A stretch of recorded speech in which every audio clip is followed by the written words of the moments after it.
Hello, ladies and gentlemen. We are here for the European Road to BlizzCon 2015 and right here on the Experts Desk for the EU Championships for Heroes of the Storm. My name is Chober, and joining me here for the pre-show as we kick off day 2 of the event, but of course our first day here in the O2 Arena is Kendrick Swish and Kalaris. Gentlemen, how excited are you now that we're here with all the fans filing in? I'm incredibly excited, Chober. This is an awesome venue right here. We have a lot of viewers who has just come to witness some of the best Heroes of the Storm action that we can offer in Europe. We have great teams, great cast, and great viewers. Yeah, I mean, it's going to be fun. We had a long line. That's kind of why we had to start a little bit later, because people had to file in. We had to make sure everyone grabbed a seat and they were ready to watch these games. Chris, are you excited? I mean, this is a momentous occasion for Europe to have this kind of event for not just Road to BlizzCon, but for Heroes of the Storm specifically. Yeah, in terms of actual stage size itself, I think this is probably the biggest Heroes of the Storm stage that's ever existed to date. So proud to be here. It's pretty big. I can't wait to share it with everyone, of course, as we go on with the show. But for those of you guys who may not be exactly aware, all right, what exactly is Road to BlizzCon? What's going on here for Heroes of the Storm? Let's take a look. Now, what's happening is, of course, the World Championship awaits us at BlizzCon later this year in November. We're going to have teams from all these different regions: Korea, Europe, Americas, China, Taiwan, and today, this weekend, we're here for the European Championships. 2 teams, the top 2 teams, will secure their spots going to BlizzCon. And we already had some of the teams actually solidified for these other regions, don't we? Yeah, definitely. China has already seen E-Star as well as Team YL advance on forwards to BlizzCon. And then obviously we've had America recently conclude with Tempo Storm and Cloud9 being able to go there as well. So who's going to be joining them? Yeah, just a few 2 weeks ago. And then, of course, Korea actually happening right now to find out what that one team will be to secure their spot. But we're here for you, and we've got a great event here. Road to BlizzCon as a whole, we've got 3 different games going on, but Heroes of the Storm here with our big stage. We also have 2 lovely people who will be guiding us throughout the weekend. So ladies and gentlemen, I'd love to introduce to you OJ and Nicira. Thank you very much, Chobra. And what a view we have right here. We are sat in the audience. And Nicira, the game is new to me. Hey, guys. The game is new to me, but you play this game a lot. It's a great game. It's great. Yeah, and look at the crowd, look at the stage. I am so excited. I can tell as well. And it is a great view here, looking at the big screens above us and the stage which will be revealed in the next 12 minutes and 38 seconds. When are you going to put an event on like this? What a place to put it. And what a setup we've got as well. Well, I have no words for it. I think that people have to see it for themselves and they will totally love it. So I'm ready for it. Are you ready? I am very much ready for it indeed. And for people who are new to the game as well, might be watching this pre-game right now, getting ready to see these teams fight it out on the road to BlizzCon in a few weeks' time. What can they expect?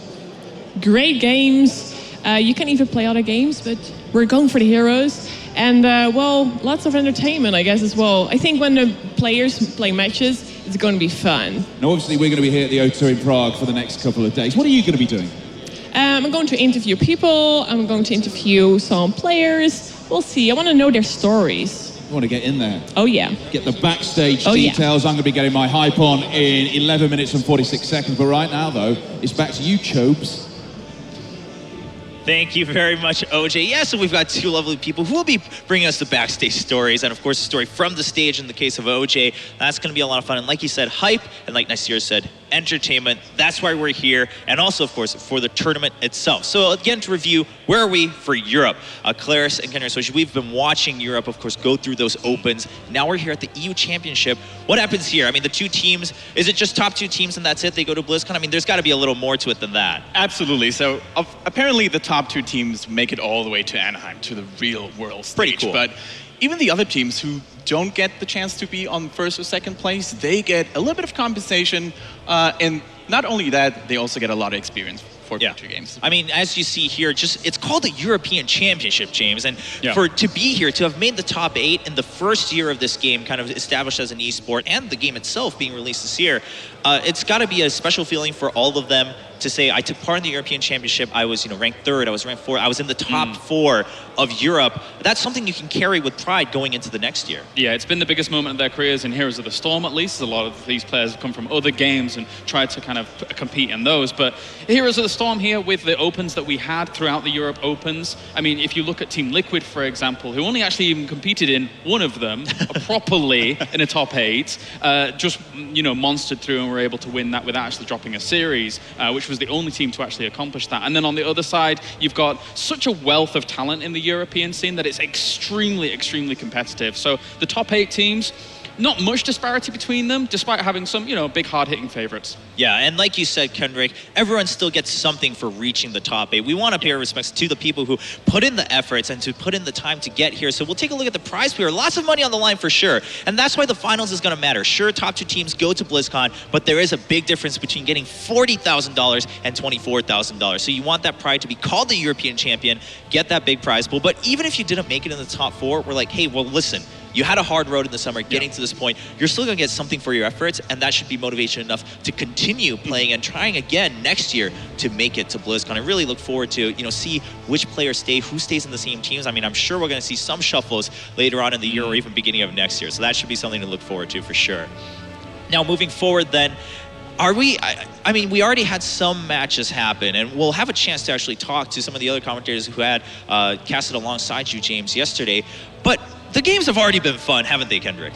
They have an absolutely blast. And not only do we get to see some of the teams again, but we also get to see another one of those matches. It's basically a rematch from yesterday.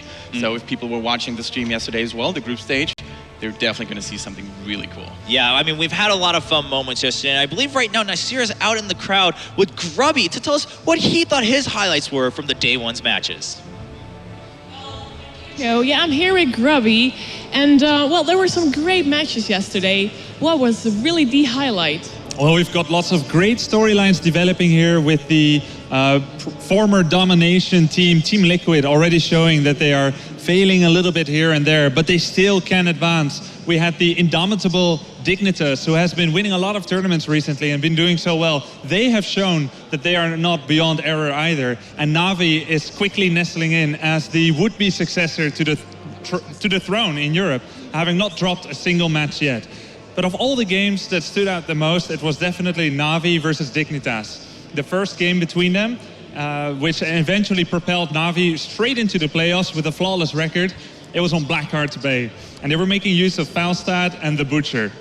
It seemed like they would be going for the upgrade for the heroic abilities, Furnace Blast and Hinterland Blast, to do some massive burst damage, but they ended up picking Mighty Gust and Lamb to the Slaughter, and it created some really surprising plays for the commentators and for the opposing players as well. It worked together really well, the coordination was good, and the idea was really smart and deceptive. Okay, and what would you expect of today? I think Na'Vi is going to continue riding the momentum if they can manage not to drop any maps. Like, they are very strong when everything is going well for them, but sometimes when they lose a game, they falter a little bit. So I always think that the team spirit of a team is best when winning, but you'll be truly tested when you're losing. And the team that can actually salvage their team spirit and their mentality in losing moments, they will be the strongest and triumph completely. Okay, well, thank you, Grubby. Well, back to you, Cho. Thank you. So as Grubby said, I mean, we already saw some innovation coming in, things that you might not have expected. And I'd like to refresh everyone's minds on what exactly is the status of the tournament right now then. As we take a look at Group A's brackets, I mean, Group A started with a lot of big favorites, but again, that rematch you talked about earlier, Kendrick, it's gonna happen today as the final decider match between Team Liquid and Dignitas. Was that a big surprise for Dignitas to have made it, you know, kind of into that winner's match?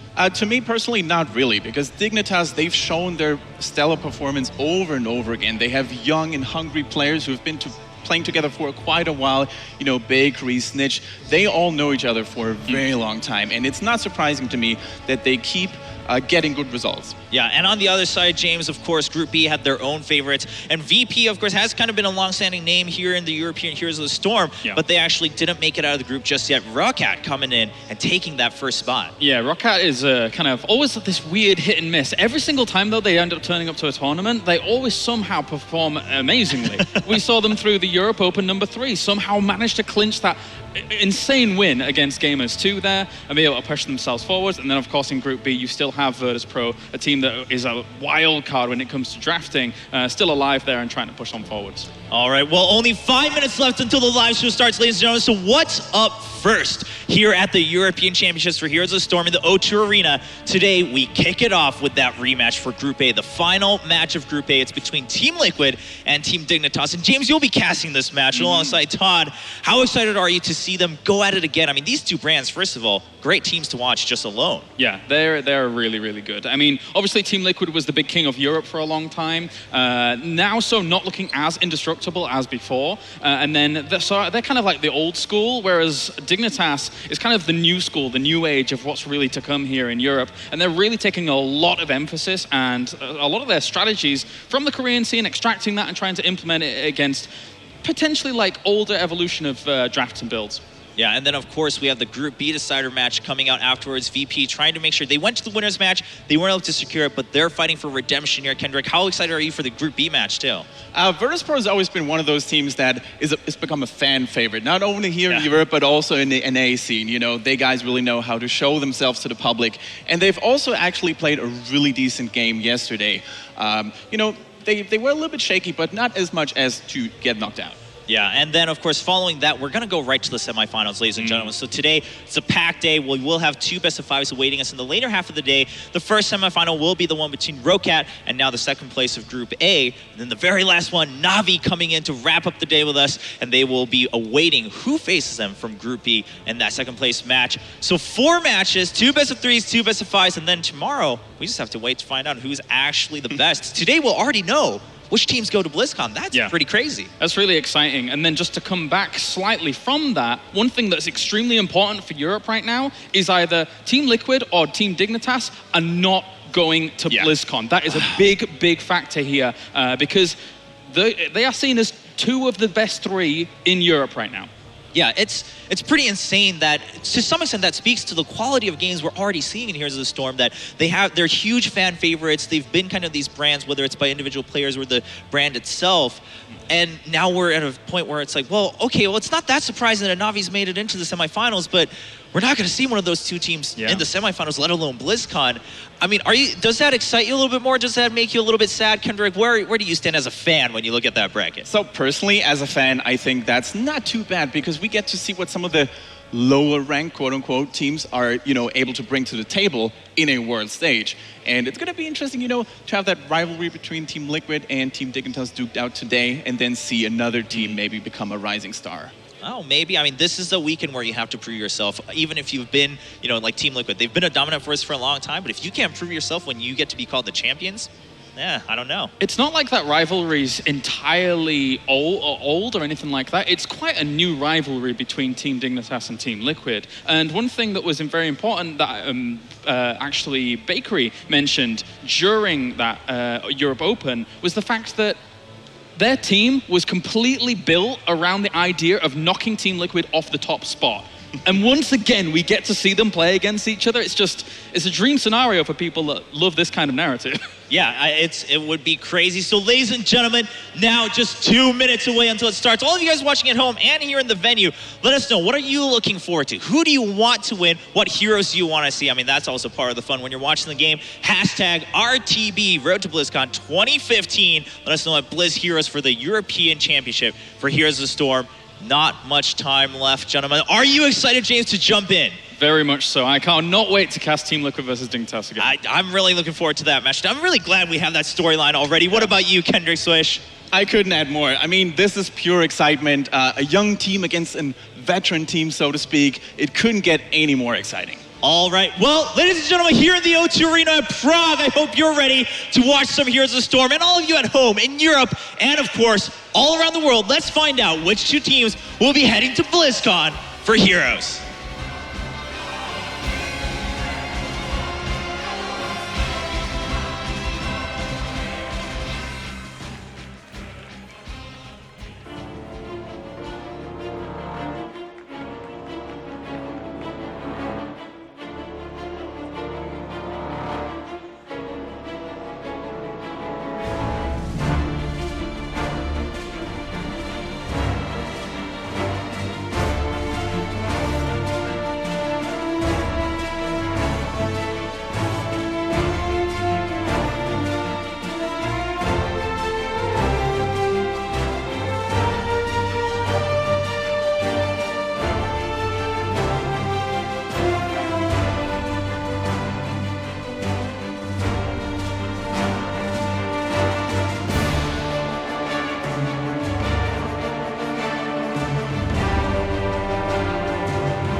they're going to advance. They have done it. GG.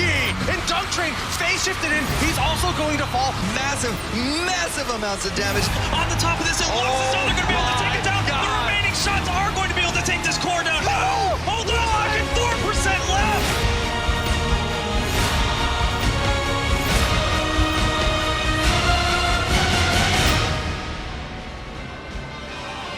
So hello and welcome along to the European Road to BlizzCon 2015. And if you're going to have a tournament of this significance, why not have it in an arena that is as amazing as the O2? And if you're going to do that, then put it in a city as bombastic as Prague. Now, if you are new to Heroes of the Storm, you have chosen the tournament to get involved because over the next 2 days, two of the best teams in the world that are playing here are looking to get a spot at BlizzCon in a few weeks' time. They will be playing for the World Championship, but that is in the future. Right now, we have teams fighting out for a sizable purse and the title of European champions and the bragging rights and the fact that they will be the big dogs. So, the first match for you, and I don't want to overhype this, it is an absolute doozy. It is going to be amazing. They've met already in this tournament. The last game was great. So, will there be revenge, or will the lineup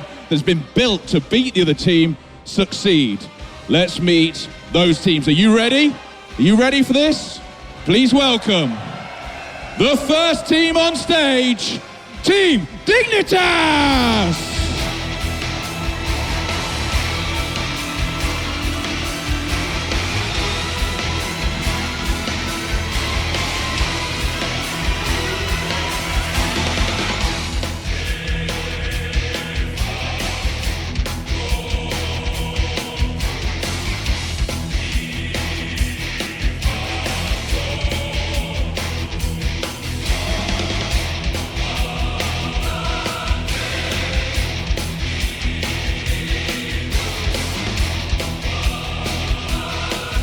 So as they go and take their positions, it takes two teams to make a fight, which means we need their opponents. They were beaten last time, which means revenge is on their minds, and they just told me that backstage. So please welcome the second team, Team Liquid!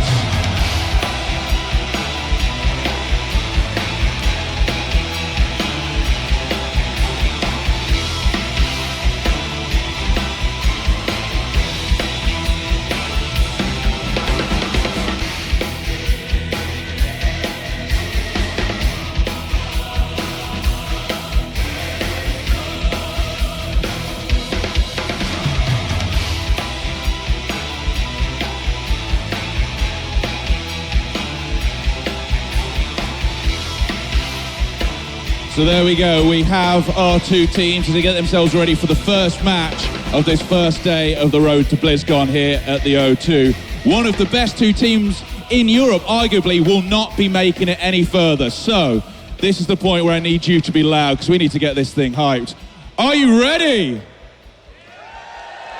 That was all right. I want everyone to hear this. People in the stadium and also people watching on Twitch. Are we ready for a brawl? Jobra, it's over to you.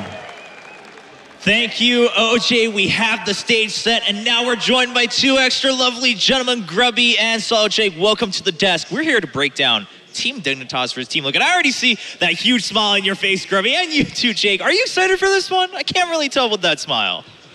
I'm very excited about this. I mean, we have the, for months, undisputed champion of the European metagame. We have Team Liquid. Yeah. They were not completely flawless in their victories and their domination, but they always managed to pull through until Dignitas came through, formerly known as BOB ?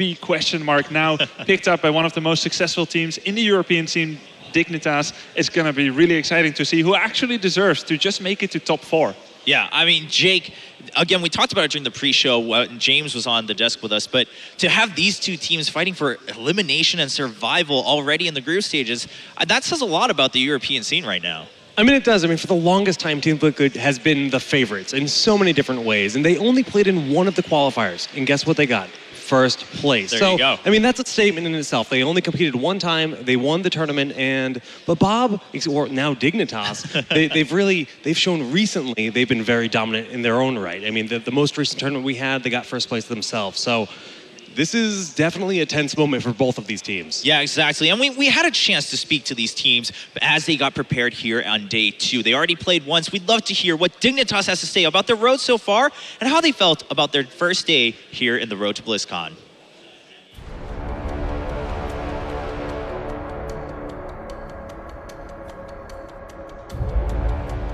First game was against Team Liquid. It was a pretty close series. They did some really nice things with the rotations, but we were able to take them down 2-1. That put us in the winners match against Navi, and they really, really showed up, and they crushed us quite easily. So we're definitely looking to get revenge against them, hopefully in the final, which would mean qualification for BlizzCon. To qualify for BlizzCon, we really need to play at least well for our team. We've had really positive results coming into the tournament. As long as we play as expected, we should be able to qualify. I would absolutely love to go to BlizzCon. I'm really, really excited to show the strength of our team against the other top teams from other regions, especially Korea. I really want to play MVP Black and specifically Merryday, the support player. It's actually my first time on stage going to this event. It's the second time I've left the UK. I'm actually really excited to finally get on stage and play in front of a big crowd.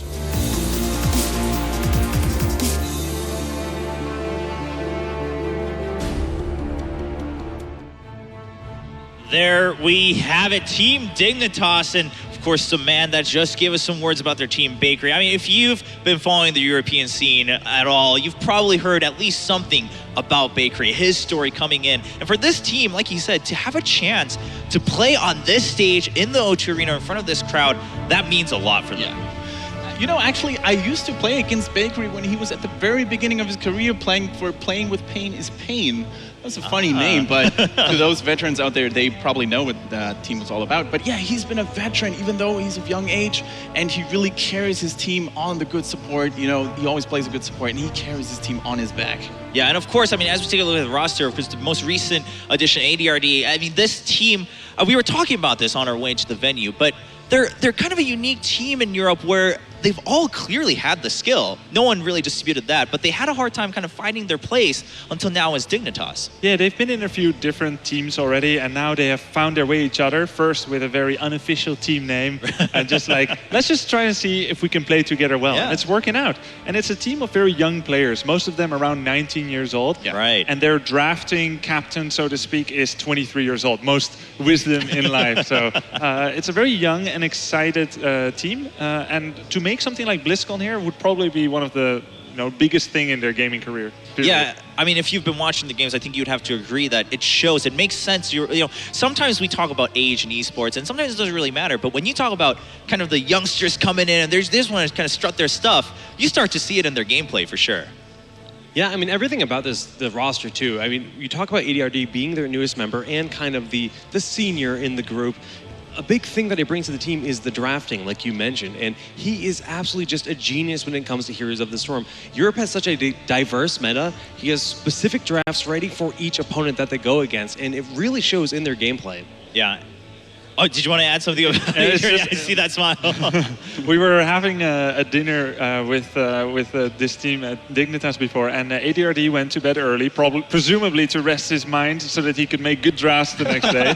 And it was just like, have you guys ever tried to let someone else do the drafting to see if maybe you have some hidden talent at it? Mm-hmm. And it's like, no, every time we tried that, it turned out to be really, really horrible halfway. So we're just going to let the genius do his work. Well, there you go. I mean, especially if you can have that trust within the team, even if half-jokingly, that's a good sign to have. But their opponents, like you said earlier, Grubby, I mean, they were probably the undisputed titans, the undefeated kind of champions of Europe for quite some time. Team Liquid, they're not feeling so hot right now. I'd love to hear how they feel coming in Stage 2 as they fight for redemption.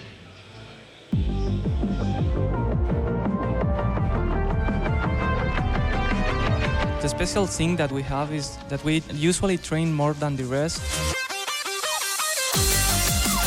For this tournament, we've been the last month playing between 8 and 12 hours a day.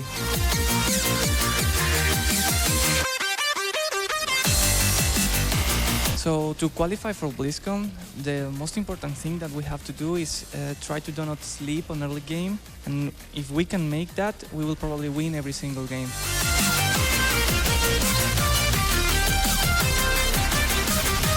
And being of BlizzCon, which is the most big event, the most big tournament, is like a dream come true. We've been winning pretty much every single tournament. We are one of the favorites to win this Road to BlizzCon Europe. We will have to play Dignitas, and if we win against them, we will probably qualify.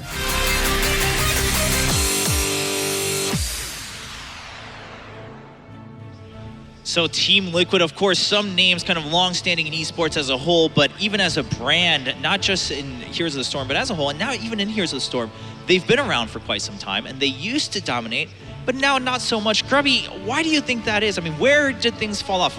Do you think they just got complacent? It's very difficult to actually see exactly what's going on in a team, but we can say that this team has extensive professional gaming experience across 3 different games.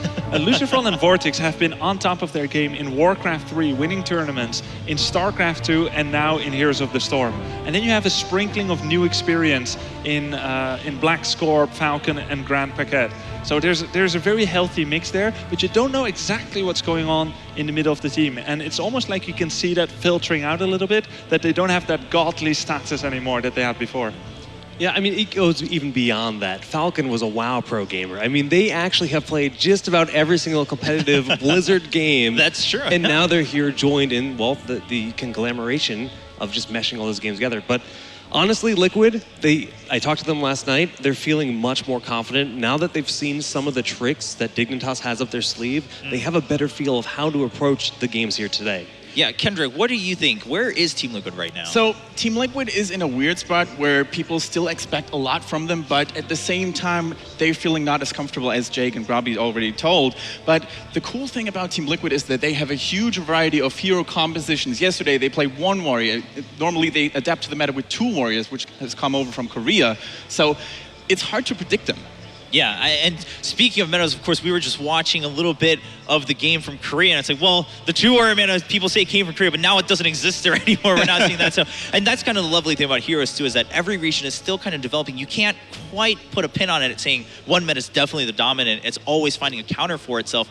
Do you think we'll see any more innovation right now in this game, Grubby? Because it is do or die time for these teams. I mean, it's so cool even just to recognize that different regions have different metagames. It's very much like chess, where Russian players play wildly different from American players, and it has been the same in strategical games from Blizzard, like Heroes of the Storm and StarCraft and so on. So Team Liquid is in a phase where they haven't been bandwagoning the recent strategical developments as much, where you go 2 or 3 warriors, and they even have some special tricks like pairing together Abathur with the Lost Vikings, which basically fulfill the same role, but they're actually combining them together, and you can see that their opponents are respecting that and counter-picking against it. So they have had some time to think. Again, they're very experienced players, and even in the tournaments that Team Liquid won months back, they often dropped to the loser bracket before doing so, except when there wasn't one. So having already lost may have given them the wake-up call that they need. Yeah, maybe they just need that kind of fire under their butts where they're like, okay, well, we're about to get eliminated. We really need to play our best. And as we can see, things are already kicking off, so we'll see if either team really brings out something new here. Of course, it's still a best of 3, so you could manage to try to hide some things if you want. Starting off with a KT ban. Now, is there anything you would particularly want to see from Team Liquid, especially, having lost to Team Dignitas yesterday? Well, this is 2 in the Spider Queen, and I mean, immediately you have to think about lane clear. That's why we see the Kael'thas ban, and generally you're going to see a higher prioritization of heroes like Leoric Johanna. Knight takes Pawn, Skeletal Swing, great for the lane clear. And at the same time, the heroes that we talked about, Abathur, Lost Vikings, very common for Team Liquid, not quite as popular here on Tomb. Yeah, yesterday, Team Liquid won this match, also on Tomb of the Spider Queen. They also opened up with a Kael'thas ban, after which, as Jake pointed out, wave clear being very important. Johanna and Leoric were picked up by Team Dignitas, and they have the best wave clear together with Kael'thas. Those 3 And then Team Liquid did something very smart. They started monopolizing all the best assassins, either deleting them, banning them away, or picking them. And that created a problem for Team Dignitas with a bit of an awkward draft. Yeah, and having such a strong assassin from range, which is Raynor at the moment that they picked up, actually sort of, thwarted the plans of Dignitas, who normally go for their Kharazim, making Bakery shine. And Raynor is very good at controlling his damage. So when Divine Palm goes off, he can actually just stop his DPS and prevent it from going actually off. So we see a similar plan here by Team Liquid. They are banning an assassin, taking another assassin, the two best mages in the game, and Team Dignitas is once again prioritizing warriors with Johanna. Yeah, I mean, that's not too surprising, right? Even if it didn't work out for them, I mean, you guys talked about right away, the first thing that comes up, if it's Suna Spider Queen, is that wave clear. You can't really give that up just because you lost it once. That doesn't mean it's a bad pick when it comes to Johanna. And they also were happy with their draft, Dignitas. Even though as a commentator I thought it was weird, they were still pleased with it. And they said that they lost because Team Liquid surprised them with the rotations. Okay. So they're going to try and prepare for that. The Zeratul pick now, very strong. Yeah, now, what do you think that says? I mean, not prioritizing just going right ahead with Johanna and Leoric. Do you think Team Dignitas still wants to kind of feel out if Team Liquid has anything else, or is it just too early till it's like, I mean, Zeratul's obviously not a bad assassin, so why not pick him up in the first phase? Well, it's got the double victory of course, denying that from Blackscorp. I mean, he is easily one of the best Zeratools out there globally, so taking that away is a big deal, and it's going to force him into a warrior role. If he doesn't get Zeratul or Illidan, it's more common to see him playing something like Leoric or one of those warriors.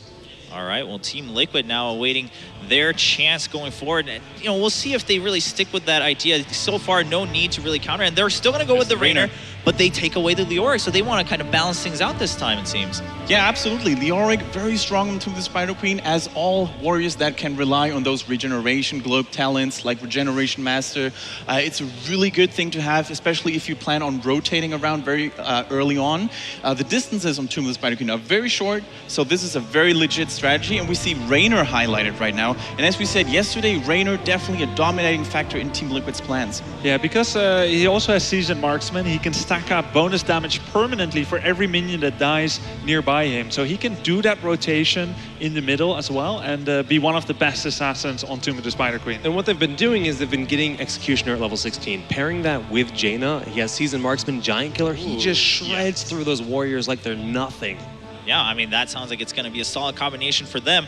So then what do you do? I mean, Raynor has risen to the top as an assassin in general in Heroes of the Storm right now. So Dignitas, I mean, what are the options here to try to counteract that, especially now that you see that combination between Jaina and Raynor? Well, the thing that you know for sure, since Team Liquid already picked up double assassin, Raynor and Jaina, one thing that Raynor cannot do is be part of a 3-man assassination squad, a 3 assassins. So you know that Team Liquid is going to have to pick up a support and another warrior. So that can be on Dignitas' mind, both with their ban right now as well as with their future picks. So they can try to take the best support that would fit the comp. Yeah, having just taken out that Arthas, trying to limit that warriors scenario for Team Liquid. So we'll see who they turn to. As you mentioned, of course, supports still haven't really been prioritized by either team. There's still the whole pool left, and they're taking away the Muradin too. Yeah, they're taking away the Muradin, and they actually got banned Zagara against them. So it's really interesting to see Team Dignitas actually lost with the Zagara yesterday on Tomb of the Spider Queen. So it's a really interesting ban to take that away from the enemy, even though it didn't really do well with your own team yesterday. Well, you can never forget just about the power of creep spread, right? The vision that is granted. This battleground is all about rotations for a lot of teams, and there's still a chance they're going to approach it that way. Now, the Arthas being banned out by Dig, maybe a little bit less likely because he's just so great for roaming in the early game, but still, I do love the Zagara ban regardless. Yeah, of course, I mean, we've talked about this prior to the broadcast starting, but just the importance of that creep spread. You kind of forget about it if you haven't played Zagara a lot or if you haven't played Zerg and StarCraft a lot, but that is a huge asset, and now we see the full plan from Team Liquid. They do pick up, I mean, Malfurion being left open, of course, no supports touched just yet, and then Tyrion's still left as a warrior. How do you feel about it? Do you think Team Liquid had to kind of adjust there with Tyrael being their warrior pick? Yeah, you saw Team Dignitas' plan is to remove the warriors that had the most consistent CC. Right. Crowd control, the reverberation from Muradin, and Arthas' Frozen Tempest. So they basically have the choice between 2 heroes, Tyrael and Anubarak. They both have a pretty good engage. Tyrael also helps to keep alive the backline with its righteousness, the shield, and that's something Anubarak cannot do. And with Raynor and Jaina, you have all the damage you need. You just need to keep those 2 alive. And that's also going to be Malfurion's job. So Team Liquid would like to play slower and drawn-out fights so that they can keep themselves alive and put out that consistent damage. Yeah, they have a lot of sustainability. They have sustained damage coming from the Rainer. They have sustained healing coming from the Malfurion. And we've seen that combo work particularly well yesterday when they won on Tomb of the Spider Queen. Yeah, and then Karazim being picked up to round out for Dignitas. What's Karazim's role here? I mean, Karazim's still kind of up in the air across the board. Like, people are like, well, I like Karazim, but do I really play him kind of fully as a healer? Obviously, he can do a lot of damage too. Where do you see him fitting in this one? I feel like Karazim has somewhat replaced the role of Rhaegar in the sense that he can save a high impact damage situation on one of his heroes with Divine Palm, and he has very good area of effect healing. Better than most people thought when he initially came out. So I never doubted it. Since the opponent has a lot of sustained damage, Karazim is an excellent choice. The alternative would have been Malf, but he was already taken. Right. And honestly, I mean, if there's any team that's running Karazim really effectively in Europe, it's definitely Dignitas. I mean, Bakery is an absolute monster with those palms, getting that last moment in there. And he does still have the threat of running the 7-sided strike if they do go for a heavy warrior composition that is definitely going to be on the table for the team. So just having a hero with versatile heroics like that gives you so many options. Okay, so then now going back to Team Liquid's composition, sure, maybe they had to adjust a little bit with the Tyrael because they had the Arthas and Muradin taken away. But like you said, I mean, Tyrael still fits the bill a little bit. What's the biggest worry here against Dignitas' composition in terms of playstyle once we jump into the battleground? So I think one thing that Liquid can't really afford is to let Rainer die very often because he needs to farm those season marksman stacks, and he's not the most mobile hero. So whoever plays Rainer for Team Liquid, he really has to make sure that he's not overstepping his boundaries, not overextending, and play safe and get those stacks. Okay, I think Kendrick hit the nail on the head. The big question here that they have to answer, do we dare to do a 5 versus 5 in the middle? Yeah, right. Like, do we dare to do a 4 versus 4 man rotation? Because Rainer would like to roam, but can he? So we need to now think about, and I'm not exactly sure yet, who has the better early game composition? Oh, okay. I mean, Jake, what do you think? Based on the comp so far, I actually do prefer the composition out of Dignitas a little bit better for the early game, except for Karazim. He's very much a late game healer. I mean, till he has Echo of Heaven and Circle of Healing, or Circle of Life, excuse me, he doesn't really have that same oomph to him. So their sustain in the early game is quite low, and even just poking away with Rainer and Jaina, force them to tap the well early in the matches, could deny a lot of gems, which, of course, if you don't get the turn-ins and your opponents do, that's going to propel their experience ahead, and I think that's got to be the strategy for Team Liquid. Just control the objective. All right, well, ladies and gentlemen, the draft is set, the stage is set. These teams are ready to start their best of 3 to find out who stays alive here at the European Road to BlizzCon 2015. Who will go on to the semifinals, make the top 4 at the European Championship? Let's find out in the game with our commentators, Kalaris and Todd. It's time to get into the rematch here for Team Liquid versus Team Dignitas. As in the previous iteration, we saw Dignitas being able to be victorious 2-1. And the thing about all of this is, on Tomb of the Spider Queen, to start things off, this is where Team Liquid was able to pick up their first victory against Dignitas. And will it be a repeat case? I really like what you mentioned, actually, on the panel earlier, where these two teams, they're definitely very high up there in the European scene. They're definitely supposed to be at least top 3, and now they meet in the elimination match. That means that one of them is gonna go out. So I feel like it's pretty open, you know. I feel like there's a good chance Liquid can get their revenge here if they show up on their A game, and they're gonna need nothing else. I can see Dignitas that's on fire. Of course, this game will be played here to start things on Tomb of the Spider Queen. It's a map with 3 lanes, and the aim of the game here is to collect gems and push on forwards to summon those web weavers. Not only that, but of course, there are 4 mercenary caps listed across the map with 2 bruisers in the middle, 1 easy towards the bottom, and the boss up towards the top. Once you're able to kill your opponent's heroes or gather the gems from the minions that spawn in the waves, you can then summon the web weavers to push the lanes for you. And something that's interesting that we saw in the previous game between these two is that they did manage to take Zagara to Team Dignitas, but they didn't seem to have the amount of damage necessary to kill off their opponents, only having the extra lockdown. Now with that being almost substituted out here for Nazeebo, is that going to help Dignitas a little bit against Team Liquid? Possibly. The thing is, as soon as Nazeebo was picked, there was a reactionary pick here from Team Liquid, the TRL, that can interrupt the Ravenous Spirit. So there's going to be a very interesting dynamic here going into this game in terms of heroics and which ones are picked. Even Jaina, for example, since there is so many melee heroes on Team Dignitas, it's 4 in total. Does Jaina go for Ring of Frost rather than Water Elemental? There is a lot of interesting things like this that we might see change. And TRL all alike, he can wait until Nazeebo potentially goes for Gargantuan, and then he can go for sanctification, possibly. All right, well, let's get into it. Game number 1 here for the European Road to BlizzCon Day 1, as we have spawning to the left-hand side. It will be Team Dignitas with Snitch on Zeratul. Arthuro is going to be on Muradin. Zarmany is on Johanna. Bakery is on Karazim. And ADRD is going to be playing Nazebo. And then over to the right-hand side, we have Team Liquid. Ever the menace here in the European scene, as we have Grand Paquette going to be playing Malfurion. Vortex is going to be on Reyna. Lucifron is going to be on Leoric, by the looks of things. We have Black Scorp on Tyrael. And finally, Falcon will be playing Valor. Or Jaina, even, I should say. Yeah, Liquid here, they were thinking about going towards these turning points here towards the middle to try and see who's there, but they're just gonna pull back here, I think, for now. Block a little bit those minions to try and delay that time where they finally reach here, that middle position, just to kind of throw off Team Dignitas here, possibly. Yeah, and they're just going to juke and jive here for the moment. As you noticing, is that the middle lane always converges quicker towards one another, so that is why they're fighting in the middle. Also, maybe the opportunity for a pick-off here and there. Not too easy to be able to grab that, though. Yeah, and from there, we're going to be seeing a lot of rotations. All panel touched on that. This is a map where rotations can happen so fast, where they're going to be detrimental here to being victorious or not. Already getting the better end of that 4-man rotation there, just getting some damage done on towards Lucifron. Not too bad. It's about kind of disrupting the flow of this. If you can, then you can shut down how much extra Reyna's going to be able to get later on. And it's important because he is a tank killer if he's able to build up good stacks and then eventually get on towards Giant Killer later on with the talents. A dynamic has already been set up here in this game. It's going to be between the middle and top lane here, that both of these teams are going to be rotating the whole time, trying to take out those minions as quickly as possible. And so far, nobody got caught, no major mistake was made. A few heroes lost a bunch of hit points, in particular Muradin, all TRL, but I think both teams, they're just going to try and wait for somebody to be out of position, wait for a mistake to punish.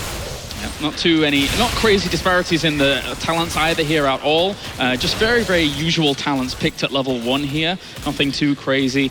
And for now, they're just playing out this slowly, starting things off. One thing that's important about these rotations is that you have good control of the top shrine, importantly to try and turn in there, and also towards the bottom, the tank versus tank wars that are going on down there. It's not too much of a big difference as to if anybody's going to be able to get the turn in down there. Yeah, usually not. Like, if you pay attention, it's one-on-one, like, whoever's there with you leaves, you just kind of check the turning point and you make sure he cannot actually turn in. It's going to come down to potentially having to fight before even going for the first turn in, which can be important, but doesn't always necessarily mean that you're going to pull very far ahead, because usually, you know, if the opponent can hang in there, they defend properly, then they can get their own turn in, and it turns out to be better over the long run.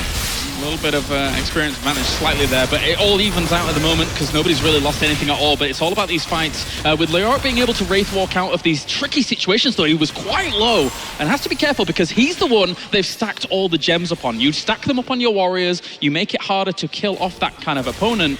But in the end, if he is there and he doesn't Wraith walk out in time, dropping those gems can be disastrous. Yeah, especially, I mean, it would have to be a 3-on-4 after that. You can say, sure, somebody else can pick it up, but then they'd be exposed to getting sniped as well. So ADRD actually overstepped here a little bit. And the root lands onto ADRD. They're trying to get him off, but he actually gets knocked away by the shot there from Vortex. And Tyrael's going to end up going down in price of that. So a good pickup there for them.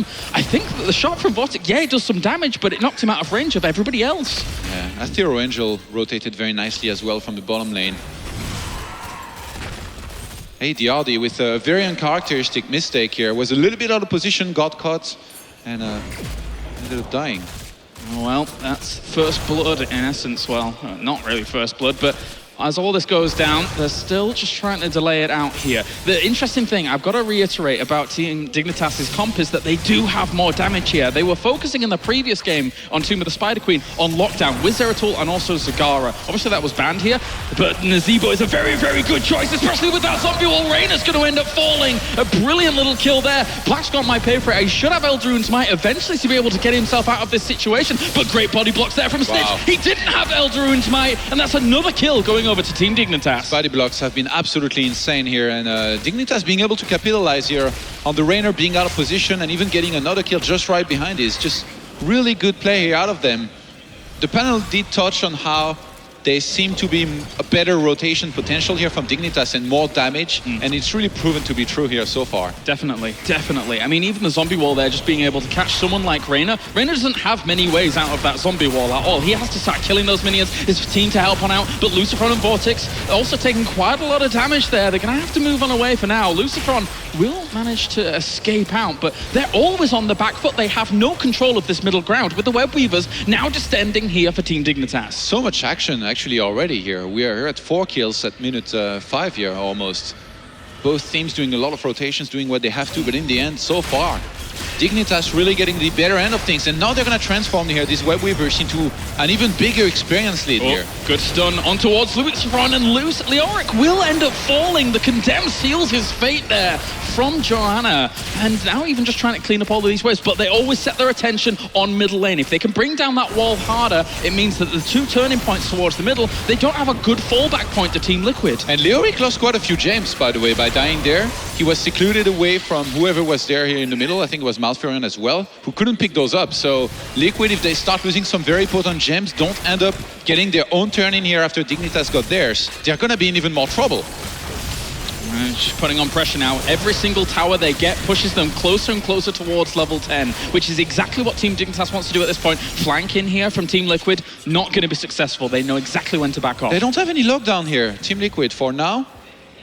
They don't have any proper stunts here. Unless they can root somebody, they're going to be struggling here to win those fights. And it looks like Dignitas, they're ready to go for a fight here with 1 level lead here that they have in this game. And even later on, I mean, if they do end up going for Bullseye for level 16 for Reyna, it's still not exactly the most amazing effective lockdown. Blackscott will get himself a good turn in though. He's going to rejoin the fight, but Malfurion goes down, and it's very difficult for Team Liquid once they've lost their support member to continue on with those fights against a team with a support. Yeah, again, the body block was perfect. Yeah, really cool to see Frost Armor, I think, on Jaina against Zeratul. It's one of the standard. Now the Heroics are going to come into play here from Team Dignitas.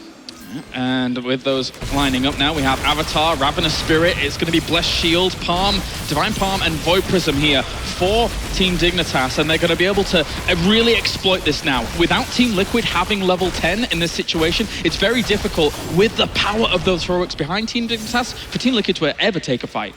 Ravenous Spirit against the TRL, that's really interesting.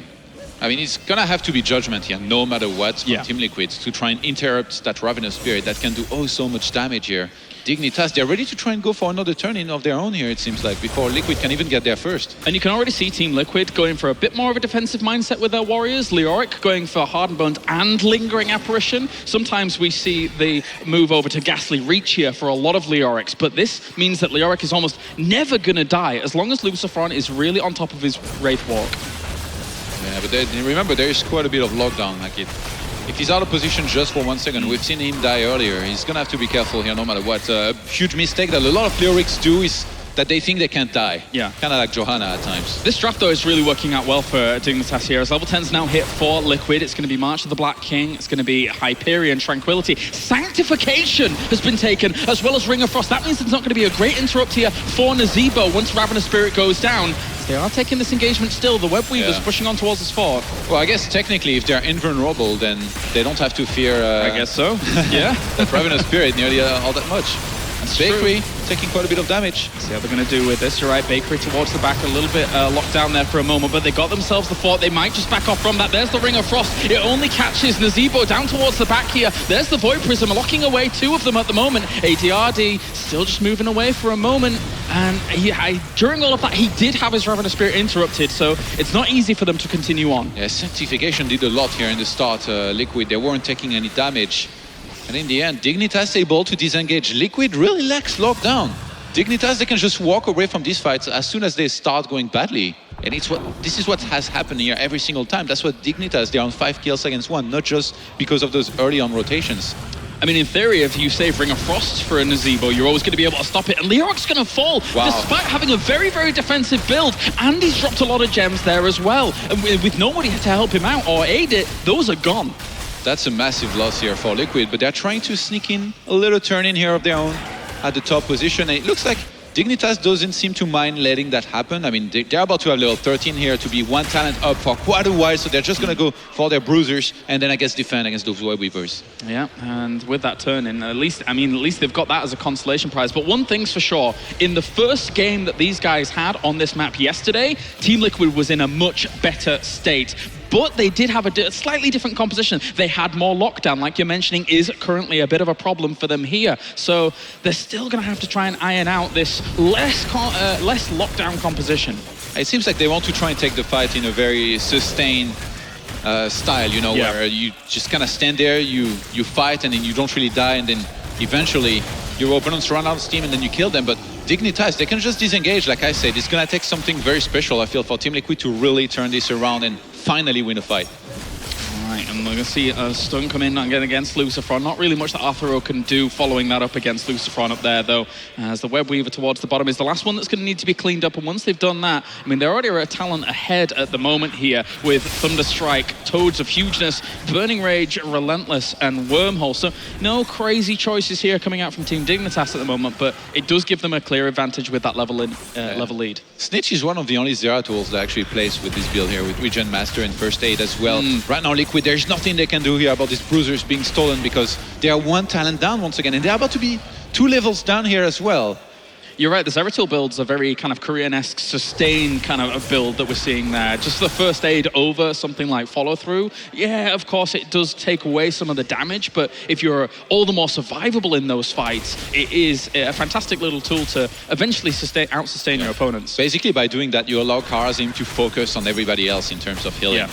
And not really to have to save you here as the Zeratul. Yeah, and especially since Zeratul's always going to be the edge of fights, not exactly near Karazim, who needs to be near people to actually keep them healed up. Look how comfortable here Dignitas are feeling. Being one talent up and 2 levels as well, they know that they can just go for the boss and that if Liquid comes, they can just fight them and kill them. And in this case, it's going to be a very safe boss here, secured for them. Joanna did a good job of selling an alternate story there, really, in the mid lane, which was that they weren't even up there. But, I mean, at the same time, Team Liquid has to have known that that was the case. They're going to get a turn in for it, though. They're prioritizing the map objective over a boss, which will help them clean up the boss up towards the top. Yeah, Liquid, it looks like they finally might be able to reach here level 13. Black Scorp's getting chased down. Can they get him? Oh, there's the blast shield. They're going to be able to blow him up very, very quickly there. He was trailing way too far behind. And that is another kill going over to Dignitas. 7-1 in favor of them at the moment. This is a complete turnaround from where it was in our previous series in these two teams. Putting in some serious work here. Remember, the loser of this match here is eliminated. The winner moves on to the semifinals to face Rocket in a best-of-5. It's also for the qualification to BlizzCon. It's also so important to note that both of these teams feel so comfortable on this map. Every single time I talk to them, they say, yeah, Team of the Spider Queen, yeah, we think we're one of the best in Europe on this map. And looking at it, it's so back and forth between the two series specifically. I mean, Dignitas is really running away with the second one. So far, they are doing fantastic, but now Liquid being on the same talent, they're going to go for an engagement. That zombie wall really slowing down Falcon and Vortex towards the back line. Arthuro was quite low. If they'd have been able to get through, maybe they could have blown him up. But there's the Ring of Frost. They actually get murdered in there. The Eldrunes might forward. Sanctification was used for a moment to try and soak up some of the damage, and they do blow Muradin up. Oh, Aethero Angel falling in the end. Looked like he was going to be maybe able to be saved in the end. ADRD so close to going down, but Snitch swings in from the left-hand side. Joanna's going to end up dying off over at the back. So Dignitas has to sacrifice a few of their members off. Even though they had a potential good disengage, it went completely awry. It looked like Vortex might have overextended here for a second, and that Dignitas, they were going to turn around to try and get a good snipe on him. But in the end, Liquids, finally, they win the fight. They kind of close the gap a little bit in experience, but they're still not even level 15 against Dignitas that now get their level 16. They're very patient at Team Liquid with their Ring of Frost in particular. They're using it to either guarantee a kill on towards the Muradin, which really slowed him down, or, you know, try and actually stall out the Nazebo there. So very cool stuff to see Team Liquid, and they're one of the only teams that really prioritizes Ring of Frost over the Water Elemental in the European scene right now. I think it's a brilliant choice, to be honest. Against 4 melee heroes, if you can catch 3 or 4, it's just fantastic of a fight that's going to be happening here for you. Especially since you know the fight is always going to be clumped up because they chose Karazim as a healer overall.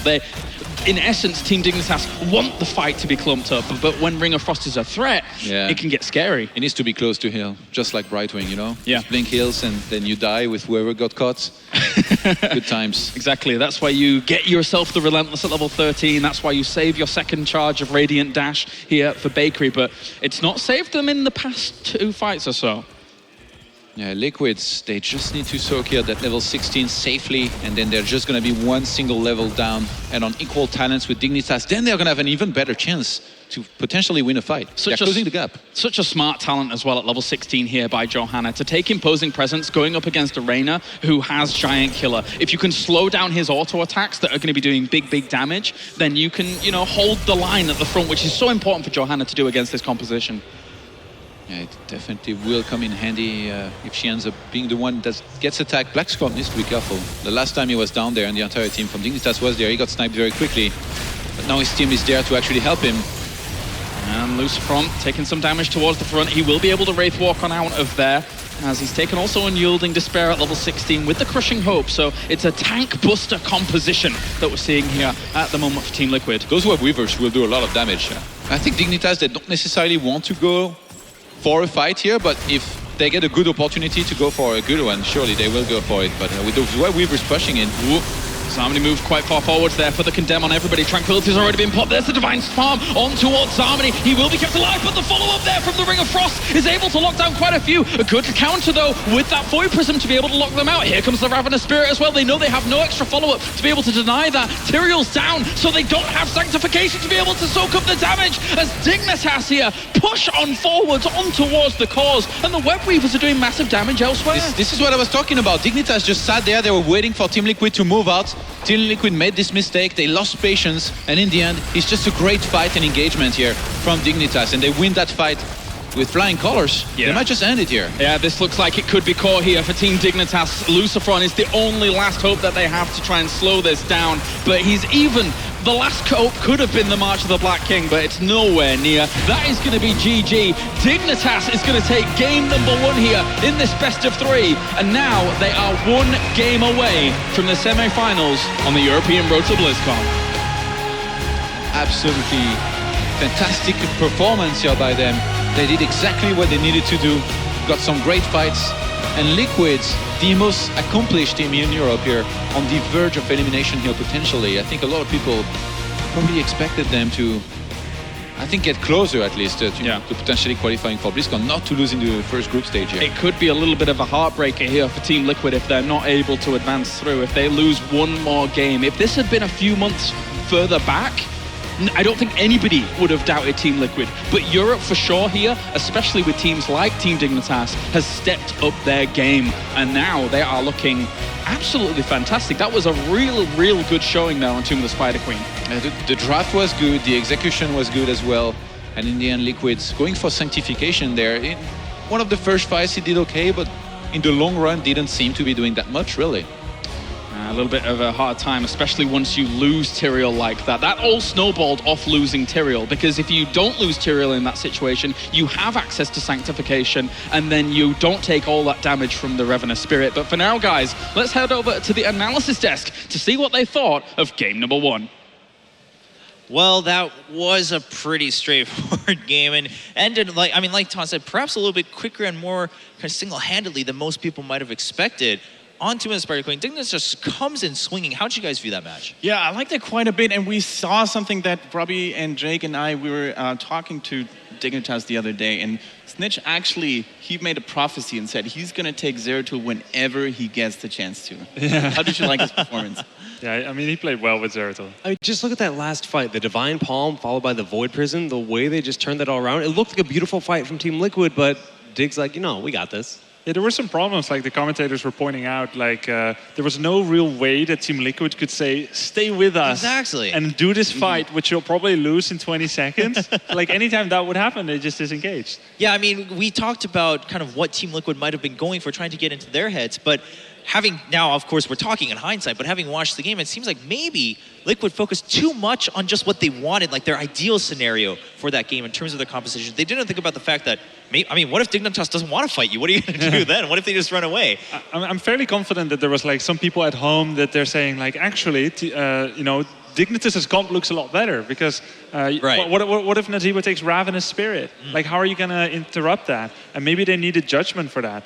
But like Tyrael, he was a highly sought-after prize to take down early because he doesn't have the health pool of some of the bigger warriors. I mean, as soon as they picked up Sanctification, I got really worried for them. I mean, as nice as it is to negate the damage of Ravenous, the guaranteed interruption by using Judgment is so powerful and impactful in the fight. Yeah. And you have Leoric to get in the front line too, so you can do that double dive with March. And I thought that was what we would go for there. Right. But I mean, they showed a lot of promise in some of those team fights there, but I just think it came down to those early game rotations, the stuns from Muradin, like just to set up so many early takedowns and control the web weavers. It's this hard thing to understand sometimes. Like, you can have all this raw damage, but stuns sometimes reign supreme. They had none without Judgment and Bullseye. So like, it doesn't matter how much damage you do, as long as the enemy can correctly predict exactly when they need to leave so that the finishing damage doesn't come. And it didn't even matter who they chose as their target. We saw Blackscore on a tanky Tyrael, fairly tanky at least. He got picked off by a nice stun chain. You know, starting up with the Blast Shield by Johanna, following up by the Muradin, and buying that time for the rest of the team to catch up and burst down that single target. And that kill you're talking about, they lost a lot of gems in the process too. Absolutely. And that just kind of, loses a lot of momentum for your team for sure. Now, I mean, let's talk about the plus side for Team Liquid. I mean, they had that one fight right in the middle of the game where Muradin tried to jump in. He tried to be a little bit cheeky, and then they were trying to run away, and a great Ring of Frost came in on Jaina, and they got that kill. But was that the ideal scenario? Like, did they need that fight like 5 times to win? Is that what we saw in that game? I mean, generally, the only way that Team Liquid would be leading this game, and it's still possible even with the comp that they had, is if they had an early game advantage, higher levels, and they were leading the charge. When they're attacking, cast their Hyperion, and the enemy has to either defend or lose their fort, then they will be in a good position. And the moment where Ring of Frost actually hit Muradin, he had like a mini jump. It's his short legs again that failed him. Yeah, he just jumped like right into the wall. He's like, oh, okay, yeah, there we go. I mean, even in that instance, so when you talk about the Wombo potential, right, where we do see the Ring of Frost thrown down with March, and then of course, Hyperion going above, they responded with Void Prison to just stop all that action. So the power of Zeratul denying Wombo combos, it was really shown off there. And speaking of the power of Zeratul, the Liquid's like, all right, well, we don't want to deal with that anymore. You guys just stopped us quite a bit. Just take that ban right away. This time we are in Cursed Hollow, so definitely quite a different map. Of course, much larger to begin with. That's the biggest difference, I think.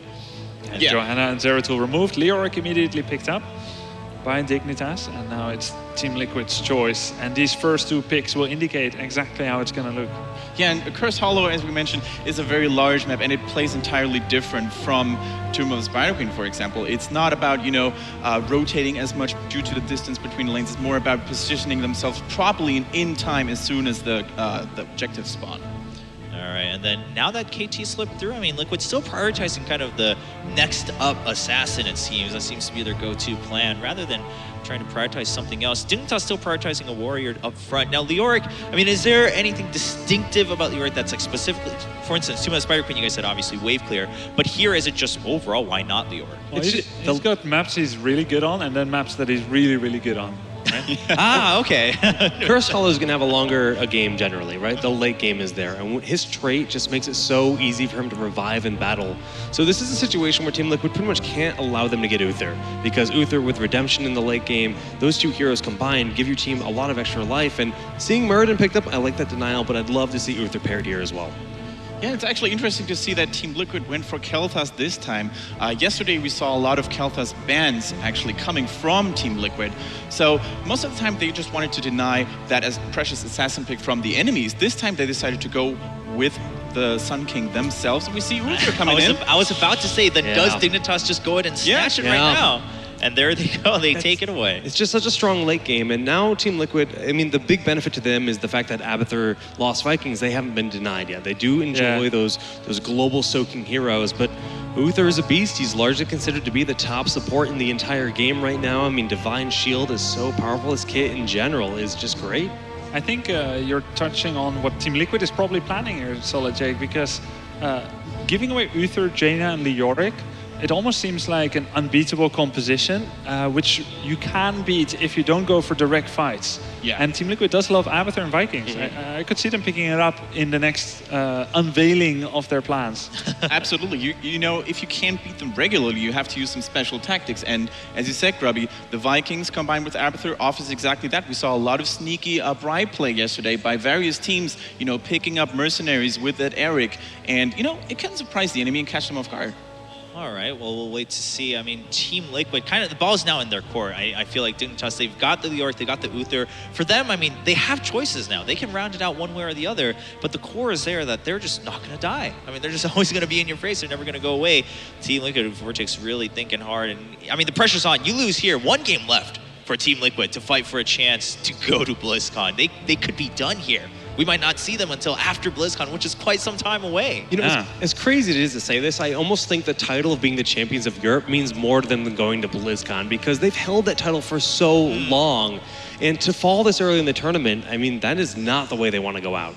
Definitely not. I mean, if they go out in the group stages, that's going to say a lot about their sudden downfall towards the end of the summer, now coming into fall. But Dignitas, I mean, hey, it's a story. It's a story for them. I mean, as James said, they said, well, this team was designed to take down Team Liquid. If they do it here, I mean, congratulations. You took them twice, and you were the reason they got eliminated at the road to BlizzCon. I don't think it can better that. How about they're being banned out by Team Liquid? Okay, that's weird. That's weird. So, I mean, okay, I get the Malfurion pick because there are certain trends that Team Liquid hasn't followed, like playing Karazim. Yeah. Playing Sonya is something they barely do. So they have been heavily picking Malfurion. Okay. Anytime they wouldn't have Uther. So I like that pick a lot. That means they're probably going to have to go with Rhaegar. We see Black Scorp again, probably on that Tyrael. You know, some people say that he doesn't really unfold his full potential when he plays a warrior, whereas he's known for his stellar melee assassin performance. How do you guys think, is he going to catch up in terms of warrior plays, or do you think that he might get forced into that? If he's playing Tyrael, I just would like to see Judgment this time, because again, melee assassins, it's all about the aggression, and when he goes Sanctification, it's a very different mentality, the way that you approach the team fight with it, and it just doesn't feel right with him. But Team Liquid going for super standard composition, not going for Lost Vikings, no Abathur, they pick up Vala.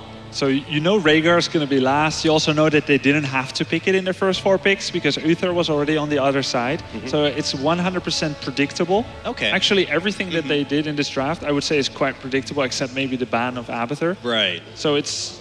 I think Dignitas is not flustered here, seeing this. I mean, but, you know, maybe at this point, because it is do or die time, Team Lucas just thinking, well, we just got to play whatever's most comfortable, right? I would assume that's the only way it would make sense. But, I mean, is there anything to read more into that Abathur ban? Like, would Abathur ruin the plans of Team Liquid if they're going to go with such a standard comp? I think it works, but you're kind of afraid in such an important game to play something too wonky. Sometimes when it's crunch time, you just want to have something very stable and give yourself a chance not to make mistakes and allow the opponent to do it. So just, okay, all right, yeah, so just take out that kind of X factor in the whole game. Try to play as standard as possible. I think so too. I mean, feeling comfortable is very important, and even though Liquid has some of those veterans, I mean, Vortex, Lucifer has been in the scene for ages, they might actually not be used to that spot where you have to fight for your lives, or otherwise you're out. And even to veterans, that can cause a lot of psychological problems. So I think they're probably used to it, but maybe not every member on their team. Exactly. And now, of course, we just took a look at Arthas coming in for Dignitas. So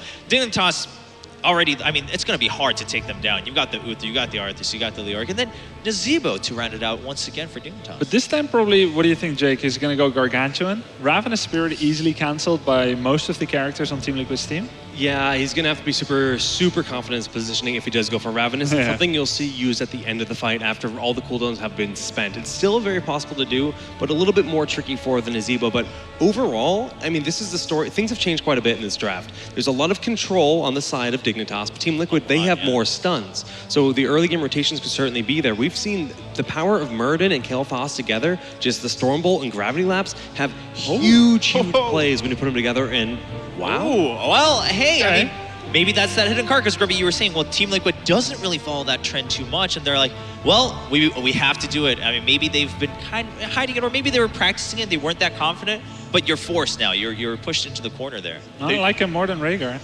I would have to agree. I mean, in Grand Paquete, I'm sure he's super, super strong in all the supports in the game. So to see him busting out carries team, something that he doesn't do that frequently, is still, I think, the right call for this matchup. Yeah, they sort of try to beat Dignitas with their own weapons, right? They want to show that they've adapted to the new meta as well. And Grand Paquete, as you said, he has been a revolutionizer for Rhaegar, busting out that rewind build that we saw a couple of times. Right. And I'm sure that he's definitely capable of playing a good Kharazim. I think another thing to really point out here is just the fact that Arthas has no mobility whatsoever. And if you do land a secluded seven-sided strike on Arthas, that is half of his health pool just completely removed. I mean, I was about to say, I mean, given the two warriors on the other side, you're probably going to take that seven-sided strike. But then what happens if he just divine shields them, and then you're just done?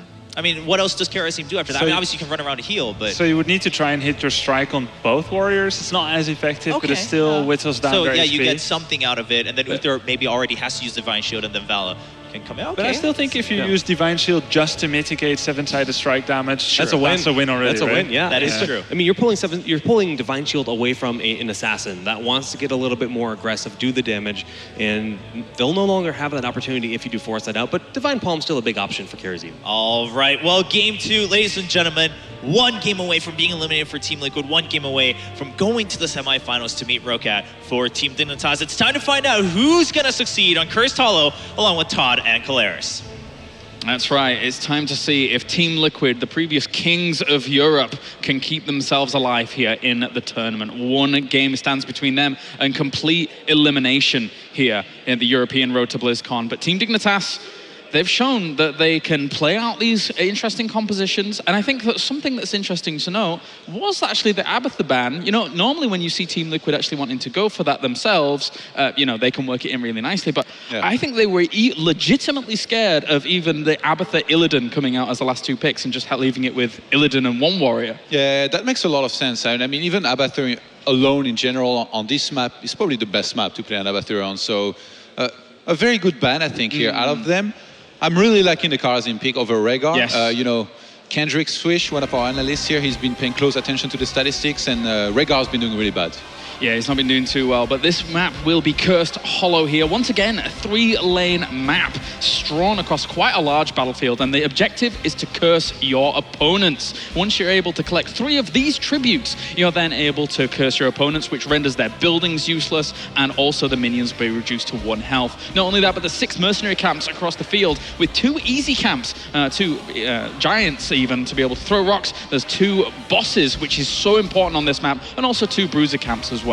Yeah, a pretty massive action map here. You know, you have objectives coming up all the time with those tributes. You're gonna have to be fighting a lot, and that's why these teams, they've made a composition that will be very good pretty much at every stage of the game, you know, with, in particular, Dignitas getting a lot of stun, a lot of lockdown to try and fight as much as efficiently as possible. I feel like level 16 for Liquid coming in is going to be very important because of Soothing Breeze that's going to be available down the line for Kharazim to really help against that many stunners in CC.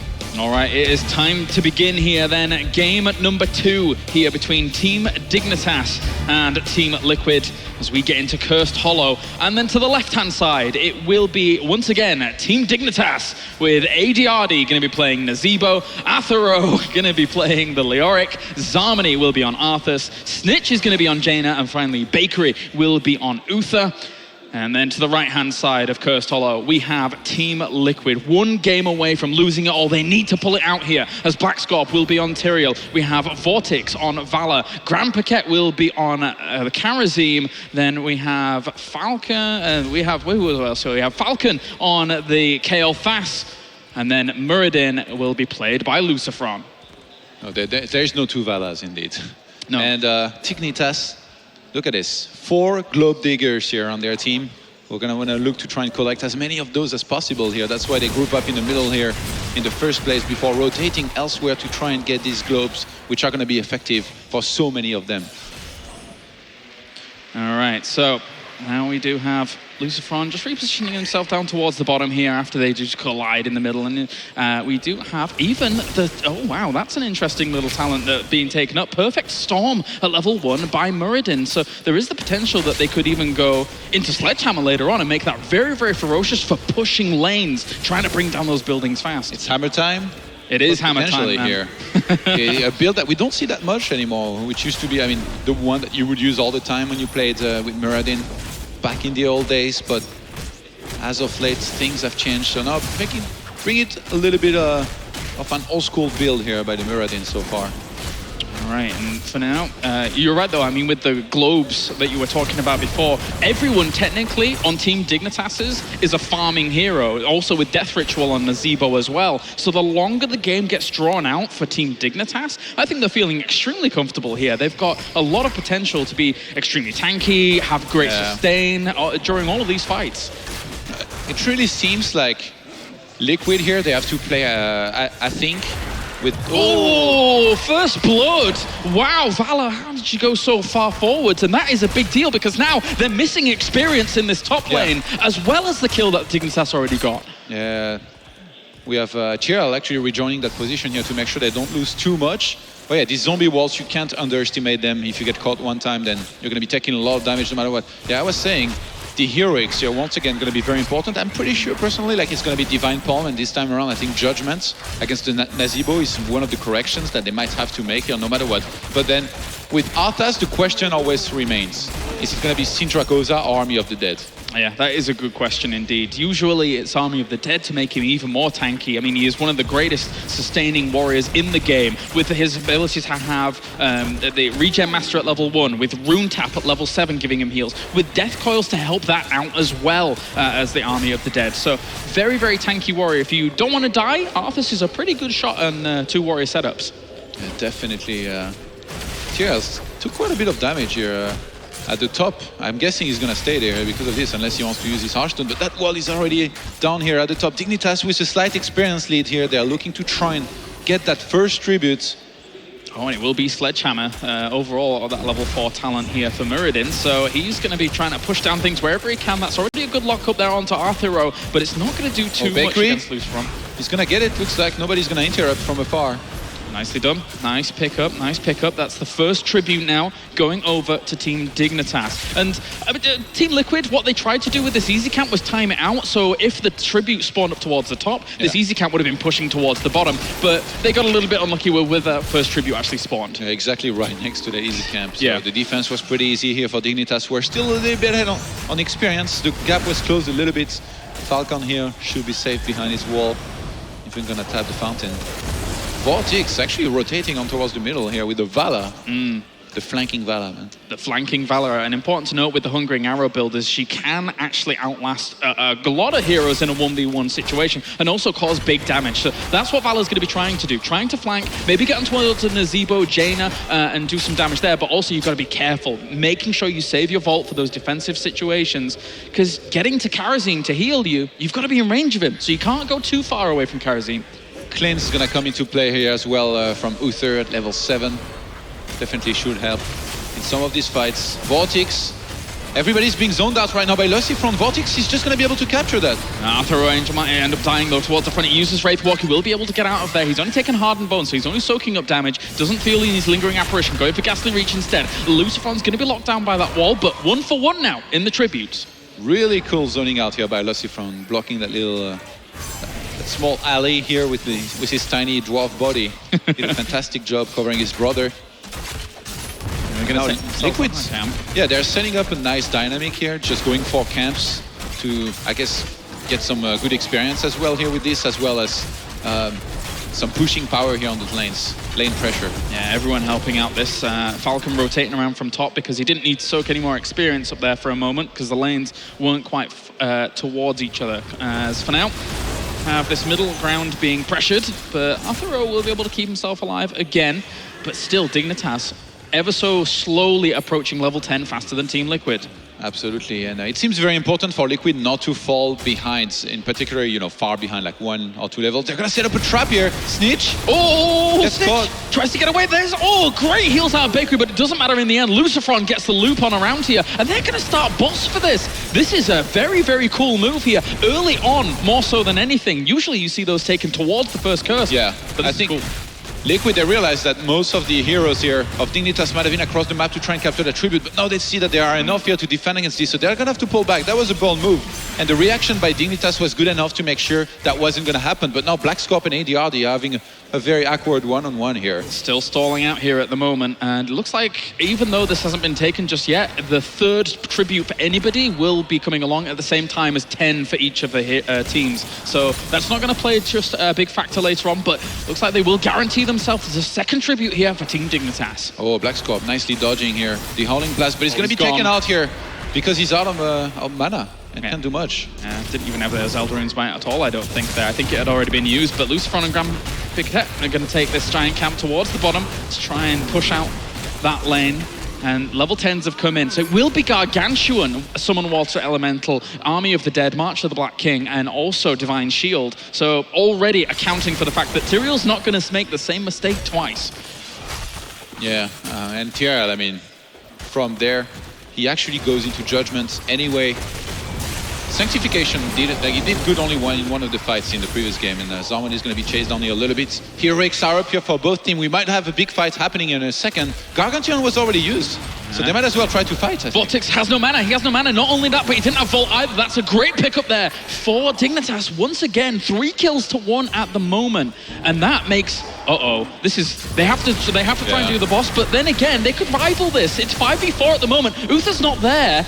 And they've only committed Uther alone to that trip, so they're going to get the curse. Here comes the Judgment straight onto ADRD. They're trying to blow him up. Grand Piquet even Radiant dashes in. He will get the kill. And now Vala, it just resurrected. She's going to be headed across the map. Lucifron, can he escape? He's so low. He goes down also. Kael'thas up towards the top is in a lot of threat. That's a great Howling Blast. They pick him up as well. Arthuro is on the hunt, on the chase towards this right-hand side. Not only this, you've got to remember they still have their opponent's cursed, so they can make something big happen if they get any more kills. Yeah, Vortex pops his strafe. He's going to get stunned and knocked down. Grand Piquet, can he save him? Oh, the palm hits. Will he be able to get all the way during all of this? Yes, he will. So all of that commitment, the Howling Blast, the stun from Bakery, doesn't get the kill. Great Divine Palm. Yeah, Vortex getting caught earlier, though. You can tell how much, I guess, Grand Piquet in comparison to somebody like Bakery, he's not nearly as used of playing the Monk because he was too far away to use his Radiant Dash and then save Vortex with a Divine Palm or even any kind of heal. That's a kill, and Jaina will end up going down. Really good little land there of the Storm Bolt. And in the end, I'm surprised that, the curse didn't do as much compared to it, and I'm surprised no boss was taken during all of that, so it was a very long, delayed fight. The curse did almost nothing. There was an easy camp at the top really helping against it. I guess in middle, it did a little bit, but now Liquid, they really brought this back somehow. They're a little bit behind on experience, but they're going to be able to secure themselves their own boss. Meanwhile, Dignitas does the same across the map, and I don't think Liquid has the time to try and contest this now, so they might just push with theirs. Boss for boss. As much as Team Liquid in that previous fight did lose like 2 members or so, they delayed out so long, like allowing their opponents to chase them over and over for like a good extra 20 seconds means that they can't get anything done there in that curse. It's cool to see.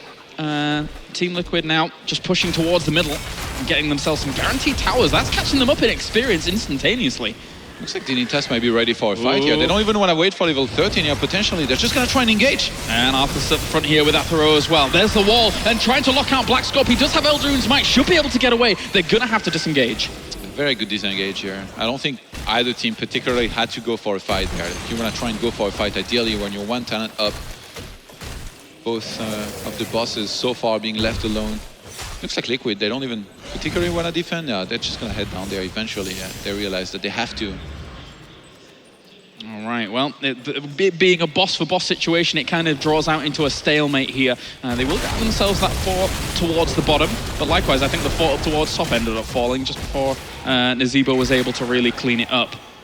Liquid, it seems like they just keep on closing in the gap, experience-wise, a little bit more with every single passing minute here, but they need a fight win here eventually to start pulling ahead if they want to try and have a good shot at cursing and then winning this game. And Team Liquid is committing to more defensive capabilities. They've actually taken Frost Shot on Valor, which is something that you don't see as much against like Jaina or a Kael'thas or something like that. Normally you see Spell Shield come out, but Frost Shot is going to allow her to slow down big clumps of their opponent's team without, you know, really causing too much problems. It's very, very strong. A nice block actually from the Jaina could come in handy as well if Tyrael was to go and try and attack her. Yeah, very, very nice. Little choices here at the moment, really trying to counter out one another. as the next tribute is coming along. Only one at the moment on the board for Team Liquid, whilst the easy camp is pushing towards the top. This is a really good opportunity for them to really push out the top lane heavily, whilst just delaying this for a long time. Oh, that Stormbolt just barely reaches from Lucifron. Yeah, Bakery is still trying to get a tribute here. Can they interrupt?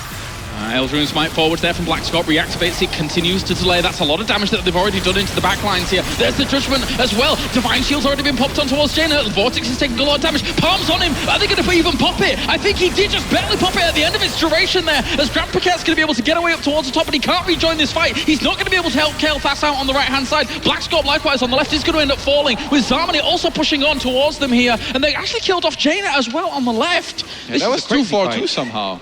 I thought this was going really a lot worse for Liquid here, but once again, things end up being sort of equal, you know, nothing's changed here. Dignitas with a slight experience lead, Liquid still hanging in there. I feel like this could have been very one-sided from either team if somebody had made big mistakes, but everybody kind of did their job here in the end. That was a crazy little fight. That was really far drawn out as well. Of course, Team Liquid is keeping up in experience. Level 15 against level 15 at the moment. Them getting the towers at the front was so important for them to try and keep on with this. But at the same time, we're now seeing the Team Dignitas are soaking on these lanes very well. Leoric towards the bottom, soaking very, very far forwards technically, but Team Liquid can't rival it because they don't have a fort down there to keep them safe. Yeah, they've been closing that gap nicely, but Liquid, ideally, they would like to start pulling ahead in experience here if they could. That mid-fort being solo here, they're just going to stay there and defend it here for now. Whereas Dignitas, knowing that they're this close to 16, I think they just plan on staying there and making sure that they get that fort, and that's even what's going to be giving them level 16 here in this case. Gonna have to give it up. It's a little bit of a blow there to Team Liquid, because losing your entire ring of outer forts means that you've given up a lot of map control now over to Team Dignitas, as they are just pushing on even further here. They know they have an advantage with the level 16 talents that they do have. It will be Renewed Swings, Benediction, we have Stoneform, and then also we have, is it Numbing Blast? Yes, it is Numbing Blast, with Leaping Spiders as well for them. Liquid are not all caught up. They can just go for a fight here if they want to. Same level, same talents, and I think they're going to go for it. They have to.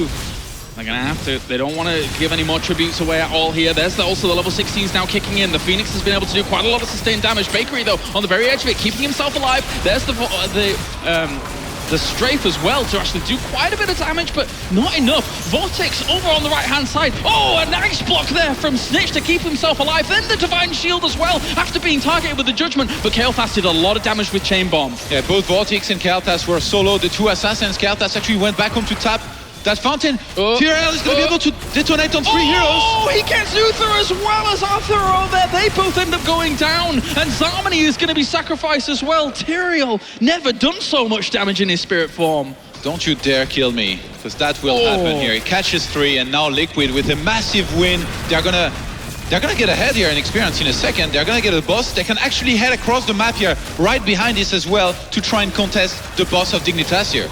Team Liquid, this is the potential for them to stage that comeback. Fantastic stuff. They can't even do that with the two. They're going to have to disperse. They got chased away. Get out of here. That was a scary boss for sure. But now look at this. Team Liquid could easily rotate. They just want to go and heal and rotate, and they'd still have great time to get double boss and reapply the pressure now to Team Dignitas, keeping them alive in this series. Yeah, this is at a time in the game here where the bosses are going to be getting a lot scarier than in the other game. They're going to do a lot more damage, and yeah, I think that this has to be defended here at this point. This is a great setup here for Liquid to potentially get their first curse here in this game. And also, like, later on as the game goes on, don't forget, you know, we've seen Team Dignitas using Tyrael to great effect in the past in the Europe Opens with Holy Ground, but this time, Team Liquid has that opportunity. So even if they wanted to try and rival this boss, Lucifron could try and secure it very easily with that level 16 talent. It's a bold move, actually, to let a second tribute here go to Dignitas by Liquid and prioritize taking the boss instead. Because now, it means that if they lose the next fight, then another curse is going to be gained by Dignitas. And usually if you win a fight and then get the curse at this stage in the game, it's just going to be massive. It's going to be doing so much damage here no matter what. So Liquid, they've made their choice here. Now they're going to have to live with it and I guess make it work, ideally for them. Can they ride the momentum here? Can they make this work? He already throws Eldrune Smite over towards the hard camp to check if it was being done. That is not the case. Great foresight there by BlizzCon to just make sure their opponents aren't trying to take any advantage. Pushing with the boss, getting themselves easy towers. They have caught up completely inexperienced once again. Such a close game. if you look at the score, you know, it's 18 to level 18 in level, 8 kills to 8 kills. And now the keep is being threatened here. I'm not sure they're going to be able to slow this down enough to deny, but at the same time, they are chasing them away. The boss isn't going to get the guaranteed kill. Team Liquid not wanting to overextend here with the Gargantuan being out and already popped. They're Black Scope could have been trapped here. Gets shrink rates. All right, taking a little bit of damage. Will they be able to follow this up? There's the zombie wall. He will have Eldraune's Might pretty soon here. He is able to get out, and also Black Vortex gets the curse. It was actually buying time here for Vortex to finally get that in Liquid here. This is their first curse. Can they finally get ahead here a little bit in experience? Ideally get level 20 for themselves. And what do they choose to go for? I'm guessing that mid-fort is going to be a prime suspect here. Yeah, because that will push them on towards level 20. Oh, Leorix actually. Athero, he will be able to get out of there. He does have hardened bones, so he's totally fine with that. Look at that. I mean, Team Liquid didn't even prioritize Athero there. They knew he was always going to get out. Just go for the 4. It doesn't matter about Athero at that point. Yeah, they're staying grouped here.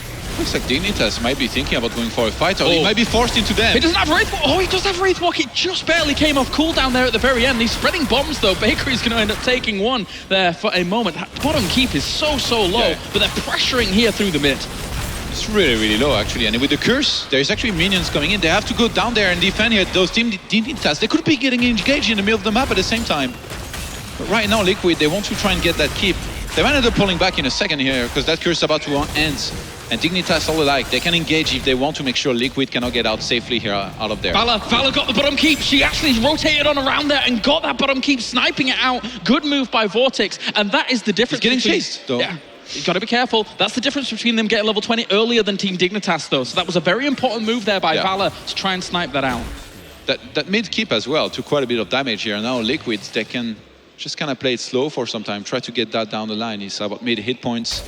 But remember, Dignitas, they already got 2 tributes here. The next tribute that comes up, which will be in a while because the curse just ended, is going to be super important. Because if Dignitas can secure that, it's going to be another curse here for them. And that would be a great way to, again, do some siege damage here, ideally. Get back into the game as well, because right now I would say that they're on the back foot. I mean, they've got bottom lane pushing in against them. They're both teams about to hit level 20 exactly at the same time. That's how even these two teams are at the moment. Still 8 kills to 8 kills. And 3 keeps to 2, though. That's the big difference here for Liquid, which is going to start to really add up in terms of lane pressure at that bottom lane with catapults. Here comes 20 across the map.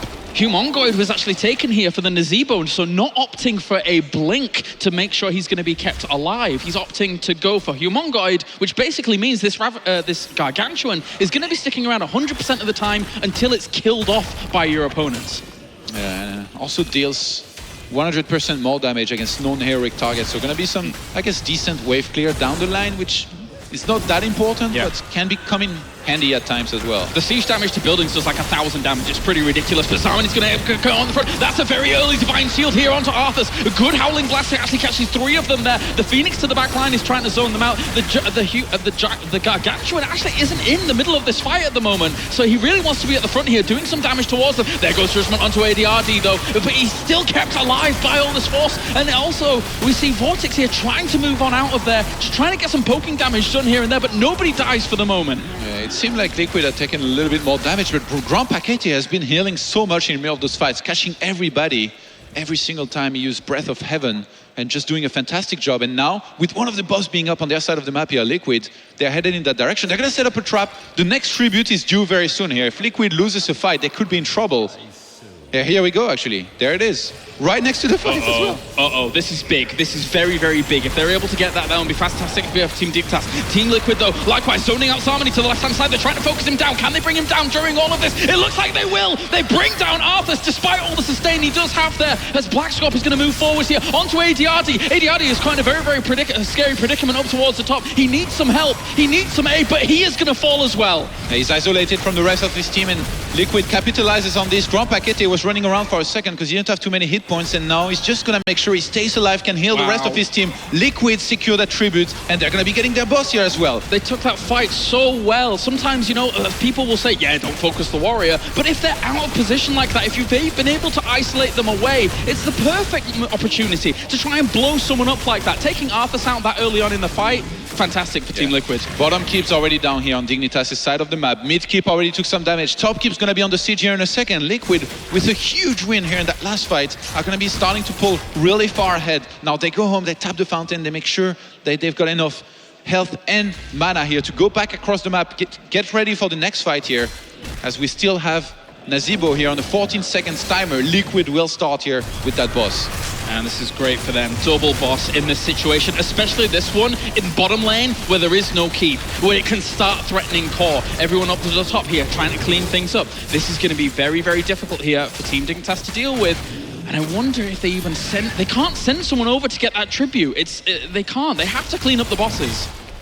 Well, yeah, and defend as well, because right now Liquid will be coming in with 5 heroes and a boss this late into a game. They're gonna go straight for the core. They've got catapults in there, and nobody is even gonna bother trying to go for that tribute here. Boss not with them. Those 4 catapults could have done big damage if Team Liquid have seized the advantage in the positioning there quite quickly. But here comes the boss forwards now. Zarmany in the front lines as well here, trying to get on towards Lucifer from Blackscorp, but goes forwards there with Elder Rune's might. Zarmany still tanking towards the front. They actually judgment on Zarmany. They're gonna try and focus him down. Divine Shield goes onto him. March of the Black King's not hitting anybody. Great dispersal there by Team Liquid as they're going to end up blowing up Snitch. He's so far forwards during this fight. He goes into his ice block though, keeping himself alive. Arthur Angel though, very, very low. He's trying to get some extra healing back from Crushing Hope, but it's not going to work just yet. Zarmany took so much damage. He's going to get chased down. Looks like Liquid might be able to do it. Blackscorp ends up going down, but the boss has been caught core this entire time. They're not going to be able to clean up. At the same time as getting themselves that boss, they lose 3 members, and the boss is going to confirm GG here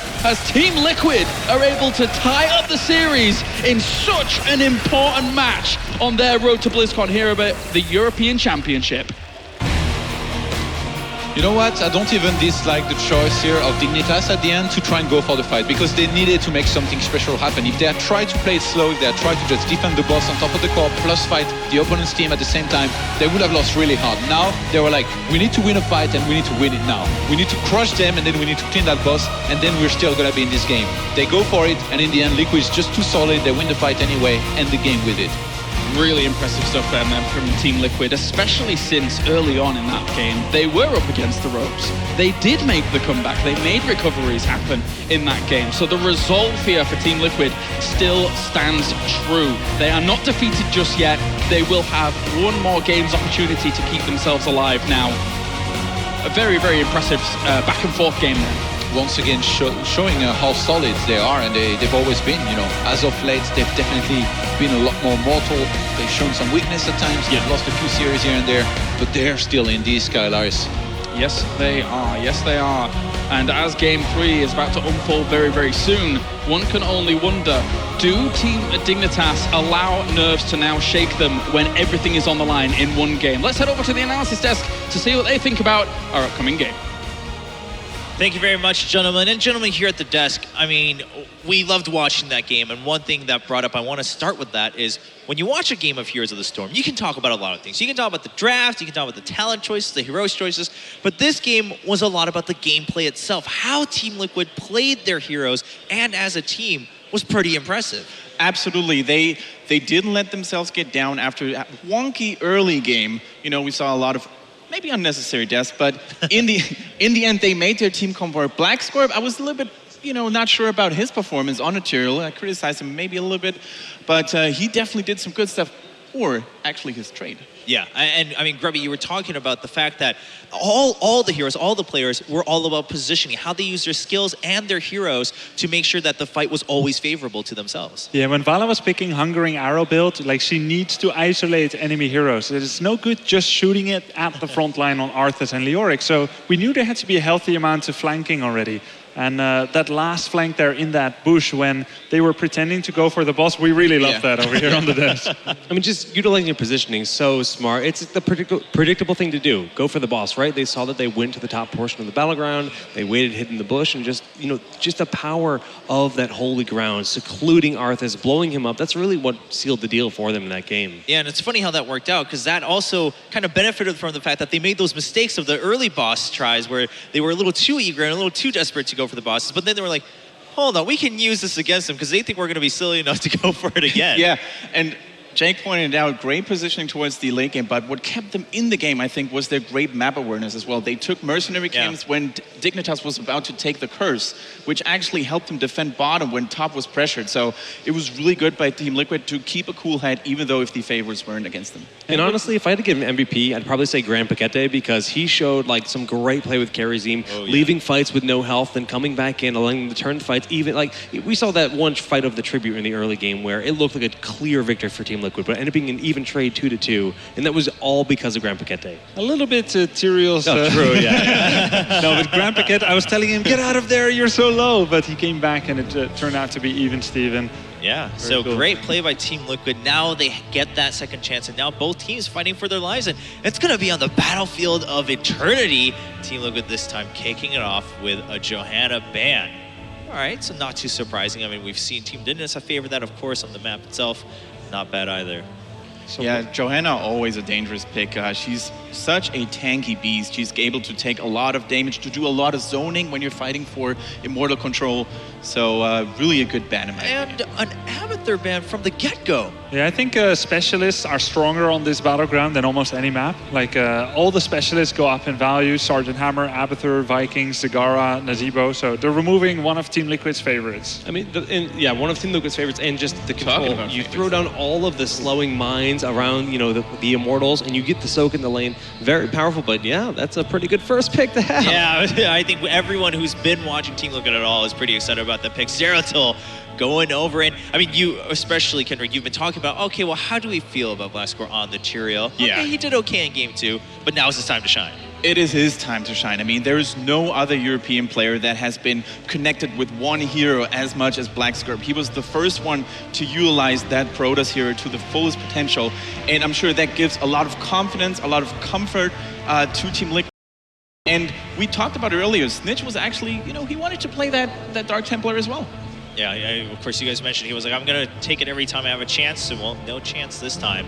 And then on the other side, we have Kel'Thas and Muradin as the first warrior coming in for Dignitas. And they've been favoring Leoric so far in the first two maps. But of course, a little bit of a different map. How do you view the Muradin on Battlefields of Eternity? I mean, just Kel'Thas and Muradin as a pair has been a pretty common theme all weekend long, just for the double stun. It's like, it's so akin to what I'm used to seeing in North America, where we see Muradin paired with Tyrande. But, you know, if they have a situation where they can prefer Kel'Thas over Jaina, with Muradin being there, it seems to be the pairing.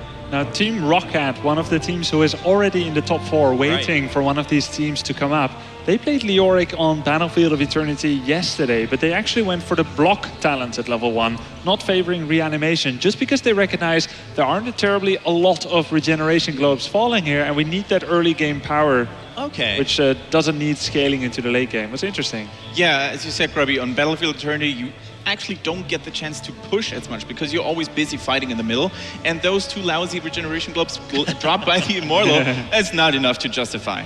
All right, so yeah, I mean, that, again, bringing into light the fact that if you're pretty new to the game, I mean, there goes a lot of thought into each different battleground and how they play out. I mean, you got to think about 2 lanes versus 3 lanes, the distance between the lanes, and of course, the different objectives that come out. So people are always splitting on this map to dodge the mass stuns that the Immortal does when you're attacking the objective. Right. So when people split, Hungering Arrow is once again a little bit better. People aren't really grouping up because they would just get wrecked by the objective. So I like that. She's a great dueler. She's great early game.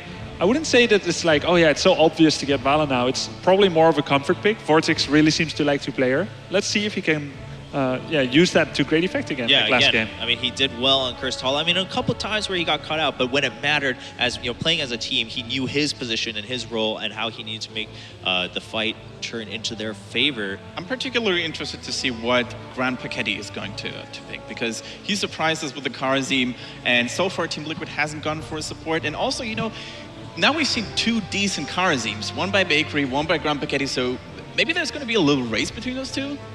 Yeah, wouldn't be bad. What's going on? Anubra Sonya removed. I think the craziest thing is the fact that Uther has made it this far into the draft. And that is actually quite alarming because Uther is so highly contested in just about every single region. But, I mean, putting that emphasis on the stuns, and then Team Liquid said, all right, well, if they're going to put the emphasis on the stuns, we need to have mobility. Zeratul has, of course, Blink, and then Vala can dodge with her vault to get out of the way of those stuns. So I think that's probably the right call to make, but really, I mean, throwing Uther there to dig this late in the draft, that's a big play.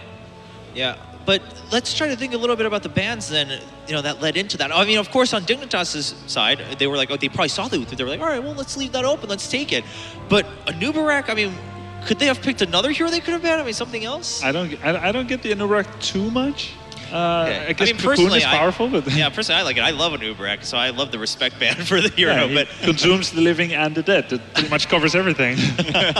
It might almost be that they pick a Anubarak or they ban out Anubarak in the effect that they wanted Malfurion. That's what I was thinking. Oh yeah. But okay, obviously not going to be happening here. Yeah. Just because Web Blast to deny the Tranquility's healing is a quite good power to have on your team. Okay.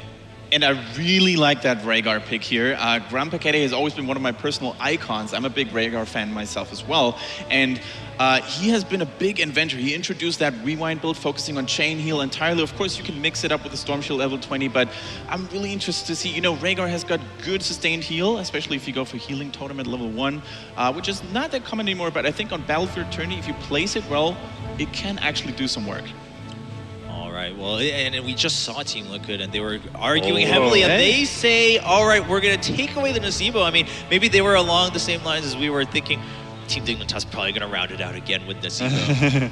Well, they got the zombie wall zoning control, which is quite good on this map. Everything that forces the opponent to walk past something, like the slow totem, the zombie wall, is really difficult for opponents to deal with. And in 2 games in a row, we did see Nazebo. And you also have to talk about just the diversity in the heroics, right? We saw Ravenous Spirit have incredible power. And right now, I mean, there are a fair number of stuns available, especially with Kerrigan being thrown into the mix. This is definitely going to be a gargantuan game. Yeah, I mean, it would be pretty hard to make sure that you can keep that Ravenous Spirit up. But on the side of Dignitas, then, now you've got all those stuns, but you have to make sure, if you don't get those stuns for whatever reason, one or another, what does Dignitas really have to fall back on? Because they're all. Well, you got 5 more after the. Okay. Oh, I missed that part. Yeah, all right. Well, we missed 3 stuns. We've got 5 more. Okay, not a big deal. But on their side, so it's all about forcing those fights in their favor. Then I would assume they have a really aggressive comp, and I really like the Kel'Thas pick behind it because oftentimes when you pick a lot of melee heroes who are dependent on landing their abilities, on getting those stuns through, you can't actually neglect the follow-up damage just in case it doesn't go too well. And Kel'Thas is, as we saw in the last game, those chain bombs, they were really effective. All right. Jake, do you think Leoric has to take Entomb here? Because he's the only warrior. I don't think he has to take it. I mean, it really depends on how he wants to approach it at the end of the day, but do they need a lockdown? He's the only warrior too. March of the Black King gives him a lot of additional sustain on top of it. I actually kind of prefer it in this situation. Okay, well, I mean, we'll find out. Also, of course, I mean, we have a lot of that positioning again coming into play for Team Liquid about how they force the positioning on Dignitas' side, how they use that for themselves. So we'll see if it's going to be that Entomb or the March of the Black King. Ladies and gentlemen, one last game to find out who makes it into semifinals between Team Dignitas and Team Liquid. We're going to find out on Battlefields of Eternity with Todd and Caleris. All right, welcome back. One final game to determine who is going to be moving on to the semi-final here between 2 of the biggest powerhouses in Europe at the moment. With Team Liquid bringing things back, and that's the important thing. We're always happy to see a 3-gamer. I am more than happy to see all the games go out here. But one thing that's very interesting to me is that very rarely do we see Team Dignitas bring out the Kerrigan of all things here. Yeah, even just generally speaking, I felt like in the past, every single time we kind of mentioned it in a draft, then it never ended up happening. But as of late, really seems to be gaining a lot of popularity here with that Kerrigan. So, and now Black Scorp's on Zeratul this time around. So, maybe a little bit wanting to take a revenge here in terms of, that first map that we saw earlier where Dignitas were the ones that had a Zeratul that did very well actually on Tomb of the Spider Queen. One thing's for sure is that Kerrigan, early game, is where she thrives, right? The posts, before around level 13, etc., that's where Kerrigan's really going to have her power. Beyond that, once Nazebo ends up going for Ice Block if he really wants it, and more defensive capabilities come in for Team Liquid, she diminishes a little bit. So it's very important here that Dignitas does something early on in the game. Yeah. One important thing to note here is that Rhaegar here was picked by Liquid, and so far in this tournament here, Rhaegar's doing really bad. He's won 1 game and lost 5. Ouch. So Liquid, they better have some really good execution here with this hero. Because otherwise, it's going to be really tough. Well, I mean, as Kendrick said on the desk, Grand Paquette's Rhaegar is one of the very best here. But the countdown has begun for Battlefield of Eternity. What a map to round things out on. It's a very, very different map. A map with 2 lanes, and you fight over the Immortals in the middle field. And one would suspect that that would normally slow down the progression of the game, and usually it does. Let's get into it. Game number 3 here between Team Liquid and Dignitas. As we have spawning to the left-hand side, it will be Dignitas with ADRD on Kael'thas, Bakery on Uther, Zarmony on Muradin, Athero is on Tyrael, and finally Snitch is going to be playing the Kerrigan. And then over to the right-hand side, we have Team Liquid with Blackscorp on Zeratul. Grand Paquette is on Rhaegar. Vortex is going to be playing himself the cheeky little Valor under there. We have Falcon on Nazeebo. And finally up to the top, it's Lucifron on Leoric. Yeah, and Blackscorp actually going for Regen Mastery on level 1, so doing a little bit of the same thing that we saw Snitch do earlier. He's going to be providing a lot of vision here for his team with this hero. Oh, again, Blackscorp is one of the guys that is known to be one of the best Zeratuls out there. And once again, he's going to have a great opportunity here to prove it in probably potentially here the most important game from Team Liquid here in this tournament up to this point. It's all or nothing. They're bringing out the big guns here now at Team Liquid, giving Blackscorp instantly that Zeratul after it wasn't banned in the draft. That's how much they wanted Zeratul there on Blackscorp. But this is going to be the story of Zeratul versus Kerrigan, because very rarely in the European scene now do we get the opportunity to see melee assassin versus melee assassin in this kind of capacity. Yeah, and you saw here how wary Zeratul was of Dignitas potentially standing here in this corner trying to trap somebody. Lucifron, he's gonna have to be careful there. When there's 4 heroes, I mean, you can still die here. Yeah, lockdown. Oh, great little pull there. I mean, we'll be able to pick up Leoric. That's going to be first blood. He was way too far out. Yeah. Even with Wraithwalk, couldn't save him. This is the classic mistake, once again, here with Leoric. You think that you can't die, but you can actually die. If your opponents actually chase you, they can kill you. It's the same thing with Johanna that we've seen where Johannas, they think that they can't die, but if you get chased all the way, and there is enough heroes to chase you down with enough lockdown, they will get you. The most important thing, though, for Team Liquid was is that it's Leoric in that solo lane that died. So he resurrects himself on lane and doesn't lose too much experience from those minion waves that are up there. And for now, we're going to have to see, as these first Immortals are about to spawn in the middle of the map, we're already seeing Team Dignitas positioning themselves aggressively to do some damage. I think Liquid are going to have to defend here with having so many heroes close to where their one Immortal is here. They're just going to go there and defend for now. Oh, they caught Blackscorp. They saw him, and they were able to pick him off again. That is a 2-for-0 here in favor of Dignitas. And they've already done a lot of damage. They've got themselves a 5v4 situation. They need to back off, though, for a moment. Yeah, I think potentially here going to be chasing Dignitas away. Liquids, very early on here, they start falling behind in experience. You don't want that to happen against somebody as good as Dignitas. They can't let that happen. Not at all. This could get very, very tense now. Blackscorp's back in the thick of things, as he will try and help on out this situation, but they've already done so much damage. They're going to have to wait now until the Immortals are going to switch positions for them to mount some kind of defense or and try and kind of kill off one of the heroes here of Dignitas. Dignitas have played with these Immortals so aggressively. I think they realized that they were ahead in experience, so they could afford to do so. They just gathered around the Immortal of Liquid here and tried to burst it down as soon as possible. Now Liquid is kind of going to try to race it, and it looks like Dignitas are going to win this here. I think they just gave it up. They knew that they had to just do as much damage as possible to their opponent's Immortal, so that when this Immortal now pops here for Dignitas, it doesn't have as much shields, and being able to move to the lane that has sustained least damage here for Dignitas. Yes, Dignitas. Oh, the catch! Oh, with that gravity lapse as well. Brilliant. And that's a 3-for-0 lead here for Dignitas. And notice they've not gone to the lane with their Immortal. They're just looking to kind of push out the top one and get damage all over the place here. Yeah, we see this all the time nowadays. You can let your Immortal do some work by itself, sometimes with just one hero there to soak as well. And in the meantime, you can push on the other lane, since your opponents are going to have to defend against the Immortal almost no matter what. Just a great choice here by Dignitas. Just keep on pulling further and further ahead here in experience. Already early on in the game. And interestingly enough, we're seeing Chain Reaction out at level 4 here for Rhaegar, so there is the potential at level 7. He goes for the Lightning Shield ability to buff that even further, with then, of course, Healing Surge and Tidal Wave later on. Again, a big fan of Rhaegar. We really like Rhaegar here, despite him not having the best of results so far. Yeah, actually, I don't think this build has been used that much. We've seen a lot of, Feral Hearts, a lot of different builds.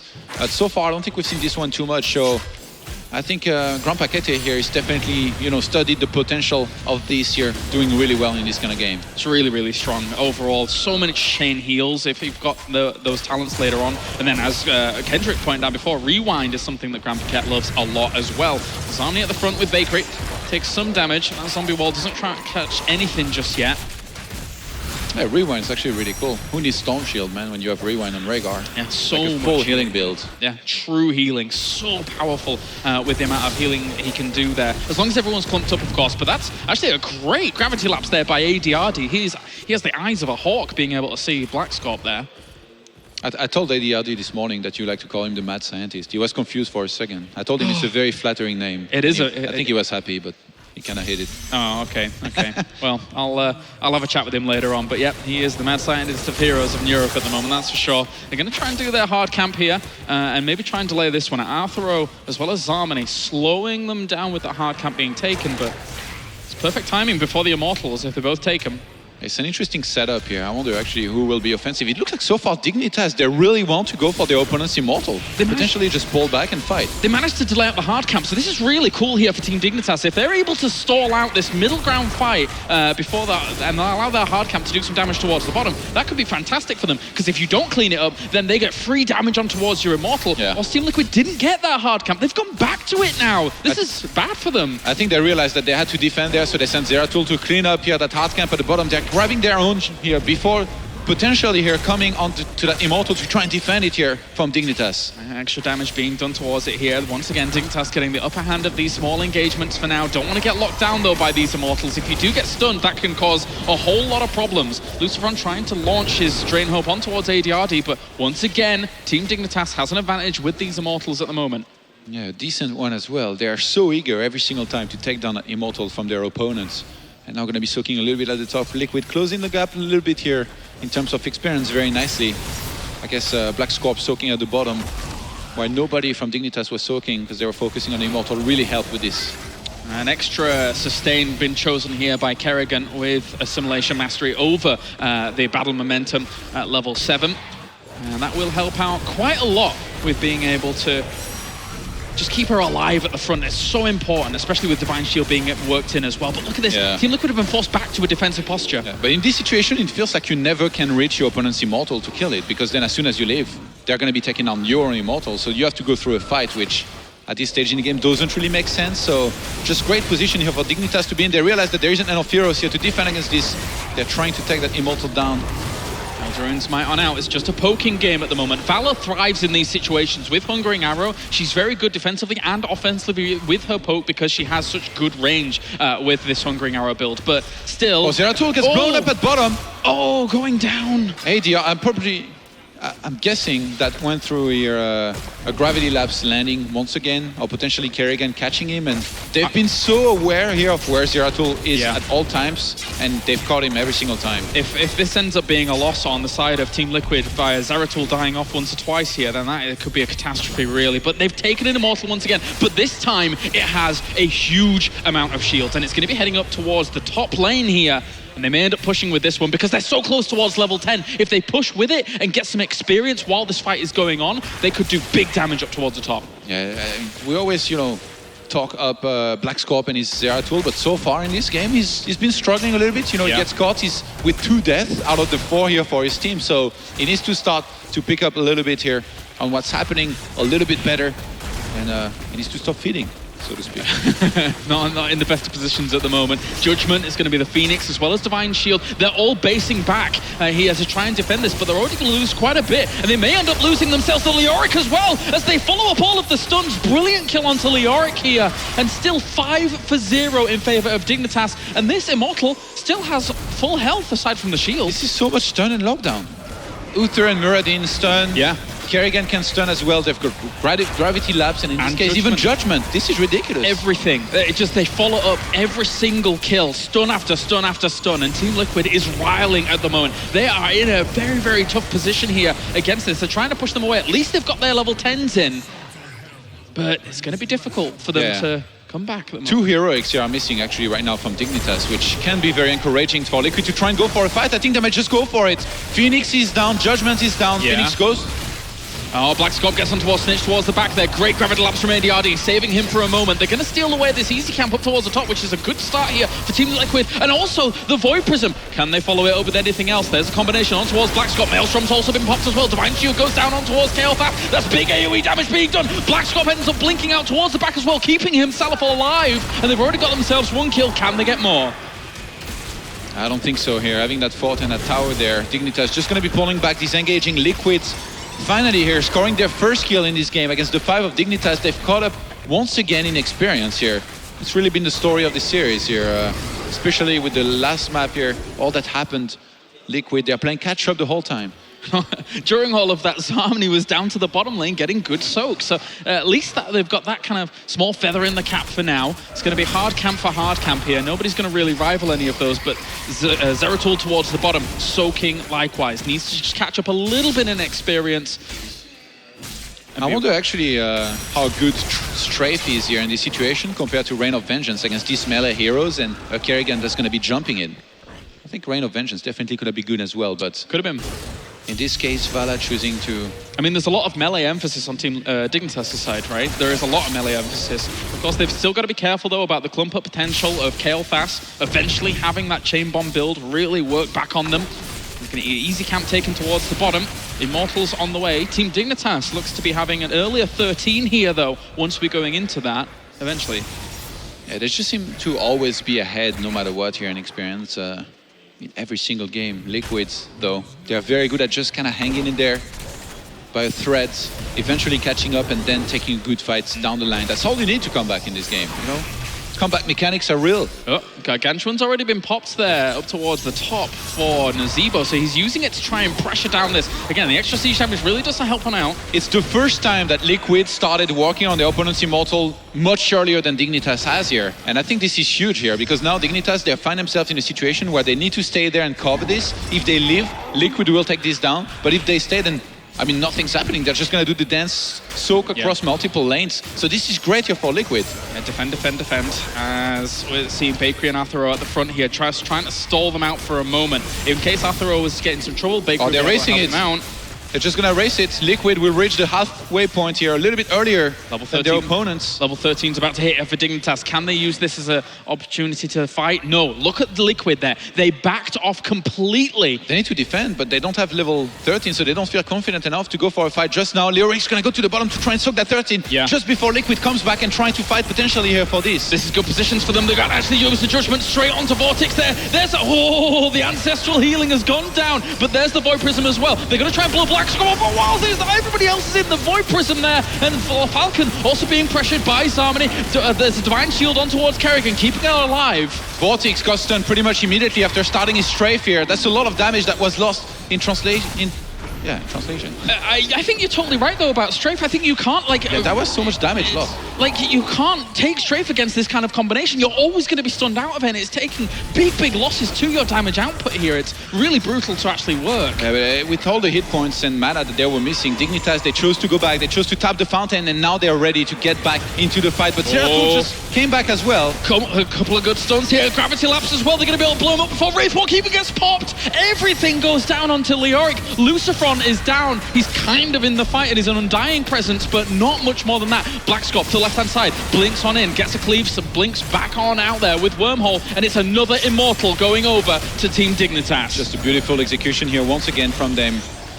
Oh, they actually capped Vortex there with that Gravity Lapse as well, and they're going to be able to blow her up once again. All of these stun chains going down over and over. Saving Falcon with the Ancestral Heal. Snitch managing to get out. Doesn't look like it might happen. If the shields from the assimilation are able to keep him alive there with Bakery's heal. Race roll and no thing when you have this many stun KLRs. You just die immediately as Leoric. There's no way you can escape. What a great start to the day to watch Dignitas and Liquid play it out here. It's truly do or die. Every single move really matters here. One of them will be completely eliminated here from the European road to BlizzCon. This potentially could have been the grand finals, but now it's the elimination match. That's how good all of these teams are here. Unbelievable. Another Immortal now pushing here for Dignitas, really piling on the pressure, and it's so hard to get away from these stuns. They were trying to go onto Falcon as Muradin jumped in there to maybe try and find a Stormbolt, but here comes the Void Prism. Vortex has already popped himself the strafe, so there's no follow-up extra damage there to get that going. Leoric's going to take a half a health worth of his damage. There's the Judgment onto Vortex. Will they be able to blow him up in time? Do they have more stuns? Yes, they do! Vortex goes down on the Valor, and likewise, Leoric's going to end up falling on the Lucifron, and the brothers are done. So much stun and lockdown here. Dignitas are going to press forward here. They're going to hit points to just kind of stay in there, potentially even go for a kill. Those timers not that long just yet here on Team Liquid, but now level 16 against just level 14 acquired recently by Team Liquid. Dignitas are going to be in a fantastic position. I mean, soaking 2 levels from there for Liquid on a 2-lane map is going to be close to impossible. Yeah, one thing that's really important as well on this map is to put weight on how much experience the Immortals actually get when you actually get them in the mid lane. They actually give you like 3/4 of a level, and if you've been delaying the fights in the mid and not been on the losing side of that, losing all of that experience during the lanes and stuff when you're having to fight 5-on-5 can be extremely detrimental. Yeah, Liquid's definitely in a little bit of a tricky situation here. They need to hang in there somehow. They need to soak level 16, and there they're going to have another chance at yet another fight to try and win this game. And the adaptation as well from Kael'thas on Dignitas' side of things, taking Backdraft at level 16 over the Arcane Barrier, he feels so comfortable with all the stuns that he has around him. I think this is brilliant for ADRD. I mean, yeah, they are the ones engaging all the time. You know, Judgment goes in, you got Kerrigan jumping right in there with the Maelstrom. Muradin as well is stunning, and you got Uther even covering him. So even if anybody was too close on Kael'thas somehow, everybody's going to get blown up, and he's going to get Divine Shielded. So everyone's going to get stunned. Now it is a really tall order for Team Liquid to come back in this situation, and look at this. As we see Team Dignitas setting themselves up just before this Immortal is about to pop. They're trying to lure them into a very precarious position. Falcon realizes there for a moment. I think he's going to take some crazy good Zeratul play here to get them out of this here. Liquid's best chance is going to have to be a perfect Void Prison. Yeah. Just all heroics lining up perfectly as well. And now they might just... they want to go and defend here against this Immortal here, being taken out so fast, but not having level 16, they can't even do that. Liquid, they're really scared actually right now to fight. Just because... Not just because actually they are 1 talent down, but also because all the way the fights have been going, they just get stunned, locked down, and sniped. But they can't let the pressure get to them. I mean, a lot of the members of Team Liquid are very well LAN first. If they lose out here, this is their lowest LAN finish, and I think forever. And they can't let that get to them at all. They're just trying to bring down a little bit of the health there on their opponent's Immortal, knowing that they were never going to be able to take the defense against it. But Team Dignitas are in the driving seat. Yeah, they get level 16 eventually here, Liquid. I wonder what their approach to defending will be. Do they try and wait until the Immortal's down and then go for an engagement, or do they try to go past that Immortal and take the fight straight to Team Dignitas here? It's going to have a choice they're going to have to make here very soon.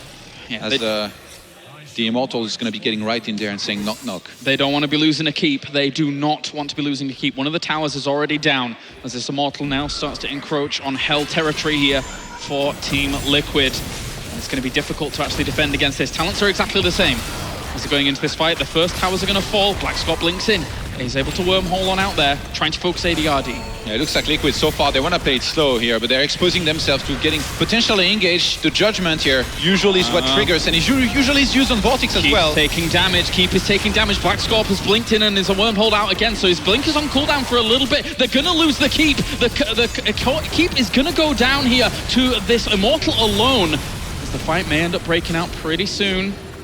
Because Liquid want to chase and try and fight. Dignitas could just turn around here and take this fight if they feel comfortable enough here with this. That's beautiful. Why ever need to engage if you can let your Immortal do what it needs to do? It's going to be Rending Cleave at level 16 here for the Zeratul, and ultimately he's so scared with that kind of talent choice. It's a good talent choice, but sometimes you see double bombs before, but you have to stick around for a long time for double bombs to work. And then Athero managed to get out there with Elder Rune's Might. I think it's actually really smart against this many stunners. You just go in, you use Rending Cleave and one single bomb, and then you get out immediately with Wormhole. It's actually, you need to stay away from the Uther. He's the one that can stun you really quickly, and then you can get Shen stun. Liquid, it looks like they might be ready for a fight here. Somebody going around on the backside here onto towards Falcon, trying to delay them out there from that point. I don't think they're going to be able to get this easy camp steal at least. They throw down the Gargantuan. That's quite ambitious here for Team Liquid. I don't know if it's going to really work on out. Judgment on towards Blackscope. He tried to wormhole out, but actually gets locked down. There's a Void Prism. Blackscope is somehow still alive during all of that pressure. I can't believe it. Lucifer's in the back lines though here. He may end up falling himself. himself in price of this. ADRD was being focused down by the Gargantuan, but they're going to take out Nazebo in the midst of all of it. Yeah, the problem with using Void Prison on this many heroes, if you're not doing any damage to anybody, is that you just kind of delay the fight, and now this didn't do enough. Lustifront is going to get chased down and sniped here. Oh, the follow-ups. This could be a fantastic position here for Dignitas. Not only are they knocking on the door of that keep, they could have tried to do some damage, but I think once again here, they're going to go for hard camp and then look to use that to put on pressure while pushing on towards an Immortal. Ideally, you need to be careful here, but Dignitas having 5 alive here. They're at least going to get that first half here, I think, of the Immortal sniped very, very quickly. It's actually on their side of the map here as well. Liquid, though, they need to start and set up here for the second half. The defense, they need a fight win here eventually. I said he was going to have to be through some great Zeratul play. He just hasn't been there here just yet in terms of Void Prison. He's been getting caught. Ancestral Healing was used and potentially wasted on him as well. And Dignitas, they're all ready here to move on to the semifinals to play a best of 5 against Rockets. I mean, yeah, they're so close to level 20 at this point compared to where Liquid is. This is really, really hard times here for Team Liquid. And again, somehow, some way, they can't let the pressure get to them. But on a map like a Battlefield of Eternity, it is very, very difficult to mount this kind of comeback. We've already seen this just prioritizing the hard camp because Dignitas knows they don't have to take risks at this point. Oh, this could be a great move, but it also could be a really bad one here. They need to be careful. Black Scope always going forward. They know he's there. They know he's there. He's going to end up going down if he's not careful. That's an explosion onto Zeratul. He ends up getting completely blown up. The ping comes out from Dignitas. They knew he was there. They saw the blur, and it's now a 5-on-4.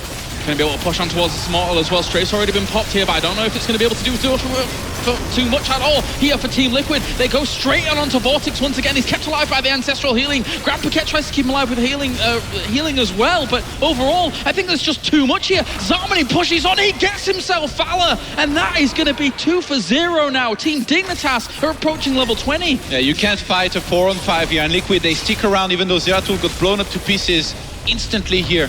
Just seconds before this happened, maybe a little bit on the tilt, and I mean, they're gonna lose another hero, and from there, Dignitas, they're closing in on level 20, they're gonna have yet another Immortal pushing in, a pretty healthy one as well. I can't believe that we saw Blackscop taking that risk, being that far forwards. I mean, sometimes, yes, everyone says one of the big abilities of Zeratul is being able to scout forward, being able to keep eyes on your opponent. But if you've got hawk eyes here like Team Dignitas, what are you supposed to do? Level 20 is now in, they've got their Storm talents, and this Immortal is going to cause big damage. They may even go on to core with this Todd. They were so patient as well here, with knowing when Zeratul was there, they didn't reveal it too early, they didn't stun with just one, they all threw their stun together, took him out very quickly, and now Dignitas, they are level 20 against a close to 19 Liquid. They're just going to engage into them.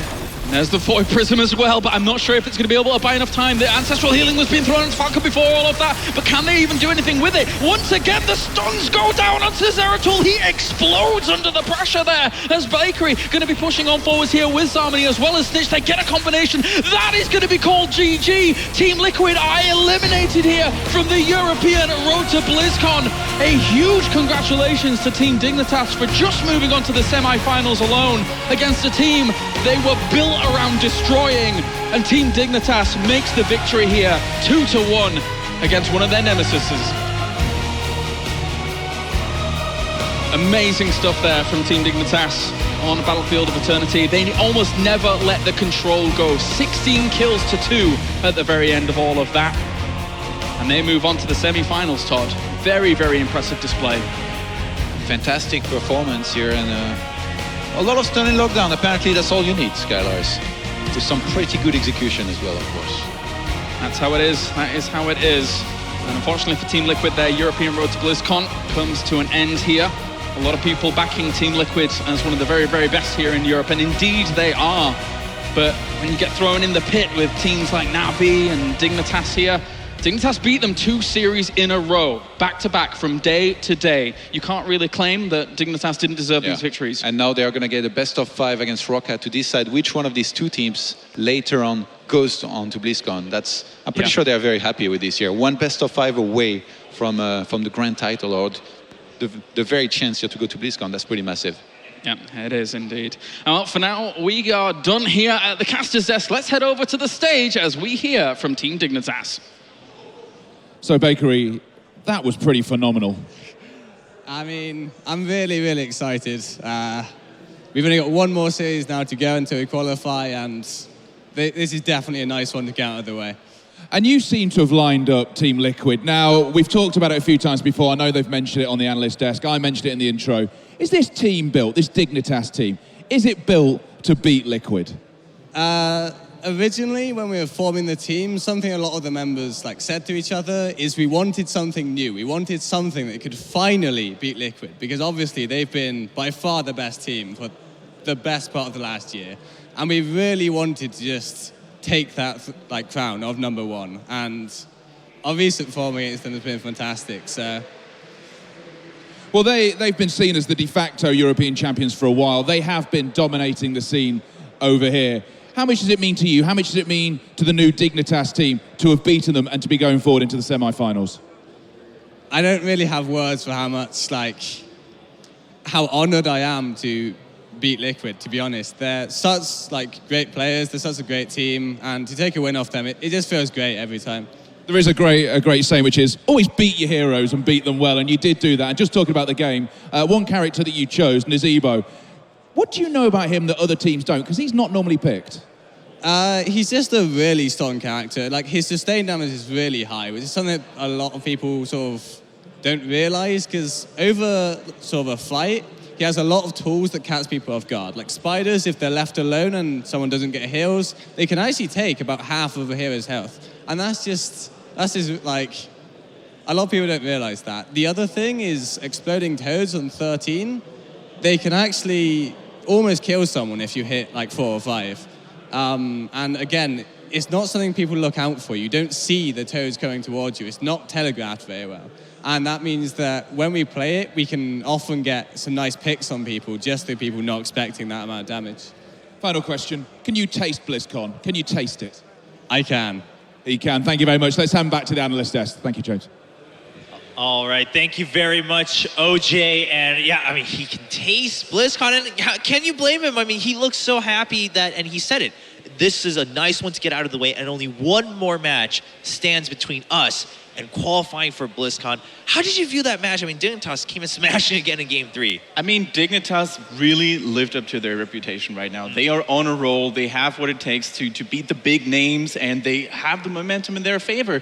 And now awaits Na'Vi, who has been performing really well as well. So it's gonna be a good match, a close match, and I can't wait to see what they have in store. Yeah, now going forward, I'm playing against Rocat for Dignitas, but Grubby, what did you think for them to bounce back in Game 2? It was like, oh, Team Liquid's back.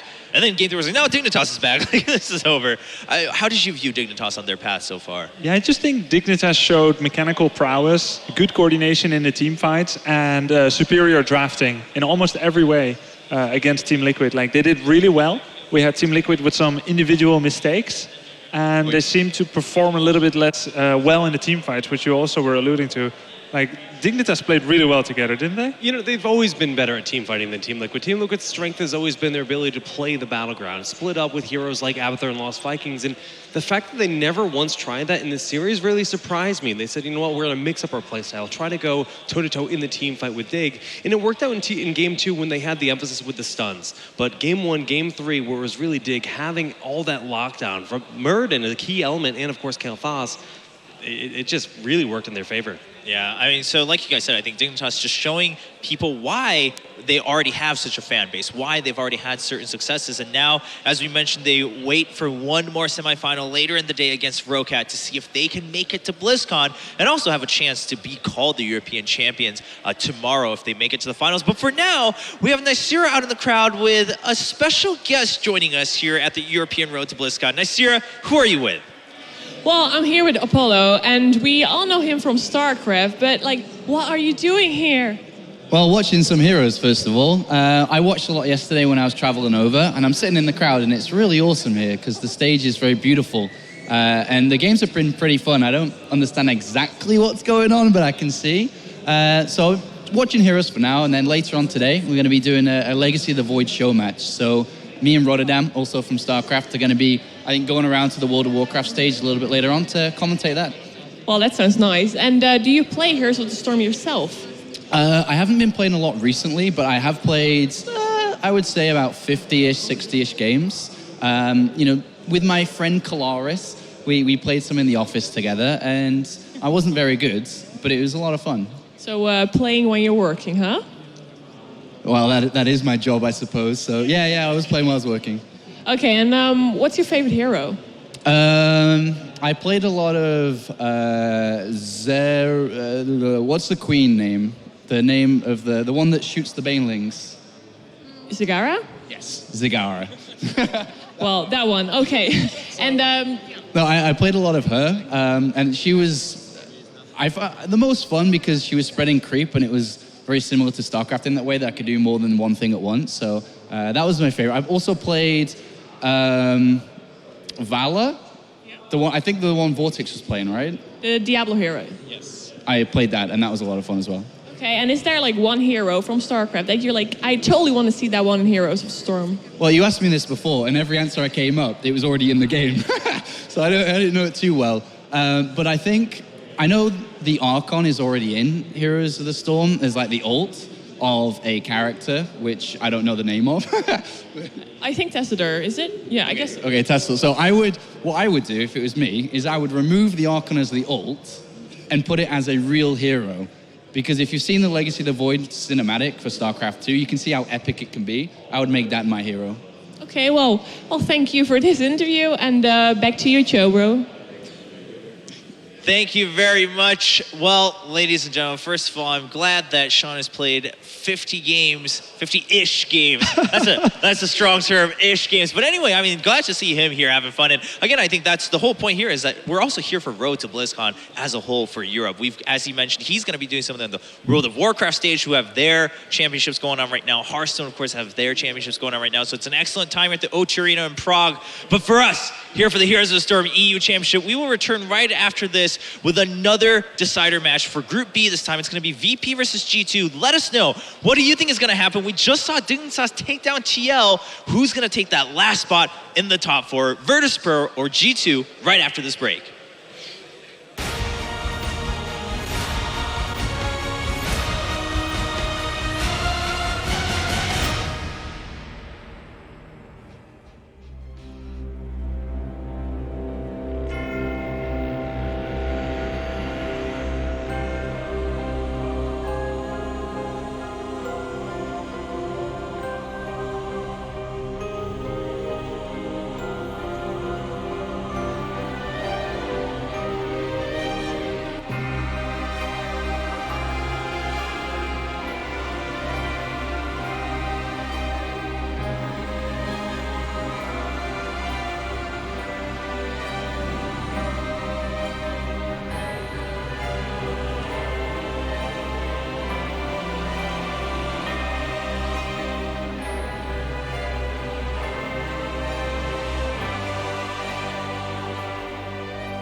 detected. Heroes of the Storm. Get it free at playheroes.com.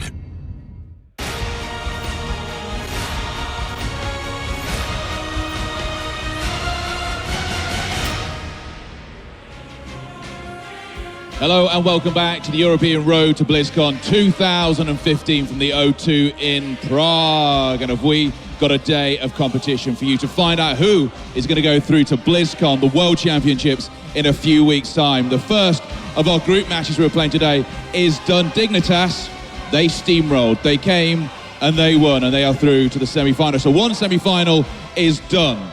But now we need to sort out our second. So please welcome to the stage the first of our teams. Please welcome G2!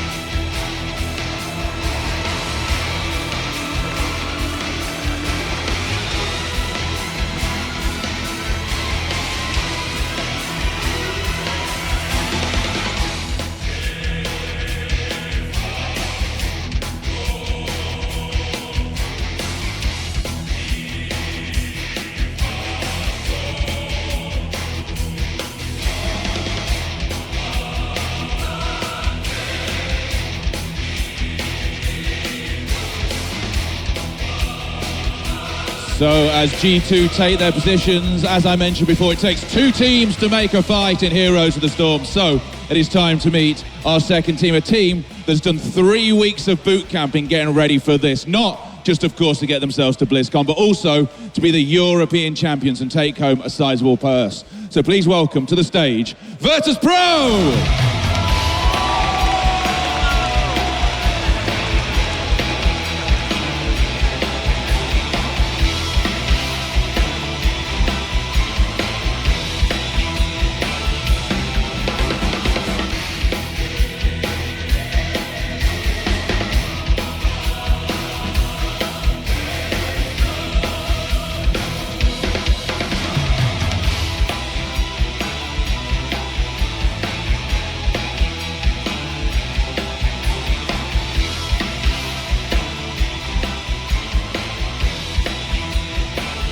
So Virtus Pro there, of course, a Polish team. This being held in Prague, I think they will get hometown support. It is going to be a fabulous final matchup of these group stages. This will tell us who is going to be in the semi-final. So let's get ready to brawl. Chobra, it's back to you. Thank you, G2 versus VP. G2 versus Virtus Pro here for the decider match of Group B. Now, we just saw Dignitas take down Team Liquid 2-1, Kendrick, and in this case, I mean, do you think there's a favorite team here? It's really hard to predict. I mean, G2 had a really intense last game against Fnatic yesterday, which actually secured them the spot to be on the stage today. So they may have that psychological advantage going for them, but overall, I think in terms of skill level, they are very close to each other. Okay, and Todd and Claire, some of you guys are joining us here on the desk after that exciting cast of the Group A match. But what do you think? I mean, VP, of course, they've also been a pretty long-standing team here for Heroes of the Storm, given the length of the game itself. Yeah, so has G2 been, but these two, they've played yesterday in Group B. In their first match, they met each other, and Virtus Pro won a very one-sided series. That was actually not close at all. So going into this match, I feel like they're definitely going to be the favorite, maybe even the overwhelming favorite, I would go as far as saying. I've got to agree. I mean, aside from Gamers 2, Gamers 2 is like the Silver Surfers of the European scene at the moment. They always keep placing second at DreamHacks, etc., and things like that. But since then, they have fallen off a little bit. They're not the menacing force in Europe they once were, whereas Virtus Pro has always had this steady position in the European scene where they've been a very aggressive team and they have been able to take wins and not really kind of fall off the mark at all. Okay, well, you know, now that you mentioned, of course, given that history of both the teams and, of course, having met yesterday, Gamers 2, they have a little bit more to prove in that sense because, of course, yesterday went in the favor of Virtus Pro. We'd love to hear what Gamers 2 had to say about their road to BlizzCon so far and what they're looking forward to in the upcoming match.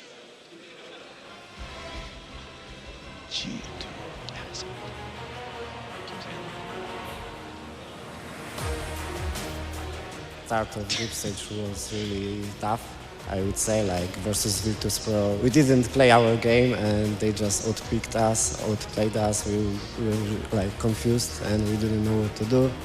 But we made some decisions We prepared some tactics for Fnatic, so everything was fine.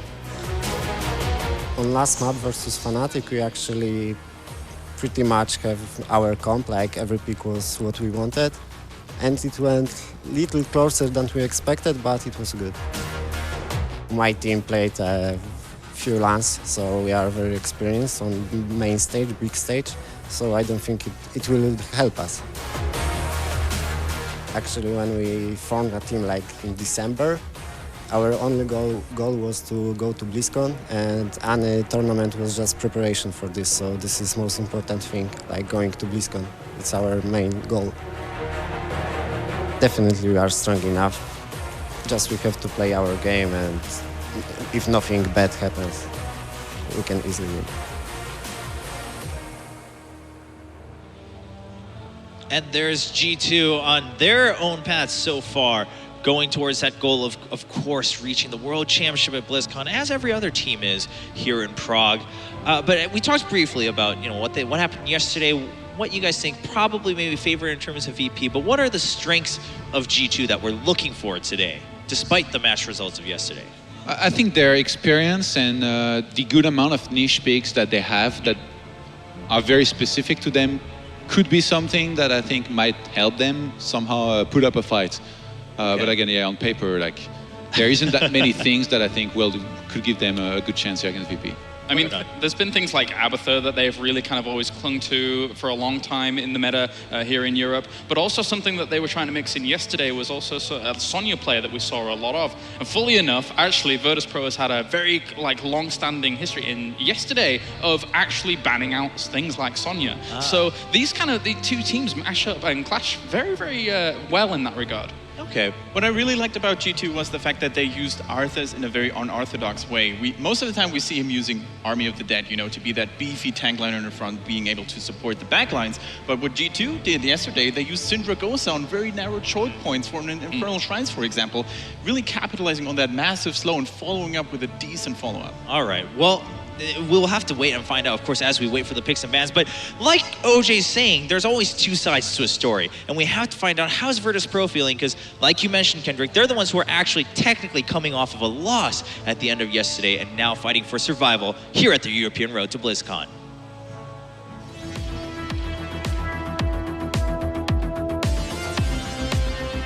Our squad is Virtus.pro. We've been playing together for like 4 months, and we're a Russian-based team, so we really like to play aggressive. So playing on a main stage where a lot of people are watching, of course, you get nerves. There's a lot of people expecting something from your team to perform well, show a good match, but it's really nice feeling when you know there's people that could possibly be rooting for your team.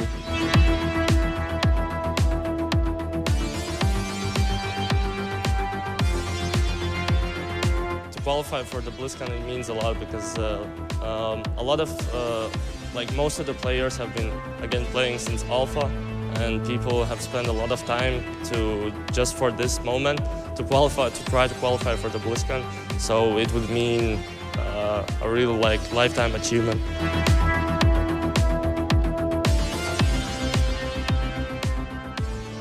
So there's Virtus.pro on the other side, trying to make sure they also can secure a spot in the top 4 so that they have a chance to go to BlizzCon. Now, earlier, Todd, you mentioned, of course, that you do think mechanically, and once we get into the details, that VP probably has the edge across the board.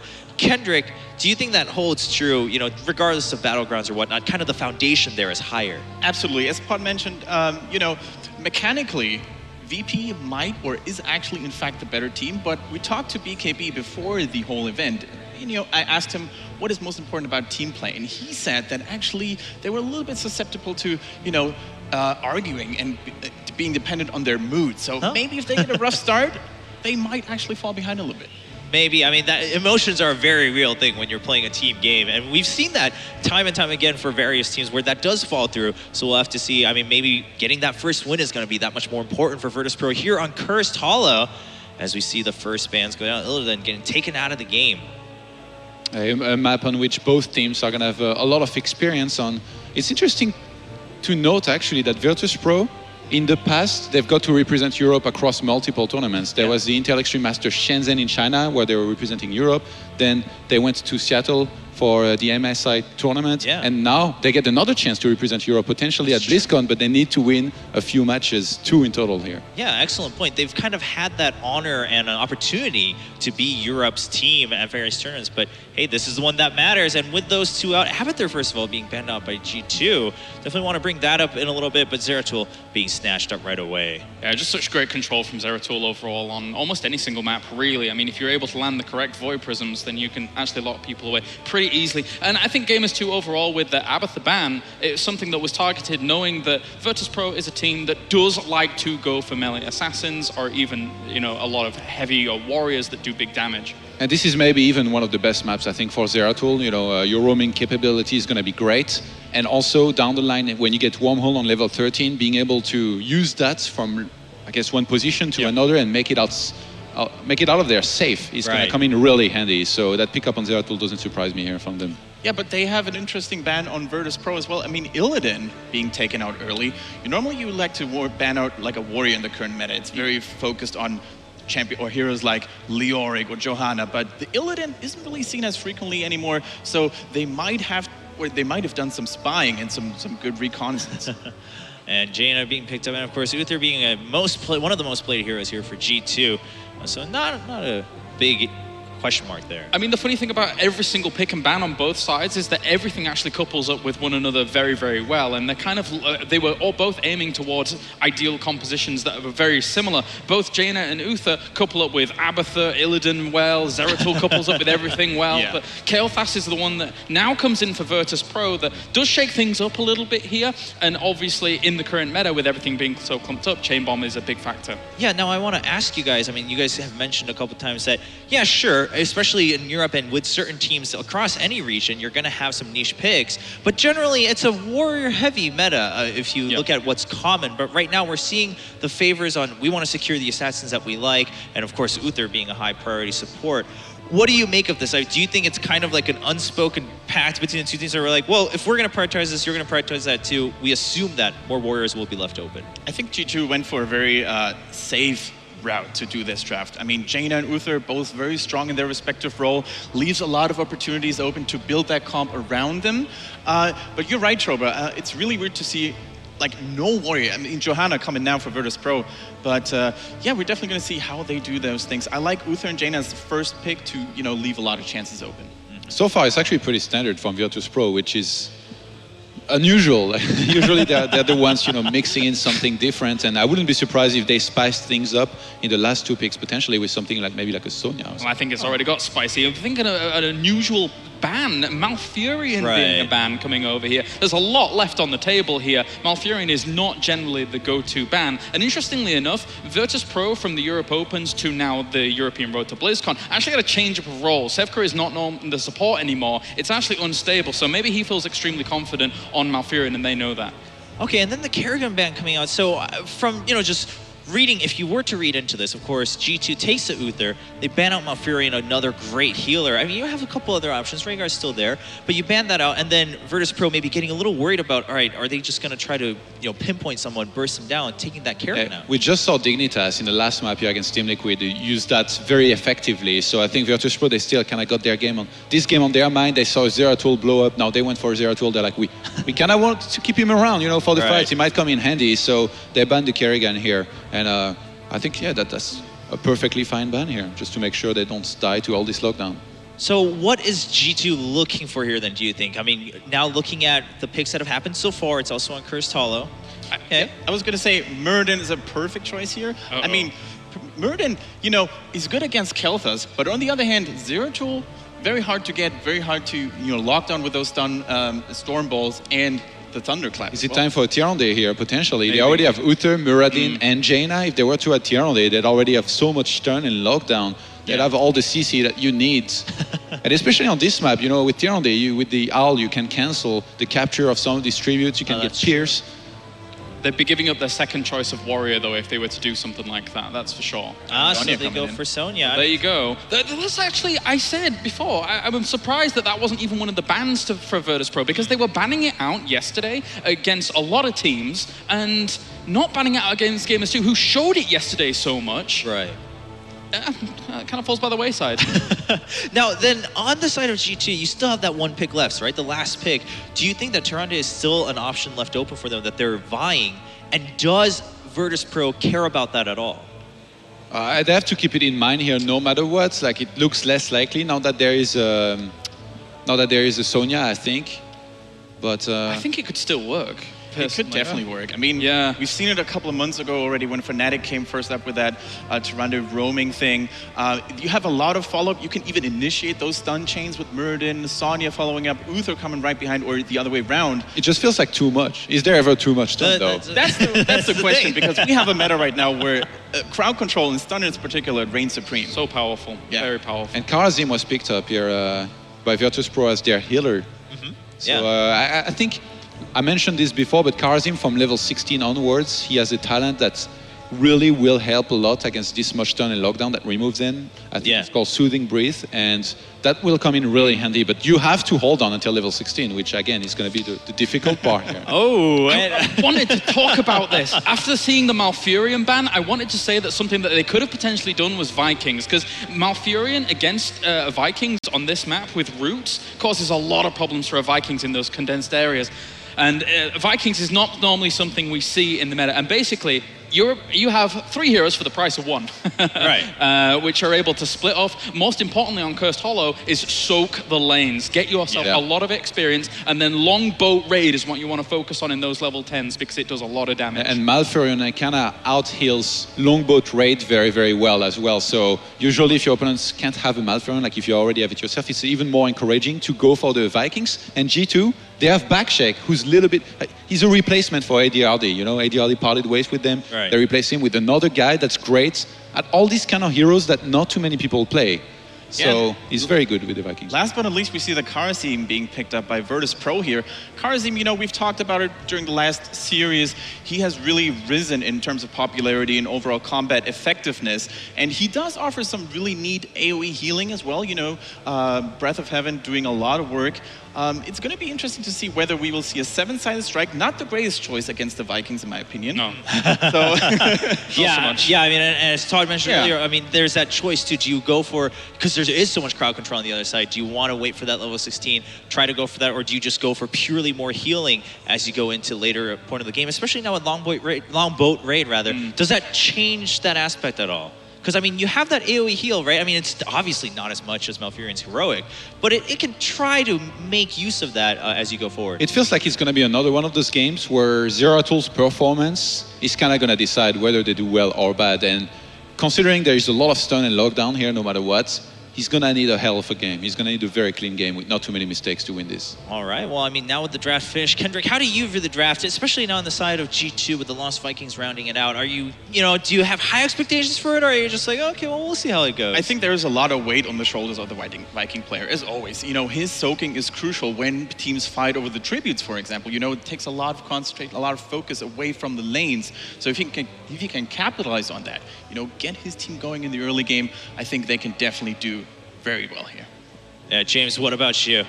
I'm just disappointed with myself that I didn't mention the Vikings after the Malfurion ban, because it made so much logical sense in my head. And, well, Gamers 2, Bowcheck is normally who you see actually running that Vikings, and he's very, very good at it. I would just say just a slight shy down from where Vortex actually runs the Vikings. They can definitely have very good position in this game, despite saying I would say that Virtus Pro is the favorite in terms of strength. Composition-wise, I really like what Gamers 2 is doing here. Yeah, I mean, but, don't be too hard on yourself. Isn't that the lovely thing about Heroes of the Storm right now, is that really, quite frankly, you're not too surprised when any hero comes up, except maybe certain ones like Diablo. Or Murky, yeah. That's never going to happen. Oh, yeah. To be honest, like even before the draft started, I did say that these teams, and G2 in particular, they have some niche picks that's really specific to them. And I was thinking of Vikings in particular, Vikings, Abathur, even Asmodan.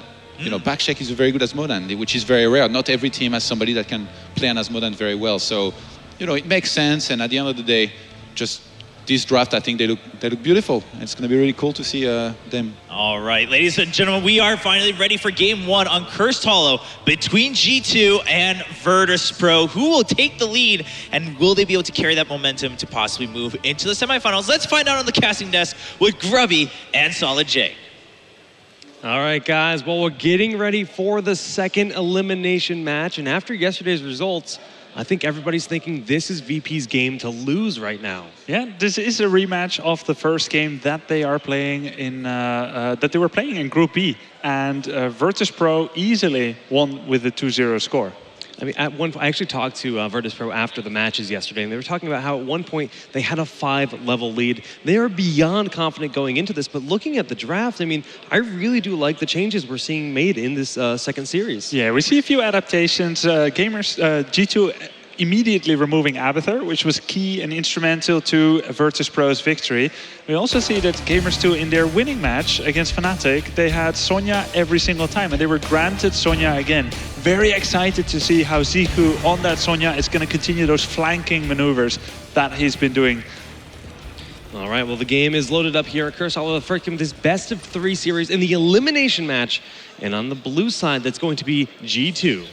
All right, Joey here on Muradin, Ziku on the Sonya, Niker on Jaina, Leo from Korea playing the trusty support, and Basek on the Vikings. And here on the right side, gonna have Sevka on Zeratul, Kunichan on Tyrael, Unstable on the Karazim, and we've got BKB on Johanna and Andy Lendy on the trusty Kel'Thas. Everyone is gonna be headed for the middle here, perhaps in one big engagement, perhaps just taking their positions on the map. Yeah, so just looking at the early game talents, nothing really standing out of the ordinary. It's going to be Vikings picking up Bribe. That's really picked up a lot of steam in the style of Vikings ever since the changes.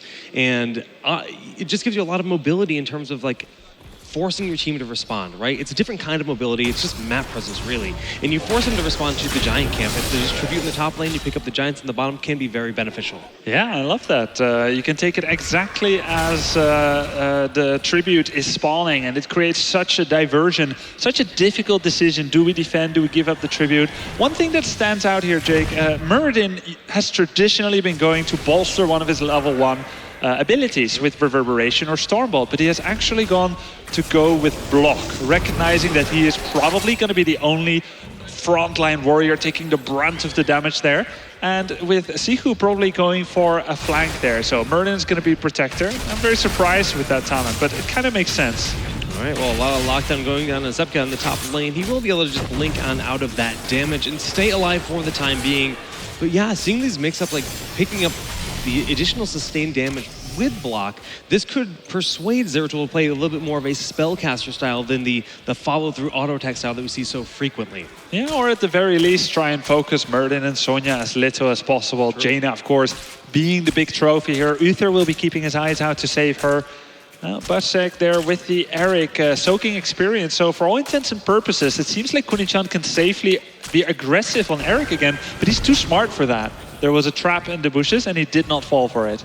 Yeah, if you don't have eyes in the opponent, it's always good to play a little bit passively. But look at this approach in the back line. We have 3 heroes on the side of G2 looking for someone to rotate up to that Bruiser camp, which will spawn just about now. This is a very aggressive play. Yeah, and that's the kind of thing you can do when you have Vikings in your team. You're not giving up any XP. We see that Zeratul there spotting the wrong Bruisers. Had they had a Tyrande, they could have used a Sentinel and beyond a doubt eliminate that position as a possibility. But now we're going to get a free Bruiser camp for G2 here. Now the cool thing about that is like, okay, those bruisers aren't gonna do too much. They never get much siege damage because 1 or 2 minion waves prevents them from actually taking down too much. So.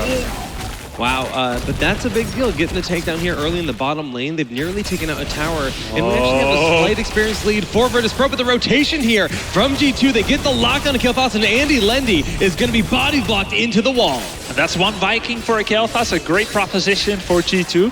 Muradin going to continue with his tanky build, going for third wind here. His trait that allows him to heal rapidly out of combat is going to be even much more rapidly. So a very tanky build there. In the meantime, Eric goes down to Tyrael and Zeratul in the top lane, but we got to focus on this Tribute.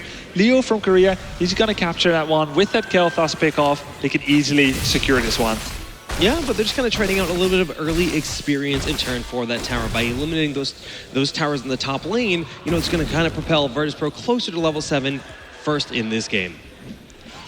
All right, now everyone is wondering, when shall we get our next tribute? At this point, the Vikings would have something like 60 minion kills. Not enough yet, not the 80 that you would require to activate their bribery. And we see now, oh, you know, they actually have enough already, doing that triple lane soak. The timing is a little bit off. It's not exactly when you might want to cause a diversion for the tribute, but they're using it in a different way. Very nice to see that. In the very same time, they're doing a 4-man push in the middle, and they're going to get those 2 towers and going to get a little bit of experience. Okay, well, level 7 around the corner here for G2. Virtus.pro already have theirs, and that's when Killfall starts to get a bit more scary. Karazeem's healing gets a little bit more powerful as well with Echo of Heaven. And this next tribute fight, not crucial for either team, so you think it's going to be a full-on approach here for Virtus.pro, or are they going to give this one up once again? I think Virtus.pro will try for it. They still got Tiro up there. It's a 4 versus 4. None of the Vikings have come yet. Tiro just went for a Hearthstone, so he's going to come here in short order. It's a short 4 versus 4, though. Keep in mind, the longer this takes for G2, the better, because they've got their Vikings spread out over all the 3 lanes, so they're going to be very disengaging. All they need to do is to poke away at the tribute, and this is a risky waste of time for VP here. They're going to go in hard now. Tyrio has arrived. They're going to get the damage on Joey. Burden goes down. A beautiful living bomb, just getting that takedown. Now they can force them all away. We see Leo very low. They're just buying time for BKB to capture the tribute. 1-1 on the table for both teams. Yeah, they had to make this happen really quickly, Virtus.pro, and they did do that. Taking out that Muradin, who went for the tankiest build possible, but it could not withstand the concerted damage that Virtus.pro is piling on top of him. Okay, well, we do see Zeratul is rotating around, and he's going to, again, try to find that Eric out of position whenever possible. First, push this lane out, gather the experience for your team, because that ammunition, you know, is going to fall quite low with the Vikings pushing constantly, but then try to eliminate the Vikings as often as possible. He's a great counter to that hero. Yeah, I'm a little surprised he isn't looking for him.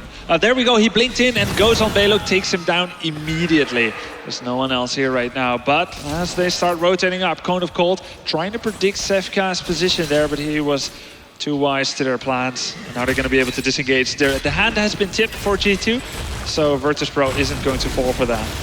And just powering through this tower, it's going to get Virtus.pro so close to level 10, and that's going to be a very small window as this next tribute spawns here in the top portion of the battleground. Yeah, G2 is going to need about 20 seconds to get level 10 or so, so if they can keep off Virtus.pro just for 10 seconds off the tribute, they could potentially contest if they want to. However, Jake, I feel like oftentimes with Vikings, you want to get something like to level 12, 13 before you start bringing them together for their longbow raid team fights. Yeah, they don't have the same kind of efficiency, and you know what?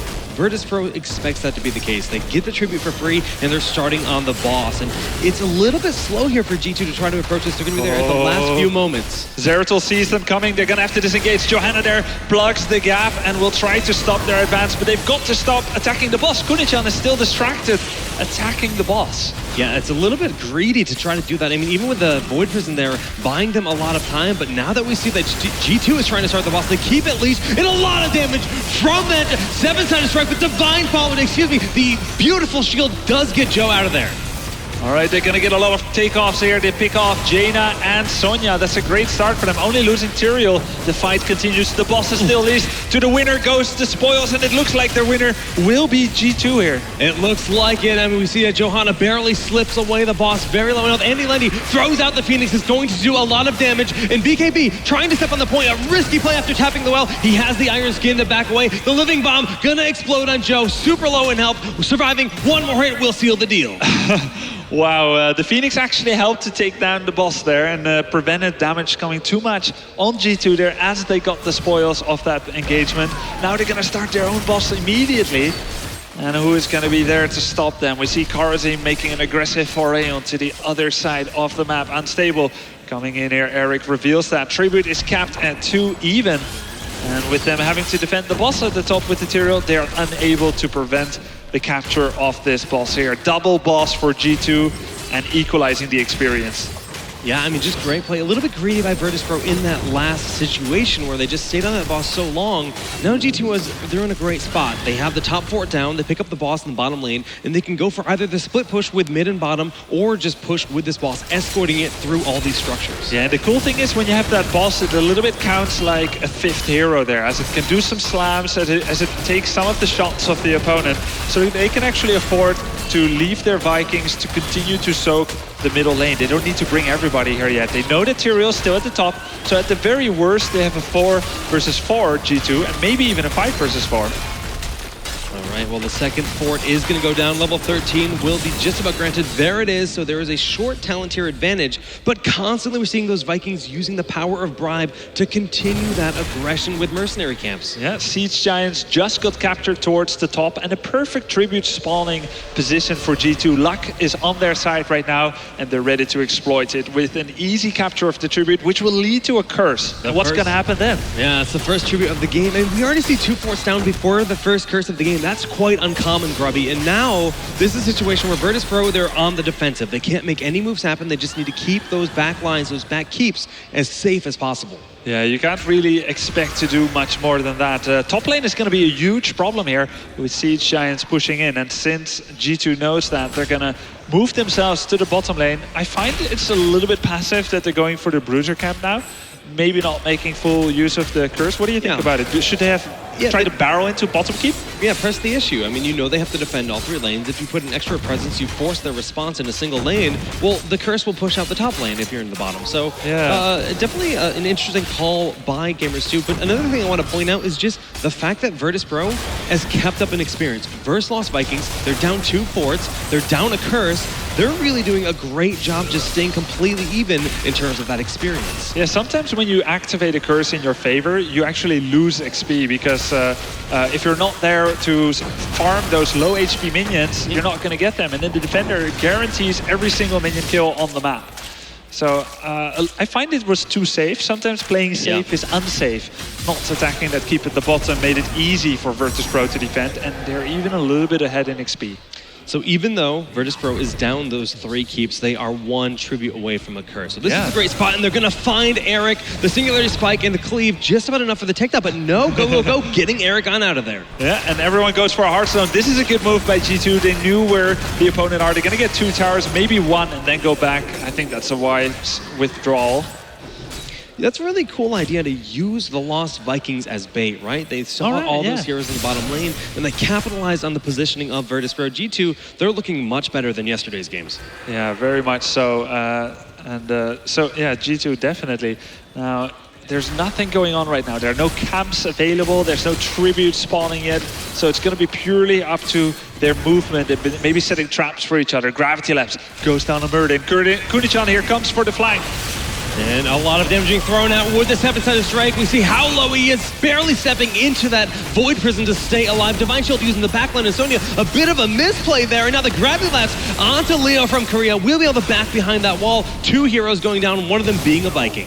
Wow, Murden took like 40% damage there from the 7-sided strike. That was devastating on him. Ice Block has to be used. The Living Bomb will explode, and Nicker does end up falling. And now we do see that Uther will be body blocked by the entire team. Condemn pulls Leo back in, and that is going to be yet another hero falling on the side of G2. Oh, that's devastating. Thinking that they can defend safely from behind the gate, but what's stopping Virtus.pro from engaging hard? G2, they're too complacent, and this is probably going to give a keep kill. I mean, this middle fort has gone down. They're trying to split push with Sonya and Eric in the bottom lane, but taking up this wall, they now have a full level advantage, Grubby. Yeah, meantime, the Vikings are still soaking XP, so they do have that level 16 talent, and they're pushing a little bit, but here comes the tribute. They're definitely going to be able to capture that, and on the back of that, 2 bosses are going to be available. There's so many ways that Virtus.pro can play this, that G2 is going to have difficulty exactly deciding what to do. Yeah, this is actually a really cool situation, right? There's a lot of options for Virtus.pro to get aggressive, but they also have to be worried about the party bush potential, right? Sepka here taking this watchtower, that's a big risk to do, and he's going to be caught out of position, having to blink away. And Uther is there, the stun lockdown. That is a huge misplay. Oh, man. Yeah, these 0-2 players, they think they can always get away with invisibility and the Bolt of the Storm, the blink. So suddenly what looked like they had all these options, it's now all thrown away. And it's G2 that's getting aggressive in the offensive side of the boss. Note that he didn't even use VP to save himself. Like, he could have tried and failed, but at least he still has the cooldown. But this is terrible now. Lots of damage there on Joey and Sonya from the 7-sided strike. Avatar is completely stuck. He was only running in this fight, and suddenly it's a 4 versus 4. Just tearing through the entire team. 4v5. They are just going to flip this fight. Uther trying to keep the Sonya alive, but the damage is too much. Will end up falling in Nicker, the last remaining hero other than the Vikings. One more hit will do it. Unstable just needs to use that plank. Just trying to buy some time. Tyrael casually threw a sword there, ending Jaina's life, and pause on losing that life. Now they're going to go for the keep first and foremost, and after that they can get the boss. A 4 versus 5. They did not need Zeratul for this engagement. And due to the fact that G2 tried to roam around and collect, of course, that boss, they just let the curse push itself in. That's why we saw that middle keep so very low, end up falling in that situation. All right, now finally this boss, kind of a cursed place, no pun intended, for both teams. Every time they tried it, they were not able to get it. But now finally, a more safe approach. Virtus.pro is going to get it. And you can notice that they're only letting 2 heroes finish that boss. They're going to rotate to get some mana, Kel'Thas is, and the 2 warriors are going to come quickly to the other side and prevent any capture simultaneously of the other boss. And now that we're going towards the extreme late game too, just thinking about the team fights in these situations where you're fighting over a boss, they have holy ground. So if it's a situation where G2 goes too far forward, they can be locked in place, have to fight a very scary composition with Circle of Life, the big heals, of course holy ground holding you in place. And then we see the holy ground even being used for an escape as they turn around onto Sonya, who gets a Divine Shield to stay alive. She doesn't have a lot of fury, and Divine Shield was already used. She's on 30% life. Siku rotating out of the fight. He's still alive for now, but where is this gonna go? Oh no, the Vikings are locked in a void prison. And now it's Nicker getting blown up, followed by Sizu. The longboat raid used in desperation, but it looks like another dominant fight for Virtus.pro as they eliminate the final 2 members. Yeah, very nice zoning there with that holy ground on the left position, isolating out Sonya, making the Divine Shield be used too early. And off the back of this should be an easy finish game by Virtus.pro. They can go through the middle and end now. I'm not sure why they're going for the boss. Yeah, a little bit passive play for sure, but I just want to harp on the point that we talked about this earlier. If you can force out a Divine Shield strictly from the 7-sided strike, it's so worthwhile. That's the win. And that fight is the perfect example of that situation. Very much so, very much so. Sonya there trying to get some kind of flank, but didn't work out how it worked out yesterday. And now they're going to Hearthstone for some mana. Possibly felt they could not finish the game yet because they didn't have enough mana on their heroes. You know, I'm completely okay with them playing safe in this situation. They have the stronger late game composition. It's shown off so far. Top keep is almost down. Just go back, refill those tanks of mana and health, and move yourself back onto the battlefield. Yeah, they know that they're going to fight for another 1 or 2 objectives with the level 20, the Storm tier talent advantage against G2. This boss is going to push. They can take the Bruiser camp here for G2, and if they're lucky, they can maybe even set a trap. Actually, they're going to still push in with that boss, which is still quite healthy. 50%, they're going to push in hard here. In comes Johanna with the Condemn, trying to kill some minions, maybe some heroes. And Zeratul nicely finishes off that top keep. Beautifully done. Zeratul will now make his way down to the bottom lane, sneaking through the base in this situation. They have to worry about the big Void Prison setup. All the heroics are now off cooldown for Virtus.pro, and getting this final keep means they can look to find a misplay on the side of G2. Now, do they want to push in hard here? They're up 2 levels and a talent, but there's no more boss. They have a nice minion wave, though, the Siege Giants, but generally it's a very risky proposition to push into the enemy core 5 versus 5. Yeah, so far, they're shirking around, though. If they can see somebody that steps out of line, yeah, that's exactly what they want to do. Just okay. Looking for opportunities, yeah? All right. Note that Karazim actually picked up 11-sided strike, so any tank that gets caught out of position is going to get blown up real easy. And this is such a tough spot to be in. G2 now does not have the Storm Talents for another half a level. That's why you're seeing them trying to make the play. The 11-sided strikes go up and blow up Sonya very quickly. If they can get another takedown, they'll surely be able to win this fight. Still fighting on the core, a dicey situation. And with the beautiful Condemn pulling them in, we see Jawei taking a lot of damage. Beautiful VP locking them out. And they're secluding Leo, who has to use Divine Shield on himself. Yeah, wonderful sanctification there by Tyrael, Kuni-chan, making everyone invulnerable and clustering around those heals from Karazim. More and more takedowns. It's a 3-lane push. They are up 5 versus 2.5. and they're going to be able to finish off this core. Zeratul, is he going to go down? Oh, a small moral victory for G2 as they get level 20, but Virtus.pro reigns supreme on this first map. In beautiful fashion. When it came to the late game, they just had exactly what they needed. Their strategy really fleshed out in that late game, and even after throwing that boss, which looked rough for them, they just kind of kept their composure, didn't get tilted, and they powered through. Yeah, not enough mention maybe of the sanctification heroic. It got used, I feel like, for the first time really well in this tournament, and it combined so well with Karazim. Often when you group around Karazim's heals, you could get too much area of effect damage, but sanctification really takes care of that. It's such a cool response to Sonya too, that explosive style that she has when she dives in. It's just like, you can nullify all of that initiation and then just eliminate her so quickly. Yeah, rather than spreading out and preventing the enemy's attacks, they have clustered together as a group, and they looked so healthy and good doing it. Well, you can see the morale of that team. They're all rallying together, feeling good about that game. I mean, now, based on this tournament so far, they're 3-0. And getting the rematch, a lot of times, you know, you can be worried, right? They know your strategies. They know what you've played the day prior, so your opponents can adapt to that. But, you know, even shaking things up here, not having Abathur, still played quite well. All right, guys, we're going to throw back over to the analyst desk here to hear their thoughts on the matchup.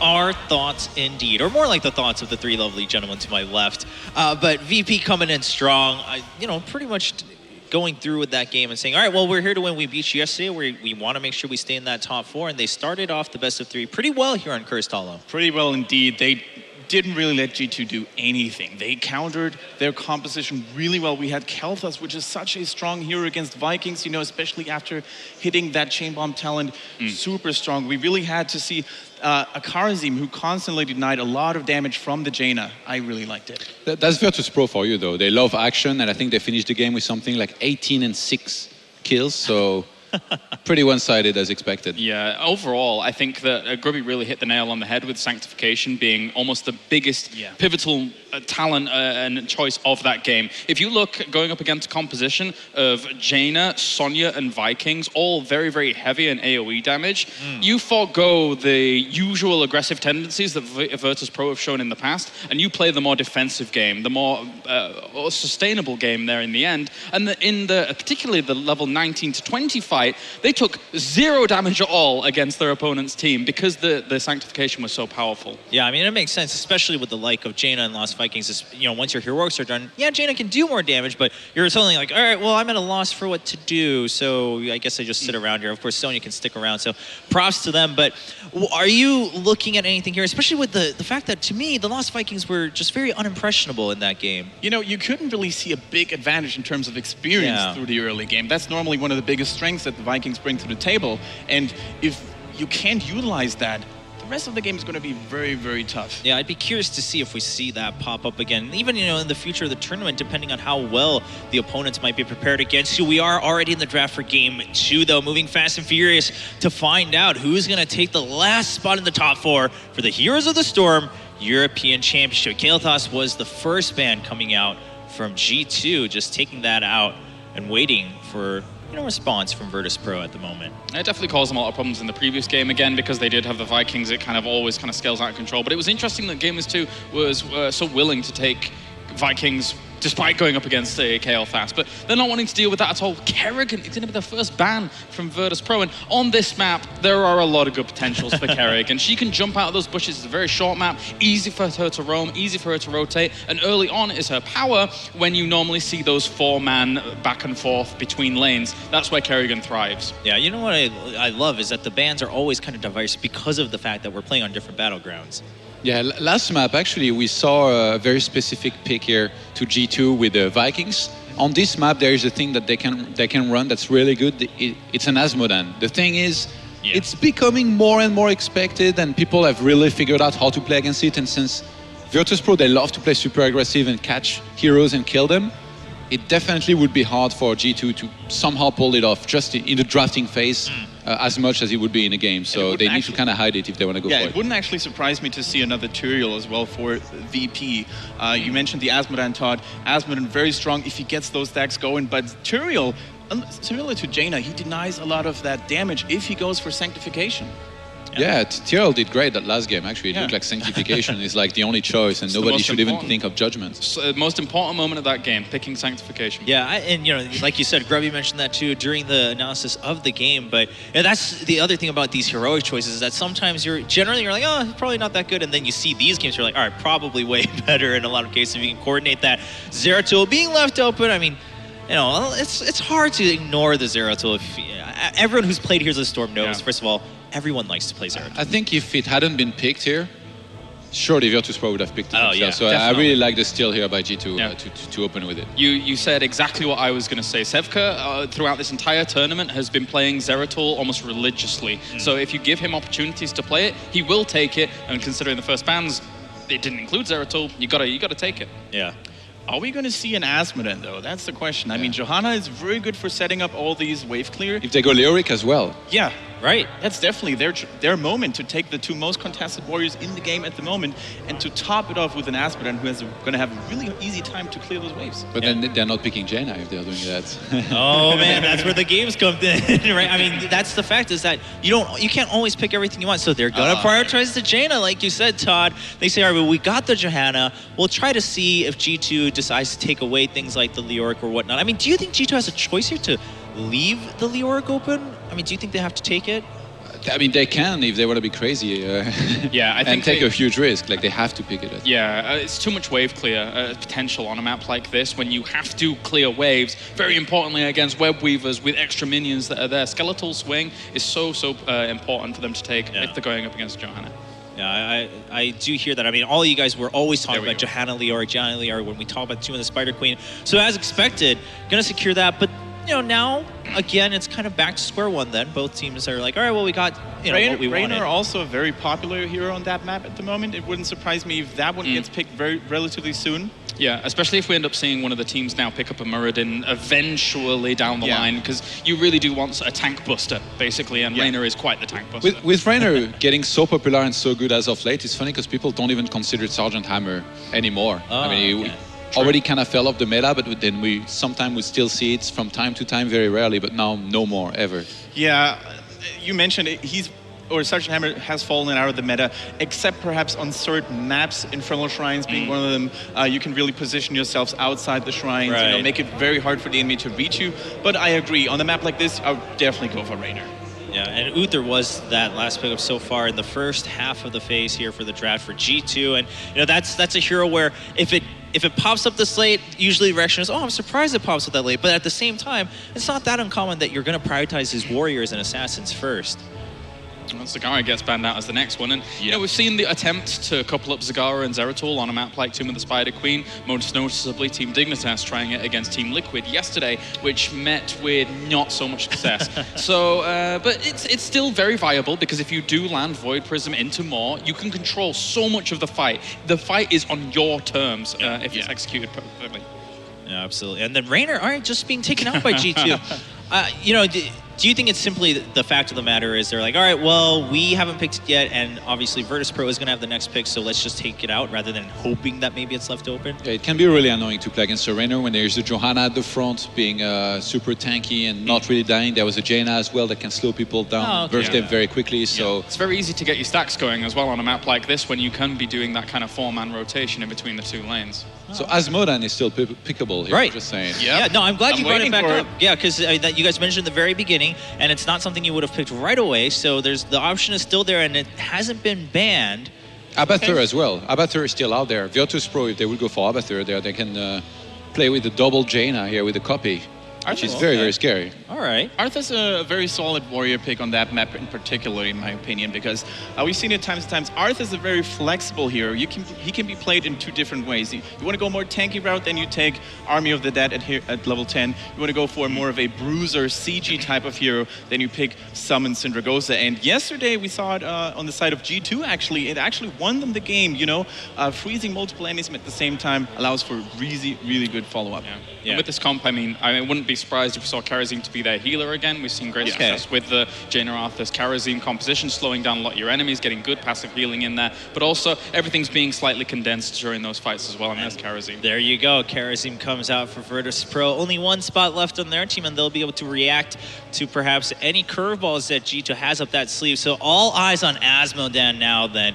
Does G2 round out their composition with Asmodan, or do they go with something perhaps a little bit more standard? Yeah, there's a chance that Abathur can be picked as well, even though like looking at these drafts, no, it's not something that you look at and you're like, oh yeah, it's going to be really strong in this case, I think right now. The scary thing about Abathur on this map especially is usually on a big map he's able to soak the lanes, keep things going, but here it's a bit difficult because it's such a small map, but I think Vala was picked up just then. Yeah, we totally forgot about Vala. I mean, Vala, she's been a very good pick overall for such a long time. It gets sometimes always always sometimes you forget about it because it's so obvious that she's actually in a game, and she brings decent wave clear to the table. You know, not the worst hero against two warriors as well because of her strong single target damage with the arrow build, for example. So I like it. And on this map in particular, you know, having some good deep pushing against those potential web weavers coming in is going to be very important. Nazeebo is going to be added on here as another ranged damage dealer here for G2. Okay. So it's going to be Leoric as single tank in the front line here. Yeah, he's going to have to survive a lot. I mean, of course, it's going to help that he has Uther by his side, but we'll see how well that works out. And again, I mean, Nazeebo can't help with that with the forced positioning with things like the zombie wall. Virtus Pro seeming to have decided what they want their last pick to be. What's going to be? I mean, do you think they're... Technically, we still have Asmodan available, and... Tyrande. Okay. Yeah, with already having Arthas and with how good they are on this kind of map, this is what I was talking about before. They love to catch people and kill them. That's what they do for a living here. So this is definitely the perfect map here to go for this, and one of the last options to do it best as well. Now that Kerrigan and all these guys were already gone. And really old school as well. I mean, Arthas, Tyrande, it's been a good gang squad, so to speak, for a very long time. Back when Stitches was more stronger in the meta, you could do it with that hero as well, but overall, I like it quite a bit. It gives back them the aggressive power that, you know, as much as like Kerrigan Band comes in and things middle, top to middle, to just have a very, very good opportunity to catch someone off guard and really blow them up quickly. Yeah, I mean, it really seems like now it is really a game of kind of mechanics. Middle, top to middle, to just have a very, very good opportunity to catch someone off guard and really blow them up quickly. Yeah, I mean, it really seems like now it is really a game of kind of mechanics and positioning on whether, hey, can Tyrande and Arthas catch that back line right away? Because Leoric's the only one who's really going to be in their way, but if they don't get their stuns on the right track, does G2 get to just push all they want and, you know, have that more, you know, long drawn-out aggressiveness that they might be looking for? How do you view the game now? Do you think anyone really has that favor, or is it really also going to come down to, again, that maybe VP just is mechanically better? I really like the situation that Virtus Pro is at the moment. I mean, they have the mindset, you know, as BKB pointed out, if they are on the roll, then they make things happen. Also, in terms of picks, individual lockdown, CC-wise, I like it quite. It's a well-rounded composition. I think G2, they will hold on for a little bit, but they will... Individual lockdown, CC-wise, I like it quite. It's a well-rounded composition. I think G2, they will hold on for a little bit, but they will lose in a 17 minutes game here. Oh, wow, okay. Well, doesn't sound too good for G2. What do you think, James? One warrior compositions can be difficult to execute, definitely, and I'm fully, there is the potential that the Zeratul goes for a bit more of a regeneration-based build, maybe even with first aid at level 7 like we've been seeing recently. If they do that and kind of get in the good pokes, then yeah, they can actually do something well here, but it's going to be about the blow-up potential from them. They've got a lot of burst, and if they make it work, then great, but if not, they will get unsustained, as they mentioned. All right, well, it sounds like the ball is pretty much in G2's court. Can you make the most of your ideal situations, or is Virtus Pro just going to crush you down? As you know, Todd likes to mention that they're just going to go through, dominate their enemies, and try to get to that semifinal. Let's find out in Game 2 in this best of 3 between VP and G2 over on the commentary desk with Solid Jake and Grubby. All right, guys, welcome back here. Game number 2. I mean, the story looks pretty similar to yesterday, where Virtus Pro, they dominated, but much closer in Game 1 when it came to that series. Yeah, it is. It has been much closer. You can see that G2 did their homework. They tried to bring what worked for them yesterday against Fnatic, and now we've got this kind of weird solo warrior composition. And it actually reminisces of the Team Liquid matches now. They have the exact same composition, except they have Uther instead of Rhaegar. Zeratul, Vala, Nazeebo. and the healer, and then Leoric. It didn't work that well for Team Liquid, and I'm a little worried for them here as well. I like Virtus.pro's composition more. It also seems to scale better into the late game, but let's take a look at G2 here. Yeah, on the side of G2 here, on the blue side, it's going to be Uther played by Leo from Korea, Nicker on Vala, Saizu going to be on Leoric, Jare going to be playing Zeratul, and Boxek going to be playing Nazebo. On the right side, in the red team, Virtus.pro, we've got Unstable on the Karazim, Tyrande on the Sefka on the Tyrande. We've got BKB playing Arthas, Jaina by Andy Landy, and Kunichan on Johanna. They seem to have a really strong early game composition, and they're going to try and make something work with that, trying to get some pickoffs. Nazebo has been stationed in the bottom lane to basically just get his experience points there and be very safe, try not to die. The others will be roaming. One of the more interesting things we're seeing here in the talent pickups is the fact that Tyrande is going for Seasoned Marksman rather than the cooldown reduction on Hunter's Mark. And this is really just, saying, hey, we're going to be rotating, we're going to be laning a lot, and we want to have a lot of just auto-attack presence with Tyrande in the late game, but BKB is taking so much damage. A beautiful shield that goes out, and at the last moment, Unstable gets a nice heal off. Yeah, he had two healers to cover for his mistake of being too far out there. But I like what you pointed out there with that Tyrande. She has an attack speed of 1.25 attacks per second, so it's very worth it to get bonus damage, and this is the best map to farm those stacks on. Vala going with the multi-shot build, trying to get some sustained damage out there. We have a very lethal team from G2 if they can stay alive.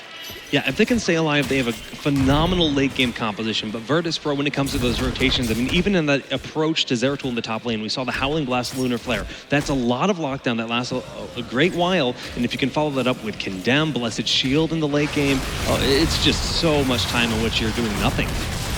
We have Leoric easily escaping there, Siku using his Wraith Walk. The wave has been cleared here. Now they can choose to go top or bottom. Now BKB is telegraphing a little bit that they're going to the top. Not a big surprise. They have to get that XP there. Nice blink out by Joey there on the Zeratul, and they're going to continue this. You can see that G2 is giving ground, having the worst early game comp. Yeah, and that's the smart thing to do, just play as safely as possible. If you can find an opportunity, go for it, but that's a Wraith Walk forced out aggressively. Lunar Flare buying some time, covering options. They do get the early kill here in this bottom turn-in point, but Leo looks like he's also going to end up falling here 2-0 in favor of Virtus.pro. Oh no, that fateful moment when Siku suddenly decided, no, I'm not going to escape easily, which would be the safe thing. He actually went forward, saw Tyrande with the 50% life, moved for her, but here's a problem. Johanna clears waves easier than Nazebo in the bottom lane, so she was able to roam up, and it was very much a 5 versus 4, and then a 5 versus 3. A small early game advantage for Virtus.pro. Tyrande's sticking to her guns, goes for searing arrows at level 4. So much power on this team in the early game, and it's really showing off. I mean, as we see destruction pick up for Arthas, every single hero except for Karazim is just putting that emphasis on aggression. Yeah, Johanna going with that Eternal Retaliation level 4 talent that allows her to have a cooldown reduction on her Condemn. The ability where she pulls everyone inwards and stuns them for a short amount of time. The more targets she hits. The more targets she hits, the quicker she can do it again. And this is an excellent map for that talent tree. We see it trending a lot recently. And it's actually real focus on Karazim, which is all about cooldown reduction if you try to approach with Wraith Walk. So this is when you're going to kind of see Leoric go for sneaky approaches with Wraith Walk, rather than try and go for Hardened Bones where you're escaping with it more frequently than approaching. And one more point, which I'm curious to see. Wait, hold that thought for a moment as Arthas needs his teammates' help once again to get away. Sefka obliging all too willingly and covers him with some cover fire with that Lunar Flare. Yeah. Now a bit of a scuffle here. But what I want to point out, I think this is an excellent situation for Leoric actually to go for the Entomb Heroic. When you pick up something like Royal Focus, absolutely. It's all about just that getting on in there, throwing down the Entomb like you mentioned, because what do they have for escape? Tyrande, Jaina both lack of mobility in so many ways. Exactly. Even Arthas, if he gets caught out, especially when he picks up Syndragoza, becomes rather a juicy target to pick off. And you don't have too many melee bodies to actually block out here with your Entomb. It's not like Leoric is part of a 4-man melee composition. Whoa, beautiful play. We saw the Hunter's Mark be user, but Nicker does stay alive in the backline, throwing out the multi-shot, trying to peel for the team. Unstable, gonna have to blink away soon. No, the heals are there, and his Saizu getting very low in the backline. Unstable trying to punch him to the next world, but was unable to do so without enough DPS, and Leoric goes for a safety Hearthstone. Lots of action here at the beginning as everyone tries to stay alive. Nice save there on Unstable by himself. using that dash to get away. I've been really impressed with the Kharazim play in general from all the teams this weekend. Just always knowing their limits and getting out at the last possible moments. Yeah, Kharazim is a very fun hero to play. We don't see him too much in random games by people at home in Hero League, but I think off the back of this event, certainly we will see a big upwards trend in Kharazim as he can be very creatively played, and he's also fun to play. Okay, well, we see it's 2-0 in terms of takedowns. And the first summon of Web Reapers going down by Andy Lendy, taking a ton of damage. Gonna need a heal. No, does go down. 1 kill on the board for G2. Can they make more happen? I don't know, the Web Weavers are spawning a poor time to lose one of their trusty members here for Virtus Pro. They won't be able to push as hard with that. The top lane for now ignored. First, G2 is going to focus on defending the middle and the bottom. They can afford to divert their attention because they took down Andy Lendy there on the Jaina. Yeah, but they do have to worry about taking care of these Web Weavers. So they do get rid of the bottom one. Middle lane down pretty low right now. And Saizu working on the one in the top lane. Okay, so I think they're going to get those 2 towers probably. It's a 5 versus 3 here. Leoric still preoccupied with the top. That's going to give them a small siege advantage there, but then they have to pull back. They're very healthy though, so look for Virtus Pro to turn around immediately and turn the tables if anyone overextends on G2's side. All right, well, now that we are past level 7, we do have Cleanse for Uther, and this is going to help a lot of situations where those Howling Blasts, Lunar Flares have been, setting up these big takedowns on the side of Virtus Pro. And suddenly, Web Weavers will be summoned this time for the blue team, G2, so they can try to turn around the aggression in terms of pushing down those structures. 1 tower will go down here for Virtus Pro. They have managed to do that while G2 was paying down there. Note, by the way, that Leoric is really respecting the fact that he's solo warrior. He's going for Osean Renewal. Oh my goodness! Won't help him from this one, though. It happened too fast. Oh, that is the power of Hunter's Mark. It's absolutely obliterated, and now Virtus Pro are sitting very close to level 10. Once again, going Condemn, locks down, a Howling Blast thrown out too far forward. So Leah, turning around, still has, of course, that Cleanse available, but it's going to be Tyrande that falls 1 for 1 in this fight. Unstable there, out of position, but he is able to dash away at any time when he needs to, if one of his allies obliges. Very even game here to run a little bit too far forward. Now it's going to be up to Virtus Pro to defend here and see who can win the race to level 10. It's actually very close after that fight. The Web Weavers are applying a lot of damage here in the bottom. BKB doing his best to defend this lane. Unstable defending his lane respectively as well. Not going to be enough with this big push. We see everyone converging on the bottom lane here. Siku is actually greedily trying to finish off a tower. What? Robbie, we're seeing Shadowstalk. This is a very uncommon heroic picked up here for Tyrande. Wow. A very unique build, all about the auto attack so far, and they're going to try to just make very aggressive rotations in this game. Okay, Shadowstalk can reveal Zeratul for about 3 seconds or so. It also gives an 8-second cloak to the entire allied team, wherever they are. It's globally activatable and it's globally active on all allied heroes. But it is a heroic that you never see online in any random games. Only in highly coordinated competitive games by confident teams do you see this heroic being picked over Starfall. And I'm so excited to see how he's going to use that. Yeah, this is when you bust out your secret strategies at the large stage like this. They want to move forward in this tournament, and we see a nice Void Prison going down to buy time for the defense here on the side of G2. But Shadowstalk used defensively, turning on a Blessed Shield, a 7-sided strike doing a lot of damage, and Leo from Korea is getting incredibly low. A beautiful strafe connecting on everyone, and Andy Lendy looks like he might fall himself. Jawe in the backline does get the takedown, 1 for 1, and Zebka will be secluded and taken out himself. Wow, beautiful isolating of the squishies there by G2. The March of the Black King hitting all 3 swings on Andy Lendy's Jaina, and then it was Tyrande who was revealed to be alone. Nice interplay there by Joey, perfect Void Prison, and then turn around on the squishies. A wonderful turnaround after Bashek got rooted down by that waste. Oh no, will this never end? Will the pain never end?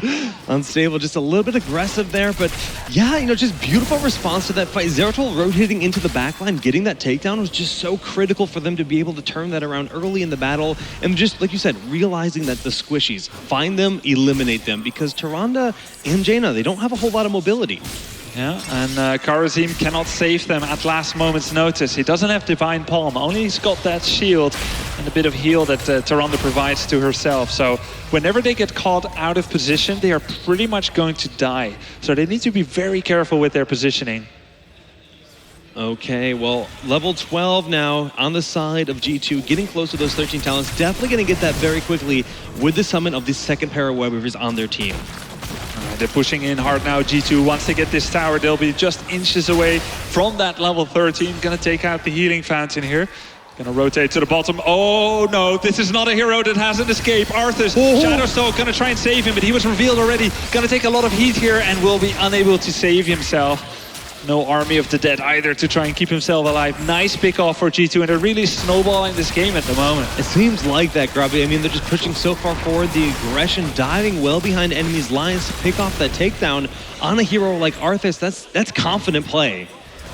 Yeah, very nice move there. Unstable now paying off and getting the next web weaver attack. It's kind of what they need to get back into this game. And had he waited longer until everyone would be back, it would be more predictable, more easily countered. They needed that kind of panache to immediately act and try and turn back this game. Well, once level 13 is reached here for Virtus Pro, they're going to have a lot more options. Toronto could go for Sprint. We're definitely going to see Ice Block on Jaina, considering the threat of Zeratul in this game. That is true. And that's going to just give them a lot more mobility and like safety in these fights. Yeah, that's exactly, that's it. They're going to get much safer at that point, and it could be a turnaround point. All right, Lunar Flare just not connecting, just going at throwing out, trying to lock down Zeratul in an off chance. And the web weavers are pushing out the lanes, but they're not going to get a whole lot done damage-wise, considering the fact that the lanes were so pushed out in favor of G2.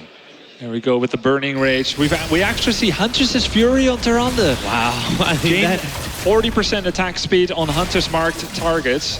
Keep in mind she didn't upgrade Hunter's mark, so it's all going to be that moment of burst. Now Void Prisoner on 3 members. Yeah, but Johanna was the only one left out, so it's hard to burn her that quickly in these situations. BKB popping Army of the Dead, going to try to stay alive with that. Needs to rotate away. Lunar Flare does connect, and we do see the Hunter's Mark thrown off, but Marsh of the Black King is doing massive damage and healing. Yeah, he got at least 3 targets there. Most of the swings hit. He really kept himself alive, and now it is Virtus Pro in full retreat. Lockdown there on Andy Landy, and Unstable does walk away. Beautiful Lunar Flare locking down and destroying Zeratul, and somehow Virtus Pro walks out positive, 1 kill to 0 in this fight. Oh man, that was such a turnaround. Well done by Virtus Pro. That was such a good March of the Black King. I thought they were going to get a lot of damage done there, but turnaround was real. I'm so surprised by that Tyrande pick there. More attack speed while having a Hunter's Mark on someone. She's going for the insane burst with Searing Arrows and Seasoned Marksman. It's probably true shot at level 16. Oh man, yeah, I love it. I love this style. It's confidence, it's burst. I mean, they find the single hero and they blow them up so quickly. Even if it's going to be Leoric in the front lane, that solo warrior, you force out the Divine Shield on him just from Hunter's Mark and the threat of Tyrande. Excuse me? What? That's so insane. Yeah, he's going to probably have to pick up Imposing Presence at level 16 to try and stay alive there. Only an 0.8 level lead here for G2. They're going to get the web weavers though, so level 16 is on the horizon. It's probably up to Virtus Pro to try and stay together, maybe get a pick off, because if they wait a minute here and try to defend loyally in every place, that could really get them behind. They're not decisive enough. Yeah, we'll see what they want to do. They're going for the middle wave, blowing it up rather quickly, and then they have to rotate to defend the other lanes. Of course, still having their middle and top 4 standing. That won't last much longer with these big turn-ins. Note that they're staying together. They cannot really split up to defend different places because of Zeratul effect. He could find you. You may not be fully aware that he has seen you already. Right. Then you can get singled out. And suddenly, G2 is incredibly close to level 16. They're going to have quite a large window in which they can force situations out of Virtus Pro. Maybe try to bait out a fight at the boss. Go for an aggressive bruiser camp. There's a lot of options available. Exactly what you said. They're starting to attack the wall there, Nicker. Taking down the fort, going to take down the tower. And then, where are they? Are they at the boss? Well, Tyrande can reveal that with Shadowstalk and Sentinel. So that's something.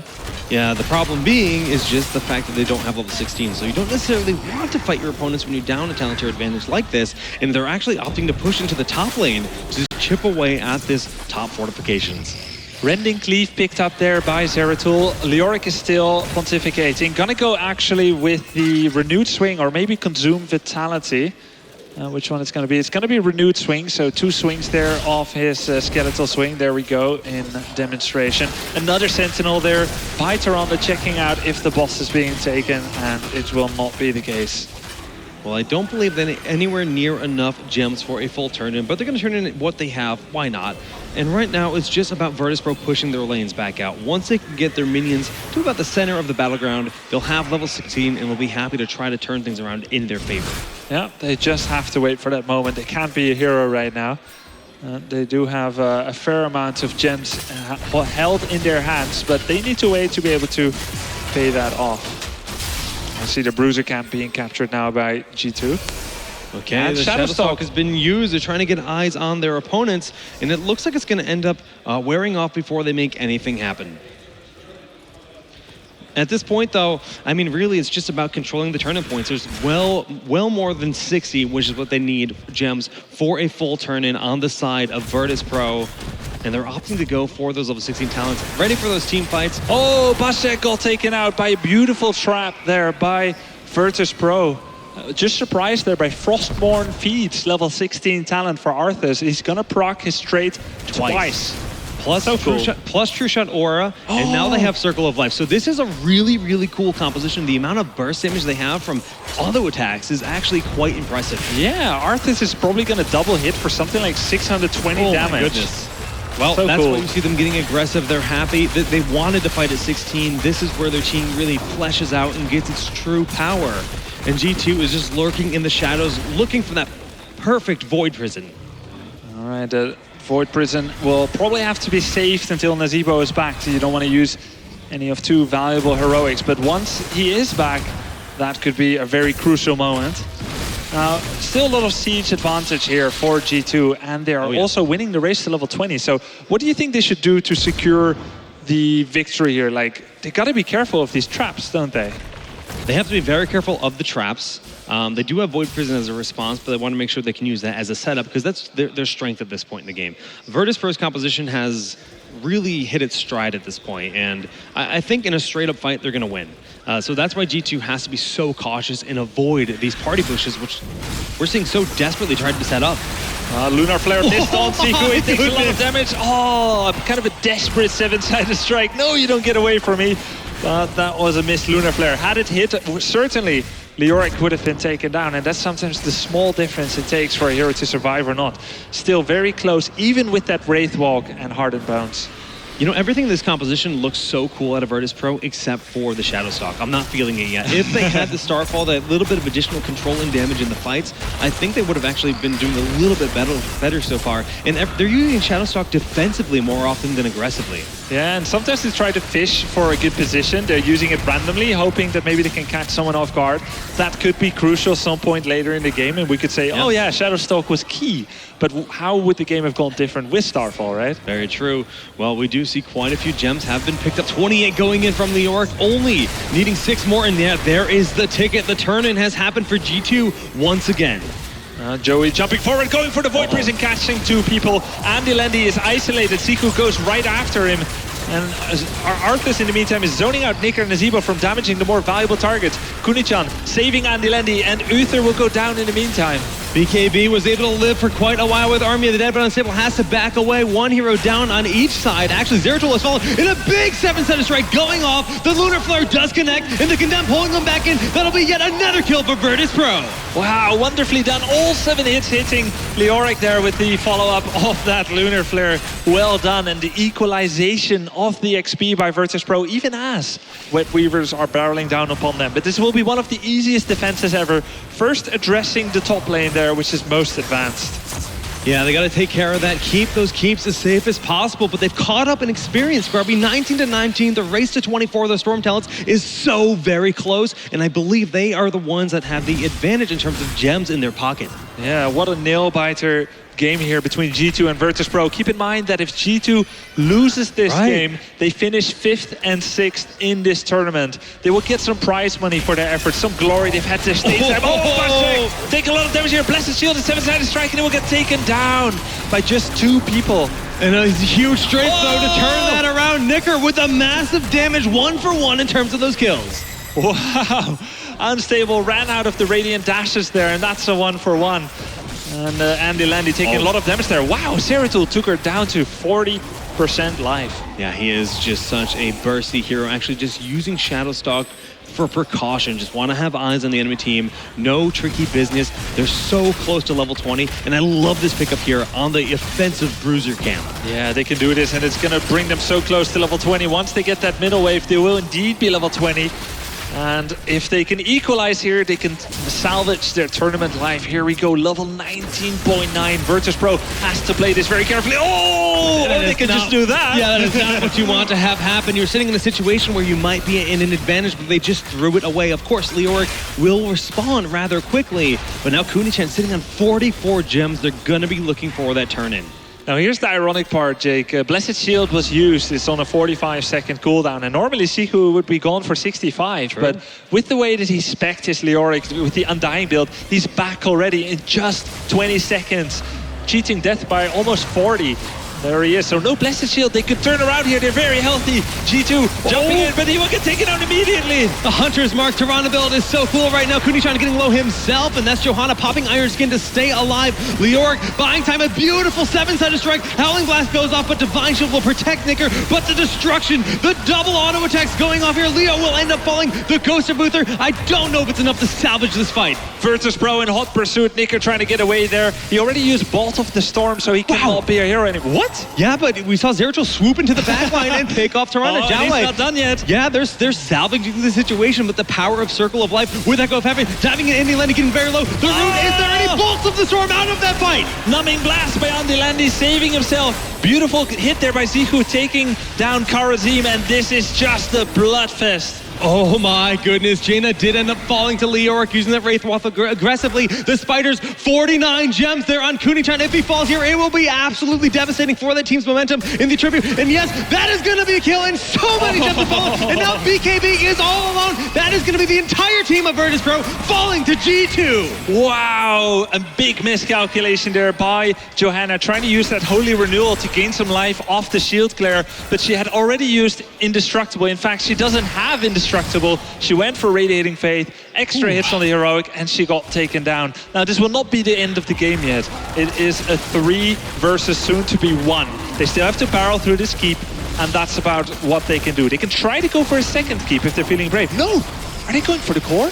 Well, they thought about it. It's a little bit too risky in the situation. I mean, losing a single hero here could completely throw your momentum away. So G2 just playing very intelligently, backing off, go for some of the mercenary camps that are available. And I believe they're sitting on about 20 gems right now, so not quite enough for another turn-in.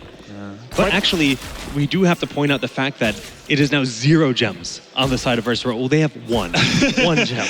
Yeah, well, no, that's not a lot. Yeah, they really lost a lot there on their Johanna. This is a very unusual pick here on Johanna. Upgrading the Heroic at the Storm tier talent with that Radiating Faith. And Tirana as well is going outside of the meta with Nexus Frenzy, the auto attack build on Tirana. I play this build sometimes when I play for fun. She's an assassin with a heal, man. She is not a support when you play this build. All right, Shadowstalk being used to try to just get eyes on the enemy team, see if anyone is all by themselves. But no, G2, they're sticking together. They're sticking to their guns. I saw Leoric moving to the boss for a bit while he was revealed. That was a fake out, pretending that he was going for the boss, but he has not managed to sell that illusion. Of course, Sentinel follow-up just now revealing the boss. And they know that the opponent is working on paying off gems. They need 1 more, showing that sometimes 1 gem does matter a lot. They're going to get that one. If only could steal that 1 gem from Virtus.pro. All right, well, he's going to get the turn in here. Another summon of the Web Weavers at this point for G2. They already have the bottom keep down, and Mercenaries pushing into that bottom lane, fully pushed out right now. All right, this is going to be squeeze time, crunch time here for Virtus.pro, as they will try to keep both of their keeps alive. Now, if you look at the lane progress, the bottom Weaver will spawn the most forward position, then the middle, then the top. So that's probably going to be the order in how they want to defend. On the other hand, the core is probably not going to die too easily to the Web Weavers, and if they go to the bottom, it's too predictable. G2 could try and take out the top keep in short order. So they kind of have to see what G2's move is going to be first. Yeah, but they have a lot of options here. I mean, they just want to get that stranglehold down onto Virtus Pro. But if they overstep their bounds, it could be devastating. So bottom of river has been taken care of. Middle keep still standing strong. They're going to have to get a little bit more aggressive here, considering the team is surrounding it. And Johanna pulling in Leoric, he can just back away. Hunter's Mark, they're holding on to it, and I like that call. Yeah, you have to be more sparing with it when you have a cooldown of 20 seconds and not 8 seconds by upgrading it. Unstable. Taking a lot of damage, has to be careful. Keep is gonna go down here. That Gargantuan doing some work. Yeah, he gets that final stomp to eliminate a top keep. Looks like it will live with about half health. Some Toads going out, trying to do the critical damage, not gonna reach. And now they're just going for the offensive bruiser camp. What a close game. 13 versus 16 takedowns in favor of Virtus Pro, but G2 leading the assault on the enemy fortifications, and that in the end is the winning condition. Okay, Water Ellie was actually spent here, just trying to use both as a scout and trying to lock down someone for enough time in the rare event that you might get a takedown. But lacking that heroic is going to make things very difficult for this next team fight, and that's why they have to be very cautious here, as we do see G2 turning this fight around. Yeah, he's got a lot of damage already, and he does still have Hardened Shield, but he uses it so late. But it's going to be enough with that W on Arthas. Both of them using Hardened Shield, Void Prison locking them down, but not exactly to wombo combo, and use a combination of skills afterwards. It was purely a disengage, saving Siku. So worth it, though. I mean, the late game death timers, even on Leoric, it's not something you want to have happen for your team. And after they push them back, they're going to clear up this top lane and put the threat of a boss on the table that Virtus Pro is already shooting the Sentinel out to scout. Now we have a cooldown of 15 seconds on both the Sentinel pretty much and on Shadowstalk. So in those seconds, it's going to have to be purely BKB there, revealing information. Maybe Kunichan, they're going to go hard on Leoric there. He's the only frontliner. Sometimes you can say, why focus the warrior when he has low damage and high sustain? But in this case, he is the only frontliner, so you've got to peel that away. Now, It actually bounced off the wall. That's the power of Blessed Shield. It will connect from an enemy, but they weren't expecting that. If they realized that was going to be the situation, they probably could have followed up and blew up Zeratul there. That's a cooldown they have to worry about now. Another 45 seconds. Yeah, he was really far away. We have 3 cooldown heroic for Virtus Pro here, and only Virtus Pro, only Void Prison on Virtus Pro, so they have an advantage of 2 heroics, but you don't want to force it too hard. You've got 3 versus 1 keep, soon to be 0 maybe. Nazeebo can throw some of his spells. Toad's going in there doing lots of damage, but now Joey doesn't have Void Prison, so if shit hits the fan, he must be careful. All right, well, we do see the Water Ellie once again kind of wasted here. They were using that to try to slow if in the event that they were able to seclude Zeratul, and they're looking to corner them in this wall. Army of the Dead being used very early in this fight in a full disengage. Oh, no. The keep will go down quickly. Bolt of Storm has been used. This is such a weird fight by Virtus for trying to force the situation. Yeah, wrong base to retreat into G2. Bashek already used Bolt of the Storm. A huge 7-sided strike Kunichan is still standing. Blessed Shield goes up, but the VP stalling out the fight. Shadowstalk, is it enough time to buy Sepka? His life Lunar Flare does go down, but no, Tyrande has fallen. Kunichan low in the backside. Andy Lendy will fall as well, and I think G2 has done it, Grubby. Wow, the Void Prison even blocking most of the stray shots here, but it doesn't matter. They take down 4 people, and they're exactly where they want to be, exactly where they need to be.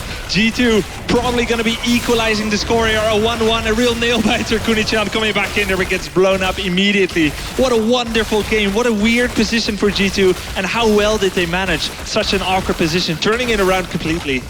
Yeah, after such a wonderful series yesterday by Virtus Pro, 4-level leads in both games, G2 says, no, we are more than capable of going toe-to-toe with you. And such beautiful play in the early game, the mid-game, and the late game, knowing how to force the positions and just keep Virtus Pro on their back foot.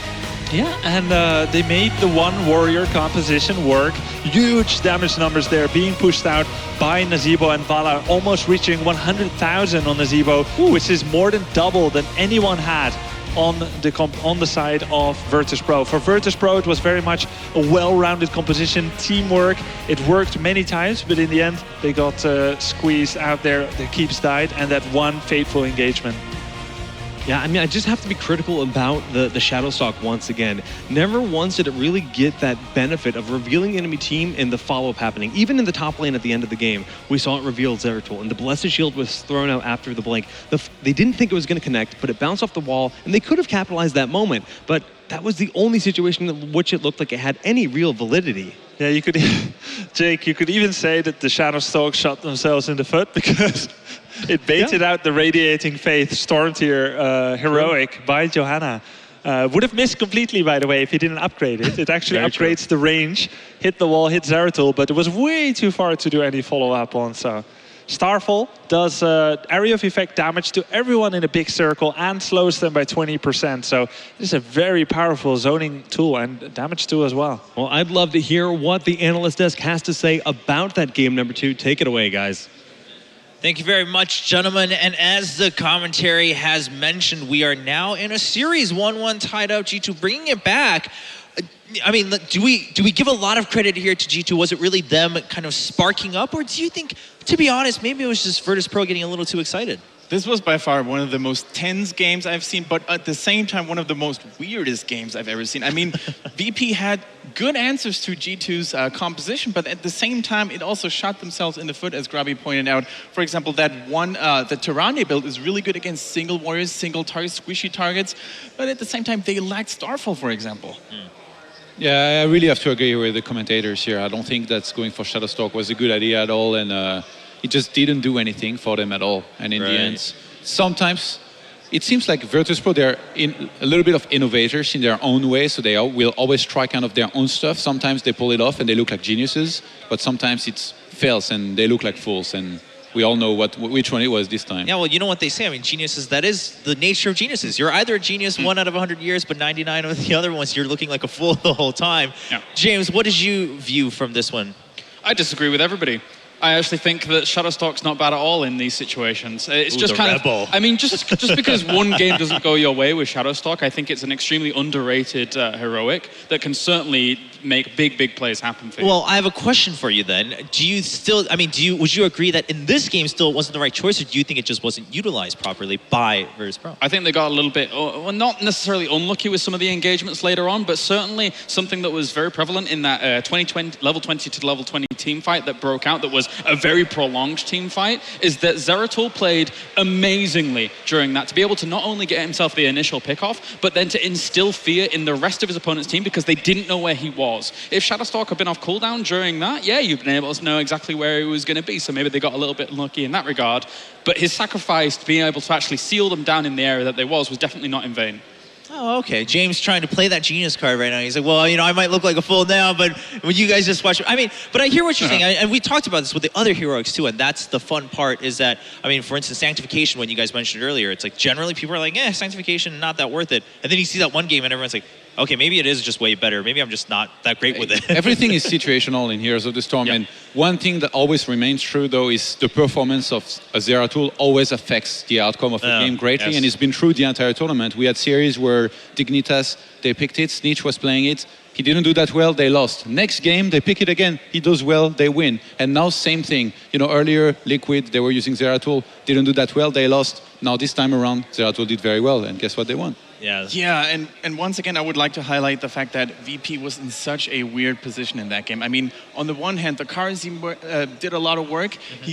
I mean, those 7-sided strikes, they were incredible. But on the other hand, you saw a lot of situations where a Divine Palm could have saved Tyrande. So... yeah, another one of those cases where the heroics, I mean, of course, you always say hindsight is 20/20, but what I'm hearing is at the same time, there's always an argument for both heroics. I mean, it's very rare that you would say, oh, in this situation, 100% one heroic was absolutely better. It's just more like, well, you know, there were these advantages. You know, it depends also on how you play it, like you said. But like Todd mentioned, I like that you bring that up because I did want to go back to that. The fact that TL, like Blastcore, Blastcore, best Zeratul, he just doesn't perform that one game where it matters. Exactly. And now they're not able to have a chance to qualify to BlizzCon, and there it is. Ta-da! Yeah, despite that, though, I mean, that's the power of Zeratul. Despite that, he keeps coming back because you know that if you play him well, you will win. That's the incentive. And on Battlefield of Eternity, it's not even supposed to be one of the best maps for Zeratul, but it's just such a good hero and with such a high skill cap that if played well, it doesn't even really matter what map we're on. Those VPs, they're going to be very impactful no matter what. And again, he's going to have a lot of I guess, expectations here on his shoulders. Get I it? mean, now Those is- VPs from VP. Get it? Anyway, go on, Kendrick. Sorry, I had to cut you out there. Oh, no problem. I'll take that for such a. Yeah, VP's performance last game was a little bit unstable. Some nights. All right. And G2 going ahead and picking up Giant of the Arc right away. So just tonight, I mean, those two have been kind of the highlight in this warrior-centric meta. Really good control over the lanes on this point, and also like something to note is that they are always doing bonus damage to the Immortal when they're able to get there, not only having the strong tanky lineup that they have, so they can defend an Immortal while still doing big damage to it. Yeah, and once again, you know, something that I wanted to say earlier, Todd, Zeratul, you need to take, you know, advantage of while he's still in his current form, because as we know in the next patch that's soon to arrive, a lot of changes going to happen to that fella. Skill cap's even higher. Even higher. Like, absolutely. Higher, yeah. I mean, and that's what's going to make it fun. Kendrick, when you see Leoric and Johanna picked by G2, what are you thinking?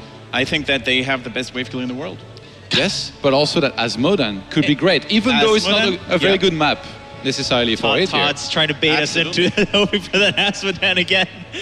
I'm down for it. If you keep on mentioning it every time and then it happens one time, that's when it comes. That's the only one that people remember. This is true. I'm not down for it on this map, guys. Sorry, I'm not feeling it's definitely one of the best maps here. It's a wild card, definitely. 2-lane maps like Battlefield of Eternity, right? They don't call for good Asmodan stats. Right. Yeah. I mean, we'll see though. But like you said, the options there, but probably not as ideal given the battleground you're on here for the third game in this best of 3. Ladies and gentlemen, I mean, once again, we're seeing 2 teams down to 1 single game to see who gets to reach the top 4 of the Heroes of the Storm European Championship. In case you missed it, that the third pick coming in from VP, it was Kel'Thas. So we have Kel'Thas, Tyrael, and Zeratul so far on the side of Virtus Pro.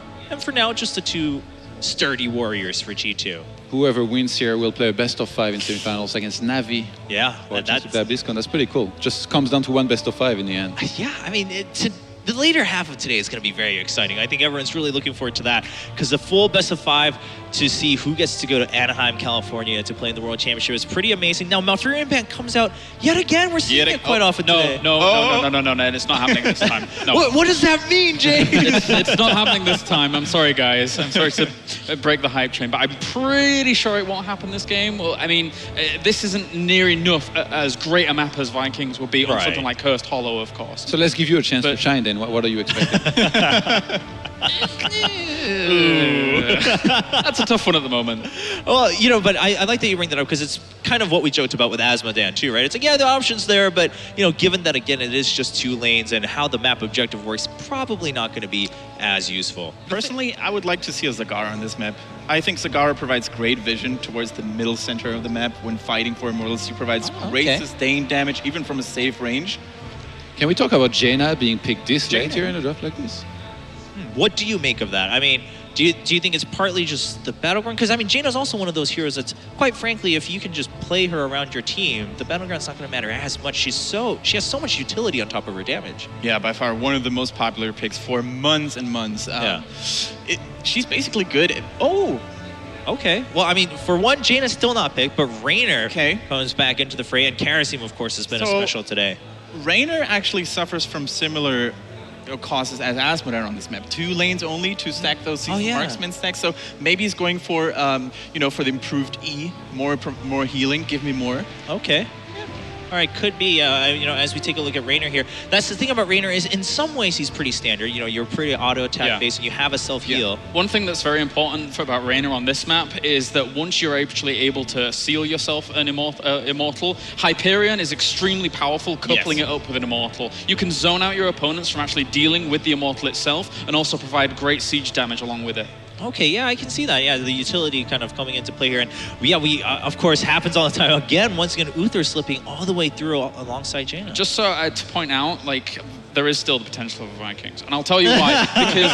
because Karasim actually they chose Karasim over Uther as the healer. Why would they be doing this if they didn't want extra AoE healing over something like an Uther? Murden's going to come out, which actually deals with Raynor okay, if you can actually take Reverberation and get on top of him, but... I can't believe Jaina wasn't picked or banned. Yeah, I mean... It's never happened, ever. Yeah, I mean, never in the history of Heroes of the Storm have we not seen Jaina being picked. It looks like she's just not going to be seen at all in this game. On this map, though, it takes a while for her to really unfold her full potential. I mean, she's very immobile, and if you get stunned by the Immortal as a Jaina early on, it's really hard to actually make it away safely, unless, of course, she gets that ice block at level 16. Ooh, and Tassadar. Okay. Haven't seen him too much. But what do you make of this then? So, first of all, it's not the Vikings, and the AoE heal is that, I mean, what value does Karasim have now then over Uther that G2 would have prioritized that? I mean, do we see anything blatant there? Because it doesn't seem that intuitive for someone who might, who would just be following the professional scene. You would automatically assume Uther. I think on this map, you're going to be pretty clumped up a lot of the time when fighting for those Immortals. You're going to be in like small alleys and chokes. Okay. So having like a group heal, like Karasim does have, I think he's going to come in really handy at times. And also, yeah, I guess either it's a Divine Palm or a Seven-Sided Strike. Both right now seem to really do a lot in a lot of these games. And since Karasim is new, you look at it and you're like, well, like he's pretty good. It seems like we have more teams than just Dignitas who are realizing the true strength of Karasim. I know what it is. It's my time to shine, boys. It's the Mana Karasim build that's coming out. They're going to be extended fights around the Immortal. Wait, he's going to use all that mana. Did Karasim actually have a mana trait? Oh, didn't you know? You have to unlock it by being a special type of player. A host. It's a third trait, a host.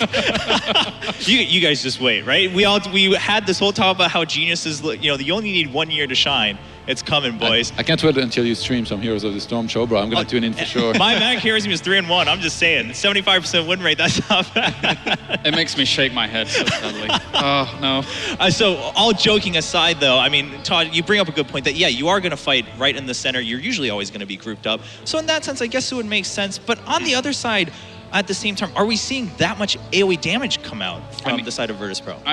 From the side of Virtus Pro. I mean, having Zeratul in there for a cleave, having Kael'thas in there for the chain bomb as well is something that is very, very powerful. I actually think the Tassadar is not too bad a pickup here, not only to be able to keep vision on where your opponents are going to be, setting themselves up in the huge area in the middle of a map where sometimes you can just be caught completely off guard and flanked very easily. And also he does provide great AoE damage himself, not only with Psystorm, but also with the Archon. It seems like Zeratul, by the way, either does really well or really bad. That's true. Yeah. Which is it going to be? It's a hit or miss. I mean, you guys mentioned it earlier, too, that it usually depends on that Zeratul player once he comes in. The Tassadar pick is actually very interesting because if he gets mental acuity on level 4, he's going to be revealing a lot while Zeratul's around, and it's going to be nice. We've seen both variants yesterday already. We've seen Healing Ward and Acuity. So against the Zeratul, obviously Acuity makes a little bit more sense, but Tassadar, I think he's back from that state where a lot of teams and a lot of players thought he was not viable at all. Now that you've brought it up, then I want to ask one question before we jump into the game. It's, it used to always be said that, even in quick matches, people always give the advice, if there's Zeratul Nova, pick Tassadar, like if you're playing Hero League. How does a Zeratul player play around that then, at that point? I mean, are you just like, all right, well, that's it, like, that's done, I'm no longer stealth? Got to play less risky. I mean, sometimes we saw it kind of before in some of the games where Zeratools are just used as a scouting tool alone to, in essence, find out where their opponents are, find that kind of position if they're a little bit farther forwards.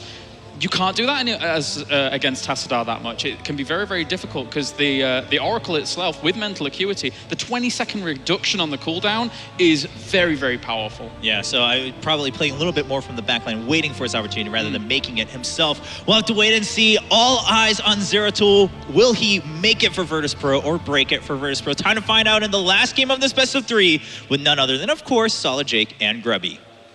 Thanks so much, guys. Yeah, we're going into the final game of the series to find out who will move on or who will be eliminated here in the Europe Road to BlizzCon 2015.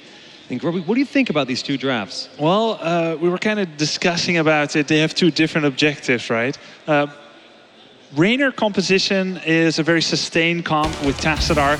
They are going to be fighting over the objective. Right. And the other side, it's more the team fight, right? It's all about the lockdown. So much team fight potential for Virtus Pro, but that's really where they excel. But I'm super intrigued to see how well it's going to work out having Johanna, Leoric, two very powerful heroes when it comes to controlling these objectives. Yeah, and they are on the side of G2. They're fighting for the tournament life here. Match point. Leo from Korea, Nicker, Sihu, Joey, and Basek on Karazin, Tassadar, Leoric, Johanna, and Rainer. A very sturdy composition without much weakness or fragility when they are together. Zeratul, he will try to break them apart. Yeah, and that'll be played by Zepka. That's Virtus Pro, of course. Andy Lenny going to be playing Kael'thas, Kunichan on Tyrael, Unstable, playing Uther in BKB on Murden, their warrior player. Now, this is a really pivotal point for both teams, right? It's crucial to win this year because this is your last chance for BlizzCon. And honestly, knowing both of these teams, the way they like to approach the game, I think they're probably feeling confident. And it's just going to come down to who executes better. We've talked about the story of Zeratul all day.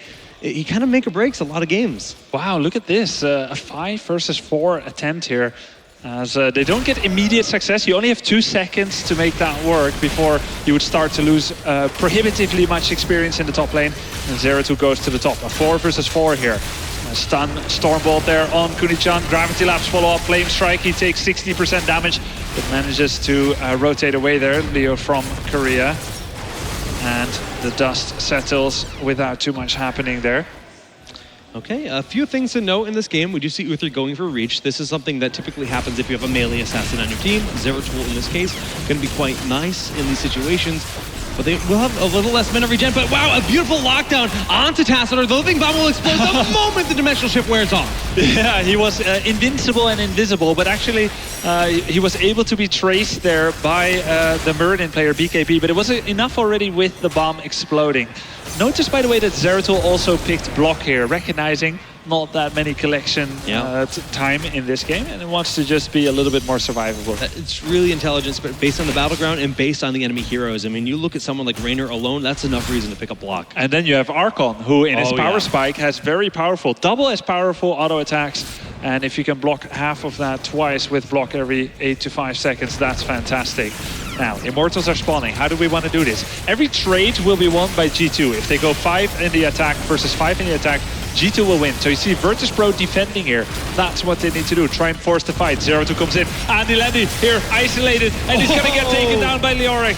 The Drain Hope actually gets that takedown. Leo from Korea low in the backside, and Druid's Bite going for it. Tyrael gets the takedown. The boss will get the stun off there. Leoric, though, with Wraithwalk going for Zeratul. Sidestorm, not enough, and Stormbolt buys enough time to save the Zeratul player. Zico now takes a Hammer of Justice to the face, but Tassadar's shield was still there to protect him. Sefka quickly going to Hearthstone back, and here is the problem with a warrior like Murden. He can go to the top lane and try and soak some XP, but it's going to take him about 15 seconds to clear that wave immediately. Zico follows, and he can do it in about 5 seconds or so. There we go with that skeletal swing. Skeletal swing that takes Spawn and Johanna. Just a lot of power with those two heroes when it comes to the lane clear, like you mentioned, but now they need to get back here to defend their Immortal. A lot of damage going up, but a beautiful Gravity Lapse being thrown onto Leo, who's able to blink on out of there, but Zeratul going into the backline. No, excuse me, Tyrael with all Druid's Might. Yeah, very fluid play there from Leo for Korea, and he extricates himself from the situation. Murden has already come here. This is a 5 versus 4, and they take down Johanna for their efforts. Defense complete. In the meantime, Leoric is doing the top lane, though. He's pushing all the way to the gate, depleting those towers from ammunition. But this gives a small time for Virtus Pro to start doing 50% of damage and force the Immortal to rotate. But actually, it's G2 who gets that first. The halftime show, as I like to call it here, between the two Immortals now swatching places, and it's going to be focused just from both teams. A race which looks very much in favor of G2, burning down the health pool of this Immortal. Yeah, they're always going to win such... Wait? Yeah, they won. I think they're always going to win such trades because of Inspire. Rainer giving attack speed with that W ability that he has Inspire to all of his allies. So they will get the Immortal. But it is worth it to whittle down the opponent's Immortal as much as possible, as that will remove the shield that he has when he spawns. Okay, speaking to the talents quickly, Hard and Bones picked up for Leoric just for more sustain when it comes to retreating in these battles. And we actually have Healing Ward for Tassadar. Healing Ward, a talent that's not quite as popular as it used to be. But when it comes to these guaranteed team fights over the Immortal, it has a great power in those fights. Yeah, it's a great fallback point to go to Heal Ward and just heal up a bit and, until you feel ready again to jump into battle. Now, it used to be a common strategy to push with the Immortal. New battlegrounds often have an over-evaluation of the objective, but as we see now, they are using the newer style where they're pushing S4 on the opposite side, recognizing it's quite a long and drawn-out map, and if you're defending at the top, you can do a nice vanilla push with 4 people at the bottom. And it looks, I mean, it worked out great for them. They now have close to a level lead, picking up those level 7 talents right now. But in response, it's just going to be both teams splitting up and picking up some mercenary camps. The Fallen Shaman on the side of Virtus.pro, and G2 pick up those bottom siege camp. Rainier going for Revolution Overdrive, being more mobile there, getting movement speed bonus, static charge for Tassadar, an important auxiliary extra damage dealer. Now we have the 4 versus 4 again. Virtus.pro about to reach level 7, which will give Zeratul his follow-through or first aid. There we go with the follow-through, so he can't keep himself alive very well in that top lane. Leoric pushing in hard. And we see some mercenary camp capture. But the aggressive attack by Virtus.pro, the backstab there. Are they going to give it away for free? Leoric isn't here. It's a 5 versus 4. Johanna plugging the gap here. Sefka jumps on that camp, and with BKB as well. Joey unwilling to give it up, but that seems to be a mistake. Yeah, he's taking a lot of damage, but they managed to trade out Kael'thas falling early in this battle, 4v5 in their favor. And suddenly Zeratul has gone down as well. This would be a tragic situation here for Virtus.pro, trying to steal the camp, lose 2 heroes. Now they are in full-on retreat and unsuccessful in picking up that mercenary camp. Oh no, oh nice peel there by BKB, but unstable. No, there's too many people mounted up running after him. One has to question whether Andy Landy on the Kael'thas had to particularly stand on that objective. There was enough body blockers already with Sefka, with BKB on the Muradin, and maybe that was a little bit too overconfident. Yeah, just a little over anxious too. It seems like they're trying to like take the advantage early and getting too aggressive in these fights, in these situations. Like Zeratul blinked into the battle with less than half of his health, and that's always a risky thing to do. You want to save Blink early game prior to Wormhole to get out of the fights, not get in. Yep, exactly. Well, now, that's usually a mistake that's made in random games with stranger teammates, not with communication. Standing with everyone on that circle there gave some nice condemns to Johanna. G2 now looking at level 10 already, defending their Immortal and soaking the top lane with Johanna and Leoric. Virtus.pro seems quite anxious to attack, but you have an attacker's disadvantage since the boss has that area of effect stun and littering stuns around herself at a range as well. And the big problem being level 10 around the corner for G2, about to have that heroic advantage over their opponents. Virtus.pro doesn't have much of a choice but to try to split and soak, and now Indy Landy is caught out of position. The stun being thrown up, beautiful body blocks. Yeah, body blocks, and the static charge Sidestorm gonna blow him up. Fantastic move by Joey and Bashek, particularly Joey there catching out Andy Landy. Goes down again, and now we have a level 10, and that pretty much guarantees the Immortal capture for G2. Okay, well, we have those heroics, and it's gonna be pretty much you'd expect. It is 7-sided strike on Karazim, just so much more power on this team. Yeah, and Black Mars, Hyperion, Archon, and Blessed Shield. Lots of offensive and damaging heroics. Level 9 now for Virtus.pro, and they're just sharking around here. They can't do too much. Note that they've situated one of their heroes in each lane, and as this one finishes, they have to be careful. Joey coming in here, Kunichan, he's a pretty movable hero. He's quite mobile. Oh, he is trying to slip into the shadows. He's trying to buy time for his team. Now, Tyrael actually will likely get out of this. Actually going to be Hearthing right there. They weren't sure. He baited them for a little while, and this is allowing for Virtus.pro to really just get level 10. They want to buy as much time as they can. Very get their good move. Abilities. Yeah, exactly. I think they really weren't sure whether he somehow slipped by the net to the right with Eldruin's Might. And they didn't want to waste too much time on it. It was a great move. Now level 10 has been reached. Level 10, yeah, around the corner. They've taken out the wall. Now they need to go back up to the top lane, because if they leave this Immortal alone, it will do far too much damage and expose this Hopkeep, even pressure the health of it.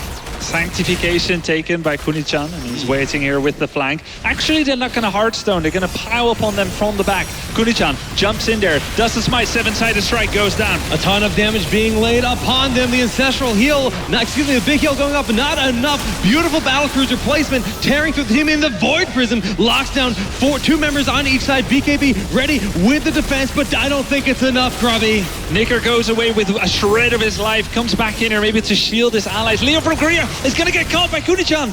Will he chase Nicker? One more hit. Aldruin's Might is not available. He's mounting up Nicker, provides the shield on himself. They're still pushing in. The Immortal tearing through this keep. This could be the earliest fall of a keep we've seen in this tournament, but no, they barely defend it, and just Jiaowei staying here in the bottom does end up falling. Are we going to see some Leoric solo actions here? Maybe you're going to go suicide on that thing again. They have the level lead, slightly. Yeah, they've got a little bit of experience up, but taking out a keep in a 2-lane map is such a crucial thing. Leoric could be the dream here. Well, he decided not to yet. Gonna first clear the wave, the more safe move there. I really thought that he'll just go for it, but He was afraid that he would just look silly and die again. We can see some of those numbers on the table here. Raynor topping the charts on the blue team, but for Virtus Pro, quite even there for Zeratul staying just behind. Keep in mind that Andy Landy on Kel'Thas there, he'll reach his power spike at level 13 when he gets the chain bomb upgrades, the living bomb, starting to spread around that damage a little bit. So he will be a late bloomer, so to speak. G2 rotating to the top. Are they going to get that camp there, the siege camp at the top? That would be what is expected. And that could be what Virtus Pro thinks. They showed themselves there. And it could be quite a surprise. If a backstab was attempted by Virtus Pro, they would run into a very nasty surprise there, meeting all 5 of them in the middle. I think it was a smart move by G2, but it resulted in nothing just at this moment. And you can just see, like, the position that's forced out of Virtus Pro right now by the fact that the top keep is so vulnerable. They're playing defensively left and right, and this is just going to give G2 so many more opportunities to take advantage of the mercenary games, take advantage of the positioning on the battleground. If you hide in the battle anywhere in the vents, they're just going to expect that top flank rotation towards the keep. Yeah, that's really awkward for Virtus Pro. And I just have to commend them on their intelligence, not rushing to that top camp there. It looked so obvious that G2 would do it, and they should want to stay at the top to prevent that keep. And they still didn't do it. Oh, whoa, Sigu! He's gonna get fully stun locked, 100 to 0. Blown up here, and that's a great start for Virtus Pro. They've caught up in terms of experience, and now they're now working on the Immortal. This is the first time in which they're sitting in a favorable position during a fight here for the Immortals. Wow, Basek gonna get jumped hard there by BKB. He's down to, well, he's back up to full life again. Oh, that's but nice. So much damage being going down. Basek's gonna end up falling early in this battleground. A big enough pulling in the entire team. Divine Shield has been used, but Kunichan needs to get out of there. The Ghost will now explode on their opponents, but Uther will also end up falling, and it is Virtus Pro on the retreat. A huge black march there by Leoric and Tassadar with the Archon damage. Suddenly it turns on its heel. What guts they have to do a 4 versus 5. But if they were to choose a single position, that would certainly be it. You have that Immortal there causing disruption in the enemy flank. I mean, that's the power of Leoric, though. He's the one that picked off, and he came back in the middle of the fight, marched with the Black King, actually just tearing through their health pools. His trait makes him so valuable in any state of the game. Yeah, it's almost like you should expect that you're still playing a 5v5 when Leoric died. Just be happy with the XP you got, but stay careful. Note they were attacking the Immortal from the top, so their back was exposed. Yeah, very true. But now they're back at full power. Experience still quite even in this game. And in terms of heroics, most of the heroics are almost ready here. But Sevka gets blown up so quickly in this fight. Oh no, that was a bit of a blunder there by Sevka. And he won't be coming back as fast as a Leoric. It looked like a really good position for Virtus Pro, and I feel like they kind of dropped the ball there. Particularly Sevka, he got taken down. No hesitation whatsoever by G2 in finishing him off. And suddenly G2 is in a phenomenal spot. The Immortal will make its way down the bottom lane, easily tear through that fort, and that's why they're putting themselves in a position to eliminate this top keep, which is just about 2 pokes away. Yeah, they can just kind of blow on it, and that's gonna be it. Shield glare there from Joey, trying to take that down, and there we go with the skeletal swing. Takes a lot of damage, Siku, but it's going to be enough. Wraith walk away, but he's gonna get hit by the Stormbolt, and Tyrael body blocking him to perfection. Kunichan there, they're gonna get Leoric, but that was going to be his fate all along. We knew this was gonna happen sometime. Yeah. Leoric suiciding on the keep, it's just that it happened right now. Yeah, but now level 16 has been reached. Leoric, it says a 27 death timer. He'll be back far before that. Getting that big skeletal swing. Taking off a lot of time. And yeah, with this Immortal pushing on in, they can continue to keep this aggression on. Unstable is gonna get caught here by the Subdue, by the Condemn, and will get stunned for a while, taking a bunch of damage, but he will not be finished off. Hyperion here, an excellent siege and zoning tool, doing lots of damage there. Yamato cannons on that keep. Gravity Labs hitting Johanna. BKB jumping the backline, but he's taking way too mistake? much damage. A beautiful 7-sided strike, and now it's a situation in which this could be it for Gamers 2. The final keep remaining here in the bottom lane, being pressured. Archon has been used, but they're backing up away, playing very safely. Their mana still strong enough to keep the fight if they want to, but there's plenty of objectives across the battleground available. Miscoordination by Virtus Pro. Unstable still had that Divine Shield. One has to question, what is the value of a Divine Shield on BKB, who jumped in pretty much by himself? It would save him, but save him from a mistake, but he was too far away. Unstable and BKB did not coordinate that move, BKB jumping in with a talent disadvantage. I mean, how many times have we seen that this weekend where Karazim will be focusing on the Murd that dives in, the Sonya that dives in, whichever hero goes in lone, it's a snap call. The instant he dwarf tossed in, we saw the setup for Karazim to dive in and just activate the 7-side strike, tearing through his health. Yeah, one can only imagine what the team communication will sound like. Murd jumped, he says isolated, activate, all deadly intent. Okay, well, we do see level 16 has been reached here on the side of Virtus Pro, and they get a little bit more safe. This is when Holy Ground comes into play, and they can get a lot of great positioning opportunities for their team to try to seclude 1 or 2 members in these fights. But they're now down, 1 keep, and their bottom keep is very much exposed, whereas all 4 of the main fortifications on the side of G2 are still standing strong. Now, and you remember, hold that thought. BKB jumps in there, he's gonna get taken out. 7-sided strike, but Divine Shield is on time this time. Murden will survive, they're gonna follow. They're going for Raynor. Stormbolt misses! That is a big deal, the fact that he's going to be able to stay alive for a little bit longer. We see Give Me More healing Raynor up to full, it seems, and suddenly all that focus is not paying off, but the Living Bomb going off, exploding, chaining to a few targets, a beautiful Drain Hope in the backline, almost eliminating Andy Lendy, but no, they're able to escape. No one falls in that fight. Jake, if Stormbolt hit, that will be a guaranteed kill on Andy Lendy. It's those small things, those skill shots, when it really mattered. This time, BKB missed it. Unlucky or poorly executed, but BKB once again in the front line. No 7-sided strike yet, so he will not be taken out too easily. Disengaging from that Drain Hope from Leoric there. Okay, just Phoenix and Archon are available right now. Holy Ground trying to lock out up half. BKB being focused in the back, but a big condemn once again pulling them in. This double warrior composition, Leoric and Johanna, has been incredibly successful so far for G2. Kunichan making full use of that Holy Ground there. Siku disengaging, making sure no one is too near when that chain bomb goes off.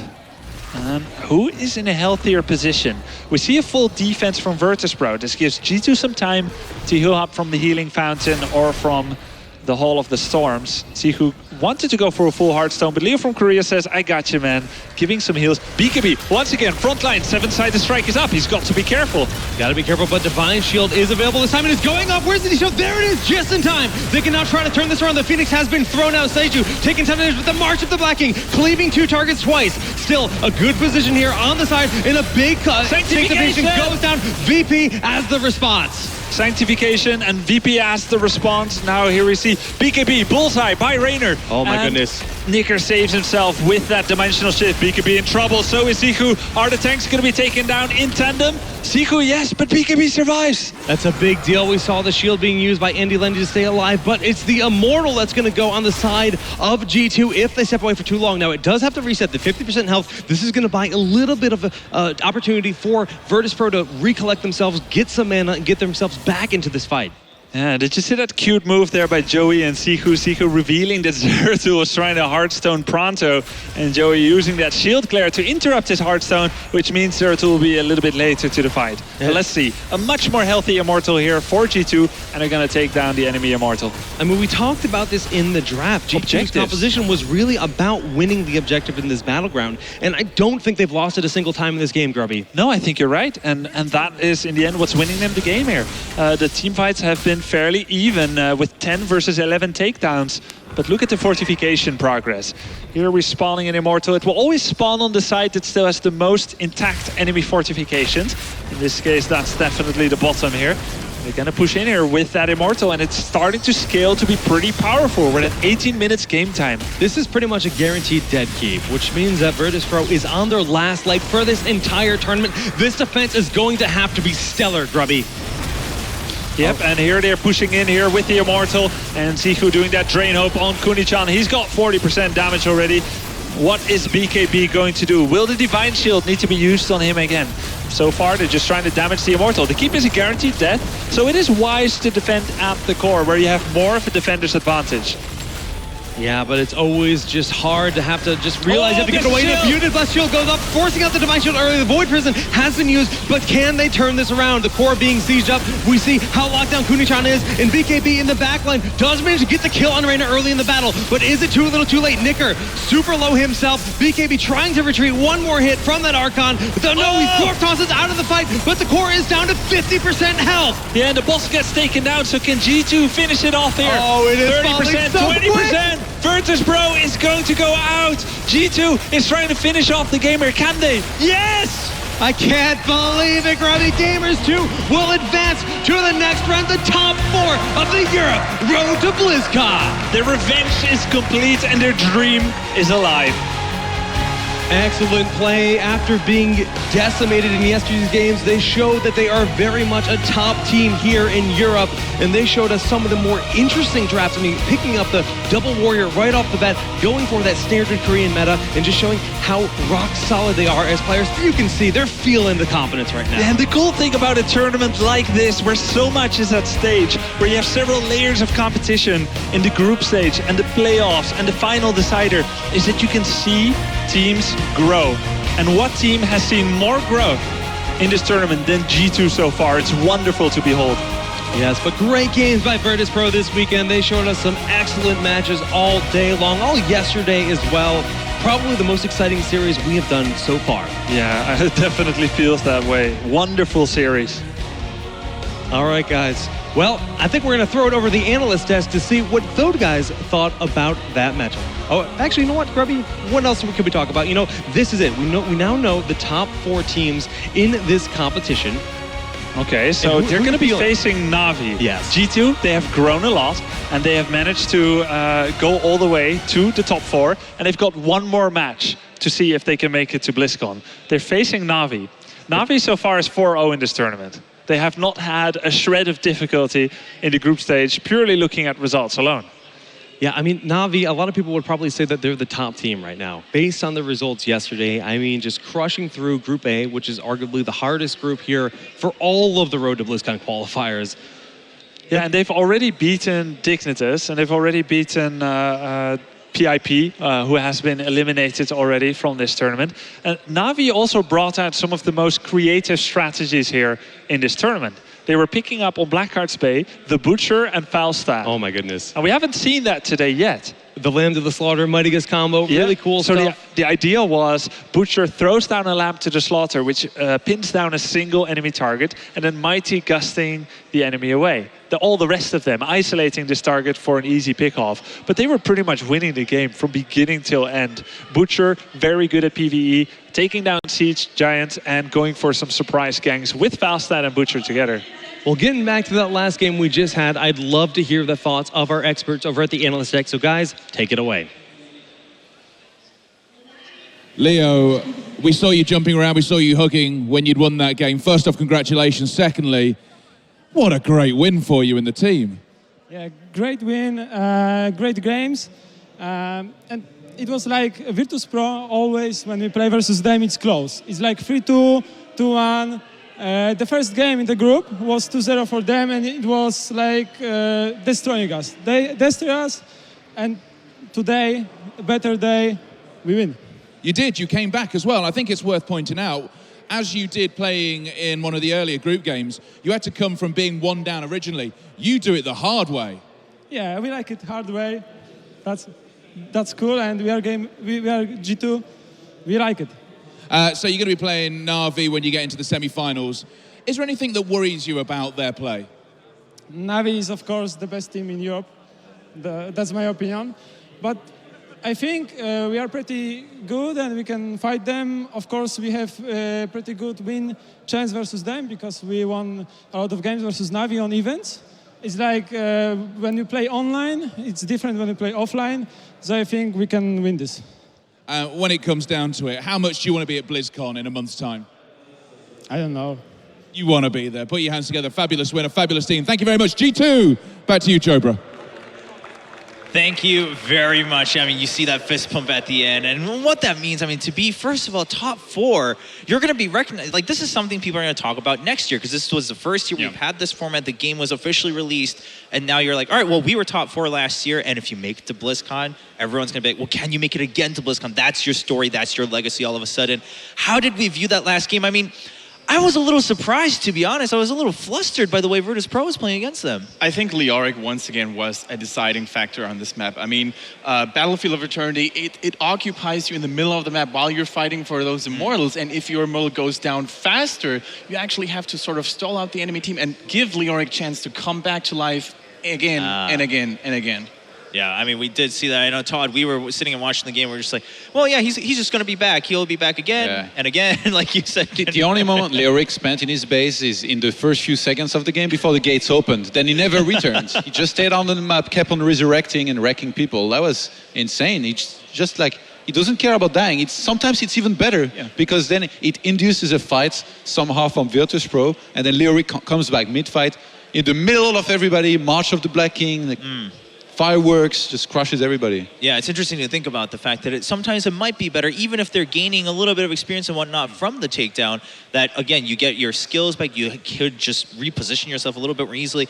But, James, I want to ask because, quite frankly, I was a little surprised at the way Virtus Pro was playing because they were getting caught a little bit. They were playing a little bit more desperately come at the end. And we talked about this earlier. Kendrick, you mentioned that they said they get a little emotional. Do you think that came into play here in the third game? I think they could have been slightly on tilt. I think what's more the issue is that Gamers 2 actually showed up on the day when, in the past couple of months, I'll be honest, I think Gamers 2 has been a little bit disappointing in the past couple of months. But they've shown up on the day, and even going to the games themselves and seeing some of the individual skill and the flair that they've actually shown in those games is something that kind of surpassed what I was expecting. Even Bauchek, during the level 16-17 fight in the middle, where everyone was Void Prism down, and Reina was able to kind of juke and jive and keep himself alive, that was so important, because even fights just like that, where Reina ends up going down, can turn the battle completely. Yeah, we saw some of those moments, of course, near the end again in the center, where Raynor was juking and he dodged both the slow and the stun from the enemy, and then he just gets healed all the way back up and he's back in the fight, not caring really about that Muradin. Congratulations, G2. I think you bring up the good point that on the other side, there's always two sides. Sure, one team perhaps not performing as well, but G2 definitely looked on point in their match today, and as Leo said, they're looking forward to their match against Nobody gave them any credit, or at least nobody gave them any chance to win this. Everybody saw VP sort of as the favorite going into this game. Also, if you think about the history yesterday and before, as Leo from Korea already said, it's very close always, but VP tended to have the upper hand eventually. And now I wouldn't even say that they don't stand any chance against Navi. I think for G2 right now, everything's possible. Yeah, I perfectly agree here, especially with the way it went in group stage earlier when these two met. It was a one-sided victory earlier for their previous opponents. So in this case, Virtus Pro already having beat G2. G2, they were going into this match thinking we need to do better this time. They get crushed first map. A lot of people will have crumbled under the pressure and have gone 0-4 in total here. But somehow they stayed in it, which in itself is very impressive. Yeah, especially on a stage like that actually come crunch time, maybe that's what they needed, that motivation to shine. So I'm really excited to see how they do against Navi. Of course, that's coming on as the last match of the day. First, we have another semifinal. And before we go there, as we've been talking about, we're also here for Road to BlizzCon as a whole for Europe. And I believe Nicira's out there, possibly with a cosplayer. I'm sure there's plenty of cosplayers for Blizzard games. Nicira, what have we got? Well, I'm here with Vala, but what is your real name and where are you from? Hey, I'm Germia, and I'm cosplaying Demon Hunter, whose roots doesn't reach in Tristram, but in Czech Republic. Oh, that's nice. And well, I can see you like Vala, but are there other heroes that you like? Yeah, Vala is my favorite, as you can see, but I also like, for example, Kerrigan. Well, that's a nice pick. And well, how long did it take for you to make this cosplay? Because it's amazing, guys, in real life. I even can touch it. It's amazing. So how long? Thanks. It's actually a half year's work. So a long time. Really a long time. If you have to study and work too, so. And well, what kind of material is this? Well, what are you made it of? It's actually foam. It's really soft. It's mousse gummy, foam called mousse gummy. And it's really soft. You can touch it if you want. Yeah. It is really soft, yes. It looks really heavy. Thanks. That's only a paint job, so. And well, you told me this is an umbrella. And you can even open it. We want to see this, so please open it. I'm going away for that. Look how cool that is, guys. It's amazing. Well, I want to thank you for your time. You look great and enjoy your day. So, well, back to you, Chobra. Thanks a lot. Thank you. That was sick. I actually thought it wouldn't open and it was still pretty sick, but then the crossbow. You know, I've always wanted to cosplay. A lot of people in the hero scene... Well, James, we've got the perfect opportunity for you. Tomorrow, we'll be awaiting James's cosplay as Butcher? No, Or no, no, Stitches? no. People in the hero scene really want me to cosplay Lily for some reason, and I don't know why.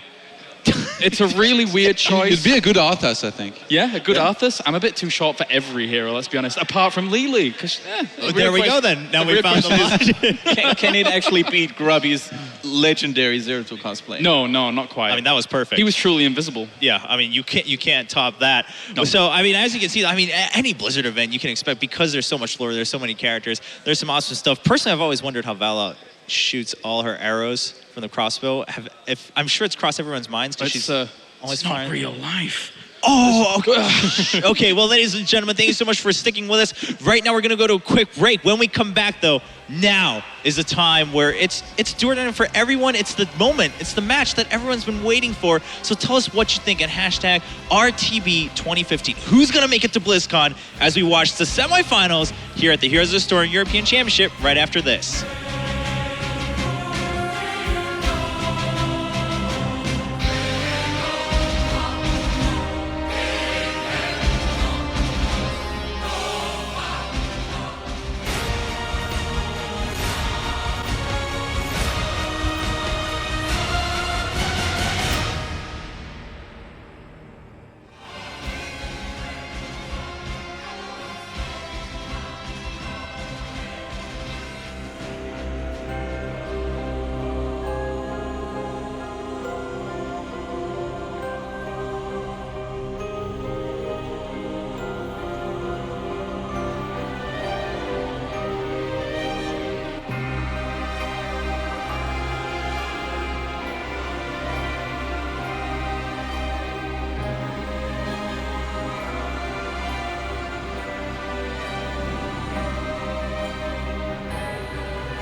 Heroes of the Storm. Get it free at playheroes.com.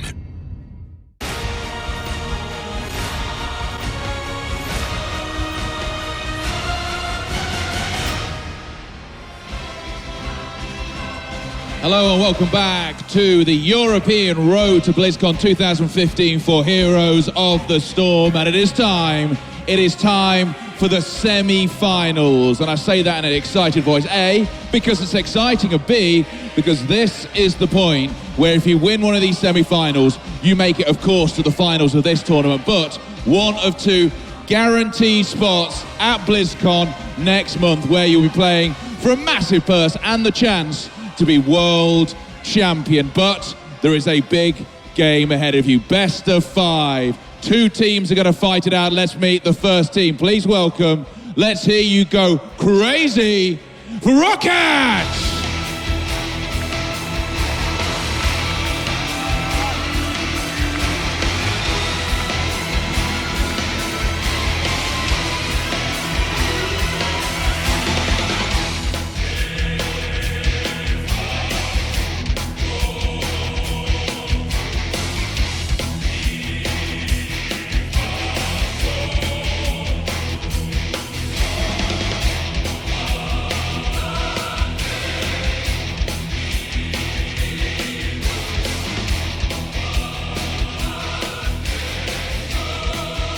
So Rocket look there, who looked merciless when they played in the group stages. They're pretty much one of the best teams in the world at the moment, but they are taking on a team that so far seem to be able to do no wrong. They are tough. They made mincemeat of their last opponent. So please welcome to the stage, Dignitas!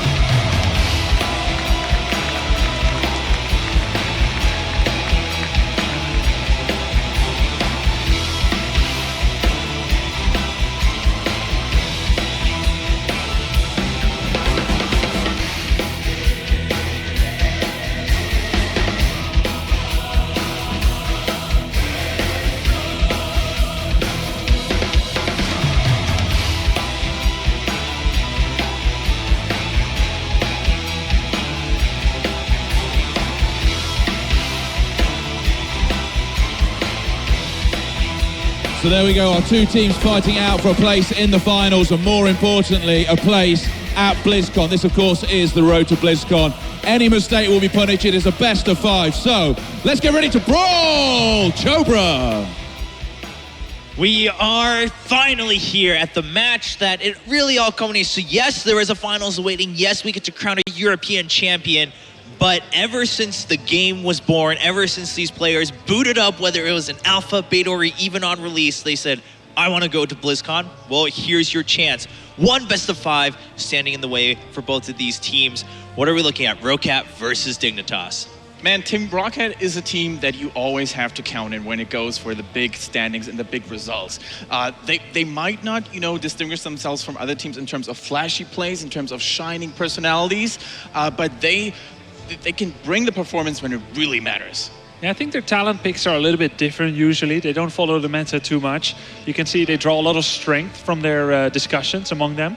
Sokka himself, I know him to be a kind of a strategical mastermind in StarCraft 2. I learned a lot of what I know about StarCraft 2 thanks to Sokka. He always has a lot of deep thinking about the game, so it's really cool to see that. Yeah, to see that kind of culminating here in this game. Yeah, but their hyper-strategic style brings a lot of passive defensive play. They always try to wait to see what their opponents are up to, and in turn, that is sometimes punished by aggression. So Dignitas, a little bit known for their superior team fighting over a lot of their opponents, stylistically, I actually prefer them in this matchup.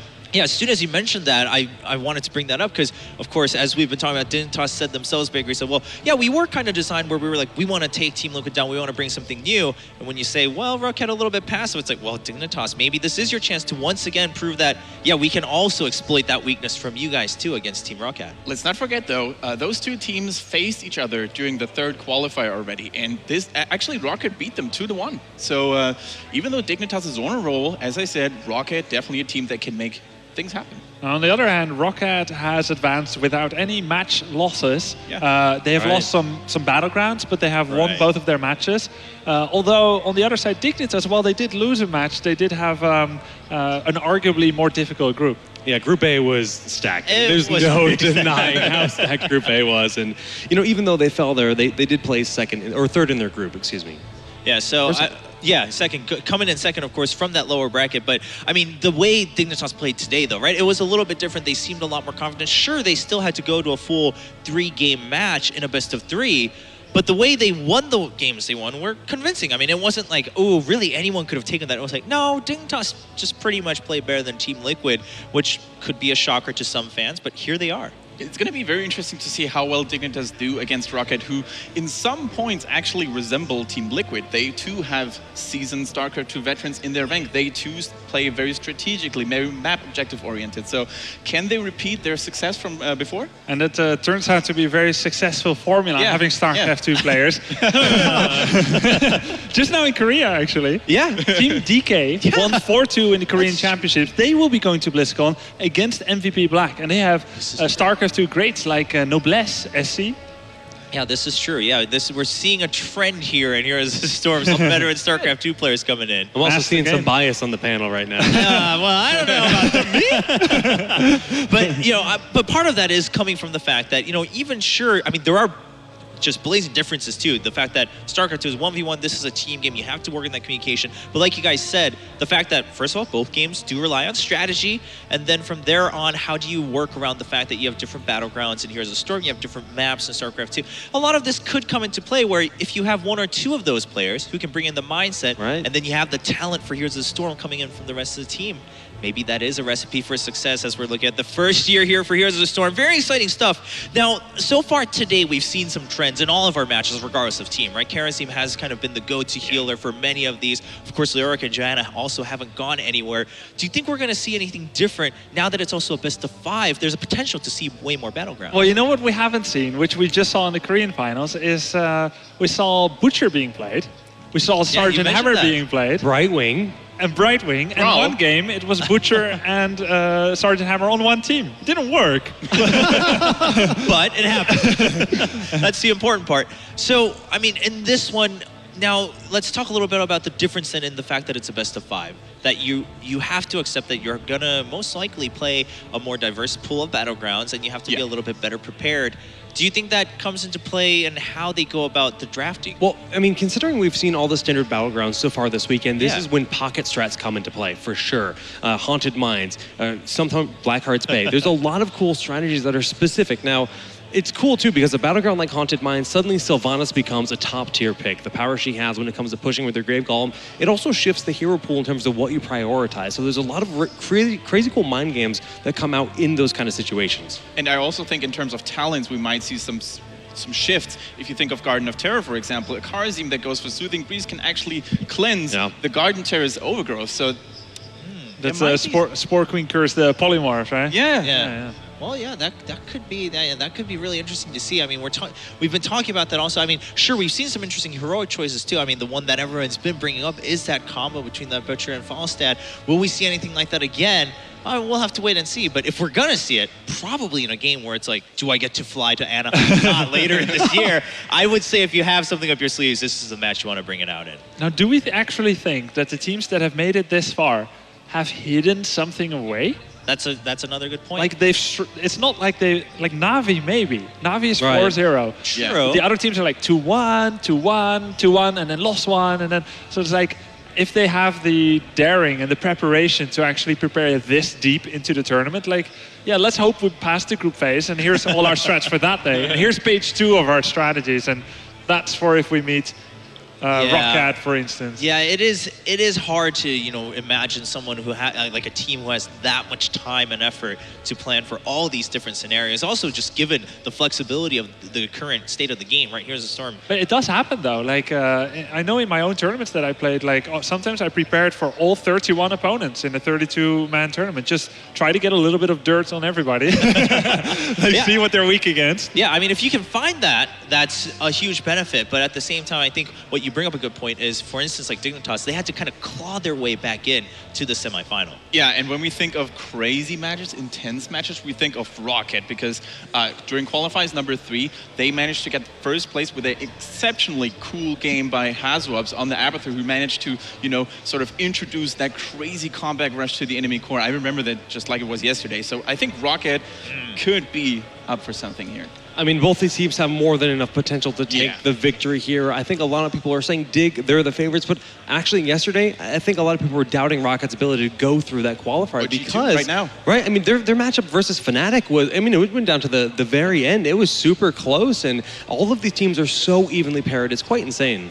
Yeah, the fact that, I mean, not to go back and kind of put salt in the wounds for the players and the fans, but we're already looking at the fact that Team Liquid's no longer here. They don't have a chance to go to BlizzCon. Right. Virtus Pro also no longer here. Not a chance to go there. Same goes for their opponents. You know, G2, they came in here, but the others, you know, Pirates and Pajamas, they got to the groups and then they just got completely shut down in Group A. We're looking at that and saying, okay, it was a lot more even than we thought. I mean, sure, earlier in the summer, it was like, yeah, Team Liquid, Virtus Pro went to all these international tournaments, but then came to the European Championships, like, oh, well, yeah, right, Navi's now probably the favorite, and then we've got Fnatic, like, what's going on with Fnatic? Lots of big questions here. Look at the last series, G2. Nobody expected them to win against Virtus Pro, and they made it. Yeah, I mean, they're here now, so that was the other big thing, is that, you know, you could statistically call that a bit of an upset, especially given how the game played out yesterday, that G2 making it this far. Well, they pulled whether they needed to, whatever strength they needed to get to the semifinal. I mean, even mentally, coming back after losing 2 games 4-0 in that, like we said, the rematch that we just saw, that is just a phenomenal win there for G2. Yeah. So now, then in this one, Rocket versus Dig, you guys mentioned, yeah, if we're going to see anything crazy, maybe possibly on the side of Rocket. Abathur was mentioned. I want to pick your brain on a little bit more on that. We saw some Abathur bans today, but we haven't really seen Abathur being picked up. Is that partly due to the battlegrounds too, or do you think it's, I mean, it's obviously, Abathur also a kind of tricky hero to pick early, right? You have to wait and see if it's going to work out. That's not how the Korean metagame thinks about it, right? Like, just now in the finals of the Koreans, like, they went for Abathur and Illidan in the first and second pick. Right. Illidan, another hero we don't see that much in Europe anymore. He's mechanically a very difficult hero. Very, yeah. And Koreans are known for their excellent and perfected mechanics. So haven't seen a lot of Illidan, even though you apparently can take him first and second. Like, I'm getting so used to the metagame here that we forget that, like, there's a lot more options and strategical possibility than we've seen so far. Honestly, today. I thought Blackscore would maybe pull it out, because he also has been known to be a fabulous Illidan player. Yeah. Yeah, but he's not making it. Yeah, so no chance to see Blackscore playing Illidan today, but will we see more Illidan again? Like you mentioned, I think that's the other thing, is that what we're noticing is, yes, there are these regional differences, but even within Europe, we keep talking about team differences too, because if you're that confident, it's like everyone else says it's not good to pick it first in the meta, but hey, you can make it work. Well, speaking of regional differences, you might see regional inspiration. I mean, back in the NA Championships, we saw Cognitive running a no-warrior composition. And I've talked to quite a few of the teams here this weekend that all thought that was one of the most interesting, coolest things they've seen in a while. So they've definitely studied it. They've definitely tried it themselves and done it in practice. So we could see that busted out. It's like Illidan with Cassadar, Brightwing, Abathur. It's a very specific style of play. But now that it's been shown off to the world, I mean, maybe it's a bit more risky to try to attempt. I mean, yeah, it's definitely not an easy feat, but something like that where you're like, all right, well, we have a player who's really good at Illidan. Why don't we just all in on that for one game, make it work, and then think about the rest of a best of series? That's definitely a strategy that both these teams could work on, and it looks like they're all huddled and trying to figure out what they're going to do. First battleground will be Tomb of the Spider Queen, so pretty familiar at this point in the tournament. Definitely, in some senses, more standard in the fact that we do have the 3 lanes and the objectives. It's a little bit more drawn out and over the course of the game. So we see the Johanna removal there and the Uther removal. I kind of like Uther removals, not from a strategical standpoint, but the fact that there's no Uther in the game, which often gives like a very powerful advantage to the Uther team, that they can pick some melee assassins. So we're going to have like some sustain healers, and it's going to be very cool to see their coordination here. But by banning Johanna and picking up Leoric, they suddenly put the threat of Asmodee immediately on the table. This is Tomb of the Spider Queen, and that's where he really shines. When it comes to stacking the Globe of Annihilation, it's something Team Dignitas doesn't want to have to worry about. And now Dignitas has a problem with removing Uther and giving the warrior of Leoric to the opponent. And there's the threat of an Asmodee. Normally, Asmodee gets countered either by Zeratul or Kerrigan, having a very strong early game hero who can secure kills. But those heroes, particularly Kerrigan, relies on Uther's support. Right. So that's not an option anymore. Yeah. They just took Kel'Thas. I feel like they have to take Zeratul. If you give away Zeratul and Azmodan in the next 2 picks, that could be a huge problem for Dignitas. Way too risky. It's funny that the moment you mentioned Asmodon, I saw Todd glaring over there. Still hoping for it. Hey, I mean, the chances are definitely there. So there's that Zeratul that you guys were mentioning. It makes sense. Like, you have to pick it or you'll just be shooting yourself in the foot. So now, it doesn't mean that you can't take Azmodan, but if you do pick him, you've got to take someone who can protect against Zeratul, maybe. Right, because that synergy, the globe hits, Zeratul blinks in, and then he cleaves and wormholes out, and it's just so much burst damage into the back line that it's typically too hard to sustain through. I mean, Zeratul, just his Void Prison alone makes him such a strong hero. Yeah, but I'm thinking even about the early game, because usually when Azmodan wins early game, you win the game. So with them having Zeratul, who counters Zeratul? Kel'Thas is pretty good against him. Chain Bomb reveals him for an extended period of time, and he can Gravity Lapse. So I wonder if the Leoric team, Team Rocket now, goes for Muradin perhaps, with that 3rd pick after the very obvious Jaina, who's an important damage dealer. It's actually going to be Kharazim. Jaina and Kharazim, once again. Kharazim, you know, he has been really one of those key factors against warrior comps that are so popular at the moment. And we see that Team Dignitas hasn't actually picked a single warrior. So no matter what they pick up, 7-sided strike is going to shred even the tankiest of warriors. Now, I have a question then. On the side of Roccat, right? You've banned out Jaina, you took Leoric, now you have that Kharazim. Do you just ban out another warrior just to really pigeonhole Dignitas into a composition where they're going to have to pick like a not as ideal warrior or maybe even have to give up on that? Because the more I listen to you guys talk, the danger's now there. It's pretty real for Dignitas where it's like, shoot, we had to prioritize Zeratul. We wanted to take the Kel'Thas. Then you could ban out Tyrael possibly, because he's not the best target for 7-sided strike. You force like a Muradin. So. They go for Arthas. So I mean, they are sticking with that idea. I like the ban on Arthas here. It's quite smart. I mean, so it's a warrior monopoly, a warriopoly. A warriopoly for Roccat. Potentially. Let's not forget about Raynor too. Raynor, very strong in this map. One of the most important and dangerous ranged assassins that we have at the moment. And again, another hero that we've seen paired frequently with Kel'Thas is Muradin. So still on the table for the Warriors. Right. We've seen that double lockdown have a lot of early game power here all tournament long. So that's what I would suspect to see out of Dig at this point. That's exactly the one you want to kill with Kharazim. True. So there's a bit of risk there for Dignitas. They do go for that one. Need to make sure not to jump the backline too much with Muradin. Yeah, it's going to be tricky. I mean, especially if the Azmodan comes in, Dignitas probably really tempted to jump into that back line, but if the Kharazim's next to him, it's going to be a little tricky. Malfurion's there, though, for the style of support here for Dignitas. Talking about Malfurion, I like this pick quite a lot. If you consider how much AoE damage Team Rocket potentially already has, brings to the table Malfurion, a really good hero to keep multiple heroes alive at the same time, especially if they're warriors who won't die as easily anyway. Wow, Team Rocket is going for the invincible comp here. Very few juicy targets, and the one that is juicy, Jaina, gets protected by 3 people. Shields from Tassadar, shields from Tyrael, and from Kharazim. I'm going to ignore that one. Yeah, shields from Kharazim. Now, I mean, most likely still going for... Whoa! Chen has been picked up for the first time in this event. That's pretty exciting. So... what's the plan here then? I mean, definitely not something that people were expecting to see at all here in the semifinal. Ethereal Angel, a self-professed fan of Chen here, is gonna take him here. And now for Chen, he can win any lane in 1 versus 1. But whenever your buddies, your 4 versus 4 lane, if they lose the lane, that means you could be a very easy gank target. So it's going to be up to his allies to make sure he stays in that 1v1 situation. Yeah. So exciting to see him here. A super cool warrior. And a very, very nice story about Hero Angel. You know, we sat down in the evening and talked about him and his former, career as a player. And he actually said that he was a really good player in League of Legends. He came over to Hero of the Storm, tried out Shen, and thought that hero was OP until people told him he's not.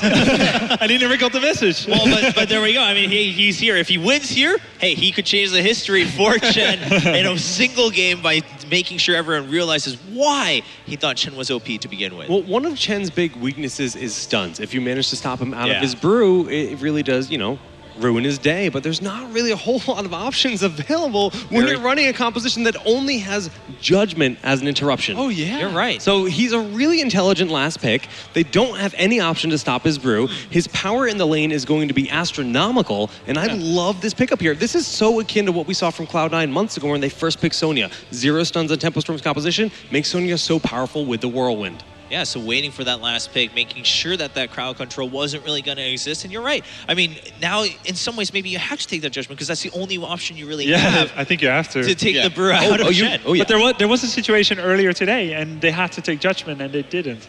Right. I think that was Team And then we saw the result of that. It didn't really go down that well. So, ladies and gentlemen, the draft is set. We do have more innovation, more craziness coming right away in game 1 of this best of 5.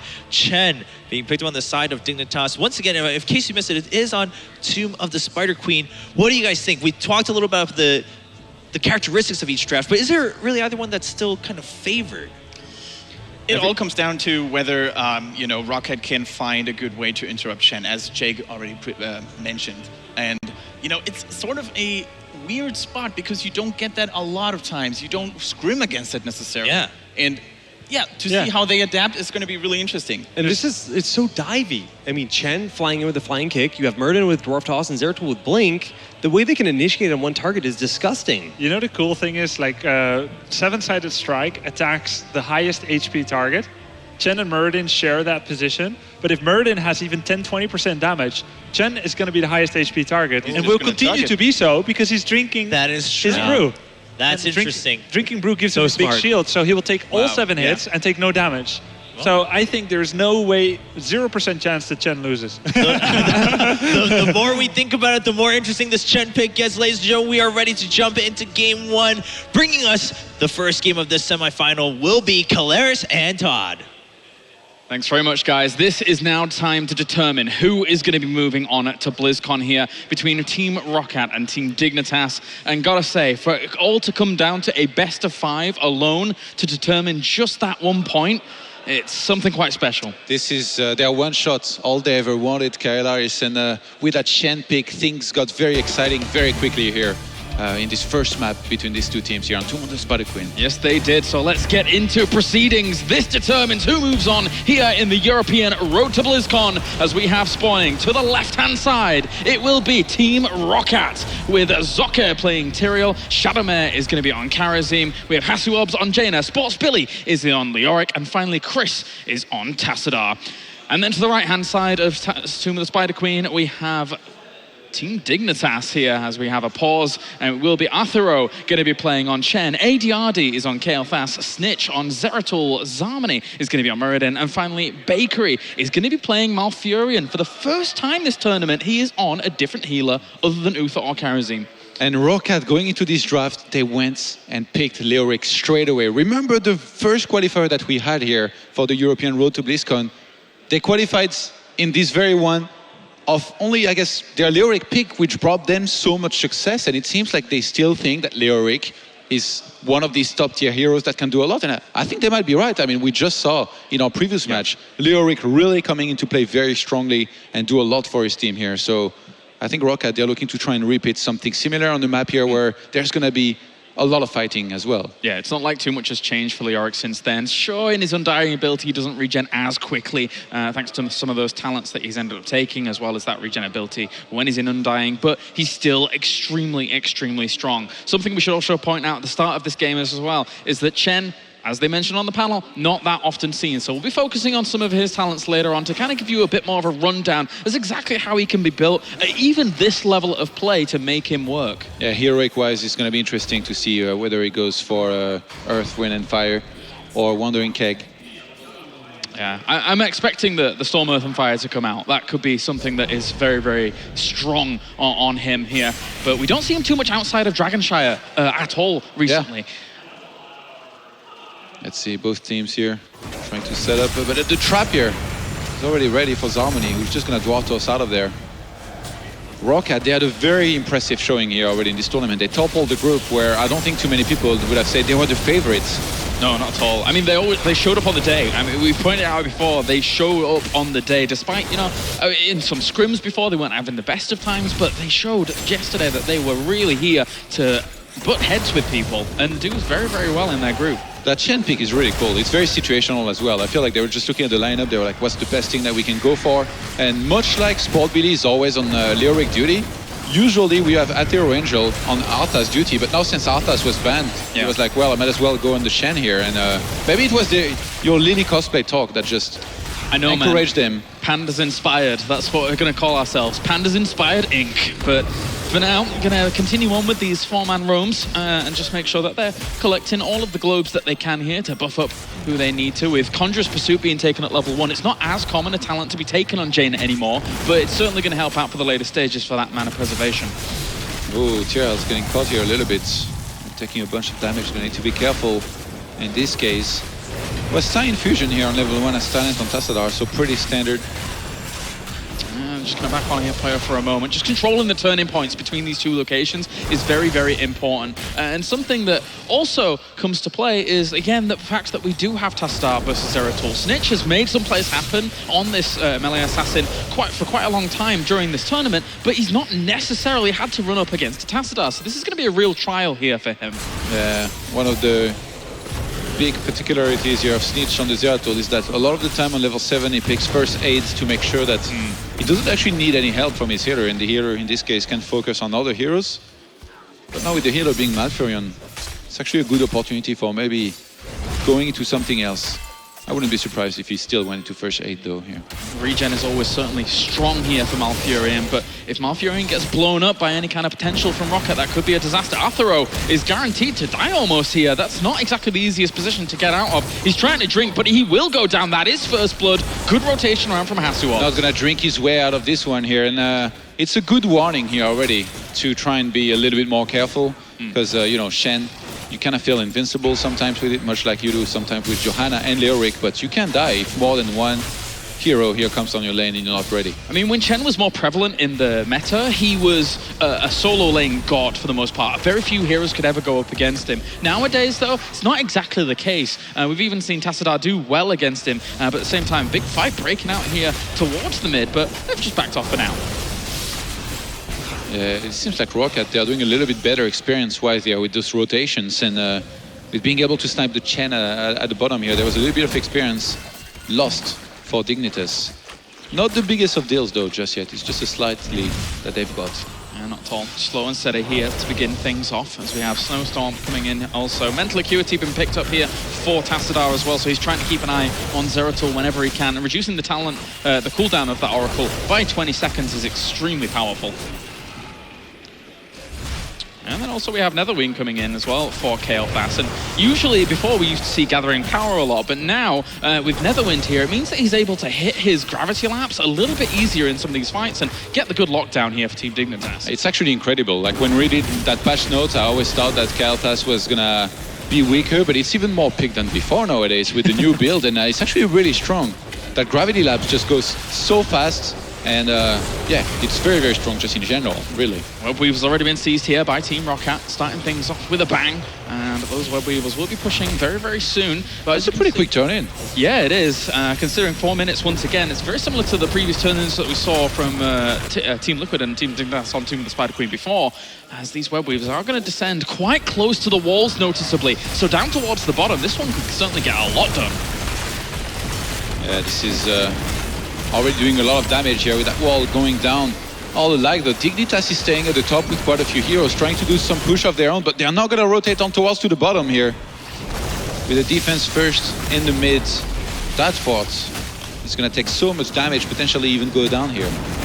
Yep, got to clean up somehow, but Chen is not exactly the most amazingly quick member of this team to actually clean up, so the rotation comes along. He will be able to finish it off, but once again here for Jaina, we do have the Frost Armor coming in against Zeratul. Almost always picks against Zeratul's because it does slow down his potential to actually kill you when you are normally one of the most high prioritized targets for a Zeratul. Yeah, you're number one of that most wanted list here for Zeratul usually, because you can die very quickly with something like a Jaina. And also it means that down the line you don't necessarily have to go for Ice Block later on as much. In this case, Rocket They're just gonna keep on doing their rotations here. They still got that very slight lead on experience. Snitch can just blink away here. I think he's threatened.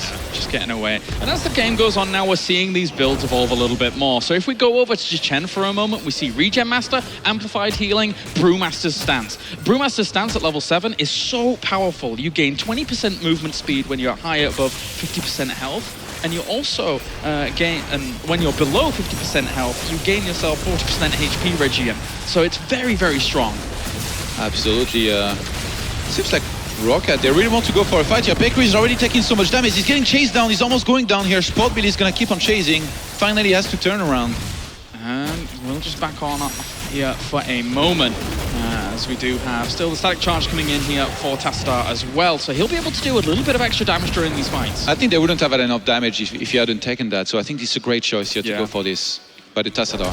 Yeah, they've always got to be careful because right now it's predominantly Jaina that's going to be doing the damage. Of course, there is always the opportunity here for Roccat to go into Judgment and try and get some big damage, in essence, going down from the Tyrael as well. Didn't need to go for the deep shift here. Grubby's favorite spell. Don't want to be doing that. Don't want to be doing that. And at the same time now, we'll just blink on out of there. Sportsbilly grabbing onto his opponent. Level 10 is about to approach here for Roccat though. And with that, could see them try and capitalize off it. It's been a slow, steady start with only 1 kill going over to Roccat so far. Both teams really doing a good job of disengaging every single time. Not too many deaths just yet, but now might be the time. Dignitas, they get the full turn in here. Nice, nicely done. That will be able to even things up for them. They do manage to get that route. And whoa, that's the smallest little Wraith Walkan out of there, but it was important to make sure he wasn't going to die off. Nicely done, surviving this here. But now, with those Web Weavers coming in, Dignitas, they're looking to equalize that experience count. They're about to get level 10 here themselves. I don't think there's going to be an engagement before they do get it. And over on the left-hand side for Roccat is March of the Black King, Avatar, Summon Walter Elemental, Divine Palm. Soccer at the front there, tanking quite a bit of that damage for a moment here. Not every member of Dignitas is there. Chen's still down towards the bottom, so in essence it's a 4v4 at the moment, but they managed to get in themselves some towers.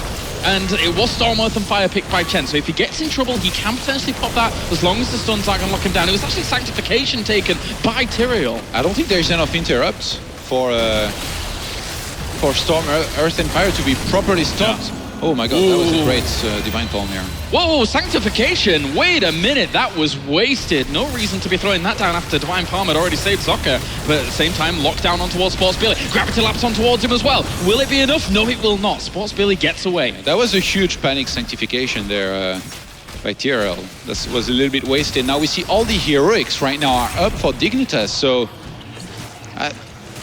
they're just gonna reign over the map here for a few seconds. They even could have tried something like going and steal their opponent's bruisers. I don't think a boss was likely because I don't think they had time for that, but maybe even. It's very interesting that they're going for Sanctification here. This is an extremely slow composition that they've got built here at the moment. As Hasuob's going to take some big damage. It's all on him to stay alive. He is very important. Arthuro is going to try and go for the chase on him. Hasuob's is still alive here. Arthuro still looking for Hasuob. Oh, and he ends up going down here. He tried to pop Storm, Earth and Fire as it goes on to an 8-second cooldown. But Snitch now pushing on towards Sportsbilly. He's going to end up falling as well. 1-for-1 trade at the moment. Yeah, really nicely done here by Roccat with that save and a snipe, but Leoric did get cornered and sniped here at this point. If Chen had just had a slither more health and got Storm, Earth and Fire off there, then that could have been a completely changed and turned around on its head, but alas, that was not the case. Do you think he could have chased a little bit more and got in the snipe and then maybe pull back? That'd be the dream. With Storm, Earth and Fire, if it had gone off, yeah, definitely. It's so much extra health for him to sustain, be past that fort. Very, very cool. We have a lot of gems actually here on both teams right now, and already having turned in a whole bunch here. Roccat, they stand to try and complete the next payment potentially. Oh, Dignitas just turned in 28. Not too bad, not too bad. Very, very even still here though, despite themselves losing 1-for-1 at that point in time. They've both kind of killed off enough towers to keep themselves even in the experience so far. And even Phoenix used to make sure those Ursine gems weren't going to get turned in there by Zocker. It's just one more. It's just one more that Roccat needs here. Yeah. A ninja turn-in, man. That's all it takes. Ninja turning, where can it come from though? Zoka has got quite a lot, still trying to find it. I mean, he's the most sustainable character, or at least one of the most sustainable characters on their team, so it makes perfect sense why he's trying to get it in. Likewise, Sports Billy, he's going to go to the other turning point and try himself, but Snitch, very much so aware of what's going on. Yeah, he's gonna be interrupting this here. Chris at the bottom trying to sneak his way in there. Gonna get stunned, but I mean, on Tassadar, you're not really threatened here at this point. So I'm expecting Relentless to come in for Chen as well here from the level 13 talent, but he actually doesn't go for Relentless. He goes for enough to share. So Hazuops might be able to complete this one here. I don't think there's anybody around to interrupt. Yep.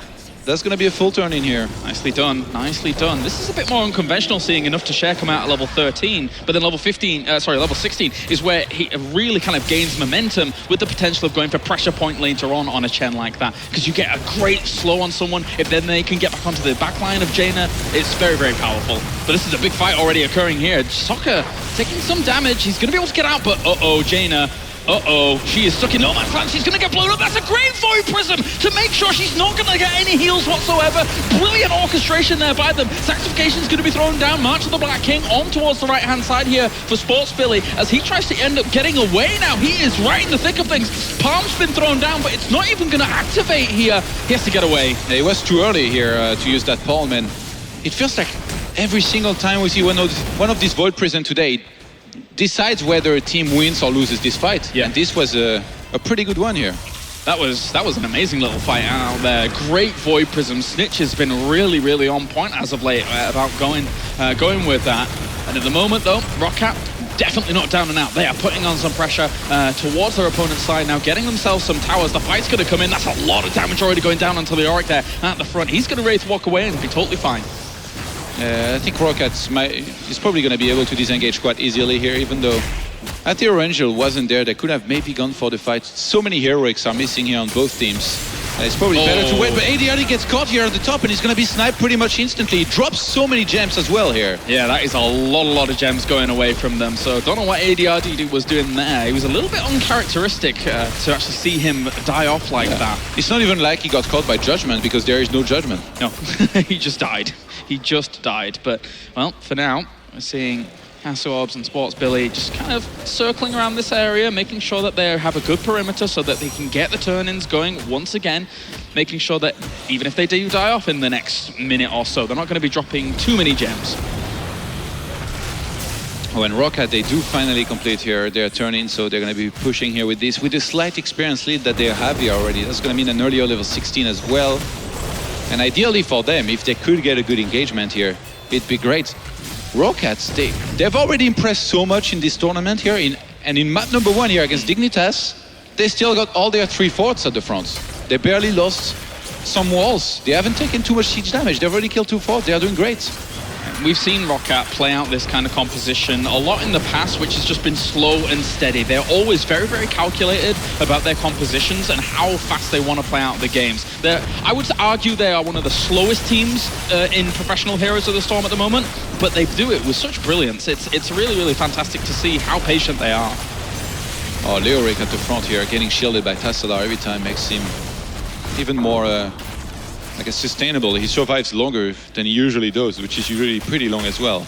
And now on a map like this, with some small choke points, Holy Ground being taken here at the level 16 talent for Tyrael means that they could choke up some people if an engagement goes awry for the other team. But it's all about Jaina still. Hazuops gets blinked onto and takes a little bit of damage. Rocket in a good control of this game here so far. They're going to do a risky move here, considering Dignitas. They just got level 16. The thing is, they've got Oracle to play with. Don't face check. Ooh, there goes that little Moonfire in there very, very quickly to be able to spot that out. And also Sturmoth and Fire has already been popped here a bit more early in a fight than you would normally end up seeing it. But they're putting on a lot of pressure to Zoka here. Divine Palm has been used on towards Zoka, but it's not even going to pop. There were shields on him as well, so that's made sure it's not going to pop. But there's turnaround there from the Sanctification to make sure that they could get good damage on the rebound. Yeah, it was a little bit early here to use Divine Palm once again, but this time didn't quite come into play anyway because Rocket was able to disengage in the long run, and now the turn-in. He's gonna be Dignitas's. They want to get those Web Weavers. Snitch even giving some vision here for a second. Oh, Shadowmere not quite able to start that camp here on time before the Web Weavers are summoned, so it's just gonna disappear here for now. All right, and Snitch just gonna go and clean up some of these waves whilst these Web Weavers are descending as well. So at least they've got themselves their level 16 talents in. It's going to be backdraft again here for KL Fast. So they're really relying on him doing a lot of damage. Hardened Focus comes out here for Malfurion. We haven't really seen too much this tournament at all. So it's nice to see Hardened Focus in, just keeping himself alive and helping out his team with shorter cooldowns. He hasn't really been targeted almost ever, except maybe in the start of the game. So if he can stay behind out of dangerous reach, yeah, he's going to be able to do really well. I think especially since... Oh, wait a second. Oh, Spot BD was getting engaged into. It's all right. So looking to split them up. Looking to split them up. Chris is the target there, but he's using his dimensional warp to get away from that position. He's totally okay, but at the same time, the fort has gone down. Still got to be very, very careful about this. So Web Weavers is still pushing forwards. Miss on the Stormbolt, though, from Zarmany. Trying to jump on towards Soccer. He's going to take a bit of damage there against these warriors, but Holy Ground is sealing out the rest of the team from actually getting on towards him to follow up with extra damage, but big, big fight going on. Archon has been popped here for Chris to try and do as much AoE damage in this small area he possibly can. There's the March of the Black King as well from Leoric. He's going to have to Wraith Walk on away from there. Nobody's died off yet. Another Divine Palm, even with Sanctification being down during that, and Soccer eventually will end up going down. And Palm used too early here once again on the TRL, which ends up being targeted right after it ended. TRL gets snipes, and Dignitas with a nice small win here. They're going to be able to push through this wall, take it out as well. I was going to say there is a really strong dynamic going between it's Malfurion and Zeratul, where if a fight's going badly, you just VP the opponent's team, and then use Tranquility. You just heal everybody back up, and then you engage again. It's a really good analysis of the situation, actually. It's been doing really well in a lot of games, and if used very well, it's just so strong. And right now, Dignitas, I think they're counting on this. Yeah. In essence, I mean, as slow as Team Rocket's composition is with the amount of damage that they really are dedicating themselves to, that is also in turn trying to counteract that kind of slow pace to a fight. Just kind of the overall sustain of a Malfurion is actually doing extremely well against no proper burst damage from Rocket.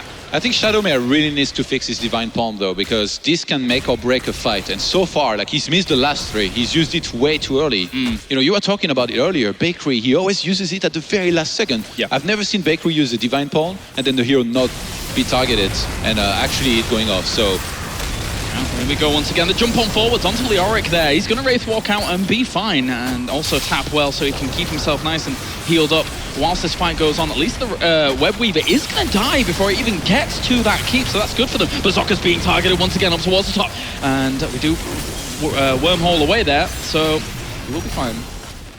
It seems like Rocket, they struggle in fighting here every single time. They kind of have to disengage.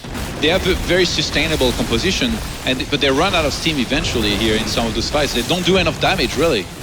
We see Zoka trying to divide and conquer again here with Holy Crown, looking to focus Bakery this time. They've turned their attention elsewhere. They blow up the Malfurion despite the Void Prism actually going down. This is a great opportunity for Rocket. They need to run with this. Once you've taken down the Malfurion, you can see Dignitas right now is trying to disengage, try and get away from these situations, but it's very, very difficult when they're completely locked down. It's a 5-on-4. They're just going to chase them down here. Rocket, they want to kill everybody. Zarmon is going down on hit points. So is Chris. Chris gets blown up. Oh, good little turnaround there from Dignitas, but I don't know if they're still going to be able to sustain throughout all of this. Storm Earth and Fire is about to dissipate here from Arthuro, so I'm not sure it can really continue on with the fact that there's so much healing here, but they actually managed to get Leoric on the other side. He drops huge amounts of gems there. Team Dignitas with the turnaround in this fight. Oh my god. Shadowmare trying to pick up those gems, almost gets sniped here. He's going to have to pull back to safety. ADRD actually kind of left behind here, but there's not... I mean, everything's on cooldown here for Hazuop, so going to be able to make it out of there somehow. Even though the mouth got blown up in the very start of this fight. Dignitas, they just kind of turn around and win it, and now they're on level 20 against just level 19. They're going for a turn-in. It was so well calculated by Dignitas, because oftentimes, 9 times out of 10, when you lose your healer that early on in a fight and it's a 5v4, it's nigh on impossible to really actually get some good traction off that fight. Let's be honest, usually you get wiped, and then you lose the game. But they played that out extremely well. They used Storm Earth and Fire to their advantage to keep the backline preoccupied while they were trying to kind of gather their thoughts and look for focus fire on someone who overextended. Such a good composition, it feels like, by Dignitas over Rockets. You know, Rockets, they are trying to survive for a long time, but that's just not winning them fight, because Dignitas, they can disengage if they have to. There is not enough lockdown. In particular, since there is no judgment, if you think about it. If there was judgment, at least when they were chasing, they could engage into somebody, but now Rockets, they find themselves in a position where winning the fight has just been so hard, and I feel like the score being in terms of kills, being 4-5 doesn't even do justice to how well I think these fights have been going here for Dignitas. Yeah, it's been very, very interesting. They've got themselves level 20. Are they heading up towards boss? This has to be a bait, surely. Everything has been revealed on the position there, so they're not going to walk in there too quickly as Red Web Weavers are going to descend. And this is going to be interesting now, with level 20 also hitting here for Team Rocket. They're going to go double Hardened Shield, Storm Shield, Twilight Archon, and Blink across their heroes. Zocko gets caught there for a moment. He's still rooted. He could take even more damage than that. Don't pump too early. Don't pump there, exactly. You need to be able to save him. Don't want to go into a 5v4 situation. Still protecting on against this keep here. Web Weaver's now about to drop right in front of the keep. This one is guaranteed to die unless something miraculous happens. Yeah, these are going to do so good, especially since all of the lanes were pushed here. Oh my god, these Web Weavers, they're just going to wreck every single lane. Rocket has to go elsewhere to defend here. The top keep's going to be exposed, but Dignitas, they move to the bottom position. They might want to try and get an engagement here. Leoric's going to be the first fire focus here as Sports Billy manages to get out there with his Wraith Walk, but still he has no proper defensive cooldowns himself. He's going to have to rely on Kharazim if he wants to keep in this fight. That he is, though. He's got Crushing Hope on towards Athero there, and there goes March of the Black King on through. They're going to commit to this fight, but Leoric is going to be going very, very low. Likewise is Bakery. He keeps himself alive. Crushing Hope from Sports Billy. He's still kept alive as well here, though. They have been rooted. Tranquility's been popped at the back. Leoric is going to end up falling down, and that is going to be a lot of damage. The chain bombs on towards Rocket. They have to disengage for now. Yeah, Bakery's Tranquility healed his entire team here. Back to full hit points. Now Rocket are going to chase in their base. And another root goes down, then Soccer manages to get out there with Eldritch Rune's Might, but Athero is on the chase. He's on the pursuit. More chain bombs once again onto the back lines here of Rocket as they're trying desperately to survive. They know that every single keep bar one has been knocked down. Tyrael's going to fall. Void Prism goes on, and Team Dignitas here are in the driving seat. They could focus down core if they really wanted to here. They're trying to for a moment, and I think they actually might end up getting hurt here. ADRD gets blown up here. Meridian's going to end up going down. They may have committed a little bit too much to trying to go for core. They should have probably gone for heroes. And now Athero, Bakery and Stitch are going to have to walk off with their tail between the legs, but they've got so much done. Oh, Sportbeat is trying to catch up to Bakery here for some body block. Again, there is not that much lockdown, but if they can chase him here, there's a chance they might be able to kill him, which would be huge. Bakery both out of there. Great moves, great moves. Stitch might die. It's always nice to see Blink being taken on Malfury and try and keep himself alive for as long as possible. Snitch still being chased, trying to body block him here. Sports Billy tries to go for it. Another Blink across. Another Blink across here. Look at this disengage. They managed to get every single member across here in the 3. Oh my god, Catapults are on the core. That could die. Rocket didn't pay attention to this. They're taking so much damage. Okay. Well, the minion spawning kind of slows that down quite a lot, but they could deny them from basing for quite a while. Yeah, they're being prevented from going back, and Dignitas are going to go straight for the boss. They know that right now Rocket are going to have to go back home. Just go against this core. Go for the core. Go for the core here. They're going to go in once again. Zokke and Chrissy here. Shield on towards the core. Not sure if that's going to really matter, though, too much. Snitch keeps himself alive. Blinking back. Ashley Hasjobs blows him up. Athero, they're going to have to back off again. Rocket manages the defense. They gave up on trying to get that boss here. I think they realized that they could die back at home if they committed too much to this. Zeratul being dead is going to give a nice edge here to Rocket potentially in some of those fights. Leoric gets caught and has to march up the Black King even before some kind of engagement happens here. All Team Dignitas has to do is regroup and reposture to just go for the core. It's at 20% life. And Rocket now is in a really, really desperate situation. Leoric taking some damage here, and as we see Zeratul eventually coming back into this game, they could easily just walk away. Rocket has to do something desperate. I'm not sure why Dignitas is playing it so aggressive, to be honest. With 3 keeps down, they could just play it slow, get some camps, go for a boss. One boss alone would finish the game if they were able to clear that. I think they're worried that like a Web Weaver push with Rockets, just everything else could help. It's very desperate, as I say. Look at those creep waves. They're already across the map here, but in their own way, they're buying a little bit of time here right now. And Rocket is in so much trouble here. Blue Web Weavers descending. They know that the boss was started for a moment, so all the fight has been navigated back up towards here, but they were just luring them in to try and get themselves a kill or two, but it's not going to happen before Zeratul is going to be back in the fight. Winning a game when you have 0 keeps alive against 3 is one of the most difficult things here that you can have happen in this kind of game. Web Weavers is going to have to be the defense, and they need to get a good fight here. Do Rocket right now. Zocker's going to send himself forwards with Eldritch Rune's Might, but he's going to be locked down for a little moment there. There's the roots as well from Bakery to try and lock them all down. Phoenix is doing quite a bit of damage. Athero, though, still chasing on towards the back lines. Not really getting too much done with this Storm Earth and Fire. Only zoning has to out for a moment. He took so much damage, actually, that did absolutely nothing. These bombs, though, doing quite a bit themselves. And you've got to have to be very, very careful still. Athero now pops out of his Storm, Earth and Fire. And Sports Billy is very, very low here to try and kind of keep himself back into this fight. He needs to, though, somehow. They still need to do some work.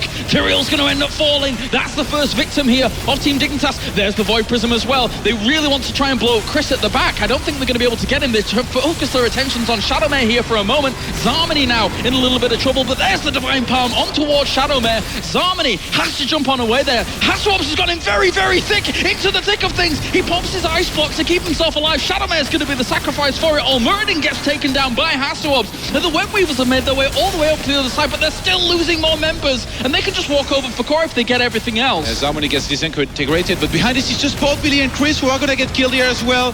Dignitas here with the winning move. Or what it could be, yeah. I mean, with this timers here, they can just finish it. They've done it here with this fight. After this long, drawn-out fight, that was one of the longest fights I think I've ever seen. That was ridiculous, and I'm almost out of breath here, Todd, because that was absolutely epic. Now we're seeing them just marching across. They are going to be able to take core. They thought that they could be able to get it a few minutes ago, but the resilience of Roccat did show on through after the commitment there from Team Dignitas. And we will see them at least taking themselves a 1-0 lead in this best of 5 on Tomb of the Spider Queen. Good job to wrap it up there for Dignitas eventually.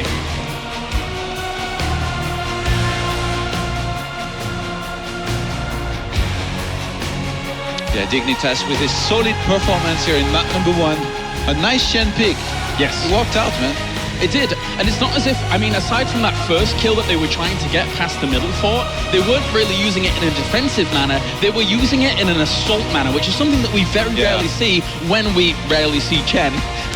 And it's interesting, yeah, because Shen actually kind of fell out of the meta because everybody was playing with a lot of stunners, and then you couldn't really use his one heroic that did a lot in this game here, Storm, Earth, and Fire. And in this case, I think it's situational. G2, Dignitas, sorry, they looked here at this draft and they were like, well, they don't have too many stunners or any lockdown. What if we went for Shen? They go for it, and I mean, it was just great. Good choices, good choices. They're able to take the first map. Let's head over to the analysis desk to see what they think of that wild and wacky Tomb of the Spider Queen. Indeed, and I think as we mentioned before the game, it has now been officially decided on record Chen is OP. Everyone should be playing Chen in every one of their games. 100% win rate. 100% win rate here at the European Championship for Heroes of the Storm. But let's talk about that. As Todd mentioned, we talked about it a little bit during the draft, but Dignitas correctly analyzes the situation and saying, listen, we've always wanted to, we know out there Angel always wanted to, this is that chance, no stunts. And Tyrell on top of that, decided, you know what, well, we still need to play our game. We can't just simply try to go for Judgment just for that one chance of interrupting that brew. Yeah, it was basically go Shen or go home, because the Shen prevented so much potential from Rocket. I mean, no 7-cent strike, as Grubby Sensei already analyzed correctly. And also, they didn't allow individual mistakes. Bakery always using those Moonfires to scout ahead when, for example, Rocket was trying to ambush them at the Golem. So, stellar performance once again by Dignitas. Yeah, it seems like they really had that game plan set down as they were going into that game in the first one. That's one of those things that can just throw you off as well. You're not expecting that Chen pickup, and you see it, and it's like, okay, now our whole composition, our whole strategy in this matchup has to be shifted in this situation.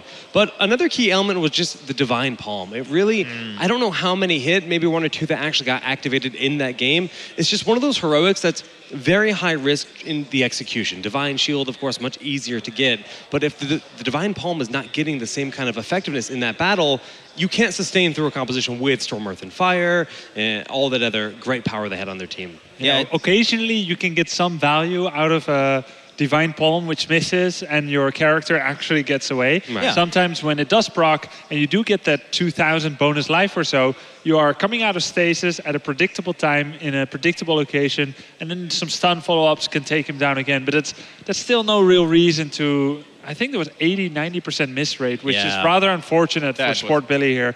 Perhaps trying to pick up on that Kharazim trend without fully having the timing down yet. Yeah, exactly. I mean, like you mentioned, Grubby, if you're going to go the other way, I mean, you could intentionally maybe try to use it absolutely preemptively, but it was very clear that he was trying to hit that timing and he wasn't getting it. So I wouldn't be surprised if we don't see that pop up, at least not in game 2. Maybe give it a rest for another game before Roccat decides to pick him up, as we are in Dragonshire this time around. The other thing I want to bring up is also, of course, the talent choices for the Chen. I mean, making sure that oh, there's no stunts? It's not just me that's going to get the shield. Everyone's going to get the shield when I start drinking my brew. We're all happy here on the side of Dignitas. I think smart choices by Dig overall. Absolutely. And I mean, Enough to Share is such a cool talent to have when it comes to, buffing your more squishy heroes such as Kel'Thas in the back line. If he's not going ham, I mean, Ethereal Angel actually win. Yeah, and Kel'Thas could take a greedy talent partly because Chen is such a nice lightning rod, diverting people's attention. Even went for backdraft, chain bomb spreading, doing 50% slow on everyone that it hits. So that's very cool to see. Now, with the next draft starting, Team Rocket versus Dignitas, a 1-0 lead for Dignitas. We see the initial bans being Jaina and Zeratul. The two best warriors are being picked up, Johanna and Leoric, and the best support. So not too big of a surprise anyway. I mean, as we were talking about, I mean, the Kharazim, you mentioned exactly, well, Divine Shield, it's much easier to just use it when you need to, and you're never really going to miss, quote unquote. So therefore, Uther being picked up right away for Rokat, they don't have to worry about having necessarily that finer finesse with the support. You know you're going to get value out of that support pickup. Okay, well, Dignitas likely going to pick up Kharazim, Kel'Thas, for that early assassin. But when it comes to the support role, there's so many reactionary picks they can go for. Considering Uther has been picked up, they do pick up Kharazim. But why do you pick up Kharazim now, Jake? Like, you're not going to go Uther Kharazim in a team. At least we haven't seen it yet. So it's not so much that you want to prevent it from being banned out, right? I actually just think it's the confidence of Bakery shining through because of how strong he is on that hero. But don't you think they're afraid it will get banned? Or are they potentially hiding their final two picks? I mean, which one do you think weighs more? I think it's a combination of both. Rocket knows how good Bakery is with Kharazim, so it's not a bad ban for them. But hiding, like you said, to leave those last two picks as responsive is a very strong way to approach the draft. Well, I mean, I want to bring up the question then, because you mentioned the possibility of maybe they were afraid of it being banned. If, for instance, Kharazim was left and it had been banned, do you think some of the other supports that are left would have been a little bit more situational or worrisome for Dignitas, and that's why they decided just secure Kharazim? Well, the Malfurion's really strong in Dragonshire. The Roots have great control. I mean, Tranquility, you can never count it out. So definitely very good. But just stylistically for Dignitas, I think it makes a lot of sense. You have problems against Burst. If you have neither Uther or Kharazim, you can die to Extreme Burst. And we have Uther on Team Rocket side already. So they can go Kerrigan or Butcher, and that is Burst. And then you will die before an Ancestral Healing would go off. So Rhaegar is inferior. Lily cannot do it. Brightwing could do it, though. She's great against Burst so long as you preempt with the face shield, but we haven't seen her this tournament yet. And there we go. We have the Anubarak coming in for Team Rocket. Anubarak, he's been actually banned already today. And I really like this choice. He's been banned but not picked. Yeah, interestingly enough. It's the first time we see that hero. And I think he's massively underrated. On Dragonshire, he can actually, use his Burrow Charge to escape sticky situations. There are a lot of choke points, a lot of walls that you can dive through. I think it is a very situational but a very effective pick. Yeah, you can also cause sticky situations with that Web Blast now recoined into Cocoon, taking out a key pivotal role of the opponent. Generally, you won't see a Cocoon on a second warrior or a second damage dealer. Typically, it will be on the single damage dealer if there's only one, or a single healer support. So and so far we're seeing a possible situation like that on Dignitas. Kharazim and Kel'Thas both looking like really good targets for that Cocoon, and Nazeebo showing up once again today. He's getting a lot of spotlight time on the main stage. Yeah, I know Chris from Team Rocket, he really likes to play Nazeebo. He also used them in the match where they qualified yesterday against, was it G2? Fnatic. Yeah, Fnatic. Yes, in that match on Battlefield of Eternity, no, Infernal Shrines, he used Nazeebo to great effect. All right. Tyrael, once again, teams seem to have really discovered Tyrael as a second warrior that fits to a lot of playstyles. You can go aggressive, you can go defensive if you pick Sanctification. To me, hopefully they're not going to repeat the same mistake that Rocket did last game and choose the wrong, in my opinion, the wrong heroic ability in the wrong game. Well, I mean, he's also a great response for the fact that we do have Nazeebo on the table, right? Ravenous Spirit's a massive threat. So in the event that you think you need Judgment, it's a great option to deny that heroic ability, and then you're on top of Nazeebo, you've dove on him, and you can suddenly apply a lot of pressure, forcing him out of that fight.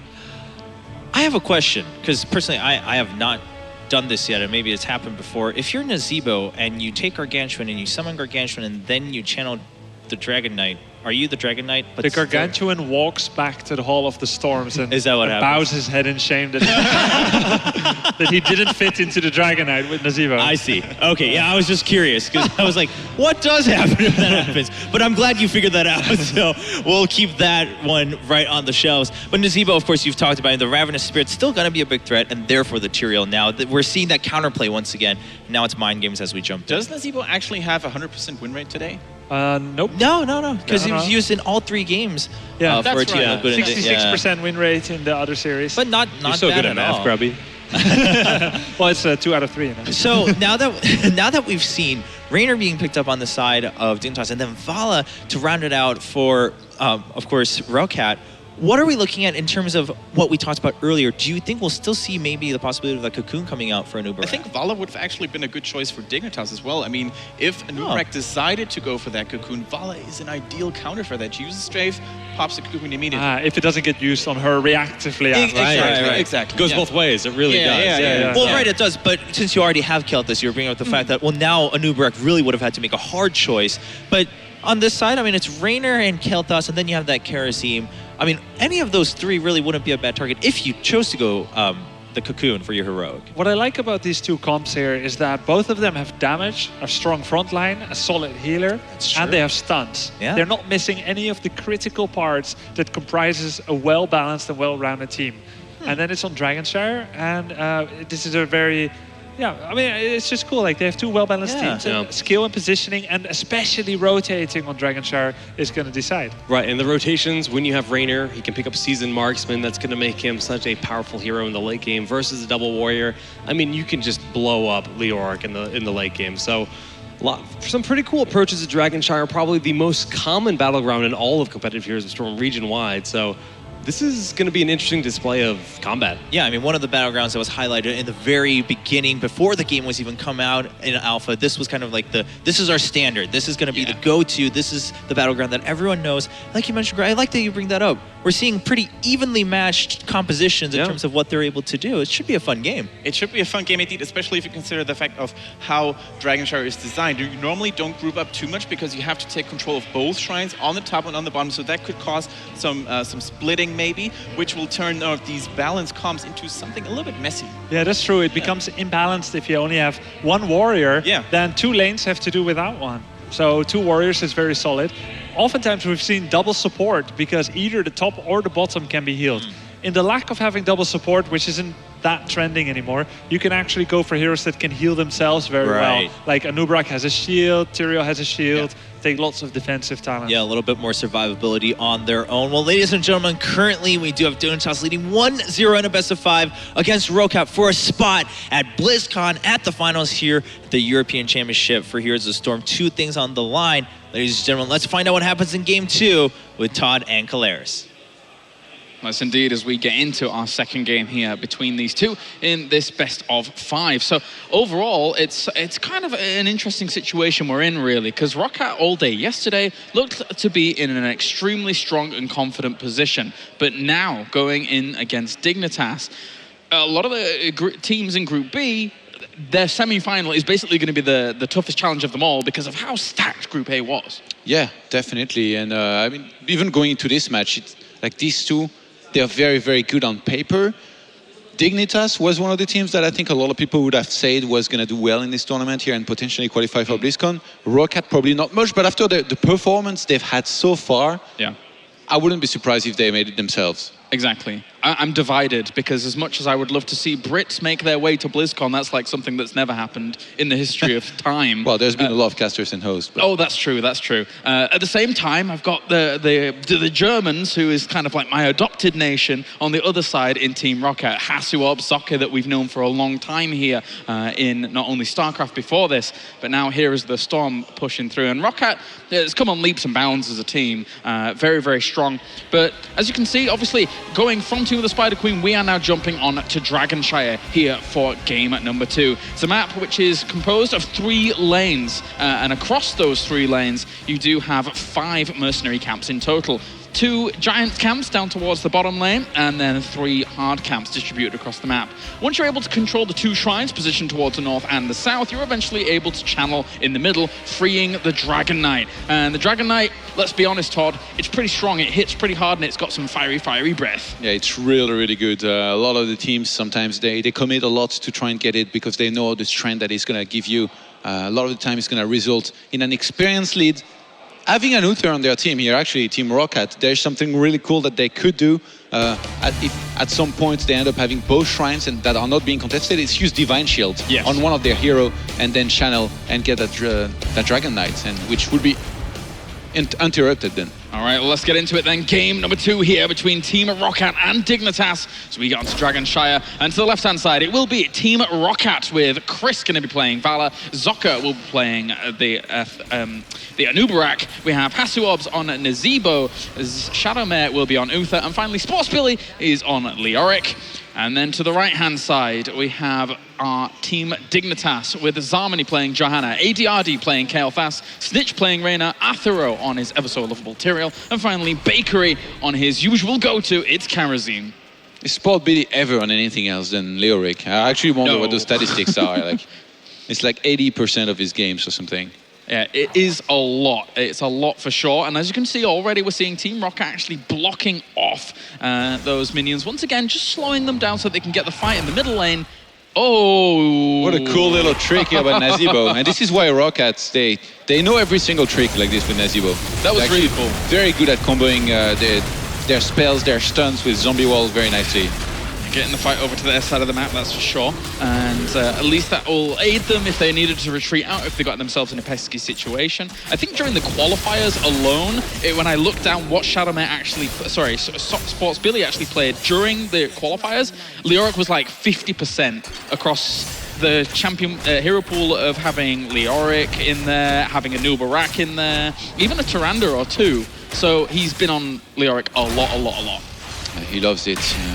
In this case, I don't think we have any surprise in particular at level 1 with the talent. Snitch gonna get caught here for a second. He's gonna be able to make it out here though. And Adrenal Boost will be keeping him alive along with all of that, so good job as well. Just to be able to get away from there, but don't want to be giving any of these kills over too early. Bakery gonna be trying to show here to Shadowmare how it's done with the Divine Palm here, I'm guessing. Yeah. Down the line if you were to go for that heroic. Soke, stayed there for a very long time here. He's gonna be taking a lot of damage. And overall, as we do get into this game, you're just going to have to try and wrestle these shrines away. Oftentimes in these pro-level games, you see it very, very slowly developing out because these shrines are so heavily contested early on. It's a very interesting duel that we have in the top lane, actually, with Nazebo taking on Tyrael here. Tyrael is a hero that if you underestimate him, you will pay the price for it, because he will live with just a very few hit points and end up killing you. So standing on that shrine is going to be very hard for Azuops at the top lane, and he's going to need help eventually to, I think, capture it. Bakery's just going to hold on for a little bit longer. He doesn't have that much mana, so he can't really stick around there for too much longer, especially with Sports Billy rotating on around after clearing up the middle lane. Bakery is just so good with Karazim. He understands every single spell, like how they work, how they should be used properly, and I really feel like that's what makes him so good at it, not just the fact that he can Divine Palm in time. Yeah, he certainly has. He's a virtuoso when it comes to Karazim, that's for sure. Locust Needles has been picked up here for a Nubarak, which increases the damage dealt on your basic attacks after, in an area around it by 50%. So it can be quite powerful here. A little bit of AoE damage. ADRD is going to end up going down. That's going to be first blood going over to Team Rocket, but at the same time, the counter kill on towards Nubarak. And nicely done here by Dignitas, salvaging the situation. They lose one, but they kill one at least with it. Now they're going to be keeping up in experience very nicely themselves. And it's very equal here so far. 1 kill for 1 kill, exactly the same, or about the same experience count here. Look at these healers fighting and doing almost nothing to one another. Shadowmare is getting kicked the crap out of here right now, it looked like. Bakery has the advantage of being able to do damage and heal at the same time, thanks to Transcendence. No mana talents from Chobra working their way into this one. Someday. Someday. One team will finally do it, and then they will lose horribly, and we will never mention it again. Well, Snitch is a little bit on the back foot there. Adrenal Boost will be able to help him out there and keep himself alive against that Drain Hope. Yeah, the game is kind of slowed down here for now. It seems like Rocket, they don't want to try to challenge too much here at the bottom for that shrine because they've only got 2 heroes there and it's not been going well for them so far. The thing is, it kind of feels like they have to, just because at the top lane, Nazeebo has been struggling, but now Nazeebo identifies that TRL left that lane. He's going to try to capture it, but TRL is going to be right in there, probably jumping on top of him. Oh, actually stops Hasuops from being able to counter that, so this threat is still certainly real here to maybe try and put on some pressure towards the mid. Leoric, though, will be able to hold there for quite a while, especially since Zarman doesn't have the health to do so. Hazu's been having a really hard time here against that TRL. I mean, Nazeebo against TRL can be a tough matchup. Bakery. Tyrell's certainly pretty good in a lot of instances. And, Bakery trying to Radiant dash out of there. This could be Dragon Knight if they're not careful. And at the same time, they do manage to capture the bottom shrine, so it's all okay after pushing Bakery away in that initial fight. Every time we look at top lane, TRL is chasing Nazeebo away. Poor Hazu's not been having the funnest of times here. Oh, ADRD was on, okay. So he's got Zarmany behind him. I was a little bit worried for his position there for a moment, if there'd have been a rotation all around to him from some direction. And as we do have level 7 coming in with his urticating spines here for Anubarak. Again, a hero we see a little bit less commonly here in the European Road to BlizzCon. So it does basically allow your hardened carapace to deal some damage to nearby enemies. So again, another little emphasis here from Anubarak on some AoE damage. It's interesting. I guess he might be going for Do you think he goes for Cocoon, actually? It's always like, it feels so equal in this case. Like, both heroics can come in really handy. It's a good question. Situational, but it feels like in this game, either would be fine. Yeah, both of them definitely have their merits. With these talents, though, Locust Swarm, it's very encouraging, I think, to go for Locust Swarm, just because then you have even more survivability, and then you can use that damage that you've built up in terms of talents. Does Tyrell have Eldarune's Might up there? He's in a very, very bad spot. He doesn't have that much mana as well.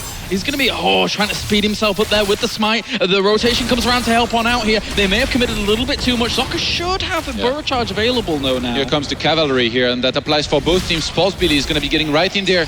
They trapped Johanna. Can they get her? Zombie wall. That was a lot of AoE damage coming out. They're going to have to back on off. Very, very careful about that. Karazim's going to control the Dragon Knight from being contested. And at the same time, down towards the bot lane, I think somebody's under threat. And they do actually pick up the Reyna there. So good choice. Yeah, I think they realized that there were 2 down there and caught Reyna out of position for just 1 second. Rocket with the earlier level 10 here. Acquired Bakery, trying to kick Spot Billy. Cocoon's going to be used here. Oh, perfect move. Picking up the web wrap here just in time for them to be actually able to get that. And it all comes back to that Reyna kill. If they hadn't have got that, maybe that could have been contested down towards the bottom shrine. But Sports Billy getting himself the Dragon Knight. Maybe they can get themselves a few structures killed off. Very quick thinking on his feet here by Zocca. I think he quickly identified that the shrines weren't being contested and there was enough time here. Much like with the Divine Shield that you see sometimes being used here. Cocoon isolated at 1 hero, which was the only one in range to potentially cancel that. So Sport Billy now gets a Dragon Knight. He's not just going to rush in there, lose all the hit points and waste it. He's just going to take his time, keep on breathing some fire here on those minions and ideally do some structure damage on that mid wall. Yeah, even if you just allow yourself to kill off the minions before you push on towards the buildings, then the buildings tank up are shooting against the minions as they push on in. So the Dragon Knight can be a little bit more healthy as it does go far forwards, but they're trying to blow up Arthuro, and he does react very quickly. Eldarune's Smite on out. Good stuff by him.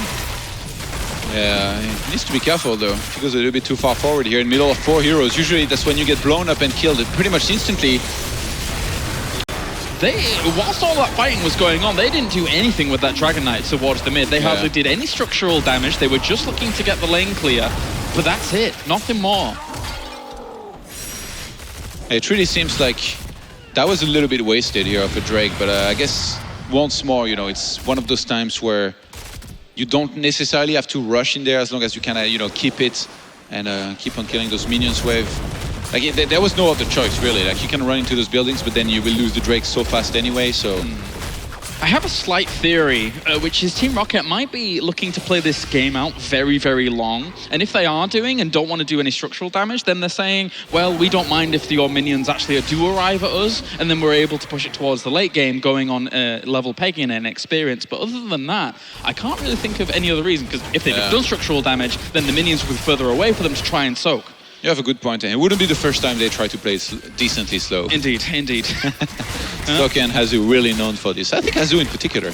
Yeah, we're very used to these guys as in the European scene, especially in the Major League, for example, where they've played some very kind of patient games. And at the moment, that's the only way I can make sense of that move. Of course, we used of it. Hazuops has been doing. He's been playing it slow for the last 12 years on Warcraft 3 and StarCraft 2, and now on Heroes of the Storm at times. Even though, you know, like we say that a lot, and sometimes I feel like we emphasize it a little bit too much. Like we kind of sell Roccat as this very slow team.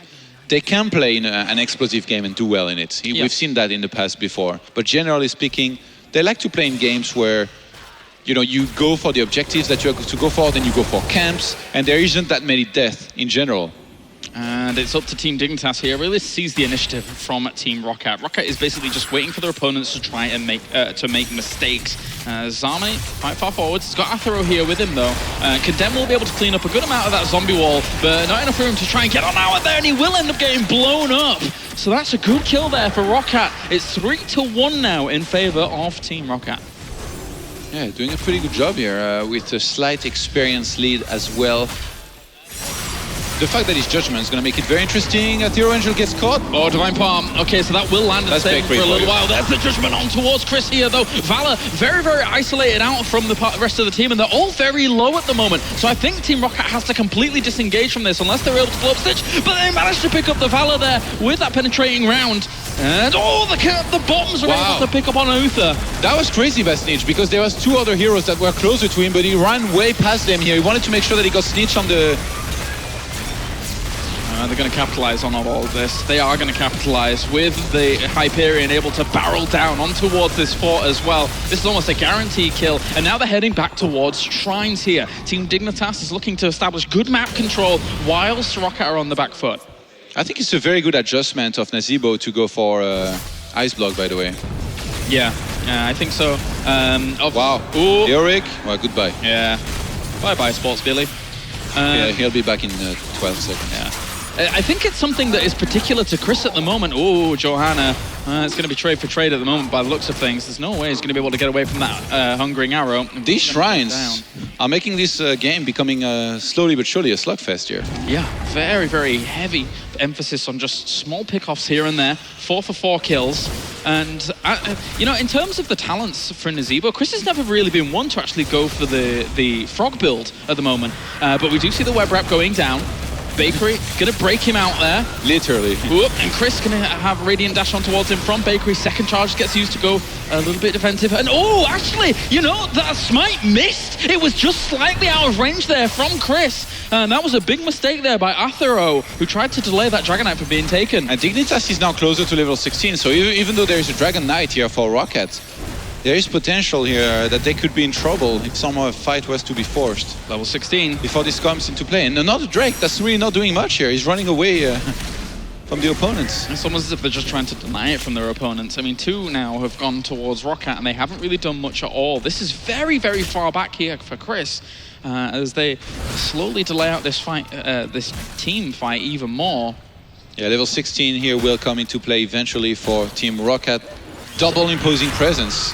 Yeah, double imposing presence, but as this fight goes down here, what I'm really, really scared of is backdraft as well as execution on towards Reyna. There's going to be a lot of damage done here from them if they're actually going to a proper team fight. That's another deadly Auric with that March of the Black King. He can't redirect himself once he activates that, so his team, you know, they left him for dead. And this was a 4-on-4, while there's a 1-on-1 here happening at the bottom between Chris and Snitch, which so far looks like Chris doing all right. He really brought down Switch to very few hit points.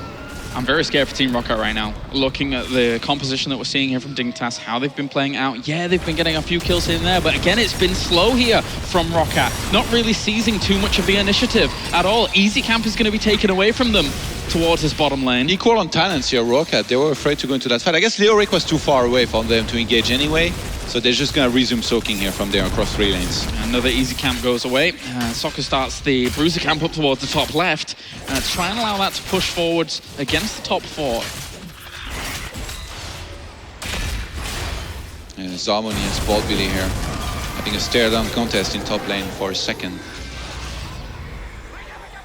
I can't believe these Drakes did so little. Like, this is the first time I've seen Dragon Knights doing absolutely nothing in terms of siege damage, and I think that was the second one as well. It's a little bit out of the ordinary, that is for sure. But Roccat has to know what they're doing. I mean, there has to be a good reason as to why they weren't so aggressive with them. Hard Camp's going to be taken down towards the bottom. It will push out against this, and that's one of the most important little forts here, because if you're able to break down the bottom lane, you've got potentially 3 camps later on that can really start putting on the pressure there when a fight is navigated elsewhere on the map. So doing damage here is big for Team Dignitas. Actually, that is a lot of mercenaries here with those bruisers plus the easy camp. They try and get a fight out of this. Leoric's far away still. Very, very far away. Sports Billy in the bush. Not even looking to join that fight. Just soaking some experience here and there. So funny because you can tell like Leoric is getting really paranoid. Like so many Leorics have died when they were just by themselves and thought that they couldn't die. But they are now being a lot more careful. Not invincible, just undying. That's the motto basically here for Leoric.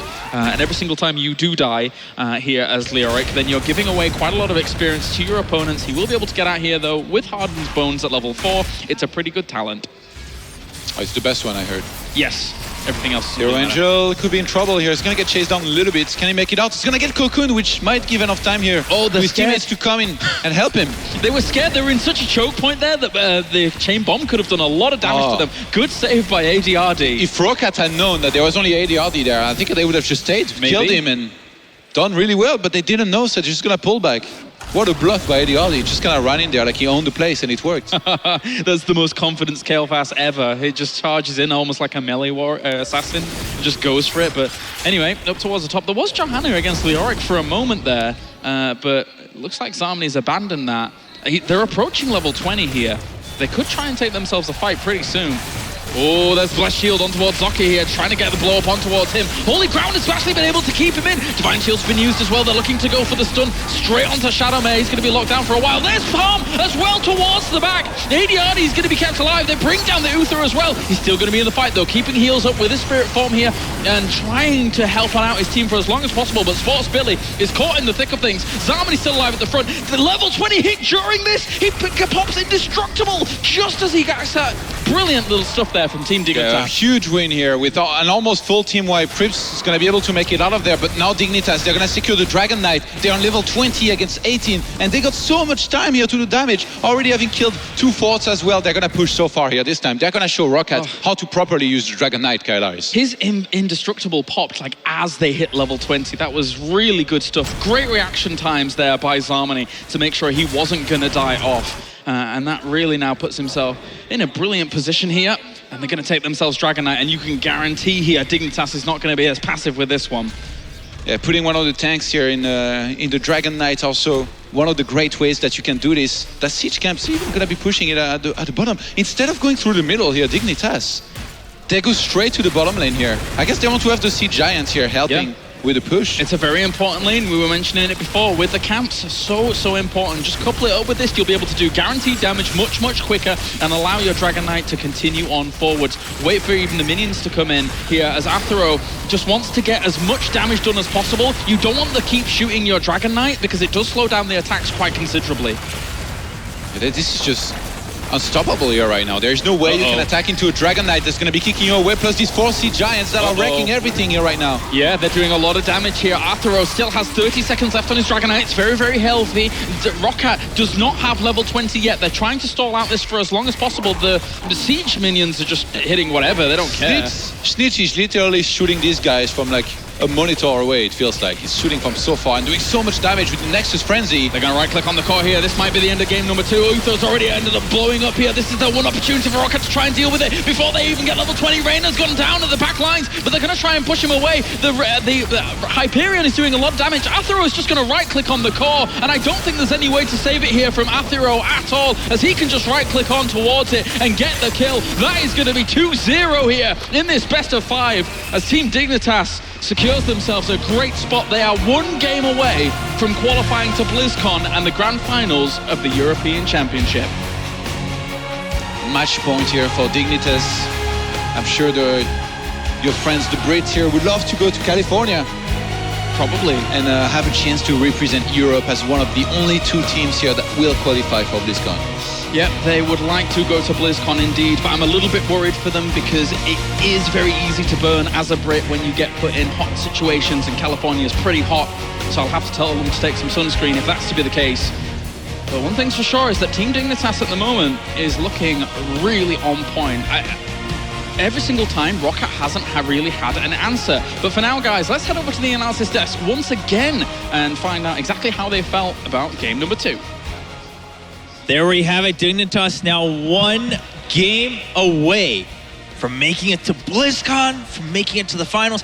This is a special moment for these boys. And well-deserved. Once again, we've seen, comfort picks combined with mechanical skills on Team Dignitas. Bakery actually showed Rocket how to use that Divine Palm efficiently. Yeah, I mean, we were talking about that the whole game where we're like, well, this is the whole idea. It's not easy to do, but you do it. And Grubby, we talked a little bit of fun about how, but now the player who's proven how to use Divine Palm is also the one who's taking that Divine Riposte. Yeah, because you said Bakery has been a supporter of Divine Palm ever since the beginning that Karazim came out. Because while you can counterplay and not take down the Divine Palm target, you can also counterplay that by just being damn good. Yeah. And putting it on the last 100 HP of the hero. I mean, exactly. I mean, you can, if you take that final Storm talent, then you can not only use it when you really need to, but you can start a fight by being like, all right, well, now you can't attack that person. So what are you going to do about it? And then they're like, all right, well, we'll wait, I guess. And then as soon as it runs out, you're like, well, now in a few seconds, it's going to be back. And you have only that small window to really burst them down. So you efficiently actually force the enemy to be like, all right, we have to work around 2 charges of Divine Palm. Really clever use, I think, there, and pressuring that. Yeah, and talking about those on-point Divine Palms. We've seen it around, I think it was level 12-ish, how Dignitas actually managed to turn around a 4v5 situation in really decent fashion, and how, what other team could have done that? I actually don't know. It was key. Tyrael got focused, a very nice Divine Palm. In fact, I think we might go back and see this, but I think there was a 100% hit rate for Divine Palm. There might have been, actually. Really I wouldn't be surprised. And then generally, when I play solo queue or double queue on the ladder, which is how most people play Heroes of the Storm who aren't competitive, I generally advise just to pull back in a 4 versus 5. The odds aren't very good. To see them confidently move forward and somehow they understand some aspects of that and say, we're going to totally beat them 4v5, and that last penetrating round by Raynor shooting Anubrak through the gate. Oh, that was good. Yeah, I mean, it's just a lot of good teamwork on that. I might specify, Grubby, pull back 4 and 5 unless you see Bakery in your solo queue game. I mean, we saw the confidence for the early Karazim pick, and it paid off. 4v5. Now Bakery's going to give you the extra life. 5v5. And like you said, I think, let's go back to that draft. We were kind of like, do you really have to take that Karazim this early? And Bakery said, why not? If you're this good, you don't care about the meta, you don't care about what other teams say, you play to your strengths. So now we're down to the 3rd battleground. Rocats can still make this a full best of 5, but Dignitas only needs 1 more win. And then they're flying to Anaheim, California later this year, and they're playing in the finals tomorrow. And for Dignitas' sake, they should not be thinking like that, what you just said. This is true. This is true. You can't get too excited about it just yet. And also, don't start playing safe. I still want to see those Chen picks. Maybe even a Diablo Brightwing Murky composite. No, not really. I was like, yes. I want to see that bravura, that that confidence that they've shown so far. That's a good point. Well, the other thing you can't forget here is this is now a single elimination part of the bracket. So not only is this the chance for Dignitas to close it out and go to BlizzCon, go to the grand finals, but this would be the end of Rockat's tournament as well, and their dreams are over. Yeah. So in some ways, Dignitas might also have to worry a little bit about the fact that Raucous might just go all sorts of crazy here because they've got nothing to lose anymore when it's the single game left. We're also in Infernal Shrines, which is it's the first time we're seeing it today here on the main stage in the O2 Arena. Yeah, and Infernal Shrines, Shoba, you mentioned it, but we've seen the prophecy come true against Snitch. When he has the chance, picks up the Zeratul. And on Infernal Shrines, it's a very small map, but at the same time, it's very clear in certain aspects. For example, when you fight for the shrines, you have a lot of open areas with little choke points that are just enough for Zeratul to lock out or lock in people. Yeah. All these 5 heroes that were picked, they're the usual suspects. I don't want to say too much, which we've already said, but there's one really key thing. Rocket has lost once with a very passive defensive composition in game 1. I would say they probably got outdrafted with the Chen. Right. In the second game, it was 2 very well-balanced teams, but I think they were beaten by superior mechanics. And now, in game 3, how do you overcome that. You've lost in 2 different ways. I would want to play Abathur if I was roccat. That's why that ban is so smart. Like, if they're a team that's known for playing the battleground, the team that's known for strategic advantages and just a split pushing style, the Abathur ban is just so incredibly intelligent, but so is the Karazim. Taking him out here, just the power of Bakery on that hero is so profound. I mean, yeah, when you've lost a couple 4v5s like that in a single game, you're like, all right, maybe we really should ban that out. Maybe it's not worth leaving that in the pool. But of course, you know, like you said, the usual, especially on this one, when you're fighting for those shrines, it is really, in some ways, more about that wave clear, because you can instantly rack up the 30 that you need, the 30 stacks to get the Punisher and Leoric and Johanna. Very good specs for that. Especially in the current patch where, you know, all those all-star heroes like Johanna and Leoric, they still deal additional damage to those neutral monsters. In the next patch, the thing might actually look a lot different when the bonus damage gets removed. Yeah, it'll be a little bit interesting to see how it changes, but for now, it's like 1 skeleton swing or 1 condemn, and you're good to go when you're fighting for those shrines. And it's super cool to see Blizzard takes a lot of feedback, and they're having like new changes every 3 weeks. Every 3 weeks, new changes. Every 6 weeks, new playable balance changes and everything. And now we're testing out those map changes. But let's look at the draft. We see a pick of Rhaegar here. Okay.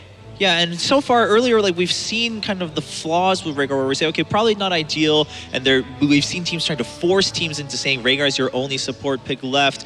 But with Rhaegar coming up, I mean, the things we talked about earlier, the biggest thing was that ancestral healing, right? It's like, it's a great heal, but there's that delay. That one also is a little bit about that timing. Yeah, so you need to do it slightly quicker than Divine Palm, but at this point, I'm pretty much a Bakery fan and believer. Yeah, I mean, I don't blame you. I think to Bakery, it's just like, all right, well, I'll just adjust my play just a little bit. And it is amazing because I mentioned it, I think, in the first game of Dignitas today. Bakery, such a veteran. He played in the alpha, and even then, on certain streams, they would shout Bakery, Bakery hype, because back then, he played Assassin and still made those flashy plays. Yeah. So, I mean, he's been around for a long time, of course, if you've been kind of trying to keep up with the Heroes scene for Heroes of the Storm. So rauccat, though, as you mentioned, Grubby, I want to come back to that and pick all 3 of your brains a little bit. What does rauccat do? So far, they've gone with something that's standard, but Abathur's been banned out. Is there something else that you would expect them to do that's crazy? Well, they have something working for them. They have 2 undying heroes, Uther and Leoric. Both, when they die, they continue to contribute to the team fight. Okay. And they have a very strong and forgiving front line. Arthas is going to keep getting healed by Uther. Even if Uther dies, Leoric can keep slowing the enemy team. So it's much easier for Arthas to stay alive and capture the front line. And I like the idea of Undying with Tassadar as the final pick, honestly, because we have to talk about the objective. It's all about getting the last hit on the minions. Frozen Tempest, incredible for this. But Sonya! Ooh, okay. All right. So now we've got Chris. a triple warrior. Chris is probably going to be playing on that Sonya. He's a very talented player. And I think he plays Sonya very well. Very nice to see this come out here. And I think this is tailored to Chris, because I would have actually suggested a Rainer maybe with all those slows on Arthas and Jaina, but Sonya definitely a comfort pick for Chris, who is an insane melee assassin / bruiser player for the Sonya. Yeah. Let's talk about Sonya a little bit extra, because for a long time I was like, Sonya, like no one's gonna play Sonya, and suddenly now it's like, yeah, she's not super common, she's not like a first pick or anything like that, but whenever she's in Korea. Well, she is in certain regions, but the fact of the matter is, any region, it's like, it's not that surprising. It's like, oh yeah, Sonya's really good. Like there are players who are really good with Sonya. No, the interesting thing about Sonya here is just the fact that there's Muradin and Johanna. Whoa! Okay, that's weird. Let me finish my point quick. Before we get to Hammer, so Reverberation, very good for stalling out a lot of the damage that exists in Sonya, and they can stall out the heals. But let's talk about Hammer. All right, yeah. I mean, there's quite a few things here we want to talk about, but Hammer, you guys talked about it earlier about comparing Hammer and Rainer. It's like, all right, well, we don't really see Hammer anymore, but here she is. What are we looking at for Hammer, especially for Infernal Shrines, right? This came up earlier, I believe, either on the desk or during commentary. One of you guys mentioned the fact that, well, yeah, on Infernal Shrines, of course, Hammer has that nice spot where you can stand right behind the shrine or something like that. So there's a corner on every Infernal Shrines where she can stand really comfortably and shoot at the shrine. But it's basically that. I mean, she puts herself out of danger, shoots over a wall by using her napalm and her superior basic attack range, but at the same time, it makes her very immobile. Right?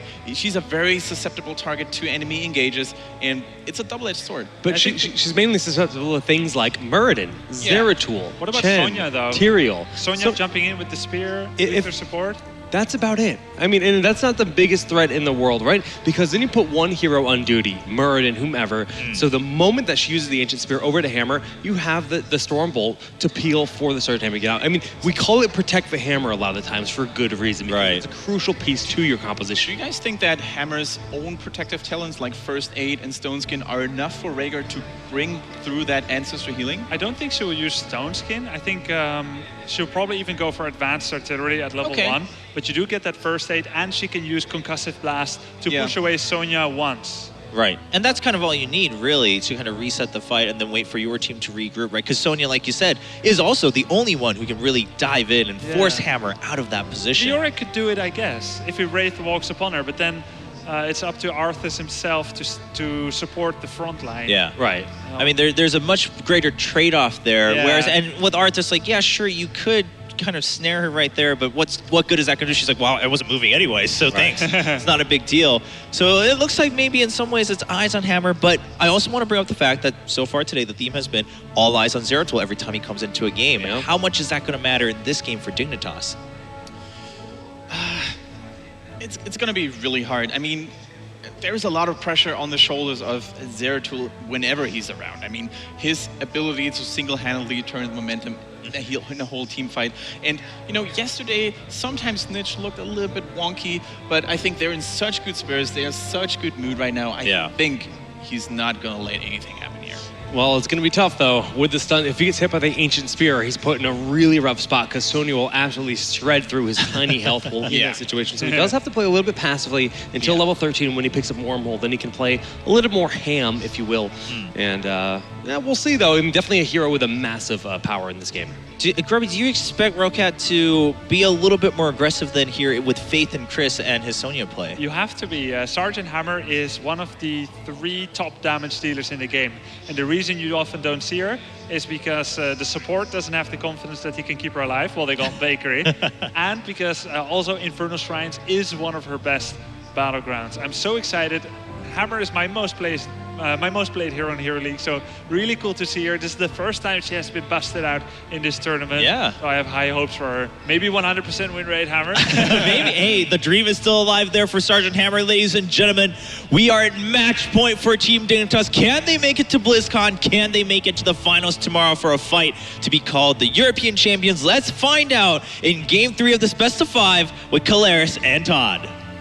What a map to find out on. Infernal Shrines here for game number 3 as they stand that one map from actually qualifying to BlizzCon. And they bring out the Hammer. We mentioned it whilst they were talking about the draft as things go. And it's too juicy a pick to ignore on this map. Yeah, it's absolutely the best map for it, just because you need to fight on those shrines that are like fairly small area. And a lot of the time also, or every time actually, next to those shrines, there's actually a safe space that you can kind of siege from behind. So it's going to be interesting to see if those positions are used.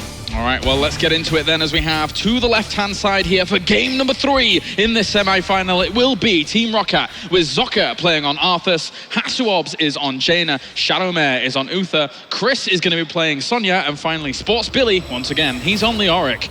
And over to the right-hand side, we have Team Dignitas with ADRD, yes, on the Doom Hammer here. And then we have Zarmany going to be playing Johanna. We have Athiro going to be playing the Muradin. Bakery is on Rhaegar, and Snitch, as always, he's on the Zeratul.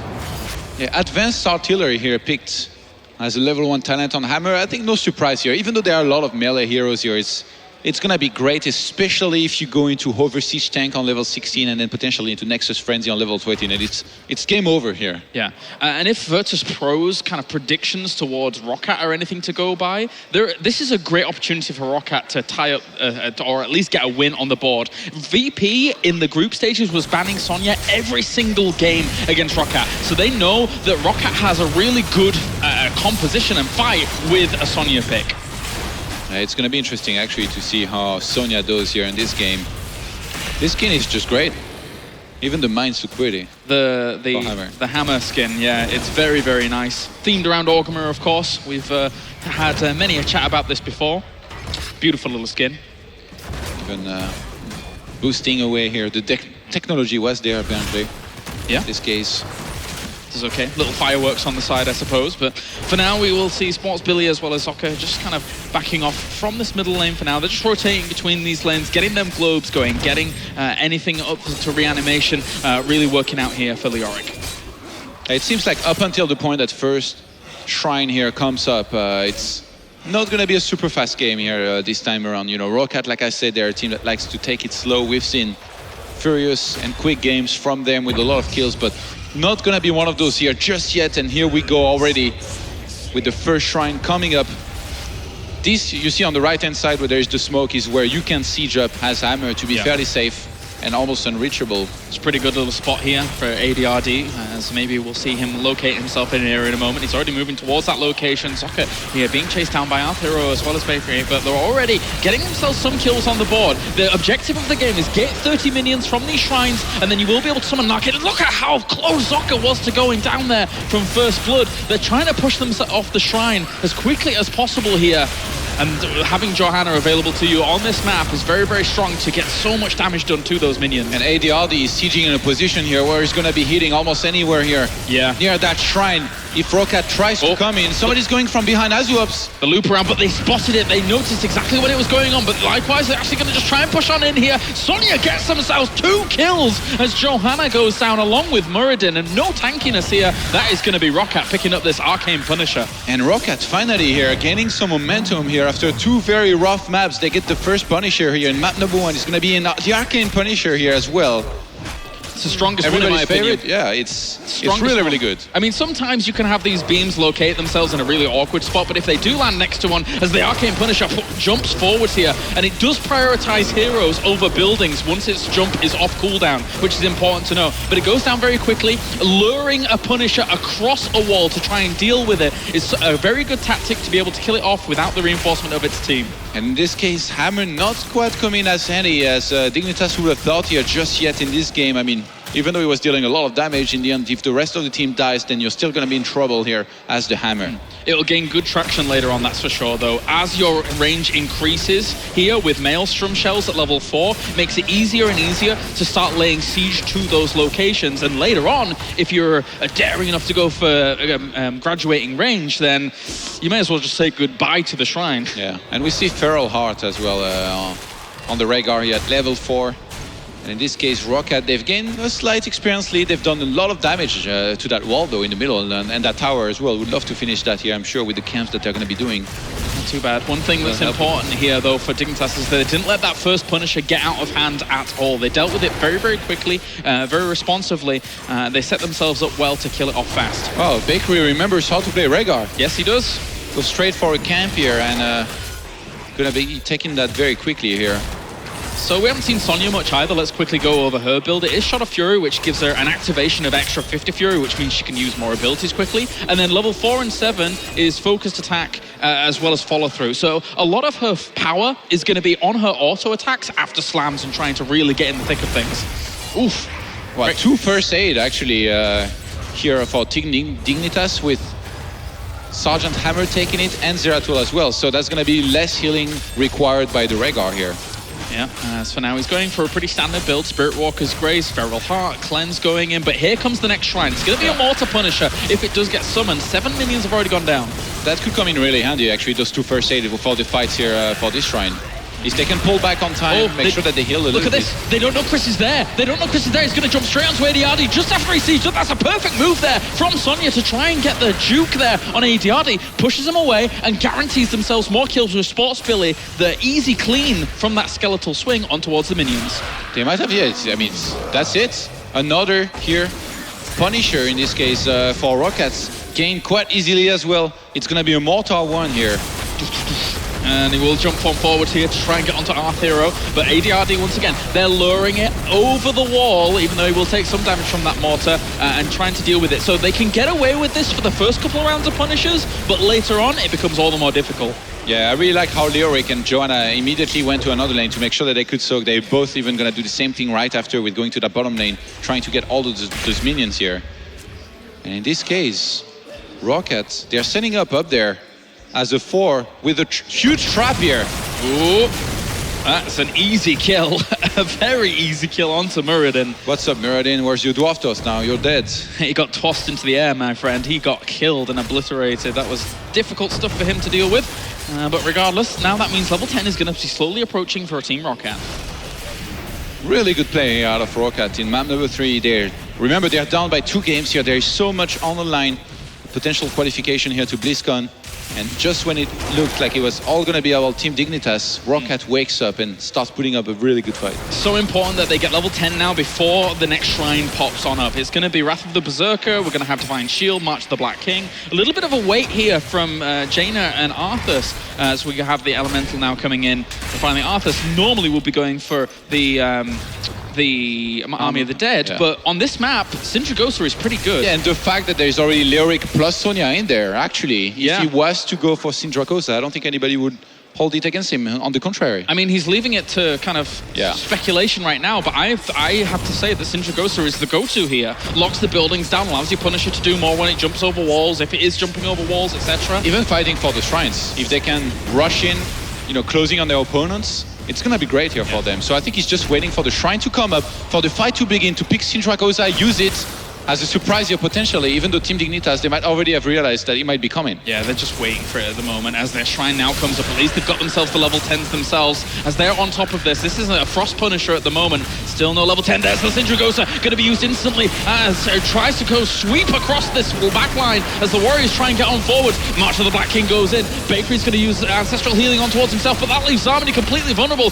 Jaina actually died off towards the back. Johanna's going to go down up towards the top, and Snitch has thrown down the Void Prism to buy themselves a little bit more time, gain some traction on the shrine. Yeah, it's been 1-4-1 here so far, and right now Dignitas, they're going to be getting right back in there. Snitch do so much damage, but pull back just on time here. Yeah, he wants to try and invis and get back in there, maybe get a cleave and then just go blink on out, but it doesn't matter. The Frozen Punisher has been unleashed here once again for Rocket, and they don't have the luxury of a wall this time, so it's going to be harder to clean up. That triple warrior is working out so well here right now for Rockets, and Sonya in particular here. Even though Jaina got sniped here in the start of that fight somehow, it just looks so strong. I can understand why teams banned it earlier against them. They're making it look really, really strong here right now. I'm surprised they didn't ban it against Team Rocket this whole series, to be honest with you. And they are being punished for it, no puns intended, on this third map. There's the jump straight onto Arthero. He's going to be pushed away for a moment.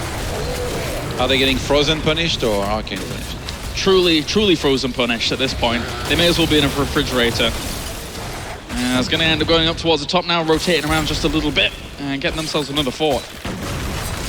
Hammer, though, if you can somehow hold on with a Sergeant Hammer on your team, that level 16, that level 20, they are the most important levels that will make you so much stronger. Yeah, we remember back patches and patches ago where she basically became a god with the auto-attack potential that she had later on in the games. So she definitely gains traction as the later the game goes, but look at that, Snitch being able to steal the easy camp over towards the left-hand side. Cheeky guy.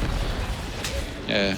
That was pretty nice, yeah, actually. Nobody expected that, like he was gone for a moment and secures that. It's actually a very strong camp that we've seen do some good damage before, so I think Rocket, they're quickly going to recognize that it's a huge threat to their fort and they're going to kill it. Yeah, we've seen slowly but surely. Exactly. We've seen that in past games being cleaned up by Kerrigan, dragging it into range of the fort and then being able to deal with it like that. But it's so close to the fort that if you can get that, it's a very small window your opponent has to clean it up before damage is taken.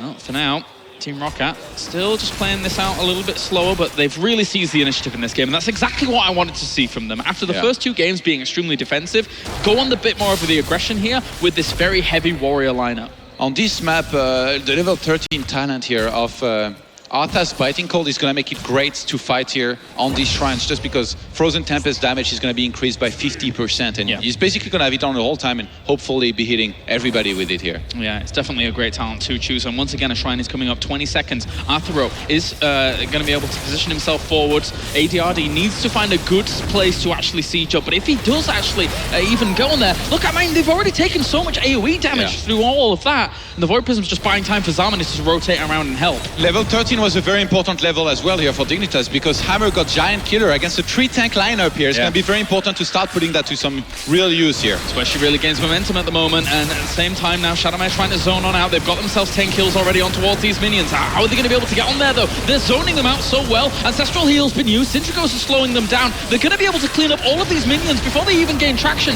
It's going to be 30 against 1 alone, but Chris is taking some damage there. Condemn on in. They get themselves the Arcane Punisher once again, but at the sacrifice sacrifice of Sonya. Yeah, Roccat, even if they were to lose the fight here, they've already freed that Arcane Punisher.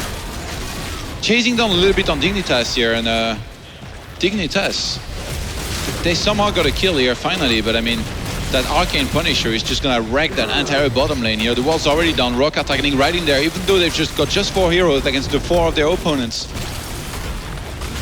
This is doing a lot of damage at the moment. As you can see, the blades of Arcane actually searing through those buildings. And that's a great jump on from the Punisher, helping them follow up on extra kills, so they get themselves Hammer. And there's no way without Hammer they're going to be able to rival this kind of lineup. They need the damage. Rockat's really doing fantastic here in map number 3 of this series. Is it time to jump? Will be in a moment. I think I'm yeah, there you go.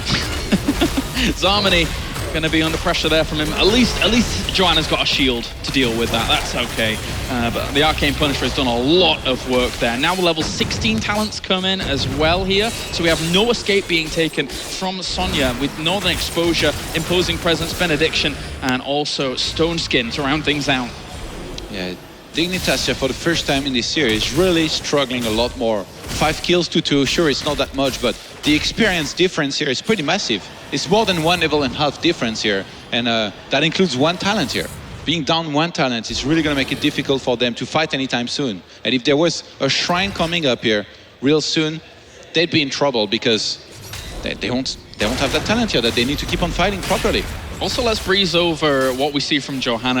At the moment, if you look at her talents, she's got Eternal Retaliation and also Battle Momentum. These 2 talents work in tandem with one another if you do seize a shrine, to always have Condemn over and over and over and over to be able to clean up. But they've never had the opportunity to really seal those things out. Dwarf Toss. Oh no, he's going to end up dying off. That was quite the detrimental Dwarf Toss. He actually hit the wall, I think, there for a moment. Yeah, Bakery must be thinking, I'm good at saving you guys, but not that good that you can move out, use your Dwarf Toss, get chased by an entire team, and then get sniped. Oh, and the Sindragosa has been able to lock down this building as well, so it's not really shooting whilst all of this is going on. They're going to be able to get themselves a free keep here, basically, thanks to Sindragosa's fantastic power. Roccat showing so much killer instinct here in this game, which is in the past really what I felt kind of held them down. Not going for the kill at times like this, just kind of pulling back, doing camps instead, and then going for the objectives. Now they really got right in there, got a snipe on the hero, and knew that they could take that keep here right behind it. And there's one very short sentence for the next couple of games in before Sonya ban, because, I mean, VP respected it in the previous series. They didn't do too bad against Roccat, but they still won. And I think, you know, they're going to have to kind of respect the potential of these heavy warrior compositions later on. Despite it being good for this map, there's certainly no reason Roccat couldn't use it in other maps as well. They're going to get into a fight here, as they do have already the Divine Shield going on to Jaina very, very early on in that fight. They do back off. It is a Frozen Punisher that's going to be coming along here. They just make sure that Leoric is always on that shrine cleaning up whilst delaying with the other 4. That's why this triple warrior composition works so perfectly, because you have to have Leoric on that shrine, but the location has been seized now by them, and it is going to be graduating range, so if he's allowed time to set up, it's going to be okay, but Zeratul going to end up going down during all of this, and it's 4v5 once again. The Warriors still holding strong here for Team Roccat. The range here for ADRD is already going to be crazy. If he was to reach level 20, it'd be even better, but right now Dignitas, they're trying to hold on. They're getting chased, already having lost Zeratul. They're going to lose 2 more heroes, and that's 3 down. Roccat from there, they're going to have a Frozen Punisher. They're pushing forward. There's even a camp here pushing in the middle of the map. This could be 1 or 2 more keeps here potentially. They've dominated this map, it's fair to say. They have dominated it with this triple warrior lineup at the moment, and as much as the past 2 games from them was disappointing at best, they are really showing that they are still contenders here to keep themselves alive moving on to BlizzCon. And in fact, they're just looping on around. They're leaving the Punisher towards the top. They're looking for core here. This is an ambitious move, but they could make it work. Bakery is very, very low. He's going to be able to get out of there. Uh-oh, Void Prism. Is there any... They're buying time for the extra reinforcements. Yeah, is it going to be enough here, though? Looks like Roccat might just want to try and pull back. I mean, they're very low on hit points, and now everybody from Dignitas is back. They're actually going to get chased down here at the Hero Angel. If he can stun somebody. Shadowmare, he's going to get locked down potentially here. They don't have level 20s. This is the perfect time here for Dignitas to fight, considering that they're not down a talent at the moment. Try and push on against them. And Shadowmare is going to end up dying down towards the bottom with that last Singularity Spike that will kill off Uther. And Dignitas need to now try and seize some momentum. That could have been a lot worse here. Hazuops actually using the ice block while that stun was mid-air. And Muradin was even really close. Poor Billy, I mean, even if he dies, he's just going to come back so quick. That Punisher at the top, still walking on that keep. I'm probably gonna get it. Jumping on the Oh, cross. he attacks something else. Yeah, actually, if you mess around with the Punisher, if you actually get in range of it and allow it to focus you can stop your keep from dying off, which is so important here for them during all of that. It's kind of like how you tank the Phoenix when you're going up against the Kael'thas. Yeah, that tank, that top keep actually is still very low, and now with the camp pushing in there, Roccat definitely gonna wanna try and look to finish that off. Skeletal swing. So much damage. So much damage. And Zocca's even going to take this easy camp down towards the bottom. So for now, seems like they're trying to gain some traction, but level 20 is about to hit here for Roccat, and the next shrine will come up before Dignitas has 20, unless they get some miraculous like 5-man team wipe here. So I'm a little bit scared for Team Dignitas still, despite them getting a kill or two.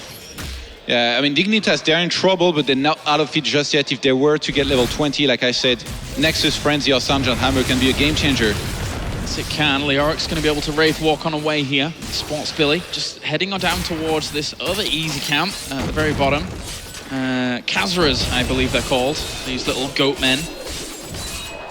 You know everything, don't you? I know a lot about the Blizzard lore book, that's for sure. It's been a while. We haven't done any. We're not going to just start doing them just yet. This is too tense a situation for sure. As Dignitas still have to back on out for a moment.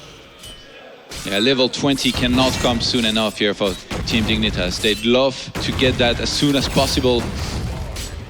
Get Nexus Frenzy. Oh, they're not going to have level 20. It's so far away for the shrine. How are they supposed to deal with this? I think they need to accept that they need to let it go. They needed to set up way earlier on before Roccat could get there, so graduating range had time to get a real good length and good range, but I don't think that's ever going to be the case. The hard camp's going to be taken from right under the nose. This is potentially a 4-on-5 here from Dignitas. They're trying to delay it.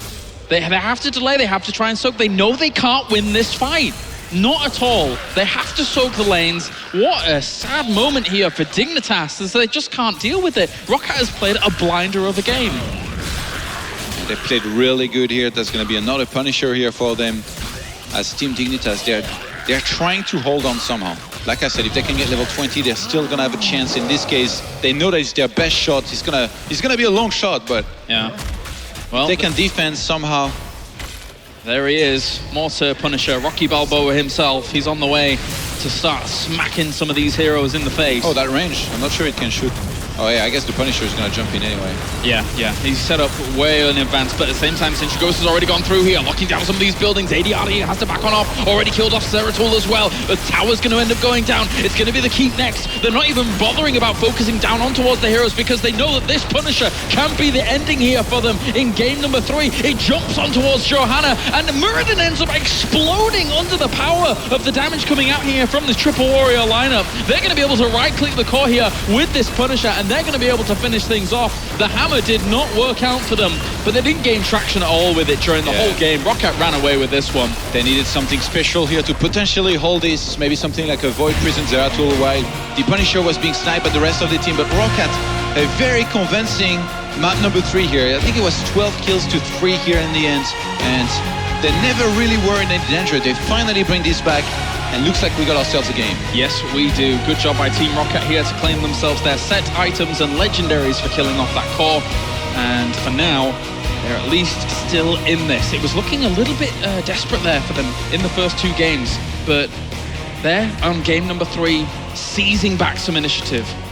That Sergeant Hammer died very quickly, Kailaris. Yes, it wasn't exactly the easiest thing to deal with. The one thing that Hammer, it can be good on that map, I feel, but when you're going up against a Triple Warrior lineup that has so much good wave clear and opportunity to get on top of a Hammer like that, it's very difficult to ever keep the Hammer alive against something like a Sonya, for example.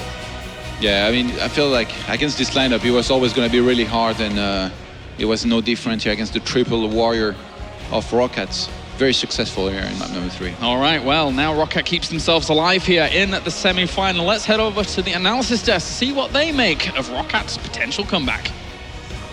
All right, so Roccat staying alive here, making it 2-1. It is a best of 5, so we still don't know who's going to make it to BlizzCon, who's going to be our first finalist here at the European Championship. But let's talk about that Sergeant Hammer, now with a much calmer voice, of course, than when we first talked about it during the draft. But I mean, what went wrong? I mean, let's just put it that way. What did go wrong for Dignitas where you couldn't really see the ideal power of Hammer? Yeah, I think the casters, they made a good point. You know, when you have such an aggressive all-in lineup with Sonya at the forefront and Chris obviously being a very decent Sonya player, Sergeant Hammer just can't really unfold or unleash her whole damage potential. Okay. Another big factor is you pick Hammer a lot of the time to try to steal as many of those skeletons for the objective as possible. And Leoric was being very passive, very safe with the skeletal swing, waiting for those final moments when the minions were about to die, and then taking all of the kills for the team. Every single Punisher, if I'm not mistaken, went to the side of Roccat. Yeah. It showed off. Yeah, we had a 6 versus 0 fort situation at the end. Ooh, okay. So very strong objective win by Roccat. I think they played very well. I actually thought it was a mistake for Sonya to go for Shots of Fury. I really thought she needed the protection against auto attackers like Sergeant Hammer and Zeratul. But Chris, anyway, and the character Sonya as a role player really proved me wrong there. Hammer wasn't exactly vulnerable, like she wasn't getting all in or anything. Right. It seemed to be the front line for Team Dignitas that couldn't stand strong. Yeah, I mean, they had a lot of trouble. We saw the Johanna and the Murden just constantly being on that death timer, being grayed out as we were watching the game, and several times the Ancestral Healing having to be used on the front line, but they would still get bursted down pretty fast. This is simply not a good tournament for Rhaegar thus far. I mean, Rhaegar, we've seen it yesterday. I think he went like 0-3 in the group stage. Yep. Every single match that Rhaegar was in, the team couldn't capitalize and couldn't really rely on his support, especially the Ancestral Healing, which is such a crucial thing to swing back the momentum in a team fight. And it's funny because the qualifier stats for one of the neglected healer, Lily, is actually 4-1. 4 wins, 1 loss. So what if? And actually, I think Lily pairs really well with Hammer, but you know, That's like his Karazim mana build ratio right there. Yeah, 3-1, 4-1. Yeah, they're about the same. There's great stats for sure. Something that we should really put on the record, in my opinion.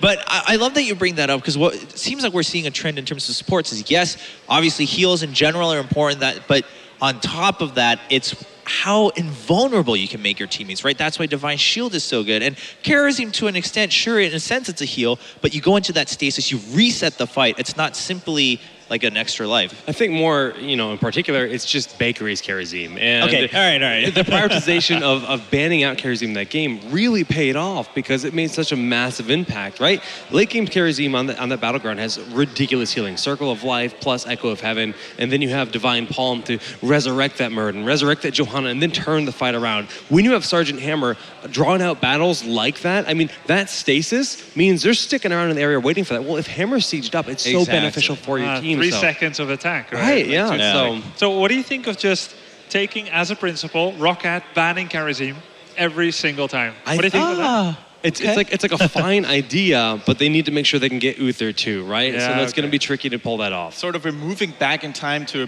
place where, supports were actually targeted bans. Only this before time, Karazim, right? Before Karazim, only this time Rhaegar is not the best option to, sort of hop to if everything else is being taken or banned. Yeah, it's interesting to think about. So then, but, for instance, is it still worth banning Karazim if, you can't get Uther? What if you ban Karazim and then Dignitas is like, all right, well, we'll ban Uther. If, for instance, Roccat has that first pick, do you think that's still worth it to them where it's like, all right, sure, we don't get a really strong support, but you definitely don't get a comfort pick on that support? It's hard to say. Yeah, it definitely can work, but I mean, you have to worry about the power of Zeratul. You have to worry about Johanna Leoric. It's map dependent in a lot of ways at that point too. If we're in Haunted Mines, you got to worry about Sylvanas, right? We mentioned that. So it's definitely a tight call to make, and that's the power of having someone like Bakery that's so good with Karazim, which is traditionally not as highly prioritized in the draft. Right. Yeah, and that forces kind of the whole game to change around that draft in this matchup between Roccat and Dignitas. To maybe take a little look ahead, the next hero that's going to be introduced to Heroes of the Storm is going to be another support.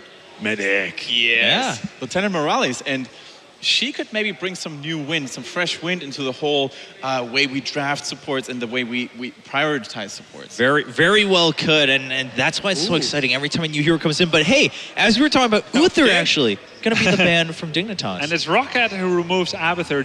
It's purely map dependent, I think, here. Abathur's just too good on Hollow. This is so smart. They're going to ban out Uther, force out the ban on Abathur, which is very intelligent, but I would get first pick carry. Yeah, that's exactly what we talked about. It's like, all right, well now... Just first pick it. Yeah, if we have the first pick, why not just remove Uther and be like, either you have to ban Karasim or give it to us, and Dignitas will pick that up right away. The first Karasim first pick, and it's a direct reaction to last game. I mean, it makes a lot of sense, though. Now Bakery's going to be really comfortable and be able to kind of play around that.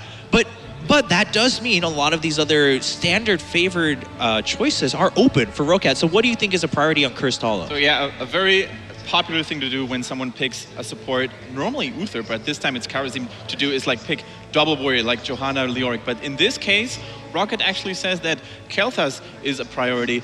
Interesting to see. I mean, he has done a lot of things considering all the chain bombs we've seen, even neglecting the arcane barrier at level 16. Right. Yeah. With backdraft, yeah. But I'm actually quite surprised, honestly, to see them prioritizing Johanna over Leoric, because on Cursed Hollow, the battleground tends to go to a pretty late game for sure. And Leoric's his trait, the death timer, is so low on him, and he just has a profound impact on the game. And they're leaving that open for Dignitas. Yeah, I like picking Johanna once you know a little bit more about the opponent's draft. I like her a lot against Raynor and against Zeratul. A little bit less against mages. But yeah, there is Zeratul coming out for Snitch, undoubtedly. Jaina there for Dignitas. So they don't have any warriors yet. So Roccat could say Sonya, but doesn't have Uther support. Yeah, that's true. That does change things a little bit in terms of the warrior. Now, on the side of Dignitas, do you ban the Leoric as your second ban because you don't want both Jaina and Leoric to go over with you not having an option? I think we could see, that could be true.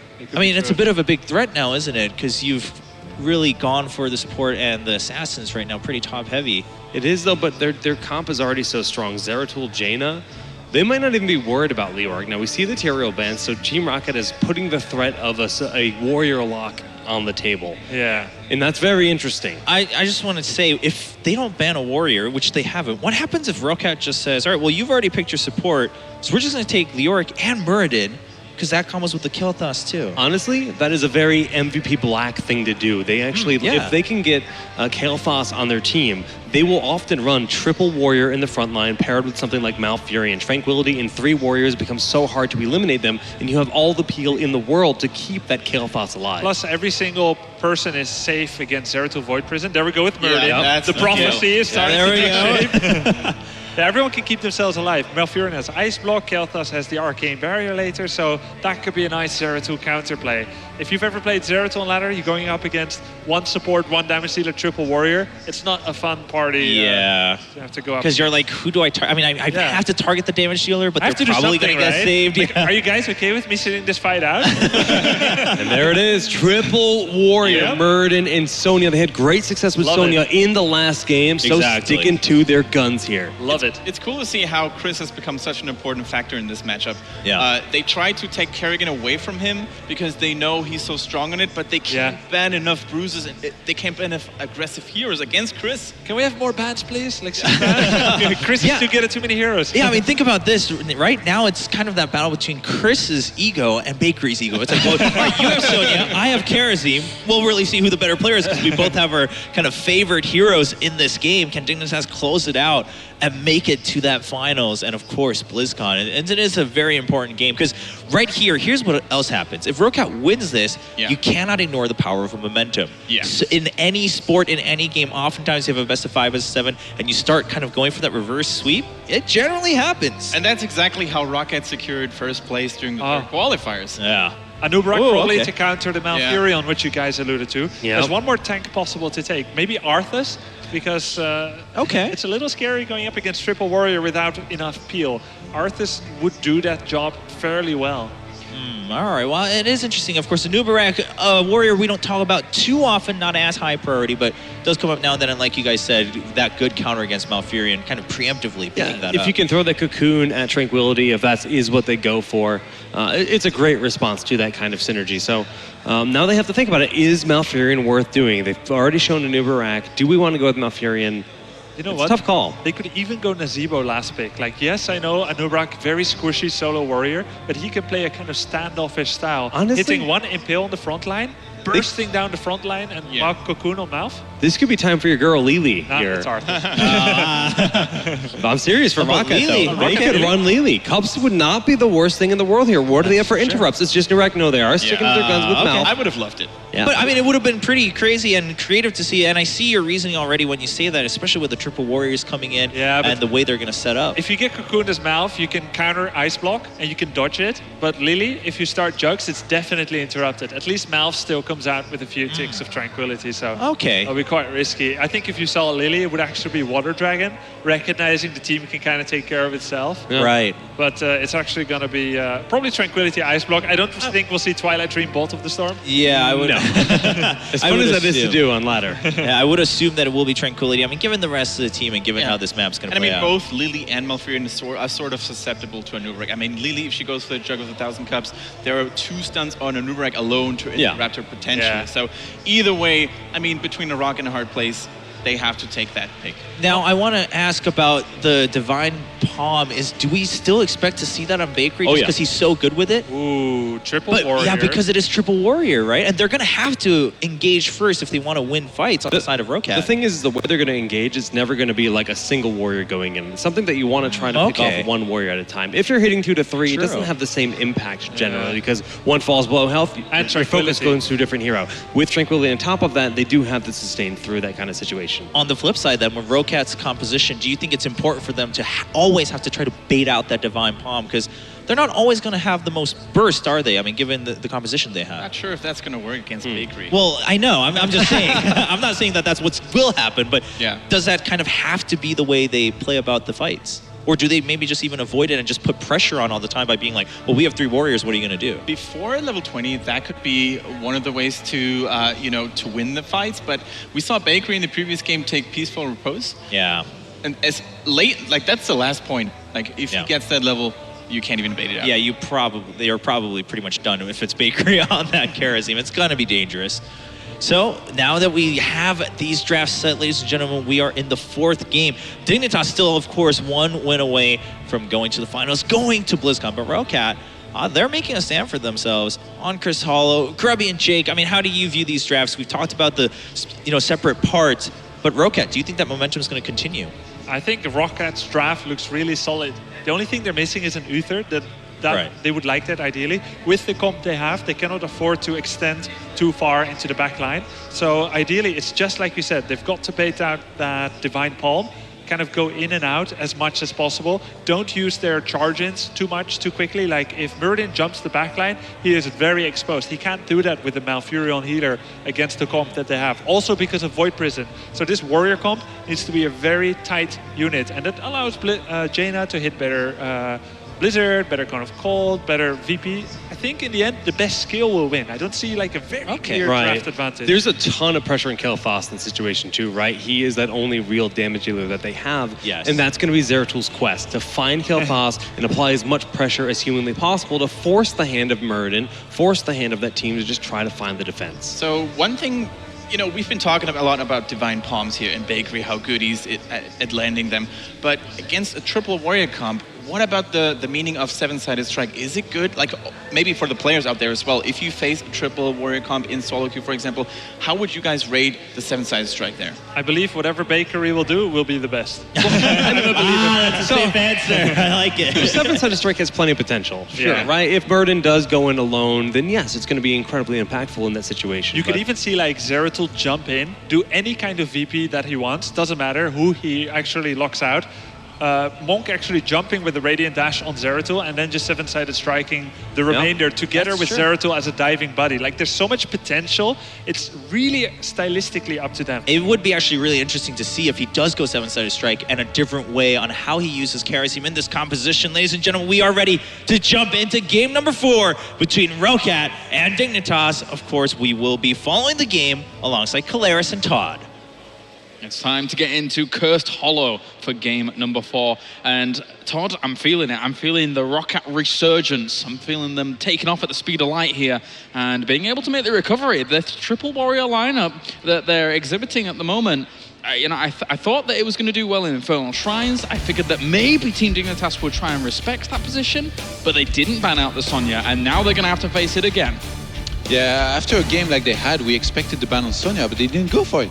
Nope, doesn't seem so. So let's get into things. Curse Hollow game at number 4 here with Team Rocket starting off over to the left-hand side with Chris on Sonya, Sports Billy on Johanna. We have Shadowmare on Malfurion. Hasu Obs is on Kael Fass. And finally, we have, who's up to the top? It's Zokke on Muradin.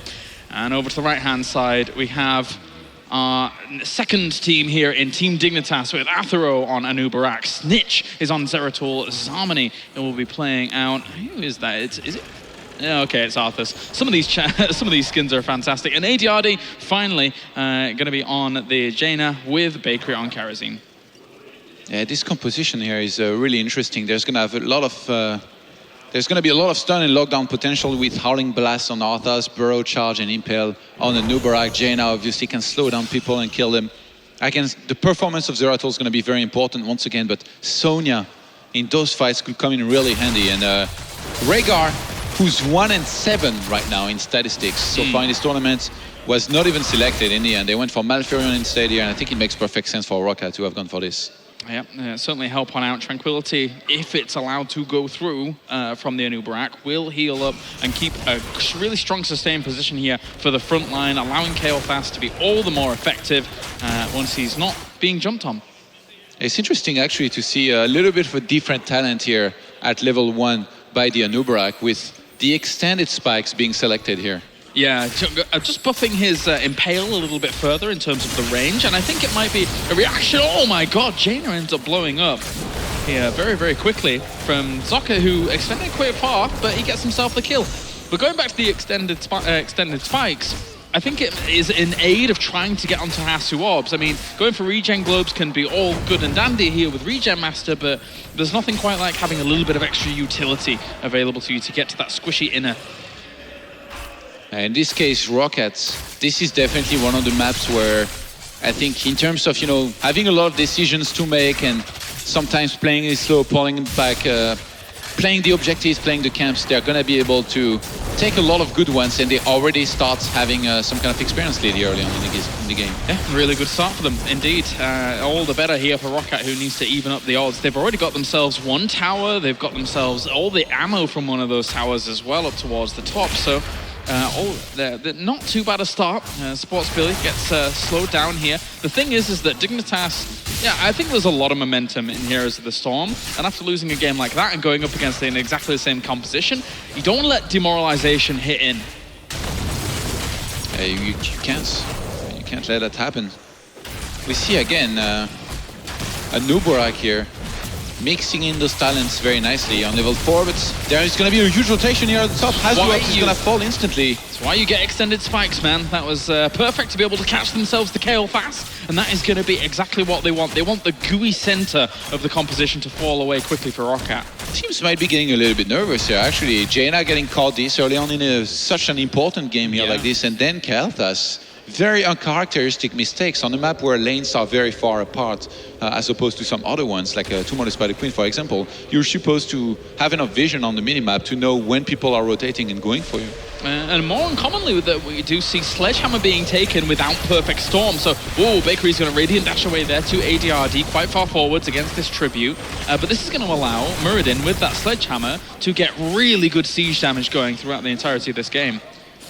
It's going to be nice, actually, later when he levels up in particular. It's going to be doing so much damage here. I mean, something that a lot of people alludes to is that not only does it help in the buildings, but it also helps when you're going up against a boss, and it allows you to take it faster. But that's already a good engagement here by Team Rocket on towards 4 members up towards the top, but they've actually trying to challenge that here with Snitch on the backline, always threaten that position of Hasu Orbs, tries to go for it. Oh, he actually blinked in. Usually with Zeratul, when you blink into 5 heroes like this, you're going to fall very quickly behind this, and now Rocket, this is a big win here for them. Snitch overcommitting here on the Karthage, trying to get him.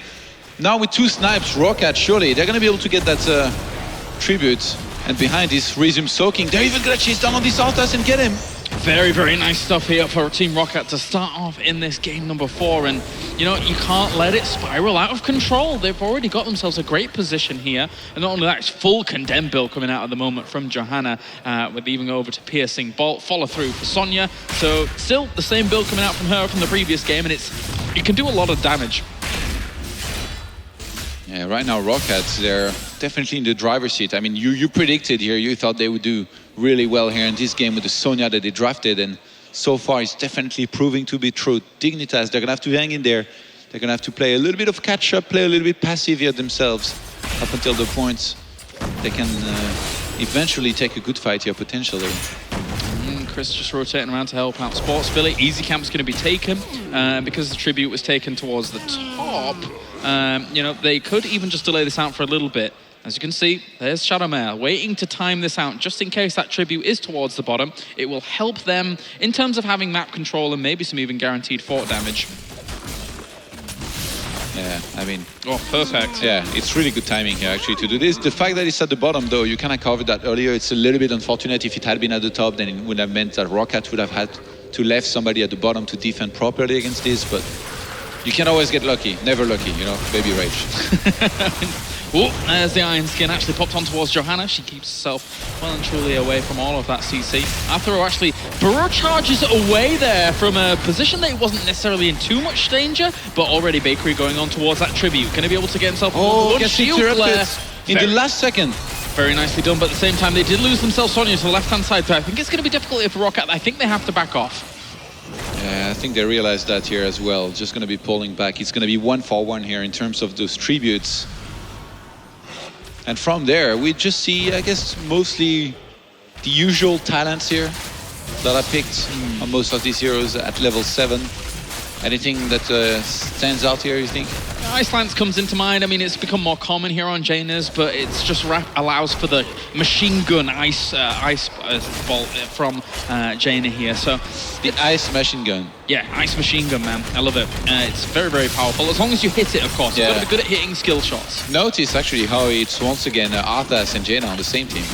Yes. Arthas, Jaina, and good old Karazim. Oftentimes when we've seen Team Dignitas running this composition, they've been able to get victories, but it has been coupled up with, you know, different compositions that we've seen before. So Anubarak is less common in this comp for them. Oh, Spot Billy is going to take a lot of damage. He's actually probably going to go down here as well, just before the tribute comes up. Rocket is already level 10 here, though. Dignitas, I don't think they can fight just yet here without level 10. Shadowmare wasn't actually claiming that tribute there for a moment, so I think he misclicked there. I was looking a little bit. He's actually delaying this out even more, just waiting to try and help out the team. And level 10 will not be gained here by Dignitas.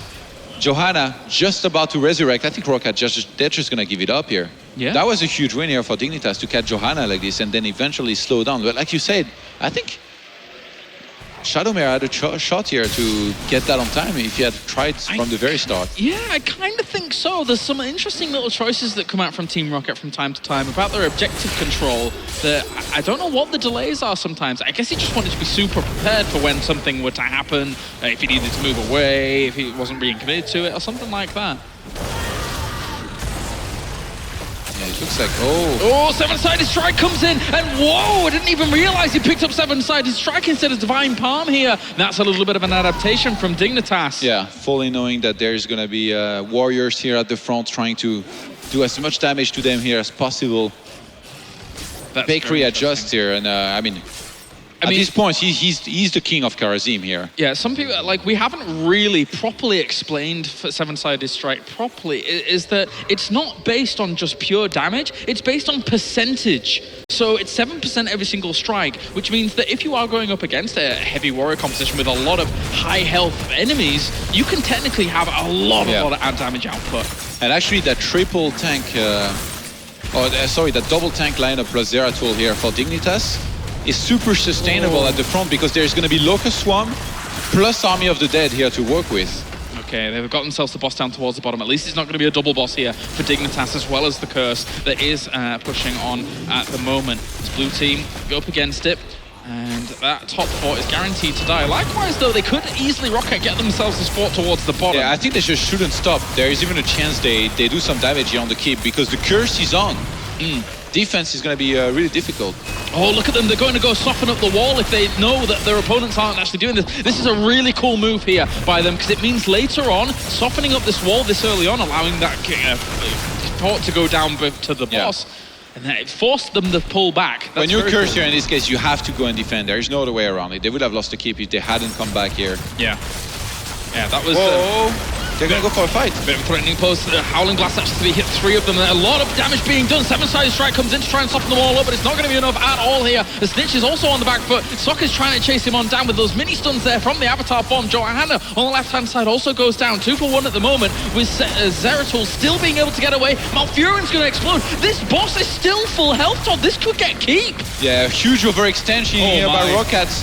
They knew that Dignitas were going to be there, and now they almost get fully wiped out. Only Muradin is going to live on, but he's not going to be enough here to really do much here against these. The keep's going to go down, and the boss is going to head straight here for the core. That is devastating here for Team Rocket. They were in such a good position with this triple warrior composition, and then all of a sudden, after all of that gone down, with the curse, with the boss kind of mechanics as they came out, and all of that was forced because Dignitas went past the forts to try and put pressure onto that wall. Really cool move from Dignitas.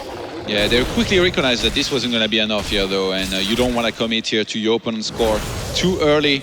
Remember, they did lose a keep at the bottom here. If they start losing a few more, then Rocket equalizes that experience count, and you don't want that to happen when you're ahead. A very wise man here in StarCraft once said, when you're ahead, get more ahead. His name was Artosis.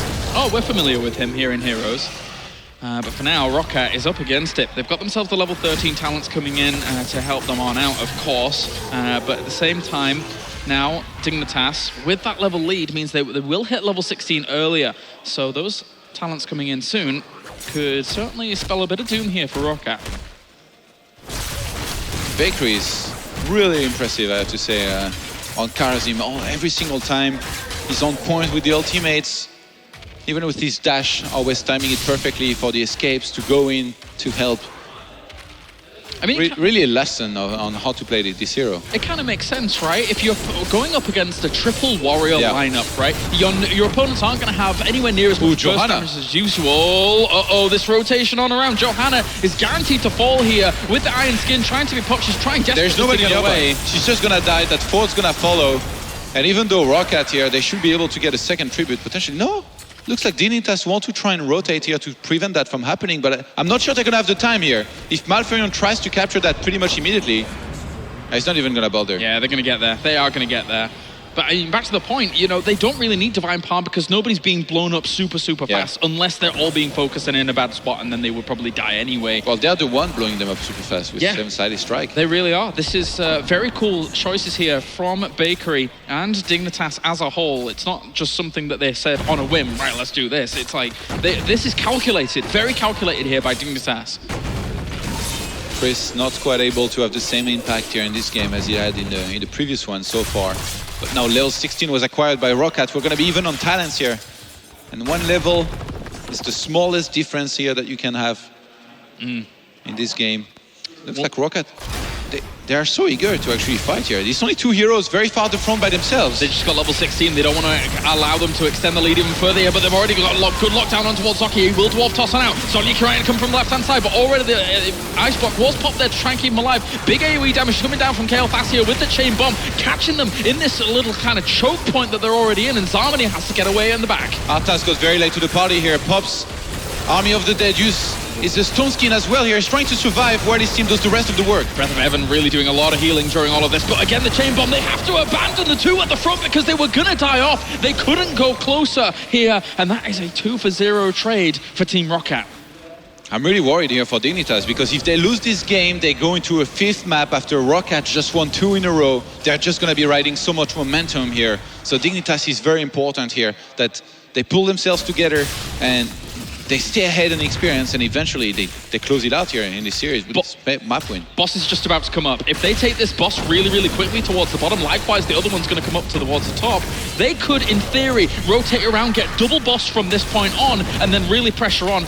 And also, they've got 2 tributes out of 3, so it could be double boss into curse. And that could be potentially Rocket evening up the series. Yeah, I think that tributes will come in not too long here as well. So Rocket here, you're going to want to be opportunistic as much as possible. Tributes catching spawning. a Zeratul, wow. You're not welcome even back at home here. Interesting that they didn't actually go straight to that extra boss here, as they're going to kind of prioritize this tribute. Oh, Johanna's going to be really delayed. She's very far behind. I don't think Rocket should be getting in there too quickly, but they do. And already a Water Elemental has been popped. It seems that they already understand the severity of the situation here. They do back off for a moment. Root's got oh my god, Kael'thas explodes under the pressure there as the blink comes in from the Zeratul. And the Void Prism has already been popped down. A lot of damage done on towards Sports Billy. That is a great pickup there for Dignitas though already. Getting Kael'thas like they did. They will follow that up with a Sonya kill. And now we're seeing Zoka as well. Also trying to back on off with Shadowmare. He gets blown to smithereens. And that is a brilliant trade there for Dignitas. Kael'thas, the small squishy innards, gets blown to bits. They might go for core here. They might go for core. They bring down the wall. The keep was down up towards the top. And now it looks like Team Dignitas is pushing on for the victory here to round things out, to qualify themselves on the road to BlizzCon. Unbelievable little turnaround from them there. And Sports Billy is going to end up being a sacrifice here. There's not much more ways that Rocket is going to be able to delay this one out. And they are just going to be able to right-click the core. What a victory here for Team Dignitas after being able to take out Team Liquid earlier on in today. They take this series 3-1 in this best of 5, and they qualify themselves for the grand final and for BlizzCon.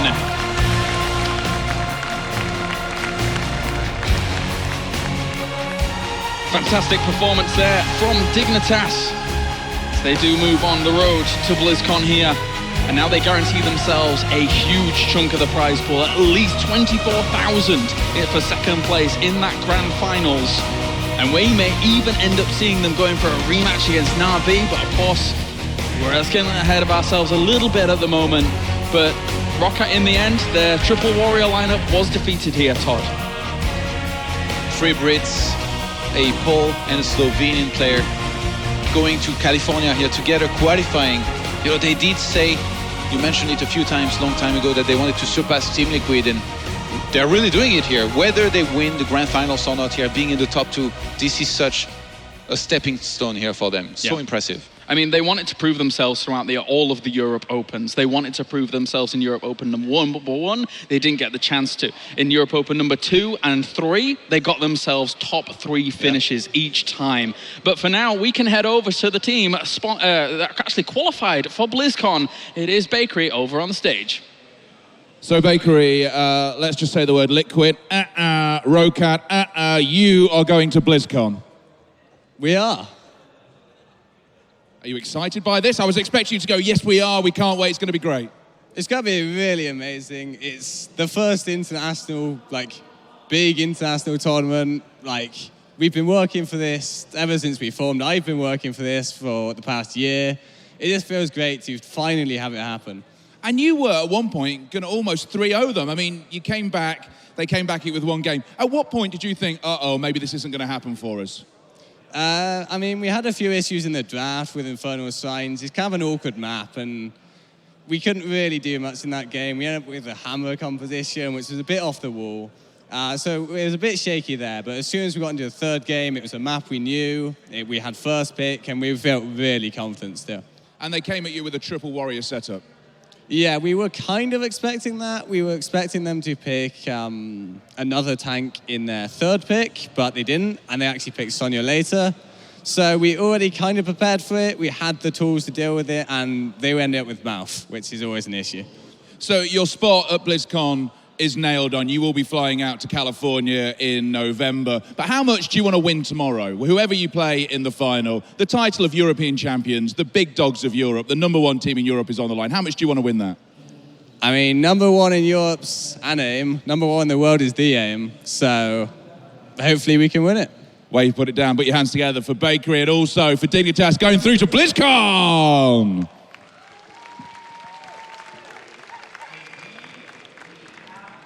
Indeed, we have our first finalist and our first team from Europe going to BlizzCon for the World Championship of Heroes of the Storm. Congratulations to Dignitas. What a story. Like Todd mentioned, they start up by saying, we want something new. We want to take Team Liquid down. You did that. You took Rocat down. Now you're going to go to California. Yeah, and it's such an amazing story with Team Dignitas. I mean, a couple of months ago, they picked up ADRD, and we didn't really know, I mean, if that team comp would last, you know, if they would sort of get along well with each other. And then they were Team Bob ? For such a long time. They actually took their time to find that decent organization to support them fully. And so far, I think every step they made was the right one. Yeah, they've hit their stride, and I like their ambition. Yeah. European Championship unaim, BlizzCon the aim. Yeah. It's good to dream big. The world has seen one international tournament which was won by a Korean team, but that was against Team Liquid, and they haven't even made top 4 here. Maybe it's up to someone else to take the throne and challenge the other regions for world domination. And that's one of the great things about just the global competition, right? We talked about Team Liquid and Virtus Pro being the 2 teams that represented the last global competition. Now we know it's going to be changing up. Dignitas being one of those teams. Korea also mixing it up because MVP Black fell to DK today. That's true. So things are rapidly changing. Teams are improving because when there's more opportunity, it makes you more hungry, and some teams just improve so rapidly. Yeah, I mean, even in NA, right, it was like 10% every time, but then, hey, who's the reigning champion now in America? It's going to be C9. Yeah. That's what I think is so lovely about going towards the World Championship is we're getting these reminders every region that, like, okay, you can't actually rest. No team is safe. No fan is safe. You always have to be rooting for your team, and your team better be practicing their butts off going into BlizzCon. So this is great, but of course, huge props to Dignitas. And we did see that 7-sided strike, by the way. We talked about that a little bit, but Bakery showing us it's more than just the divine paw. Bakery and Snitch, man. I mean, I was a little bit curious to see how that 7-sided strike would work against such a massive amount of warriors, but the answer, especially in late game, was Zeratul planting that Void Prism, zoning them out, leaving only one warrior behind, and then bam, bam, bam, 7-sided strike would shred through this warrior. Yeah, and you guys talked about that right before. It's like, okay, yeah, that's an option, I guess. If you just completely negate the other 2 out of the fight, then you're going to have one target. It's if you execute it well, and that's exactly what they did. Every time they, in fact, had Karazim, they managed to win the game here in the semifinals. Yeah, it's been really fun to watch how that team works together and how they make it so that they only fight those ideal scenarios. Because when you theory craft, you're always like, well, ideal, if you have a utopia, this team could work. I've seen some excellent bad ideas coming out of theory crafting. Where it's like, well, this would be really cool. Except that when you try it doesn't work at all, right? But they made it work here. So Dignitas, we will be seeing them tomorrow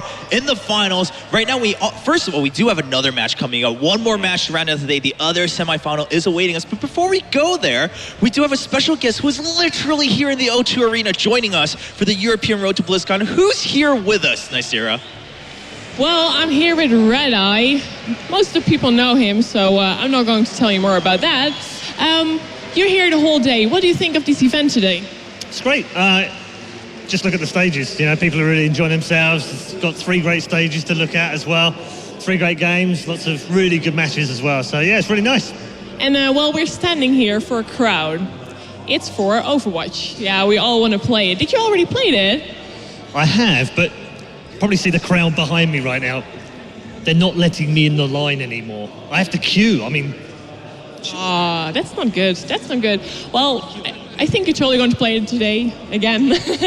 So, well, you've been to a lot of European events, but what do you think this event will do for the European scene?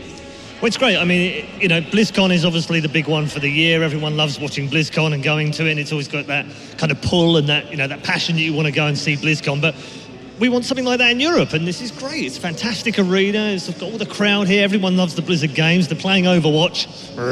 And they're also watching all the great games on the stages. So it's our European version of BlizzCon. So yeah, everyone's enjoying it. Yeah, and you play all kinds of different Blizzard games.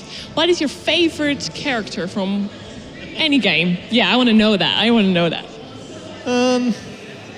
Favorite character? See, I would be lynched if I didn't say something from StarCraft, so I'm going to go with Karrigan. Okay, well, thank you so much for your time, and Joe, back to you.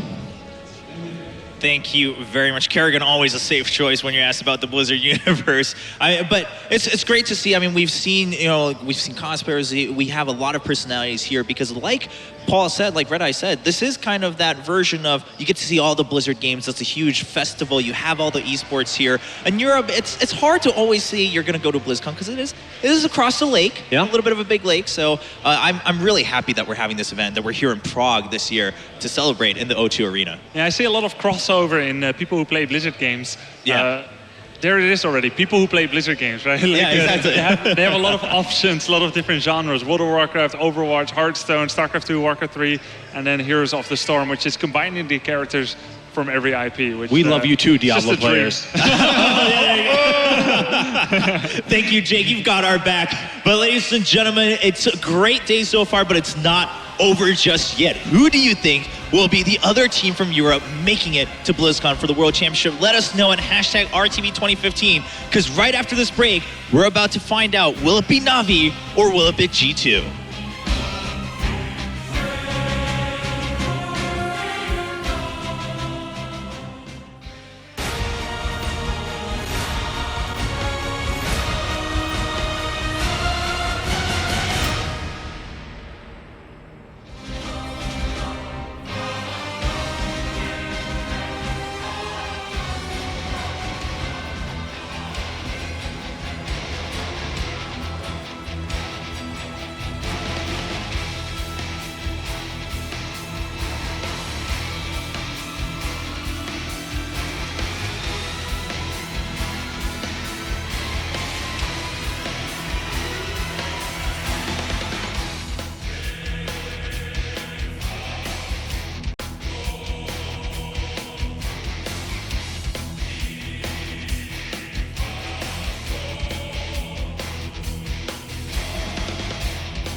detected. Heroes of the Storm. Get it free at playheroes.com.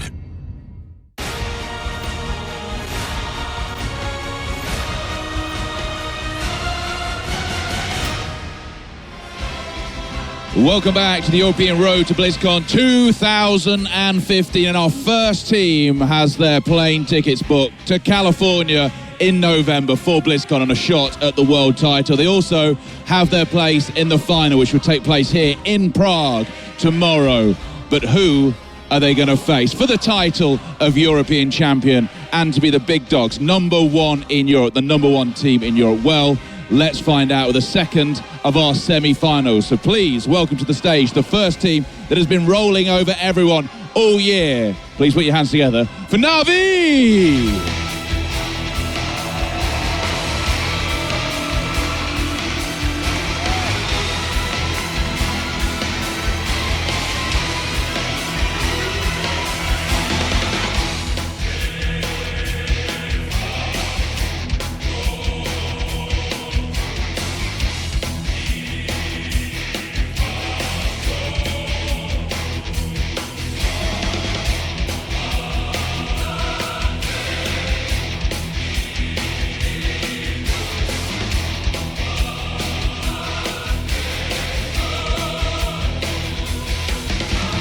So they have to go down as the favourites in this match. Will it bother the team they're taking on?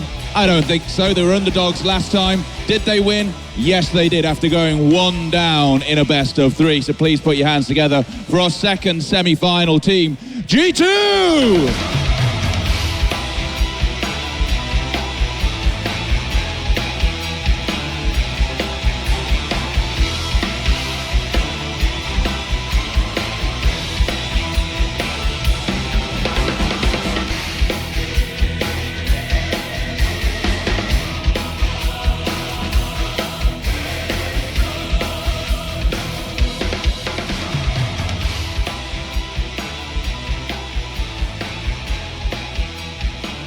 So playing for a place in the final, not just that, also playing for a ticket to BlizzCon, and in the case of G2, playing for Polish pride as well. We got 2 teams, so let's get this brawl on. Chobra, it's back to you. The last match of the day and the second semi-final. 1 spot remains for BlizzCon at the World Championship, and also only 1 spot remains, of course, for the finals happening here in the O2 Arena tomorrow. Na'Vi versus G2. Let's talk about Na'Vi first. I think, you can't really argue about that. They are the favorites coming into this best-of-5. They're the favorites indeed. I mean, they've shown a flawless performance yesterday, not giving down a single battleground at all. And if you ride on that wave of success, it's very easy, to keep up that momentum. But you should always be, make sure not to get overconfident.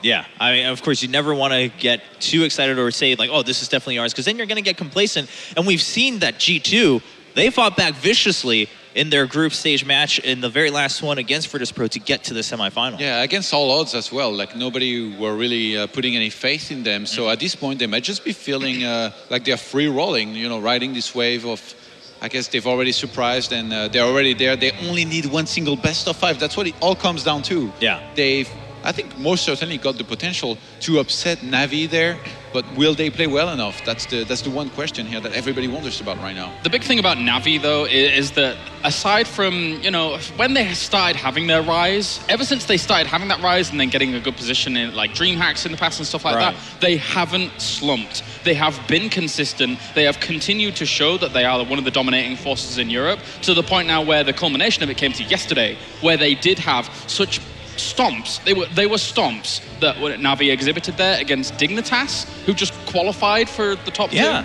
Isn't that pretty interesting? I mean, Dignitas, after yesterday's match against Na'Vi, they were like, people were thinking, okay, well, they played well against Team Liquid, but maybe they're not really cut out for it yet. But hey, they've already secured their spot at BlizzCon at the World Championship. Yeah. And of course, we were kind of speculating we might even see that rematch in the finals between Dignitas and Na'Vi. But how strong really is Na'Vi then if they rolled through their group like that? And they have one big advantage on their sides as well, which is they didn't have to play as much. So the other teams actually don't know, like, what other comps can they bring to the table? Whereas teams like G2, they played tons of games with tons of different hero compositions. So Na'Vi had all the time in the world to watch, observe, and maybe analyze. Yeah, that's true. And especially, I mean, sometimes when you're in one of the final moments of a tournament, you might start to see different things emerge, and you're starting to see trends today. Of course, Karazim overall starting to become more and more popular in the pro scene through and through. But today, I mean, we've seen him quite a few times. And then certain heroes we haven't seen that much, like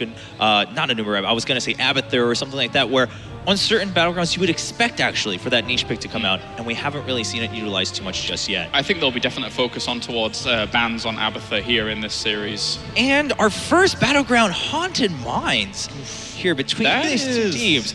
That is pretty interesting. Yeah.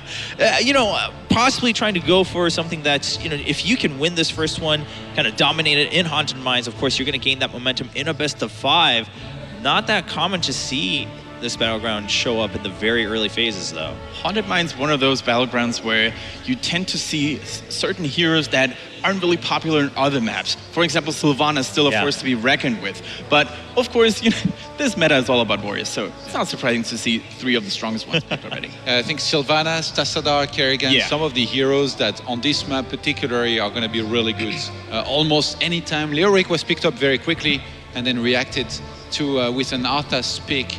So we're already seeing these warriors really coming into play very quickly here in this draft, and Muradin as well. I mean, why not? Sonya being banned, like this is all about the warriors here, it seems like. Exactly. I mean, these two teams going kind of with the current trend in the meta, saying warriors are what's hot. We're going to even ban one. I mean, Uther being banned is not that surprising. Johanna maybe next? Okay, yeah. I mean, Johanna is left, and since the other team already took Arthas and Muradin G2, are they forced to have to go with that, Johanna? Interesting to see, though. I mean, G2, they banned Uther, and Na'Vi responded with a Sonya ban, but Sonya, and we know it, is not really that strong without an Uther. So that was a very curious ban to see here. We've seen Shihua actually be instrumental in some of the victories, though, from the previous series that they played, of course. And he was running a lot of Sonya. Na'Vi respecting that kind of position. She still has a place. She still has a place without Uther, of course, just not as powerful as you mentioned. Yeah, and I think in some ways maybe that is Na'Vi being a little bit more cautious in their first game here against G2, not wanting to get ahead of themselves, saying, all right, we'll give that respect ban. And we'll play it. We'll try to play it a little bit safe. We did see Kel'Thas being picked up in some ways, most likely denying that away from the Muradin and that combo and securing it for themselves, and then the Karazim. It's a really good map to go for Kel'Thas on, I think, as well. A lot of deep pushing power, and this bomb's gonna come in handy when everybody's clumped up in some of those fights in the mines. So gamers too, it's G2, they're really focusing their picks here on the map, not just on the opponents and what they are doing. Yeah, I mean, so far they've got a lot of that utility coming in. Still only one warrior on their side, but at the same time, probably not too worried because the opponents have already selected 2 warriors. I mean, maximum, they'll probably take 1 more, but... I mean, something that was always very common, aside from more warriors coming out, is like something like Kerrigan. There you go. Never mind. So, yeah, she was very, very strong on Haunted Mines. It's usual you end up seeing the ban coming out of Kerrigan, and, well, there you go.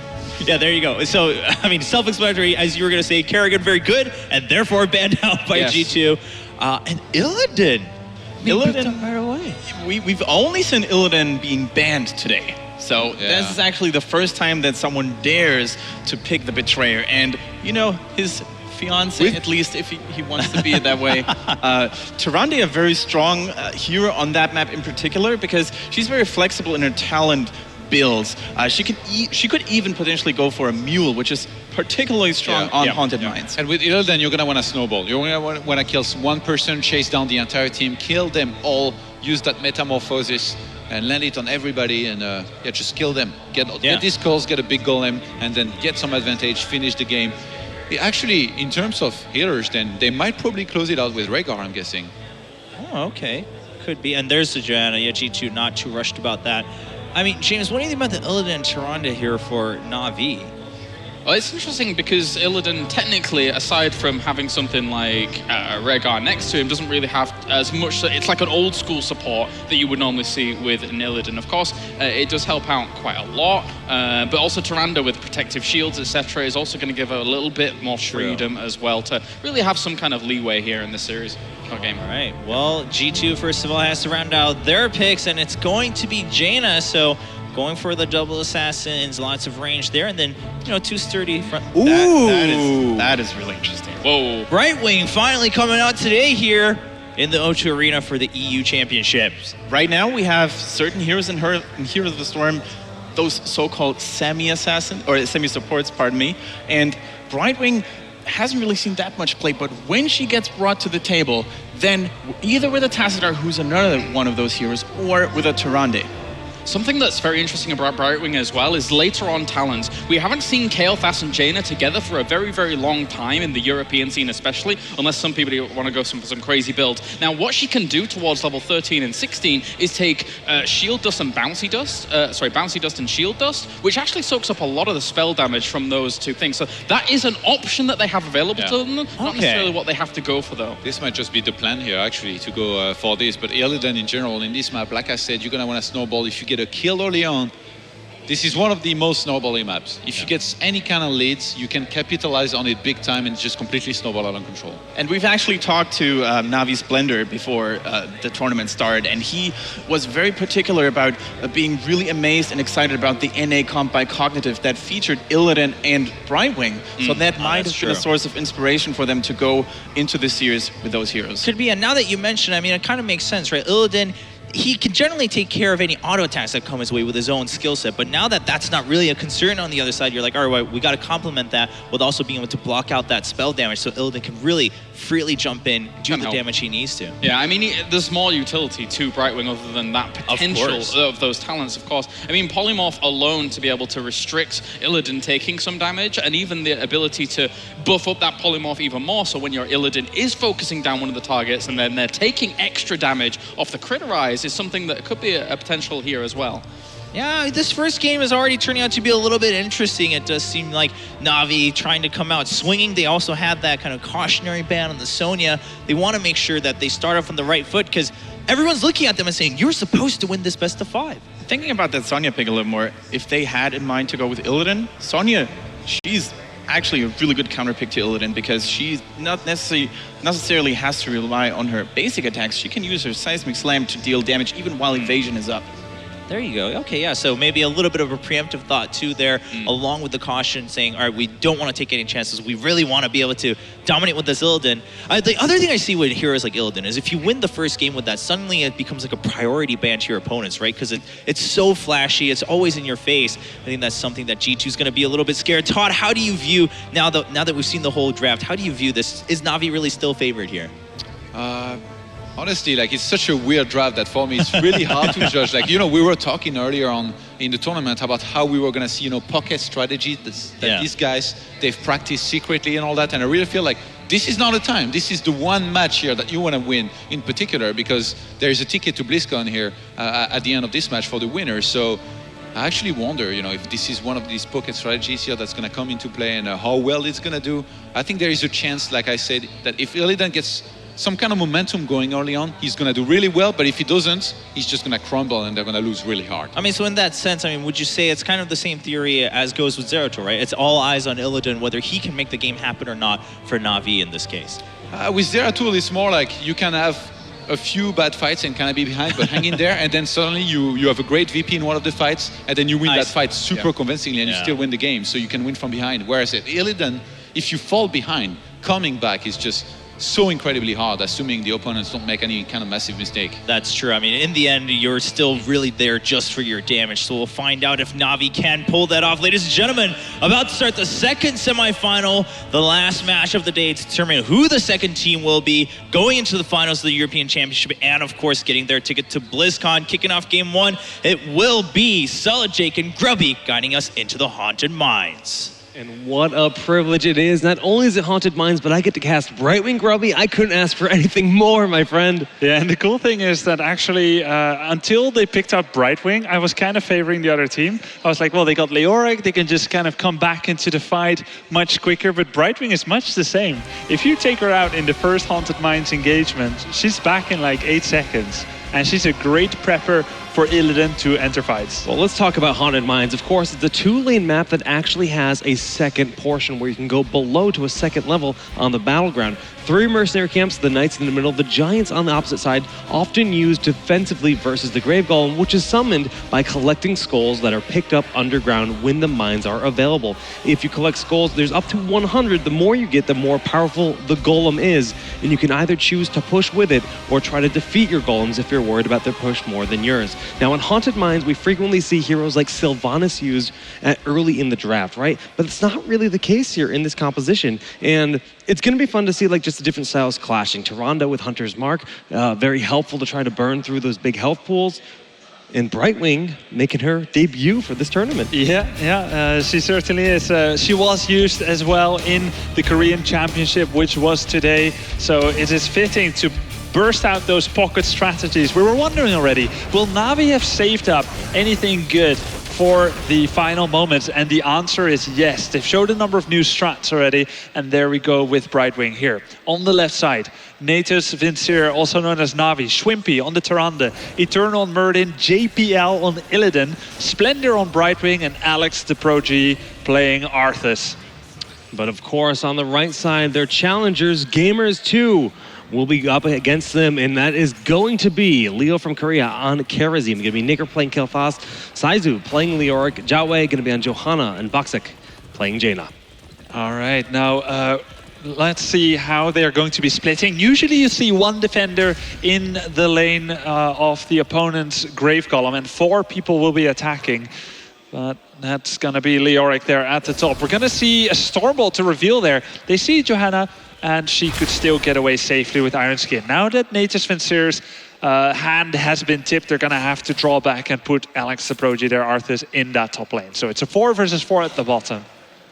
4v4 and 2 very interesting compositions. Now, let's just talk a little bit about Illidan and why he's so interesting here on this battleground. And a lot of it just comes down to his early game power, right? In a team fight, he's got a lot of sustain, especially when you see Hyper Shift here on Brightwing. You'll pair that with the additional shielding, right? Phase Shift's going to be a crucial part of this. When you dive in with Illidan, Brightwing Phase Shifts in, she can polymorph a single target and open up a big window for that Illidan to do a lot of damage. Yeah, if it was... normally you actually see Illidan having like a weak early game power, but the cool thing is, with that Brightwing, you can quickly turn 1v1s into 2v1s. And this is actually a 4 versus 1, but a very quick reaction by Siku. Nice Stormbolt by Eternal, but he was already out of reach there. And the other cool thing to talk about is just Brightwing's global presence. So right now, she is soaking 1 lane by herself. And in the event that she needs to rotate up for that quick moment, she just hits Z, clicks an ally, and she will immediately teleport to their location. All right, and one more thing I want to look out for is Tyrande going to take Mule, and are they going to play a defensive game, defending the golems, or are they going to go for fighting prowess? Another question is, will Arthas go for Syndragosa? It seems very likely, because you can do a 20-second shutdown with your heroic ability on all of the opponents' fortifications, their defenses, giving your golem that much more pushing power. Yeah, I think Syndragosa is just about guaranteed, but Mule is going to come down to the early mines, right? Based on how successful they are in doing so. If they think they need to be defensive, probably go for Mule. If not, they'll go for more aggression. But wow, a lot of damage being thrown on the shields for Johanna. Is it enough? Jiawei going to the mines, but Illidan, JPL picks up the first kill of the game. Perfect coordination there by Na'Vi with the perfect polymorph timing. Had Iron Skin pop, none of that would have worked. Oh, but Brightwing is here. Follow-up kills. 2 kills already, but a lot of skulls have been picked up on the side of G2, right? They're sitting at 28 skulls right now, but they're going to lose a 3rd member. The poly goes off. Leo from Korea trying to get out of there. He will succeed in doing so. Wow, what a tense moment there. Still 32 skulls were picked up. It's a small XP differential, but when you get those early skulls, you're allowed to leave the mine. Siku here, gonna go in. Skeletal Swing is gonna take about 4 or so, and 38 is enough. Nicely done. Schwimpy rotating up with the Lunar Flare to get the takedown. And now it is 38-32. A slight favor for G2. Just the boss remains here on the right side of the mines. And this is where we have a lot of team fights happen. Yeah, and when everyone is level 4, there's no stats difference. Everyone has come back to life. So anyway, Siku here is running away with the Wraithwalk. It's a full 5 versus 5. And Peekaboo was picked up by Brightwing, just giving them a lot of vision here on the fight when she phase shifts, and JPL getting super low. Gonna need the Pixie just to stay alive here. No, the Flame Strike will get the takedown, but it's gonna be a trade here as Karazim falls as well. Make that 2 for 1 in favor of G2. G2 driving them out of the mines, and the final skulls Could go to anyone at this point, but you can't go for it too quickly. Should you go for that boss? It seems like a tempting route, well, something tempting to go for, but you don't actually want to do that because you're going to give too much experience on the top lane in those waves, which cannot completely be neglected. And you're already seeing like Na'Vi prioritizing Brightwing for soaking as often as possible. You'll see Brightwing hanging out in the lanes whenever they can, and then phase shifting into the battle because it's just about getting the edge on your opponents. Right now, hasn't really shown a ton of favor for experience for Na'Vi. All right, Tyrande there with a kind of strange level 4 pick there. Focus attack after Ranger's Mark. I guess it works out. Some added extra sustained damage, but hold that thought. A big all-in here on Leoric. He dodges most of the damage from that Lunar Flare and Hunter's Mark. And now we see a polymorph on Bashek, and he's going to get taken down. Jaina is down. Siku goes down as well. This is a 5 versus 3 now. Wow, and Leo tries to dash forward towards Illidan, but pays for it. And with the Howling Blast throwing on Jowie, they don't need to follow for that kill. They want to collect the rest of the skulls here in the mines while they have the hero advantage. A very risky move here by G2, trying to backstab 3 versus 5. Illidan, the best chasing hero in the game, is going to make full use of that and says thank you. We will take these follow-up kills, we will take the skulls, and we're going to get a level 7 versus 6.3 advantage. This is why Haunted Mines is such an uncommon battleground. It is very aggressive in the nature of the way it works. 9-2 already for very takedowns. Unforgiving. Very much so. All right, so now we go with that Brightwing pick. The phase shield at level 7 is going to give a big 20% HP shield, roughly. Well, actually, it's going to just give a big shield to whoever she jumps on. Now the Siege Giants are going to get defeated. Keep in mind, they will not be captured immediately. You can keep that capture circle.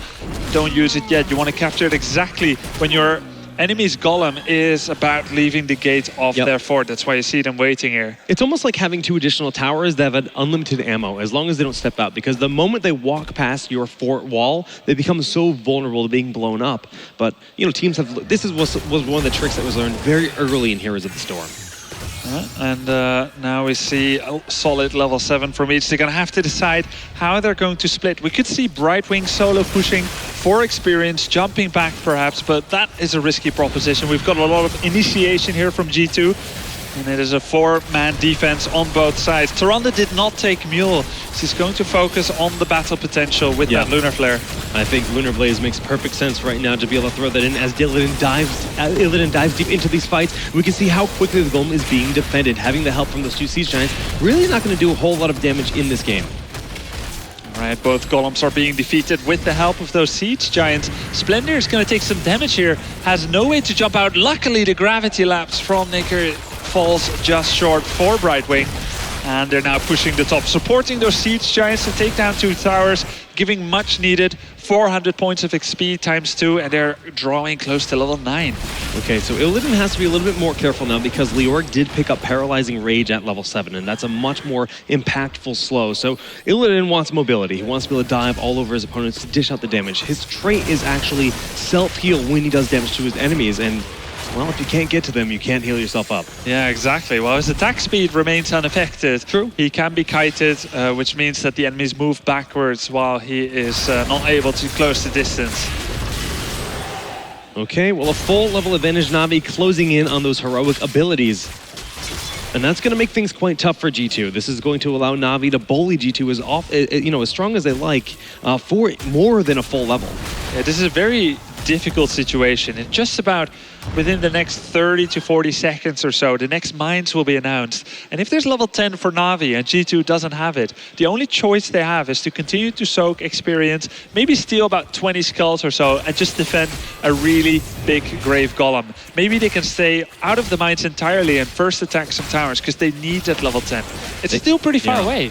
It is. And Na'Vi now have picked up their heroic abilities. We see there's going to be Metamorphosis, Avatar, the Syndra Ghost like we predicted, Starfall, and then Blink Heal for Brightwing. And this team got far more difficult to kill in battle right now. Mines starting to open in 20 seconds. We see Na'Vi pontificating. Shall we go in already, or do we set a trap? It is the trap. Siku, he's going to get attacked. Stormbolt, Lunar Flare follow-up. A full 100 to 0%. Can they do it? And there's so much damage. Leoric trying to Wraith Walk. Just barely just get out of there at the last moment.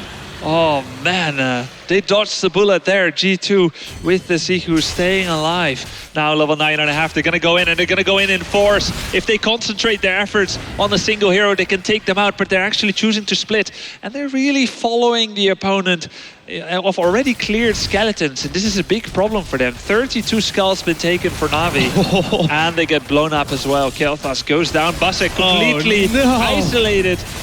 He is not getting out of this one. Illidan will just continue the chase. Syndragosa was even used unnecessarily, but 32 skulls and 2 kills have been picked up here on the side of Na'Vi. They will go to dominate the second mine phase of game number 1. Yeah, 10 skulls got taken, and the remainder is going to be for Na'Vi for now. But the Syndragosa did get wasted. That's 4 heroics left for Na'Vi. And G2 has 5 heroics left, as long as Kel'Thas picks one.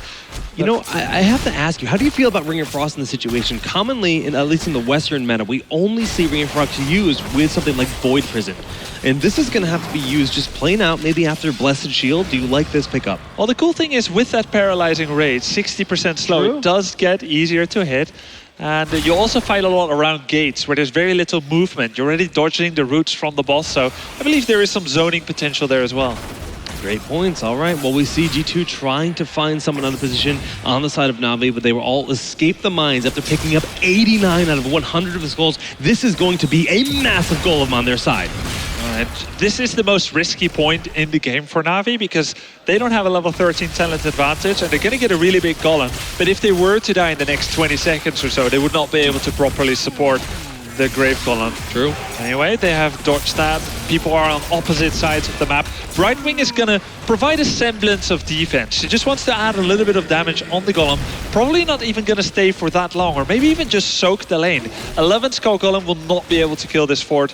Probably with the support of... It might get it, but at the end of the day, doesn't really matter. Yeah. This golem is so much bigger. They're going to try to push to take out the back fortifications, and with the big Syndragosa, that's exactly what we're going to see. The roots are thrown out, the Arcane Flare hitting, and as they do eliminate Lyric very early in the fight, and JPL able to back out at the last moment. Now, with that strong of a golem, I almost feel like it's once again a little bit premature to use the Syndragosa already. This fort was going to die no matter what in 10 seconds. It would have been so nice to ride it all the way to this keep, but be that as it may, none of the heroics have been used yet besides Syndragosa, so they can continue to push in here. Na'Vi with the talent advantage, jumping in immediately on Kazim. A big Ring of Frost trying to buy some time to condemn follow-up, but it doesn't matter. The damage output, the pulse heal of Brightwing is more than enough to keep Na'Vi pushing in. Their golem still has more than half its health full in the Starfall, in the perfect location. Jaina goes down. This fight is just pushing and doing so much damage to G2. Oh, Splendor is making such great plays. The polymorph timing is just out of this world.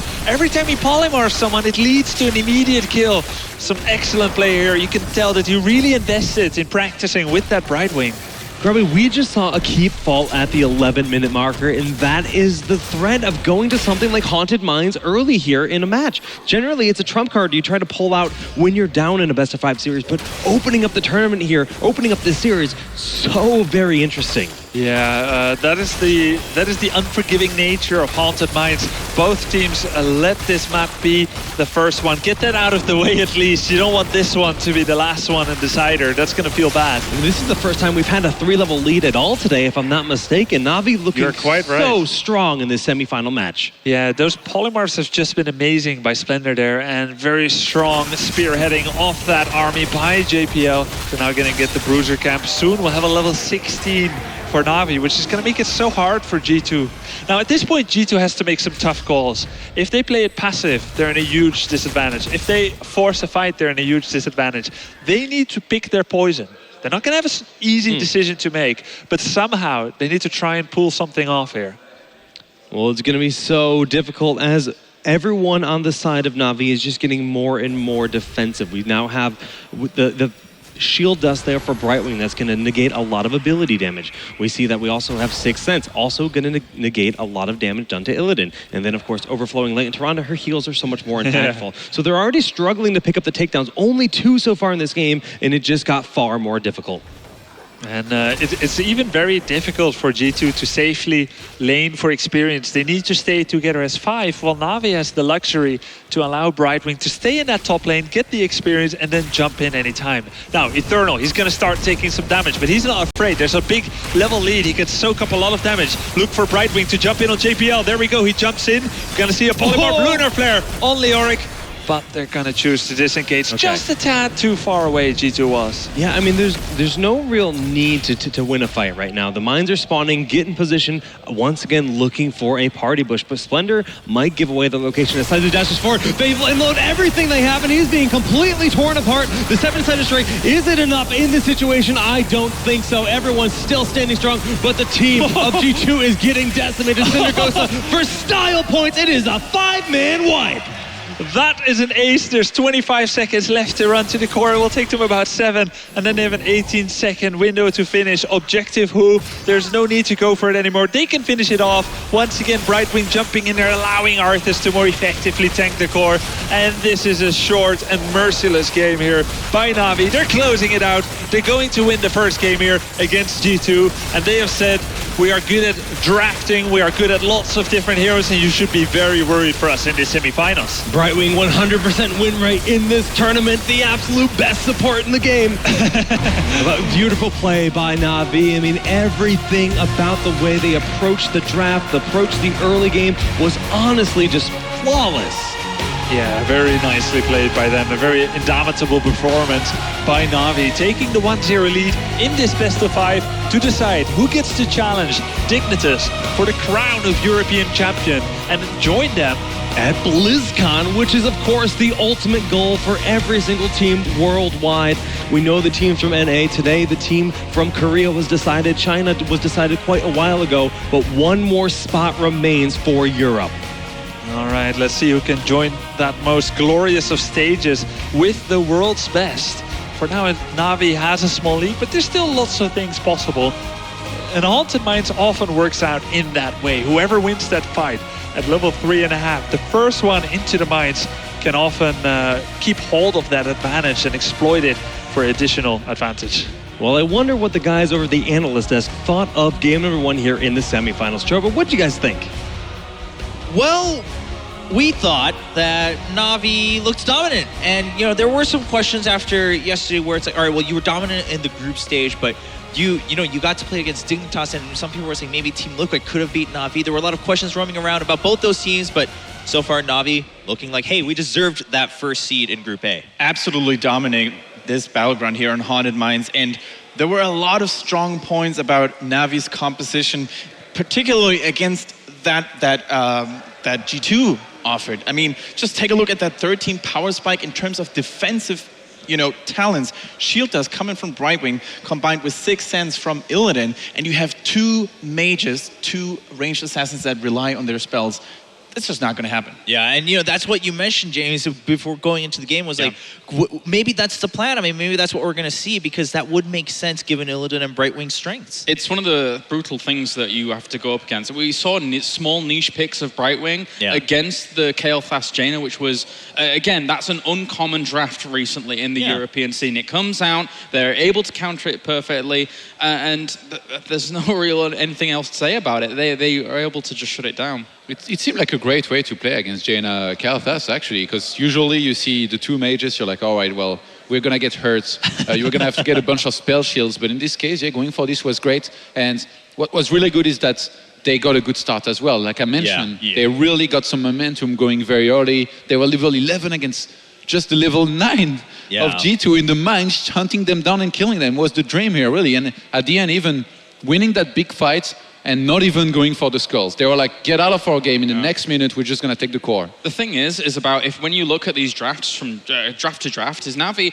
there's a lot of teams that coming into this tournament that was like, we're going to copy what Korea does. Na'Vi is the perfect team to be able to copy everything that they're doing at the moment in their bans and picks. Yeah, so we'll see how that changes here for both Na'Vi and G2 as we go towards the Tomb of the Spider Queen, because in some ways, like you mentioned, Todd, that first one, the battleground itself, and then with the Illidan pick, it is pretty snowbally. So is it really fair to say, all right, Na'Vi definitely going to just try to steamroll this whole best of 5? I think maybe we do have to wait to see how things play out in another battleground, see what else G2 might have prepared against Na'Vi in the semifinal. Well, they're definitely looking unstoppable though so far in this tournament. Yeah, no doubt about that. It's going to take G2 on their best level here to finally put an end to this. And they might have to maybe bring it something special here on Tournament Spider Queen. I like how, for the most part, we've been like focusing a lot on Team Liquid and Dignitas. It's like, wow, this pudding rivalry. And then meanwhile, next to them, Dignitas is just steamrolling through every single game they play. It's just brutal to watch. Yeah, Na'Vi has just been the highlight, kind of the hidden highlight of this weekend. It's an odd term, but some people, you know, if you've been following Na'Vi, you're like, yeah, well, you know, they're definitely up there as a favorite in this tournament, but then Group A looked a little tough. But here they are, so far still undefeated this weekend in the European road to BlizzCon. We've already have the bans out. Leoric's banned out, so why not take Johanna, as we've constantly mentioned all day, for Tomb of the Spider Queen? I've actually been waiting for that Leoric ban for once on Tomb of the Spider Queen, because we've seen time and time again how strong Leoric can be on this map, especially due to his undying passive. If you combine that with not just strong, he's also pretty annoying. It's pretty annoying. I mean, I Leo, I die, I Leo again. Yeah. It's pretty much the same. It's almost like a Murky in bigger and meaner. A bigger, scarier, stronger Murky. That sounds pretty good. Yeah. But I like the way you put it, because that is what it is, right? Your death timer, I mean, other than the fact that, sure, your death counts as a full death, but the fact of the matter is you're going to be back, and you're going to be back if you save something like March of the Black King. You come back and you just wreck the whole team. And Todd said something very smart earlier. Sometimes you can actually take a death of Leoric into account, because the enemies use their cooldowns, they use maybe even heroic abilities to burst him down, and even if you're dead as a Leoric, you can use your skills, your abilities to slow the enemy's advance and allow your team to retreat, wait until Leoric is back to life, and then swing the battle around. Yeah, I mean, in some ways, when a Leoric is in the game, the fight never ends, because of the fact that he's always going to come back right about when it's supposed to end. So we're not going to see that anymore this map. Finally, Na'Vi says, yeah, it's annoying for everyone. We're going to take that out just in case you take it. And we're going to go with Johanna, a little bit more just straight up sturdy warrior. And that does leave, of course, the favorite assassin of the day and the weekend, Kel'Thas, being picked up by G2. Aside from the warriors, wave clear, Kel'Thas, especially on this map, has brilliant wave clear later on. With Verdant Sphere into bombs, is able to clean things up very, very quickly. So it's a lot of power behind it. Arthas will be picked up as their first warrior. Okay, I mean, what do you think about Arthas being, somewhat prioritized here as a warrior by G2? I mean, granted, Leoric and Johanna are out, but we've seen plenty of the other warriors show up throughout the day too. Yeah, I think Skartas is really skyrocketed himself in popularity, kind of like just behind the Johanna and Leoric, which are the two most popular, with a few other warriors in there. So it's just solid altogether. Whether you go for Steam Trakosa or Army of the Dead, like you're always gonna have that choice as well, which is really nice. So it's just really nice to, I guess, see him back here in the meta.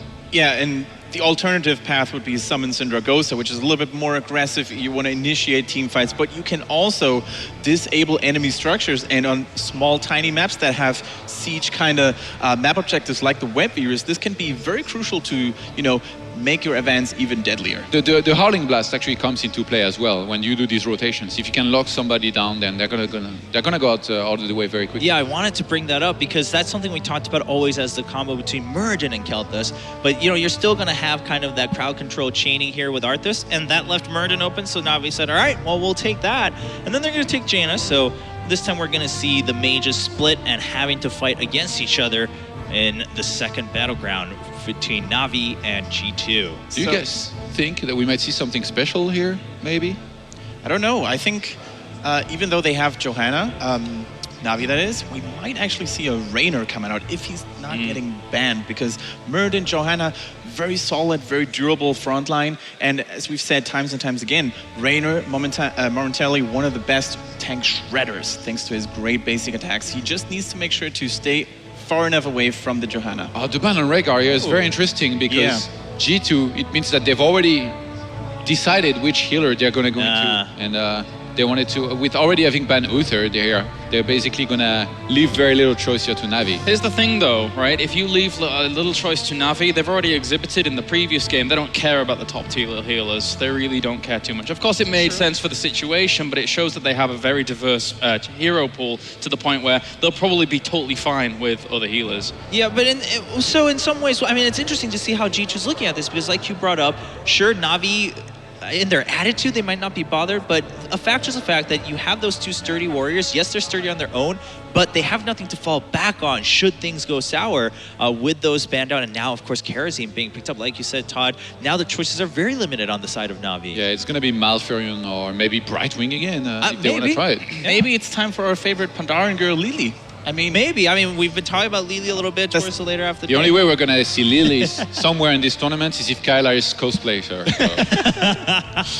I've got my face paint ready. Maybe it's tomorrow, fine. yeah. We'll wait for it tomorrow, Claire. So I'll have high hopes. Thanks. So we'll have to wait for that. There is the Brightwing coming out. We've seen that in the first game, makes a return. And Kerrigan this time slipping through. Finally, we're going to see her. And we talked, in the very beginning of the day, we talked about the ban on this specific battleground for Kerrigan, why that's important. And now she was left open. And Splendor really did a good first match on the Brightwing. He had an excellent build, that had good synergy with phase shift, allowing him to teleport more frequently to provide a shield on that melee assassin as soon as Illidan, or in that case, Kerrigan, initiated. And also Peekaboo is actually something at level 4 that is even more so important on this map compared to Mines, I would say. Basically because you want to be able to keep good eyes on when your opponents are going to be turning in. That's going to be their vision control for this game. Okay, so now with the Tyrande and Trio being picked up by G2 then, what's the game plan here for G2? What's their ideal scenario? I think that was reactionary here to what they were going to face, because they don't want to get run over the whole time. They don't want Na'Vi to rotate between lanes, keep on sniping people with Kerrigan. Now if Kerrigan jumps forward and lands a combo on somebody, she's getting stunned, she's getting Hunters marked, and she's going to go down very quickly. So G2, they want to make sure that they have some good fighting potential themselves, so they don't get completely run over themselves. Yeah, that's true. No Uther there to help out Kerrigan and make her feel safe when she jumps in. Yeah, and Brightwing, we've praised Splendor in the first game, but that doesn't change the fact that Brightwing doesn't have a lot of instant burst healing. I mean, she's got the shields from the phase shift, but with the bonus damage coming from the Hunter's Mark, it might be, even for a good Brightwing, hard to compensate that. The thing is I'm actually kind of scared as to how they're going to kill Kerrigan even without that burst healing. The reason I say it is because the assimilated shields that Kerrigan gets, coupled up with the shields that Brightwing's going to give her, is going to make her nigh on unkillable with something like a crazy 2,000 some shield later on if she really kind of stacks it up. So it could be very scary. Yeah, that's true. On Maybe paper, yeah. Yeah, on paper. So the ideal scenario there is that maybe you don't need the instant heals. Maybe you don't need the divine shields, because maybe you'll just have a ton of shields to begin with and you just won't die. You'll have to burst through that. On top of that, I'm also interested, then where does the polymorph come in, right? After the chain and crowd control coming in from Kerrigan, how do you chain that polymorph? You've also got the Muradin on your side. It will be interesting to see how Na'Vi navigates this, but of course, the pressure's on G2 now for them to go forward and try to tie this series up. You liked that, didn't you, Tom? Yeah. How Na'Vi navigates. It totally went over James's head. But it will be interesting to watch Wout and James, how Na'Vi will navigate this game too. Yes, in the it will. second semifinal.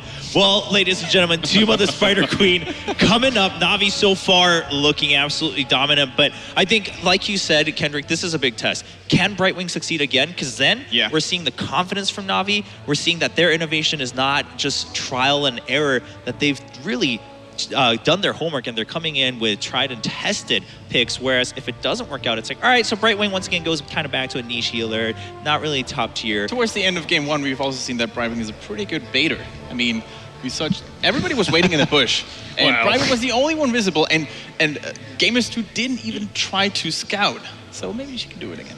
Maybe. Yeah, we'll have to wait and see. We'll have to see how Na'Vi plays this out. Ladies and gentlemen, all eyes on Brightwing, but of course the pressure on the side of G2 here in game number 2 between Na'Vi and G2 to find out who will make it to BlizzCon as the second team from Europe. Take it away, Solid Jake and Grubby. All right, guys, well, we're going to Tomb of the Spider Queen. I think these teams are afraid of the sunlight. First Haunted Mines, now we're going to Tomb of the Spider Queen. It's all darkness, my friend. I thought you were talking about the sunglasses. Yeah, maybe some medical reason. But yeah, this is going to be quite a dank and dark map here, Tomb of the Spider Queen. Very excited to see Brightwing come out again. Some excellent polymorph use there by Splendor. And yeah, I'm curious to see how this is going to go. They're in the middle of the best of 5. Will Na'Vi navigate to the finals, or will Gamers 2 G2 force out 2 Gs from Na'Vi? Well, we'll find out very soon. Na'Vi currently up 1-0 here in this best of 5 semifinals. And Tomb of the Spider Queen, a very aggressive map. Now, Kerrigan, very common here. She's got the aggression, she's got the rotations. Brightwing, they talked about this in the draft. She provides the extra shieldings on top of Kerrigan, allowing her to be a little bit more, I wouldn't say reckless, but kind of. And also gives the vision with Peekaboo at level 4.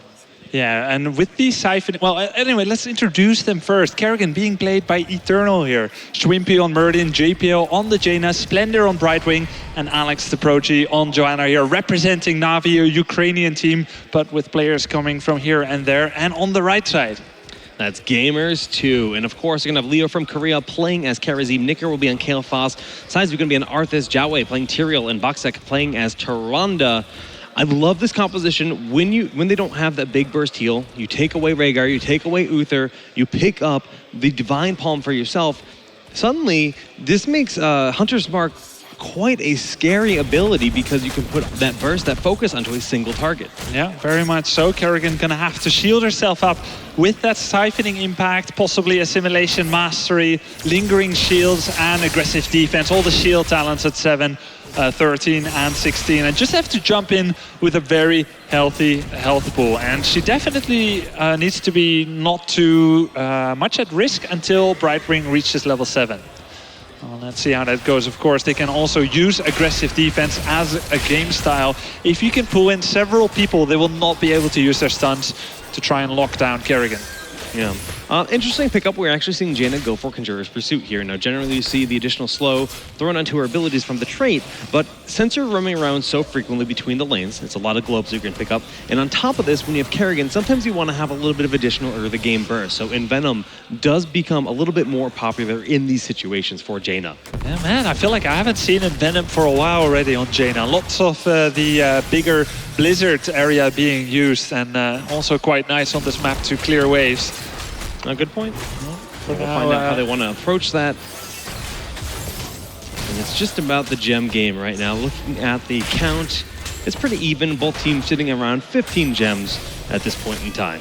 They have a lot of pick-off potential in the early game. Kerrigan now going to go in, getting that stun on Tyrael. They are certain that they would have not gotten this kill. I know that they don't believe that they really would have, but it's still nice to put some damage on Tyrael. Oh, yeah. Force him to use the Healing Phantom, have him be a little bit lower in terms of mana and life, and maybe get a kill a little minute down the road. Okay, well, the rotation's happening left and right for both of the teams at this point. And it's really just about being patient and finding that moment. Now, Kerrigan, once again, picking up the upgrade here for Ravage. Gonna be clean kill. That allows her to rapidly kill lots of minions in a wave. Every time she gets a last hit on a minion with Ravage, she can reset it. It will never cost any mana because of clean kill, and it empowers her next Ravage by 20% extra damage. All of those Ravages give her 10% max health in return and buff her shield trait as well. So this is a very hype and new trending build for Kerrigan that gets used here. Different from Glaroon, for instance, on Team Cognitive in the US region, who often goes for the siphoning impact but gets Envenom at level 4. Love the stylistic differences with all the various players that, you know, like to approach the game in their own way. And right now, I'm loving Na'Vi's patience. They realize they have an early game composition, but they're not getting over eager to take advantage of that lockdown. And that's something that we see some teams fall into a trap at in these kind of situations. Such a funny ability here by Tyrael, going for a Vampiric Strike and Horadric Reforging, allowing him to use more Qs if it hits an enemy. Now that seems pretty bad at first, and I would say it's not fantastic for sure in the beginning, but once he gets level 16, that means more Holy Grounds. Pretty cool. Oh yeah, that's a huge point. Yeah, Holy Ground in the late game, quite powerful. And Tyrande also going for the Autotech style that we saw earlier today. We'll see if it pays off, but the first summon of the Web Weavers is here, and we see a lot of damage being done to the structures of G2 by this 4-man push here that Na'Vi has, and Kerrigan, again, looking for that combo if somebody steps too far forward. Yeah, using that fishing rod, trying to get some fish there behind the gate, and Leo from Korea gets out just in time, using that protective shield kind of as a knee-jerk reaction, even as he had already jumped to safety. Lots of pressure on this bottom fort. It's Johanna solo at the top, while these 4 are pushing in and getting this fort for the level 7. I mean, you say Johanna solo at the top. She's actually been rotating between middle and top to make sure they have full soak in these 2 lanes and collection of those gems. That is so crucial in these situations when you're applying all this pressure, and that's why you see the full level lead that Na'Vi has. Yeah, great wave clear there on Johanna. Is Kerrigan gonna do another fishing rod, jumping perhaps on the gate here, using that, just seeing, can we get Siku here, maybe get that Arthas or even Bacek. There we go with the fishing attempt. But once again, the fishing rod comes up empty. Just like me when I go to the lake, but feels bad, man. It feels bad, man. All right, well, we do see a lot of gems available for both teams for that turn-in. I believe there's more than enough. Yes, plenty in the pockets of Gamers 2 if they do want to go for a full turn-in, and that is exactly what they are attempting. Schwimpy setting up the trap here, getting a double Stormbolt on the Monk and on Kel'Thas, and will pay for his audacity there. How dare you stop us from paying? We will deny these gems from pickup as well, and he will be taken down. Nice move by G2, very decisive. They turned Muradin into a firework. He jumped in the air, he exploded, and all kinds of confetti flew all over the place. Muradin cocktail. Wow, that was a quick blow up there, and now they're gonna be able to pay and get some of that experience back, Jake. Yeah, I mean, yes, they did lose a fort from the push from Na'Vi a bit earlier, but this is really gonna help them catch up in experience. Still down to full level, the Web Weavers are going to give them the push potential that they need in this spot. All right, we see a concentration of red players here in the middle. They're jumping in on Kerrigan with the Lunar Flare and the follow-up as well. She will get shielded by Brightwing. Wow, Eternal barely escaping the clutches there of G2. Excellent play by Brightwing with that snap call to go in for the phase shift. Yeah, and even as Kerrigan was trying to run away, he used that siphoning impact on an enemy to gain 10% max life. And that and the combination of the quick reaction of Splendor was just about enough to save her. Very nicely done by Na'Vi. You can see that they've practiced a lot for this event coming into this. Definitely paying off using this unorthodox hero Brightwing in this matchup. Because of being so secluded in terms of support picks, Na'Vi is approaching that level 10. It's a big window they have ahead of G2 due to the fact that they've been soaking the lanes far more effectively, especially when G2 is just trying to get that push on. Yeah. Now, as the dust settles here, G2 has to kind of hide away, and they're doing that by taking an objective on the map here, the Bruiser Cap, providing a bit of pushing power, a bit of a distraction. But here we go with the executive decision to go for the boss immediately, knowing that G2 has to play it safe. Zihu, I feel like he might be overextending here a little bit. They're still down a talent. The boss is dropping very low, but they're gonna contest this here. Boss is still alive, 20% life. They're starting to jump in. The big Renafrost does go down, and we see the damage going up. It is going to be Arthas falling first in this fight. No, Kerrigan gets blown up, so that is currently a 1-for-1 in this team fight. Nicker gets hit by the Arcane Flare, and Lunar Flare not quite going to connect, but during this time, the boss has leashed. No, they kept it focused all... Wow, what a huge play. Leo from Korea jumping in there, but they don't have level 10 yet. They're so close, and yet so far. Joey running away here, but he will not be able to. One more casualty here in this battle, in this war. Finally, G2 reaches level 10 right after the fact where they needed it. Man, those splendid bananas taking down that Kel'Thas who was trying to port to safety in the mouth of the enemy's fort. I still can't believe they were able to keep the boss, from leashing that entire time while fighting the entire enemy team when they were caught in a really, really bad spot. Yeah. Right? You get thrown. That's greed. It is greed. Paid off. But it did, and that's going to give them so many opportunities. Brightwing currently working on the siege camp here down in the bottom. They can go for their bruisers as well on the left side of the battleground, and they can start to turn those gems only 4 away from the nether summon of the Web Weavers. And we see that Tyrael is really keeping up in damage right next to Tyrande and Kel'Thas, who would normally be expected to put out a lot more damage. What a special build by Joey here. Is it going to go down in fame or shame? He's got that Vampiric Strike with the Searing attacks at level 7. One only can wonder, is he going to take more auto attack talents at level 13 and 16? We have not seen this yet in this tournament. Well, we will find out very soon. They do now have level 10 heroics for this fight, for the duration of the fight. And in that last situation, they were kind of rushed into the battle before they could really get to that comfortable position on the side of G2. But they're now poised with the threat of these web weavers, which are already on their way to this top lane fort, and of course, the bottom and middle. Yeah, all the heroics are back. Maelstrom is back already thanks to that battle momentum that Kerrigan has picked. A big all in here on Muradin with the 7-sided strike as well. They're going to go in, but they're going to get pulled in by Kerrigan.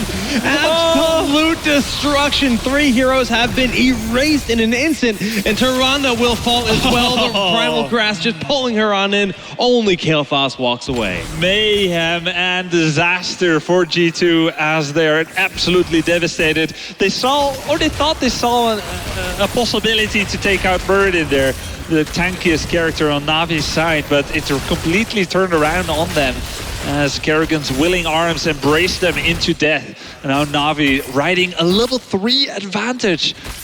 And they have a solid lead in this game, very solid. This series has looked incredibly convincing so far. I mean, Navi, they have to be feeling fantastic about game 1 and 2, but it is far from over. Gamers 2 has shown a lot of promise, and if they can find that Kerrigan, blow her up like they did earlier in that last fight, I think that's the key to winning these team fights. Yeah, the Kerrigan is the one that provides all the control and initiation for Natus Vincere. Like, Johanna and Muradin are pretty good at that too, but it's Kerrigan who has the most explosive power.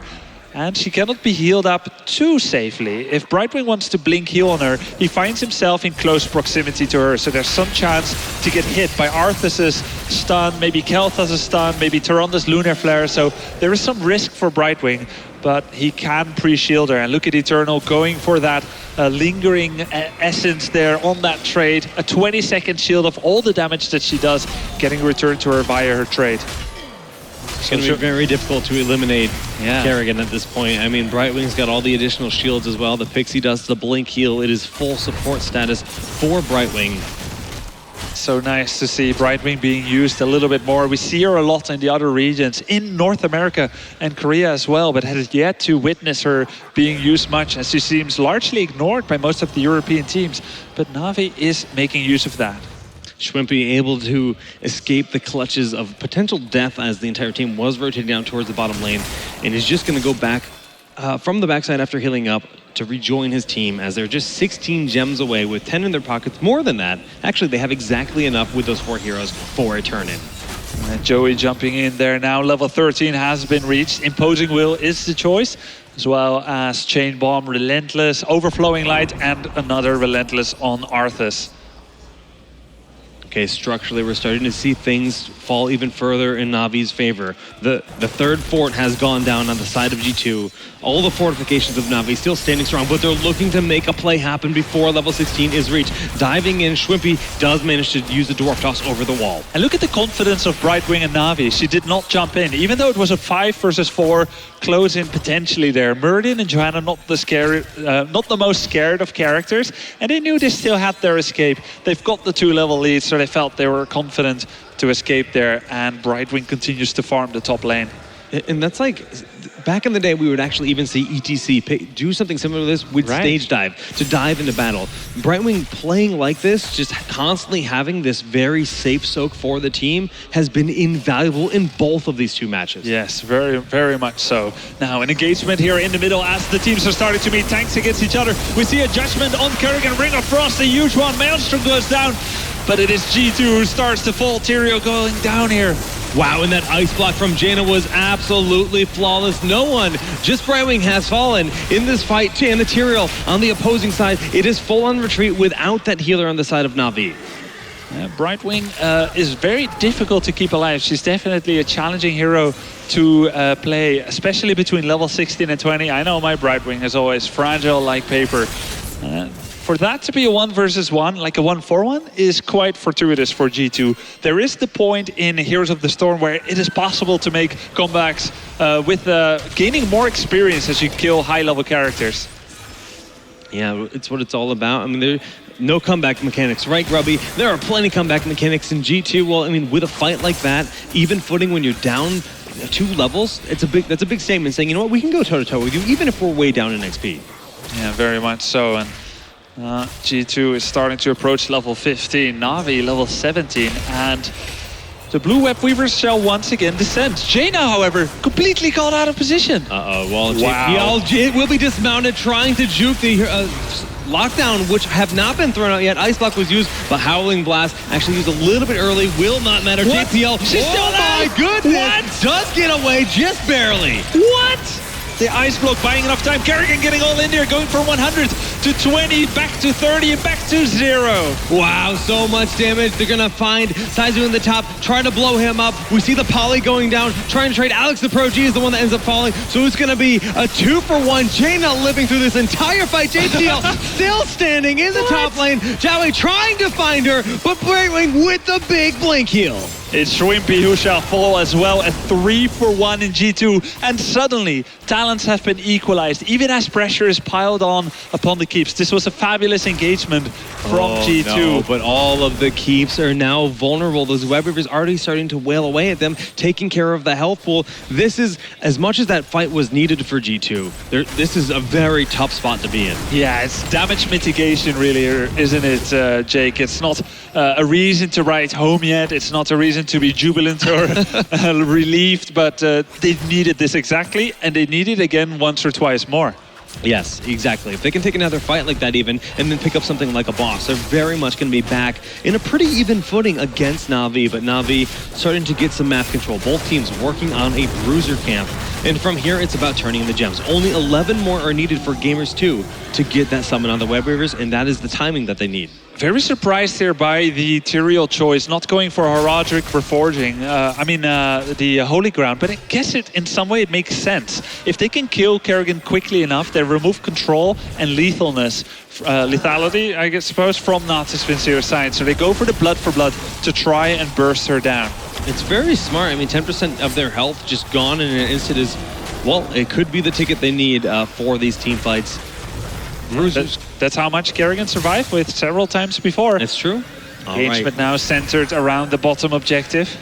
Peekaboo revealing the location on every single hero, and it's just a passive safe poke from the two warriors in the front line for Na'Vi. Look at Kerrigan starting to farm her shield again. You see that white bar? That's something like 2,000 bonus HP on her right now. She's going to join this fight very healthily. Look for her to jump in. There we go with the stun on Arthas, but he's got Army of the Dead up. He has a lot of self-sustain. I feel like that's a mistake by Eternal. Now going to get all in by Tyrael. A beautiful judgment was right there. The Lunar Flare follow-up, hitting 2 targets, and Infernal not going to be able to survive through this. Brightwing face up a bit too late. Now Alex the Purgy come all in the front line by himself, but Brightwing this time will get the save. Howling Blast locking up the 2 targets in the bottom. JPL, Splendor have tapped the well, and they're relatively healthy, but this is not a favorable fight for them anymore. A nice 5 versus 4 situation. G2 starting to take a breath here and saying, all right, that's cool. We got Kerrigan.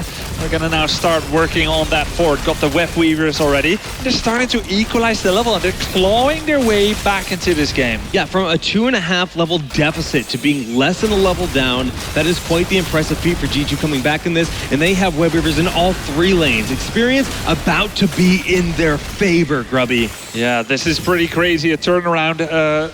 Very nicely done there, mirrored in there with kind of a lame star bolt. He's not too happy about what's happening. It was more of a spiteful bolt than anything.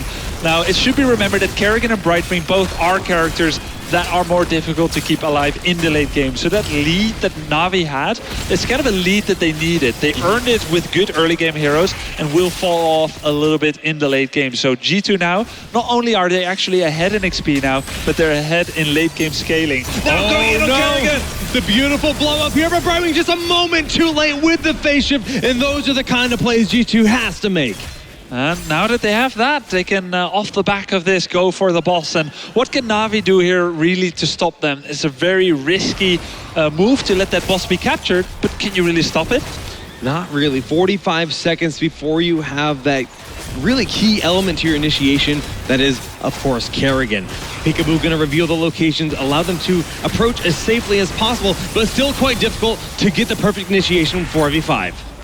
All right, we see Arthas already used Stone Skin. He used Army of the Dead. We see a brief disengage here. Excellently done by Na'Vi, not overcommitting, baiting out some heroics. As soon as you say not overcommitting, we see so much damage being thrown out. The Living Bomb, is it going to be enough damage? No, it's starting to chain towards the other targets, but Shrimpy is able to back on out. The Blessed Shield missed. Is it? Oh no, it's returned. Sorry, no. Okay, so yeah, Na'Vi managed to extricate themselves from the situation. Schwimpy taking a lot of damage, but beautifully done by Brightwing, coming with the heals there and not jumping too quickly, bringing that chain bomb to the allies.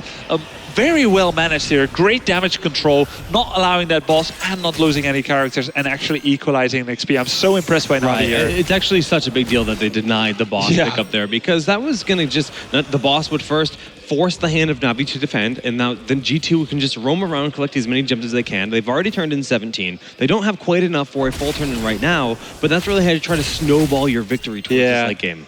Now, Johanna saying, I'm not going to be the first one to be taken out. That will be Kerrigan. So I'm going to go with Storm Shield here, an auxiliary support, as Brightwing does the same thing. Kerrigan will be able to get twice 20% bonus HP from that Storm Shield, shielding in any sense. And if that doesn't work, she still has Bolt of the Storm. But we have a very dangerous lockdown potential, high damage. We see the Nexus Frenzy coming out on Tyrande there, going for the extra attack speed and range. All right, nice pickups here. Double Storm Shield going to be interesting, like you said, and it's just been G2 waiting in this bush for quite a while now. With that Sentinel being shot out, they're well aware of the location, and they're going for Alex Pro G, who backs away at the last possible moment when the Eldrune's Might does come out. All right, everyone knows where everyone is, and we see Na'Vi starting to close in here. Eternal with a healthy 1500 point shield. Gonna be trying to jump on Nicker, but Nicker didn't seem afraid of that. It's almost like he was asking her to jump in and overcommit, and Eternal felt like there was something wrong. His spider senses were tingling. There was too much at stake there. Doesn't have a Divine Shield to fall back upon, so has to be more conservative, as you pointed out in the beginning.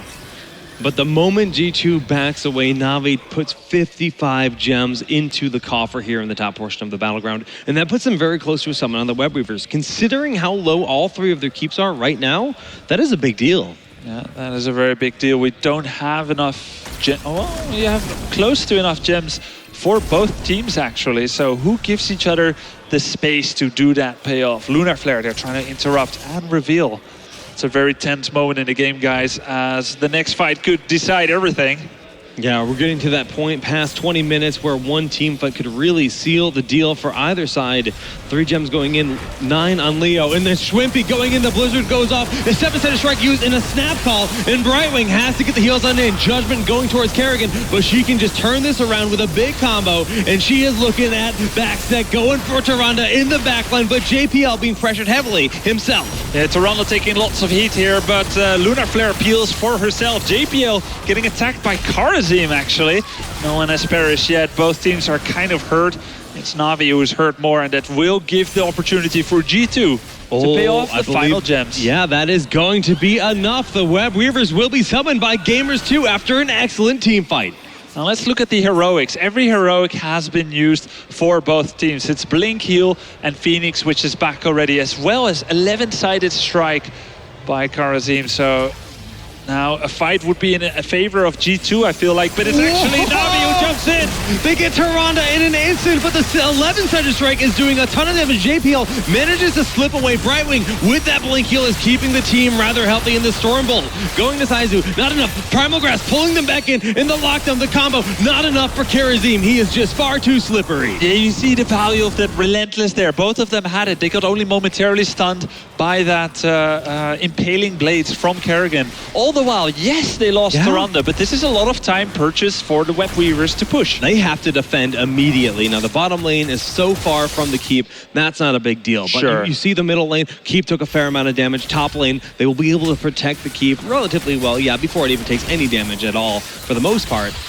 And it's now the turn for Na'Vi to try to get their turn in themselves, but 4-man party bush attempted. They don't have Tyrande. That's something you have to really consider here. They're just hoping that someone rotates from the top or something. Kind of a weird place to trap. Are they going to push into the middle here? No, they're going for the top keep, as they know everyone will be drawn to the bottom. But it's too risky, Alex isn't it? Pro G is found, but of course, that is Johanna, and Brightwing is there with the phase shift to force them back.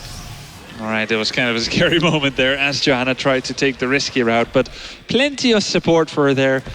Both teams are in a pretty equal position. Level 21 for both and 3 keeps, but it's Na'Vi who's closer to paying off the next gems. Keep in mind, Kerrigan still has her Bolt of the Storm, Ooh, but okay. uses it. That's now on a 70-second cooldown, and that's a really big win for G2. And the Judgment is going off. We saw the Bolt use it the last possible moment to get him out of there. She dodged it. She dodged it. The Judgment is stun. gone, and no stun. That's something that's quite difficult to do. The frames in which you do it is so limited. Yes. I believe it's about, I'm just going to come up with a random number. Let's say it's 30 frames, Grubby. Yeah, something like 0.1, 0.2 seconds. Yeah, I know, I don't know. It's a small window. It is quite small. And now they're moving on in a lot of damage through another Primal Grasp, pulling Jao Wei back, but he uses the Hardened Shield to sustain through that damage. All right, that's the 60-second cooldown. Kerrigan still doesn't have Bolt of the Storm, but Joey doesn't have Hardened Shield. They're going in on Arthas now. Relentless will save him. His Hardened Shield is gone too, and they're only using basic abilities for this. And now the Web Reavers are really going to put on a lot of pain. You mentioned both Hardened Shields on cooldown. Some of these keeps already did take some damage from far earlier in this game when Na'Vi was quite far ahead. They're pushing with the closest Web Weaver here. Starting to clear some of those minions and trying to buy time for the top and the bottom to advance closer. Quite a daring move here by Na'Vi, but they know those Hardened Shield cooldowns are still down. So they're waiting for one of the tanks to overextend. It's Arthas they try to single out there with the Stormbolt, but no combo follow-up from Eternal. But by providing this constant pressure, they're really just forcing the hand. And the second they rotate for the other Web Reavers, they step in to eliminate that middle keep. Bottom keep is super low, and top keep might even go down here. Yes, it will. Oh, wow. Nicely played there by Na'Vi. The bottom keep is still alive, isn't it? But it has very low HP. No, it actually did end up falling just barely. So that was such a valuable push by those Web Reavers. Suddenly, it goes from being dead even to all three keeps being down on the side of G2. At this point, they need to win a team fight for a victory in this game. And would they have dared to do that if they hadn't taken off both of the Hardened Shields? I'm not sure, because it would have been a more equal fight. G2 could have turned around with more confidence, but it just shows that the little moves that they do with Polymorph, Kerrigan sweeping grasp, even making fantastic use of Kerrigan in the late game. I love to see this game. It is so exciting, and Na'Vi is playing so incredibly well. Just notice how they're just lurking around the boss, realizing that might be one of the ways in which they can find Gamers 2 off their guard. But Gamers 2 is constantly using the Sentinels to get vision on the potential locations of Na'Vi. Yeah, now if there's some kind of equal trade here in Heroes, that's going to be a huge advantage for Na'Vi because there's so much catapult pressure. Keep in mind, when you take down the fort and the keep in the opponent's lane of the same lane, your minion wave is going to spawn with catapults. You see it right there. And it can outrange enemy fortifications. Now, if Gamers 2, however, gets a full wipe on Na'Vi, that is still end of game for them. So JPL, is he going to get all in there? Joey, he's thinking about going for the Judgment. All right, Bolt of the Storm was used, and we see the peekaboo going off. They're revealing locations on most of the members of G2. Nice defense here by Jaina, really just holding on to that Bolt of the Storm until absolutely necessary to use. Now, time is on the side for Na'Vi. We've got Siege Giants pushing at the bottom. Oh, wow. Now they're starting to go for the boss. Very smart, but they need to be ready to disengage whenever they feel like the opponent could come. They saw it on the minion wave, so they go back. But what they've effectively pulled G2 out of position from defending this push. And this is going to be a problem. What can G2 do? They can't go back. They can't stay there. So this is so smart by Na'Vi. Now, the one nice thing that G2 has done is they've turned in 36 gems, and that's going to slowly give them, the opportunity to potentially get Web Reavers for themselves. But now those Giants have made it to the bottom lane. Kael'thas in base. They just got eyes on that, so they're starting the boss. But once again, there's just too much of a presence from G2. Yeah, what a Web Weaver pay would do for G2 is give them 1 minute of sustenance against those pushes. The Web Weaver spawn where the minion waves clash, so it would be at their own core. It would be almost no pushing power represented there, but it would give them some time to just force a neutral fight without that pressure. Now their shields are starting to take off. 30% HP of that shield has already been taken away and is starting to continue with the next catapult wave. But if they can win a fight here, they could end the game. So it goes very crunch time. Crunch time indeed. 3 gems going in. We do have 23 on Nicker. That's going to put them... Yeah, I guess it is. I'm pretty bad at math, but you're right.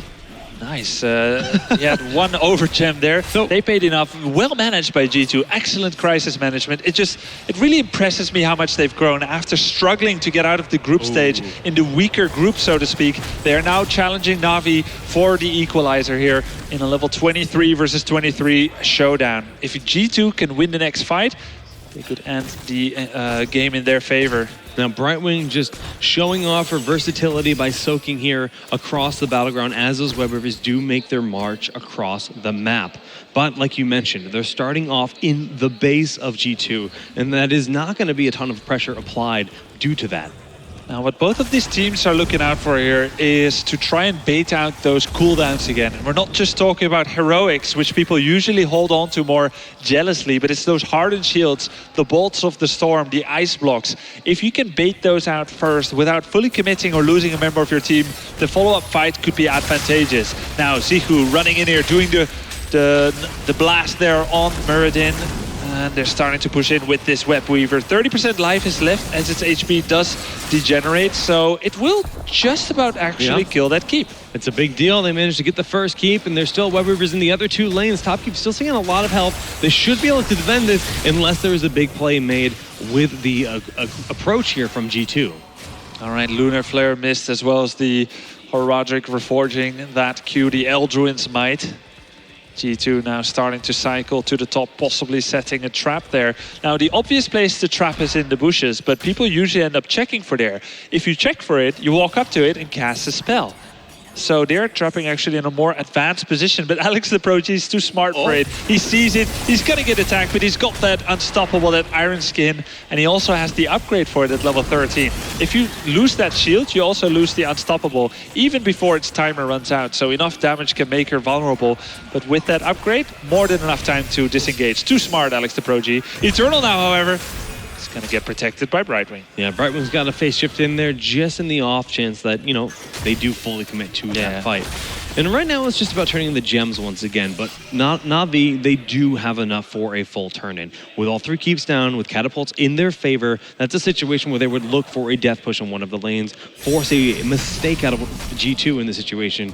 And G2, I mean, it's such a fine... Look how much respect the teams are giving each other. This is the first time today a game has surpassed the 30-minute marker, and it's because each team is just respecting the position of each other so much. Yeah, I've played games like this. It's so exciting, even as there is not many fights happening. It's the build-up, the tension into that incoming engagements where you're just afraid to make any misstep. So they find an opening. They're turning in quite a few gems. Brightwing even using Blink Heal to cover some ground. The Sentinel going for the boss, not for the interrupt. And Alex the Prodigy does buy enough time for the team to summon the Web Weavers. Now they gotta make something happen. It's almost impossible. Oh! Burn it! Burn it! But the Storm Shield has been used, and Shrimpy pops a first aid, blessed to buying time with the Ring of Frost, and that is just enough for them to just kind of regroup and then push forward with the Web Weavers. Yeah, because it's so difficult to defend 3 Web Weaver lanes when you have no keeps left. You don't have a buffer. 32 minutes into the game, Barry, this is insane. This is insane. And they're all, like, especially the middle and bottom lane are gonna arrive roughly at the same time. All Na'Vi has to do is force a fight near the core, and the core is gonna come under so much pressure. So what G2 tried there is exactly the right thing what they needed to do. They jumped in, but you even saw Na'Vi indiscriminately using many of their heroics purely for disengage. Okay, they need to be careful here. They're a little split. They did they pushed out the bottom lane, so like you said, the Webbers will arrive in a similar time. They want that big wave of minions all together in this situation. Things like Chain Bomb going to be crucial in helping defend this, but that's why they're just going to try to look for that Kael'thas and burn him down if at all possible. So many spiders, you better not have arachnophobia. G2 here has to close this matter quickly. They're actually going straight for the core. Kerrigan using Bolt of the Storm to go to the left. 11-sided strike hitting Splendor, but not enough damage. The core is falling so quickly. Na'Vi is going to be going up 2-0 in this best-of-5 series versus G2. Oh, what a hard-fought victory. Such control by Na'Vi there. Such a strong performance by G2, trying to resist the onslaught, but at this point, the objective was achieved for Na'Vi, and they managed to get this 2-0 lead. But G2, they deserve so much credit for that game. They were down nearly 3 levels earlier in that game 2, and they crawled back. They took some team fights. They put themselves even ahead in experience going towards those level 20 Storm talents and just showed true, like incredibly solid play. Yeah, such tenacity shown by them here as they were trying to defeat the undefeated thus far, with Na'Vi having a 6-0 score now in this tournament. If they get 7-0, that will be a flawless road to BlizzCon. A true Cinderella story here by Na'Vi. Of course, a very experienced team, but thus far not having rested upon the top chair in Europe. Well, let's hear what the analyst desk has to say about that game there on Tomb of the Spider Queen. All right, correct me if I'm wrong, John, but I think after that game, we can really say that Na'Vi is looking dominant. I mean, the fact that they ended the game behind in experience, level 23 versus 24, I believe, at the very end, and they were still able to win that match, means that they're probably the better team right now in this. Arguably, though, if they had been looking dominant, they would have ended it a lot faster and not been losing for the majority of the game. This guy. But the fact that they were able to say, all right, on paper, we're supposed to be losing this game, but we're not going to. I think it shows us that Na'Vi knows how to win games in different ways. The first game was quick and clean. The second one was a little bit wonkier, a little bit messier, but G2 really fought hard back. But Na'Vi played the map. They took the control, the objectives. Right. They didn't really lose patience. They stayed calm, and that's what patience basically wanted. I think what really it comes down to is that compared to game number 1, where they looked so dominant, game number 2, they had a Kerrigan mix in there, and Kerrigan is not something that does carry on to the later stages of the game strongly compared to the other picks that they've had before. So it was a little bit of a trial later on in the game, but after that, surely game G2's situation and mindset must be destroyed. They were in such a great position. I mean, let's talk about that a little bit. Where did things go wrong for G2? Because it looked like, I mean, on paper, through and through, they were getting ahead in experience, and they should be winning. They were winning certain team fights. I mean, sure, certain ones that we had Na'Vi have some of those super plays that people were cheering for, but G2, they were in the lead. I mean, there wasn't really any argument against that. Just not solid enough overall, and maybe not enough killer instinct. Maybe a few wrong calls against a Na'Vi who, even from behind, knew exactly how to play, just to barely hang in there, sort of equalize these levels. And even with 1 level or 2 difference, as long as you've got those same talents and heroics, as a team like Na'Vi, who just executes perfectly, you know, Grubby pointed out that everything in these fights looks so clean. You know, the Kerrigan usage this late into a game can be really tricky, but Na'Vi, they just pulled it off perfectly with all of these fights. The execution was just beautiful. Yeah, I love that you say killer instincts, because that's what we did see from Na'Vi. It seemed like they knew exactly how to take those fights, which targets they wanted to burst down, and they didn't let go when even it looked like they might possibly lose. Like they were barely losing out on that kill on Jaina, I believe, and then Brightwing's just like, actually, no, you're not going to get away. Over the wall, boom, and then it just only turns the fight. Yeah, and I like what Todd mentioned here. I mean, there was a time window for G2 between, I would say, 16 and 20, where they had such a power spike. You know, strong damage talents like Chain Bomb, the Shooting Star from the Tyrande. They really could deal enough damage to bring down or to out-damage the Brightwing heals. And I think after level 20, you know, with the upgraded Maelstrom from Kerrigan that provided more protection to herself, they sort of managed to balance that out again. Credit where credit's due, though, is the Gamers 2 took an approach to that game that I wasn't expecting from them. When you look at their lineup overall, having a Tyrande as well as a Tyrael in that composition, and then look at the talents that they actually chose, it was actually very aggressive choices. Seeing Herodric Reforging coming out at the first talent is something you almost never see in the meta at the moment. They couple that up with Searing attacks as well. Technically, that build is very, very strong on the offensive, constantly hitting home, but in the end, it didn't quite work out. Yeah, but, you know, that's a good point, that G2, they didn't shy away. They were like, all right, well, this is the way we need to win, and they almost did. But at the end of the day, it was Na'Vi who really, like you said, Kendrick, I love the fact that you pointed out the patience, that they were like, all right, we just have to be composed. We saw that in game 1, too. They were like, all right, for one, sure, even composition-wise, but we want to be cautious. We want to take that Sonya out. They're not taking any chances because they came in undefeated, and there's only 2 ways that goes. Either you finish the whole tournament undefeated, or suddenly you look like a fool in one of those games because you get a little bit too complacent. So far, Na'Vi trying to go for that first route here and make it to BlizzCon as that second team from the European Championships. And you pointed it out. This is the kind of game that's devastating, I think, to those personally, where like you're ahead pretty much the entire game, and then somehow the opponents come back and end up winning it. You look back at it and you're like, oh my God, I can't believe like we just lost that. lost that. How well do we have to play to beat these guys? Like, Yeah. what is it going to take? It gets to your head a little bit, doesn't it? I think it goes to your body as well. I mean, G2, they had to play more games than Navi, and if they have to play 30-minute long games to have a chance to maybe beat Navi every single time, that goes to your substance, even if you're the most hardcore of gamer. I mean, yeah, for sure. You know, the endurance, physical endurance of gaming is definitely a thing too. And not just that, but the mental endurance on top of that. And those are going to go hand in hand. Well, we'll find out what's going to happen in Game 3. Both teams are prepping for the draft, and we'll be able to jump in, see what they have up their sleeves now that Navi's up 2-0 then. Do you think this is a place where Navi says, all right, let's take a little bit of a chance because we have some margin, we want to finish with a bang? Or do they still try to play it out safe to just secure that win going into the final? Absolutely not. I think they just need to try and play their best composition here, depending on the map, and try and end it with a 3-0.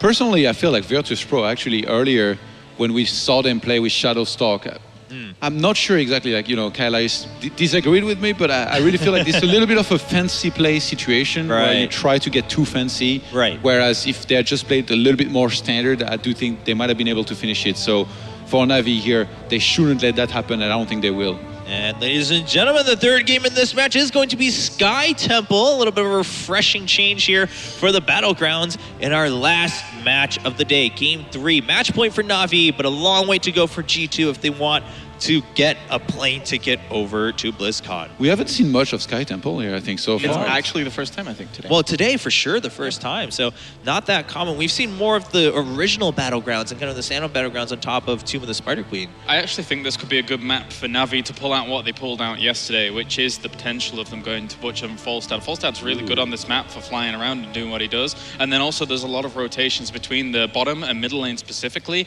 where you can catch out people with someone like the Butcher. So maybe well, you know, you fly in the sky, so it would only make sense if that Falstad would thrive on the Sky Temple. Wow, let's see how they navigate this draft then. Oh, no. So with that Zeratul ban coming out from Navi, and the Leoric ban and Johanna pickup, that seems to be kind of a go-to now for most teams. It's like, unless you can secure both, why not take one out and go for one with a little bit more crowd control, that one being Johanna? It's very safe to pick that Johanna first, you're right, Chobra. And, you know, Sky Temple is a map where Warriors once again have a very special, you know, meaning to the team composition. When you're fighting for temple control, there are those narrow choke points, and if you have a solid, durable warrior to zone the enemies out and to prevent them from entering and contesting, you know, you're going to get off a lot of laser shots. And Kael'thas coming in for Navi already dispels my first idea, so let's scrap the Falstad Butcher for now. Who are you feeling, actually, Kael'thas, I wonder? From here on, from this point, I mean, they could go into Uther to help out. I think that would be not too bad a choice. That's true. I mean, Uther's been bent out so far, but... Are they going to give up Brightwing, though? Oh, okay. Yeah, I mean, Brightwing's been that lucky charm for Navi so far, if you really want to think about it. Hat-trick. Yeah, it could be that hat-trick. And Kael'thas Muradin, of course, is a combo we talked about all day. Not surprising that they would prioritize that. For G2, then now, like, do you snatch up that Uther? Because Jaina as well, I think, yeah, potentially. Probably two of the higher tier heroes, but remember, we're on Sky Temple. On this map, there are heroes that are going to be very good situationally. You know, for example, since you're going to be fighting a lot on temples, something like Kerrigan can come in really handy. Even heroes like Gazlo, like on paper, they're supposed to be good here on this map, but obviously we're not going to see. But yeah, Raynor and Karazim here are going to be the next picks for G2. So far, keeping it fairly standard. You know, Raynor has really found his place in the current meta as one of the guys that dealt this damage. That kind of early Raynor coming out can only suggest that they were worried about Navi taking it later on. And assuming that Navi is probably going to go down a 2-warrior lineup here, or potentially at least, they really wanted to make sure that they didn't have to deal with it. I want to pick your brains a little bit on the fact that Raynor has been touted as a top assassin during the current meta all around the world. But to me, personally, it seems a little surprising that we haven't seen more of him today. Why do you think that? Is it partly the Battlegrounds we've seen and there's other assassins that are prioritized? He's definitely strong on Battlegrounds, such as Infernal Shrines, for example, where his Hyperion is actually able to cover the entire ground when fighting for a map objective. And that, I mean, on Sky Temple, it's not impossible. If you're fighting for temple control, you put that Hyperion down there and it's going to cover roughly enough space to hit as many enemies as possible. And at the same time, if you take a first pick Johanna, she's actually one of the biggest counters to Raynor's due to her large range on the shield glare. Makes sense. And Abathur being banned, and there's that Uther. They're like, all right, well, we took the Kharazim, so we'll ban that out. Not surprising. Brightwing is still open for Na'Vi, ladies and gentlemen, so I don't think we need to think too far on which healer they're going to take. Well, I think overall, another healer that is very popular on this map specifically when those two have gone away is Malfurion, and he has a lot of control over temple positions. Tranquility can sometimes help out a lot in those situations as well. Roots. So there's potential that they could go for that, with the Tenacious Roots, and eventually later on. Yeah, I mean, with the roots, of course, especially because every temple, you're usually going to have the 2 choke points through the brushes to get into, and you can just root them in there and make sure that you continue getting your shots off from the temples. Tyrande coming out this time once again for Na'Vi, and then Arthas being the second warrior. They're playing mind games here with G2. Like, do we really want to pick that bribing as last pick? What are we going to do? Yeah, they're keeping it they're also keeping it open. kind of hidden, but with how much stun they're going to have here, Na'Vi, they're just looking to just stun their opponents, kill them, go straight to BlizzCon. that's what they want to do here. They don't want to waste any time. And on a map like this, they're one of the best teams here to, I think, try and pull this off. Right. They're so good at this kind of stuff. That would be a story for the history books. If Na'Vi manages to go to BlizzCon, winning 3 games in a row with one of the most underrated or least popular support heroes, showing that bribing is pretty good, actually. Yeah. That would be a story. Hey, I mean, that's how you change the meta single-handedly, right? You just win the most important match so far in the weekend, and then you say, hey, we use that one hero. I mean, this is great. People in Hero League picking Brightwing, losing game after game, not understanding why. I hate to burst your bubble, guys, but I'm pretty sure it's not going to happen. I mean, we've got... Oh, but I wanted to say that.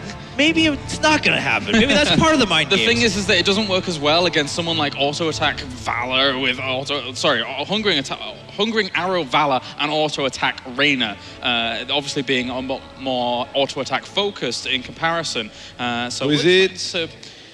Well, I will see. It looks like they've decided on what they want their last pick to be. Na'Vi, what are you going to show us? And it will be that Malfurion. James, you get 1 point for Gryffindor for guessing Malfurion. Gryffindor? As we go. Are you not a Gryffindor? No, God, no. Okay, you're definitely a Slytherin then. Thanks. So you're pretty, okay. So going forward into this last match, they'll ditch that Lucky Charm Brightwing. They're going to save that for another time. But going with the Malfurion, as you mentioned, I mean, there's a little bit more utility there with the roots. The heal definitely going to come into handy if you have those extended fights on the temple. Let's make a list. Gravity Lapse, Storm Bolts, Luna Flare as well. Yeah, it never ends. Yeah. Oh, well, the never-ending crowd control for Na'Vi. Keep the train going. Yeah, sounds like it's going to be a fun time. Yeah, we've seen Malfurion now and then throughout. I mean, the fact of the matter is, he's always had a lot of utility. He's kind of intuitive in the fact that, okay, I heal, I can give mana, and I could go for the root. I've got that crowd control. I can help push a little bit with the Moonfire.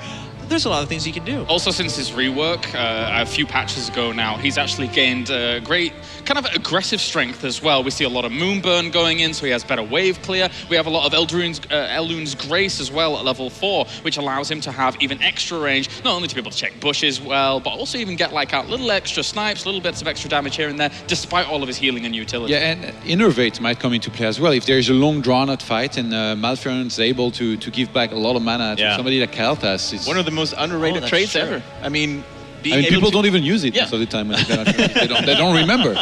I mean, that's true, because early on in the game, maybe you don't need it. You're not laning with a buddy all the time. You're just like, okay, you forget about it, and then during a team fight, you're like, man, if only I'd use that for my buddy, and they were able to continue using spells. But like you said, someone like Kel'Thas, who is going to be spell heavy as a mage, that'll be pretty interesting to see. I'm also interested to see for G2. They've got the Rainer, they've got the Val. They're going for a little bit more of the standard, tried and tested ranged assassins here. If they can just continue putting out that DPS throughout every fight, G2 might be able to climb back into this best of 5. All right, do you think that G2 has a good shot here now that we see the compositions? I'm going to say this. G2, for the last couple of series, even back to group stage when they turned that around against Fnatic, they were 1-0 behind, and they came from behind. And, here in the previous years, they never were the dominating team. It always took them some time to get into the series, and I wouldn't count them out just yet. Ooh, the slow starters. No. If they weren't going to win last game, I don't think they're going to be able to win this game. Navi is just executing too cleanly at the moment. It's looking really, really strong for Navi right now, and I really like the composition that they've got once again. I mean, yeah, looking on paper, obviously Navi still stands as the favorable, but I mean that's a true thing though, Kendrick. Some teams they just play better from behind. We've seen that in sport. Again, in sports, any competition, you kind of have your little quirks. It's time for G2 to prove that. Can you win from behind? Can you go for that reverse sweep once again now that it's a best of 5? Let's find out in game number 3 between these two teams for a chance to fly to BlizzCon. Solid Jake and Grubby guide us into the game. All right, guys. Well, this could be it. Sky Temple, the third battleground and tournament point. Well, at least qualifying for BlizzCon point here for Na'Vi. Yeah, and they are fighting for $16,000. The difference between $24,000 and $40,000, and that honor to call themselves European champion. And that will remain relevant until about BlizzCon, when world champion will eclipse everyone else. That could be them. Now. Well, but you know what, G2, they showed so much promise in that last game. They had every potential to come back and take the victory. So we'll see if they can do it here in game number 3 on Sky Temple as we load on into it.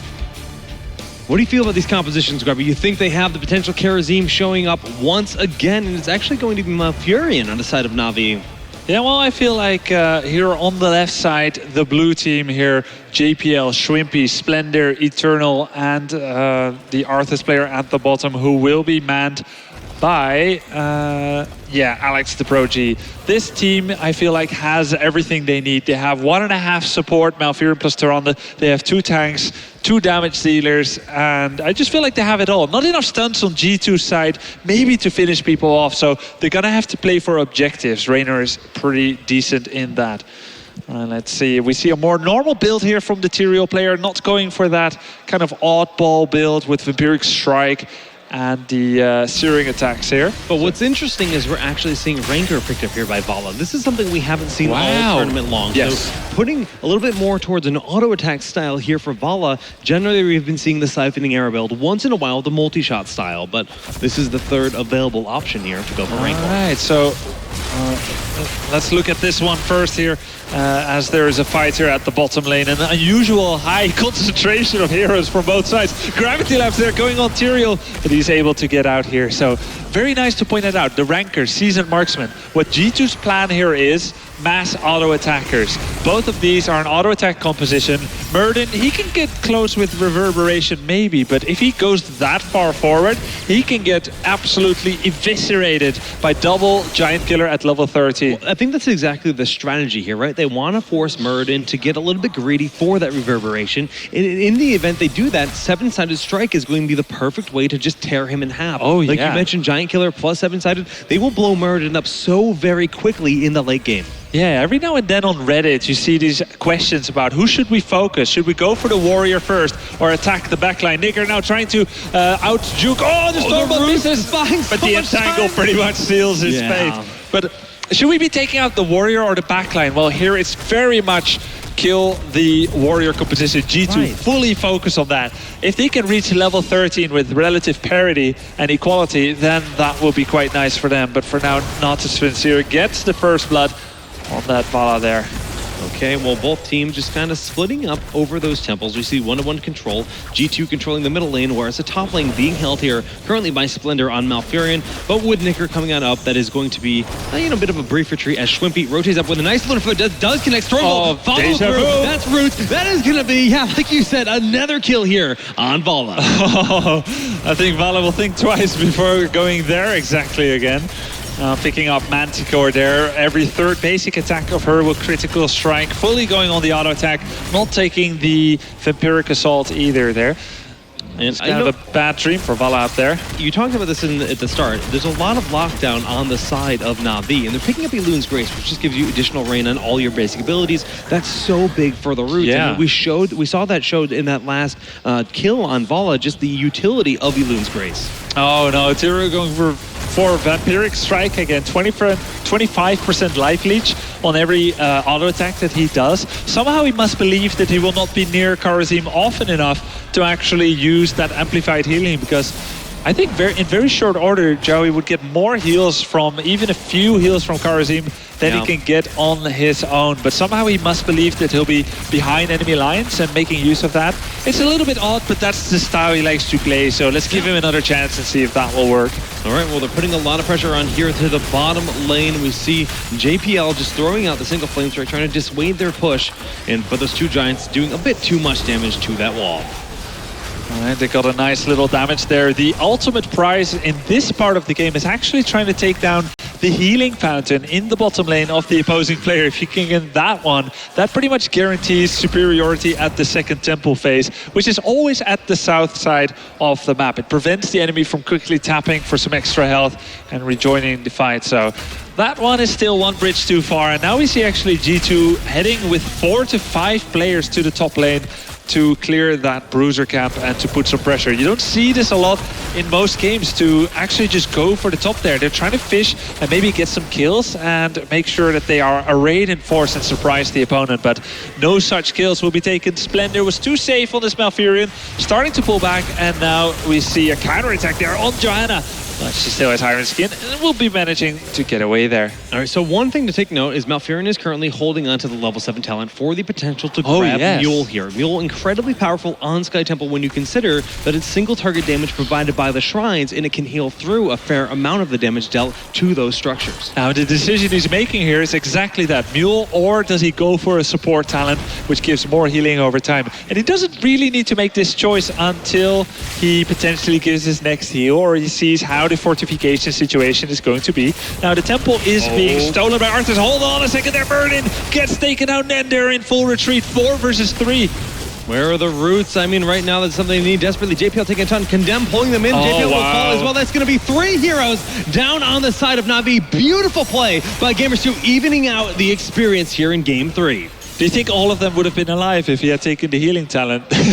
No, it wouldn't have made too much of a difference there. But still, beautiful plays here. That's putting them in a great spot. And that bottom temple is very much active and available as G2 is rotating to the bottom lane. Joey's starting to take some shots now. Only 6 charges have been used thus far. G2 now taking the experience lead with that gank. And I'm so surprised Malfurion didn't pick the talent yet.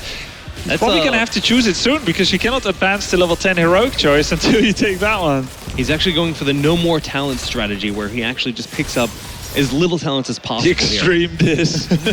There was actually one team recently in a tournament who didn't pick any talents on Lily at all to flaunt their dominance. No talents all the way to level 20, and they won with it, but I doubt they can afford that kind of confidence here. Well, they're level 10 now, and he goes for cleanse. So they're actually going to just want to have the additional control in the battle, worried about the potential of just the slows and condemns there from Johanna. I mean, you cannot perfectly stop something like, you can't pre-cleanse something like Judgment. Yeah, not anymore. I mean, you can still do it, but all it would do is cut Judgment stun in half from like 1.5 to 0.75. Not too worth it, but what you can do is free someone from Blessed Shield or Judgment so as to not take many hits from 7-sided Strike. And that might be what they're thinking is what they need here. This episode Drake does go out doing a lot of damage. Condemn pulling them in, and Alex Aprochi will be the first one to fall. Arth is down in this battle, but a lot of low members on the side of G2. Kill the warrior is the spiel here for G2, and so far they have gotten Arthas right there, who did not have enough time to consume his ghouls to sustain himself with enough life. So nice move there by G2. 4 takedowns versus 2 and half a level lead. And they feel very fluid this game. They're very comfortable with the way they're rotating, getting camps and getting kills. And we talked about their late game, and that was just the power of 7-sided Strike being used. But now they're approaching Giant Killer. And this is going to make Vala, it's going to make Raynor so very powerful against the Arthas Muradin. They're trying to solve the warrior meta here of 2 or more warriors with these 2 auto attack heroes. Raynor also the best buddy for Vala, as he gives her even more attack speed. This is a cool composition. We have not seen this one exactly at this tournament. Yeah, G2 busting out the 6 strats here, and they are a little bit ahead in terms of experience, but nothing Na'Vi can't crawl back from, just down about half a level. All right, what is going to happen next? The next temple phase will happen momentarily. There we go. 1 in the middle and 1 in the bottom. It's always a bit random. Sometimes the middle one is at the top. And this is how it's going to be done. So we see G2 rotating down. Na'Vi knows this because that's what one does. So they have to pull away from that middle. Now, which one is more valuable at this point? So generally the bottom one is considered more valuable because you have the option to try to sneak out a boss. Exactly. There is, Tyrande is actually on the side of Na'Vi, so they're the ones who can always scout out the location of the opposing team and then try to slip that in. And that's why you see G2 afraid to really make their way to that middle. They're even scouting the boss right now. Yeah, and that's even more... Arthas is hard thing. Wow. He's going to try to get out of here. Alex Pro G barely escapes before we do see Leo from Korea scout out that position. If that Kharazim was Johanna, he could have used Shield Glare just as a gamble to cancel Hearthstone there, but situation is as it is, and Arthas makes his way out. Na'Vi trying to get level 13 before an engagement, and G2 is aggressively hunting here. They're not content to split the temples. Why should they? They are the upper dog. They're willing to drive out Na'Vi from everything, but now the tables have turned. Level 13 each. They're starting to go on Johanna there. And the Hunter's Mark goes down, and we see Johanna get very low. Dwarf Toss, and that is going to be an early kill. 7-sided strike, not enough here in Judgment. Goes down, Joey has to back away. Now we see Eternal in the back line. Can Dwarf Toss forward to help Alex Aproji in a huge living bomb just tearing through Gamers 2. Oh no, what a terrible situation for G2, but greatly done by Na'Vi. Wow, that was quite an exhilarating fight. Everything about that, the way they rotated around the shrines, left Arthas in the bottom, then Hearth away to steal as many shots as they could, maximizing the objective before they hit level 13. The moment they had 13, they were willing to take the fight. Just beautiful play by Na'Vi. Yeah, really good coordination and really playing that cat and mouse game to full effect. So hard to do well, but they did it beautifully. And now they have wrested control back in the experience battle, though G2 is still leading with the fortifications. They're leading for the fortifications, but not long. Alex Pro G is going to use half the ammunition that is all remaining here from this bottom temple with the boss. There goes one for it. Now they're going to siege up the middle lane with the temple. We see the experience start to propel well in favor of Na'Vi. Almost a level of lead once his temple does fall, and they have to respond to the boss on top of it. Yeah, that boss is going to start tickling the gate. We'll probably not be taking down any additional structures here. Na'Vi starting to use their map control, getting the siege giants here, which will require G2 to defend for even longer. And the smart thing to do now would be Na'Vi going all the way to the top lane, maybe the top gate, and try and put some pressure there. That would create a difficult choice for G2 whether to defend the bottom or the top. But Na'Vi, they want to make sure they don't get engaged on before level 16. I think that's smart. I mean, just wait until you have a clear advantage and then look for those super aggressive plays. Yeah, but we're actually seeing G2 realize there is a small window in which they're not down a talent here, and they're getting aggressive in the giant camp. Na'Vi probably doesn't expect this, and they're going to get away with it. Yeah. They're going to get away with that. I believe Na'Vi did scout with the Sentinel. I believe it hit Nicker there, the Vala player on the right. But because level 16 wasn't strictly speaking reached yet, it did not engage. This is a bit scary. Na'Vi now, they want to chase. Leo able to get out of there using the double blink forward. And Eternal looking for that Stormbolt. Now Iron Skin using Johanna to prevent that opportunity from being available as she passes behind the enemy line. But we do see the Lunar Blaze connect, the Howling Blast, the Blessed Shield goes out, and a lot of damage is being used. 7-sided strike on Alex Progi, not quite enough. An army that is keeping him alive, and Jiawei will get blown up. Wow, so many heroics being used there. Arthas was down to a sliver of his life, but this time the combined support of Malf and Toronto was enough to keep him alive. A nice turnaround there, and they were able to get Tyrael. And all of this is because Johanna used her Iron Skin a little bit too early. Now the Lunar Blade Entangle blown up Vala in record speed. And Eternal able to dwarf toss to safety. 2 heroes down on the side of G2. Nearly a 2-level advantage for Na'Vi. But they're just going to rotate back and prepare for this bottom temple. Bottom temple is going to activate in 15 seconds. They still have one siege giant pushing there, but that one won't last for too much longer, as this minion wave is going to outpush that a little bit. Bruiser Camp is going to be captured perhaps by G2 if they feel they cannot contest this objective, lacking level 16 for now. Now they're going to rotate to the middle, try and pick up some XP in the middle and bottom and potentially get a fight there. Okay, well, level 16, like you said, around the corner, about to be hit by G2. They can then look for a fight. Actually, they should look for a fight. If they let Na'Vi continue to bully them with the map objectives like the temple, it is going to be unfavorable for them in the long run. And Eternal will dwarf shots over the wall, but Judgment will be used. We see Schwimpy trying to get there. He has some heals from Tyrande, not the full support, but this is enough time for the rest of the team to rotate down. Arthas in the backline, they want to get him in the front, and then Na'Vi will look to initiate, but Gamers 2 now have their level 16 talents. Yeah, Circle of Life, Blood for Blood, Bullseye being picked up, Executioner for Vala, and Blessed Hammer for Johanna for some more damage.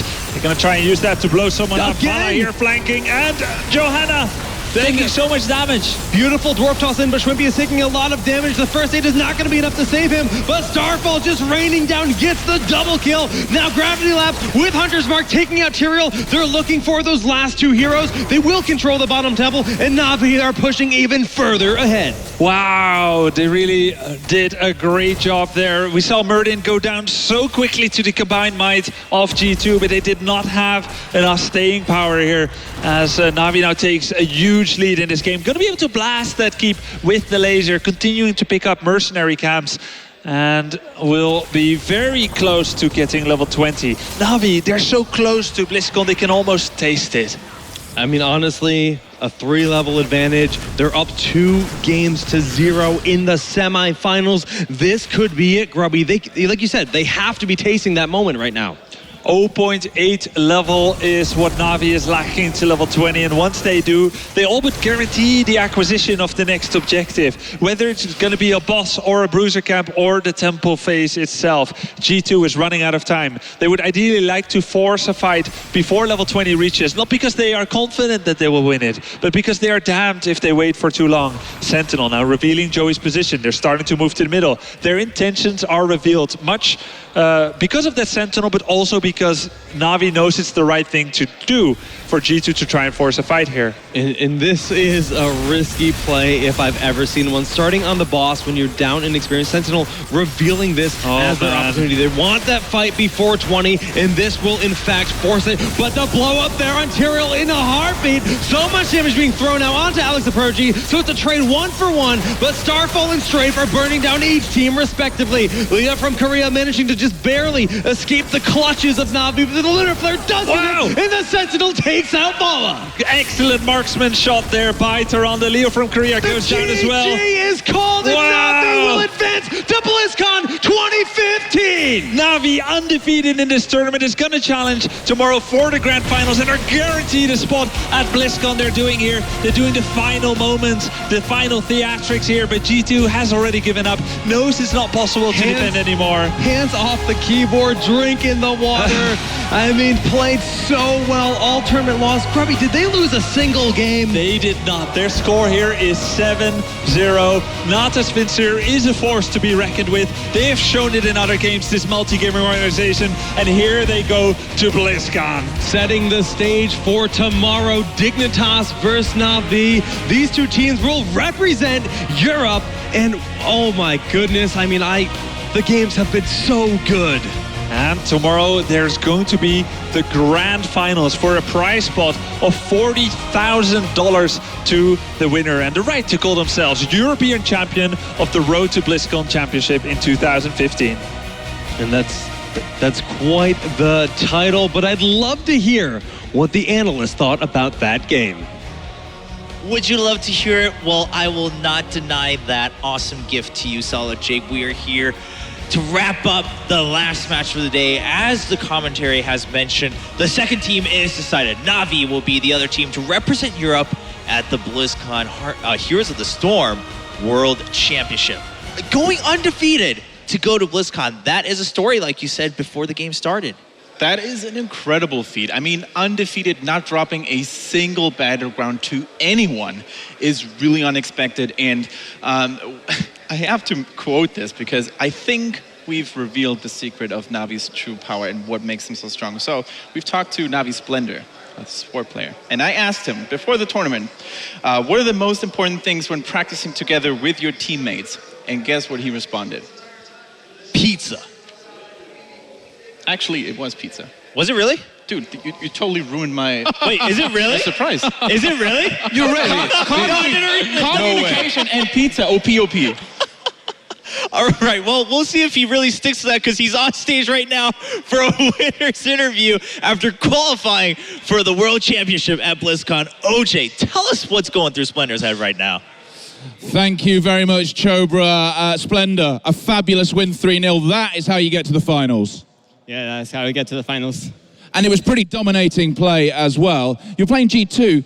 They've been a really good underdog. People have slipped up on that banana skin. What did you go into this match thinking? Do you just play your game? Yeah, we just knew that if we play like we did yesterday versus Dignitas, we have a pretty good chance to win against them. And it was a great match. And the thing is, not only are you going into the final tomorrow, you'll also be going to BlizzCon. That's got to be exciting. Of course it is.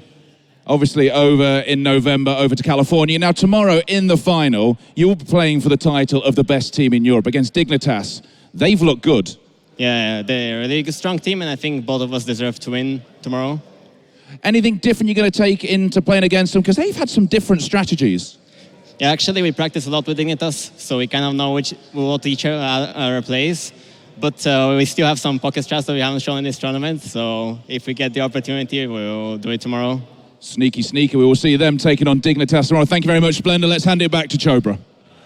All right. I mean, still some pocket strats left, as he says confidently, as they've gone on to BlizzCon, and also giving credit to Dignitas, who they will have to face in the finals to see who's the European champion. It's very interesting to note, actually, that in the European scene, it used to be a lot about Team Liquid and Gamers 2. They were the two best teams. Yeah. Now, Liquid, they fell in the group stage. G2, they fell in this very match now.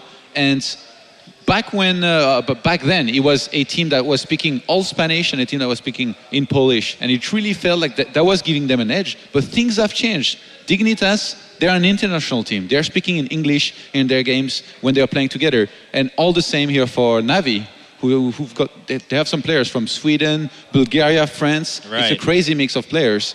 So it seems like in the end, it doesn't really come into play whether you're all from the same nationality or not. Yeah, I mean, yes, sure, the language barrier can be hard sometimes, especially in a game revolving around communication, but I think what's coming to play here that we've seen with Dignitas too is, although the language isn't as much of a play there, is the fact that it's more about, are you on the same page in terms of style? Do you all want the same thing to happen in your games? We're seeing Dignitas and Navi pull through here.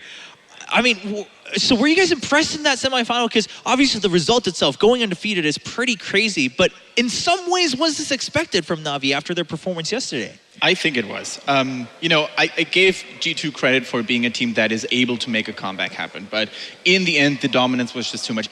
The map didn't matter. I mean, we've had Tomb of the Spider Queen, Sky Temple, and, they just played it perfectly. They took so-called underrated heroes as well, like Brightwing. They made it seem like it was nothing.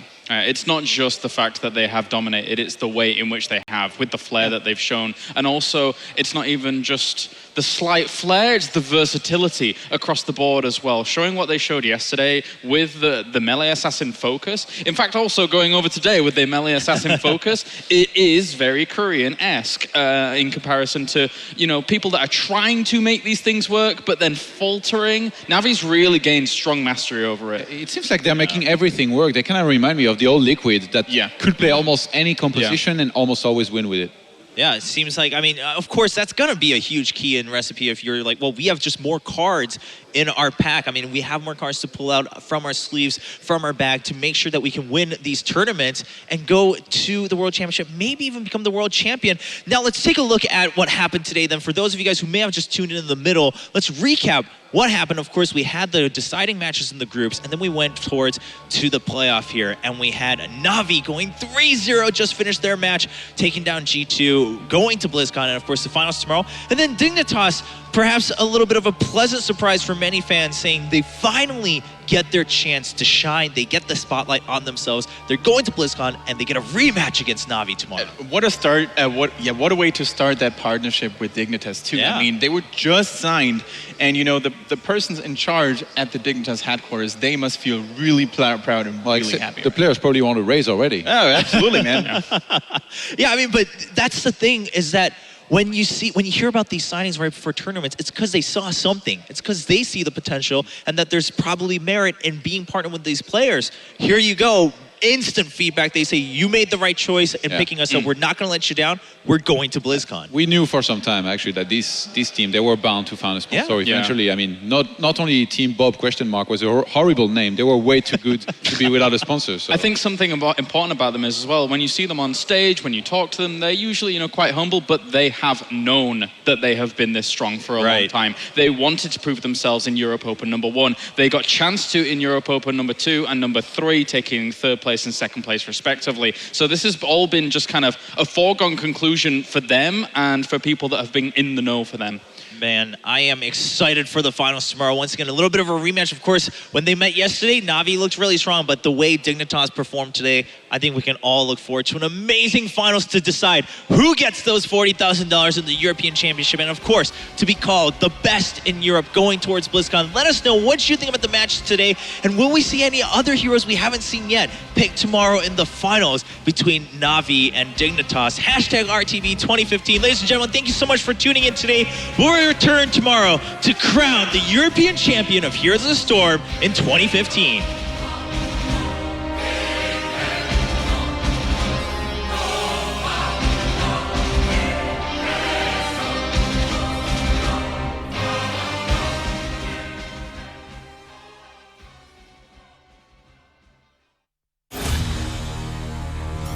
Is gonna fall! Looking like they're going to advance. They have done it! GG! And Dunk Train phase shifted in. He's also going to fall. Massive, massive amounts of damage. On the top of this, it looks as though they're going to be able to take it down.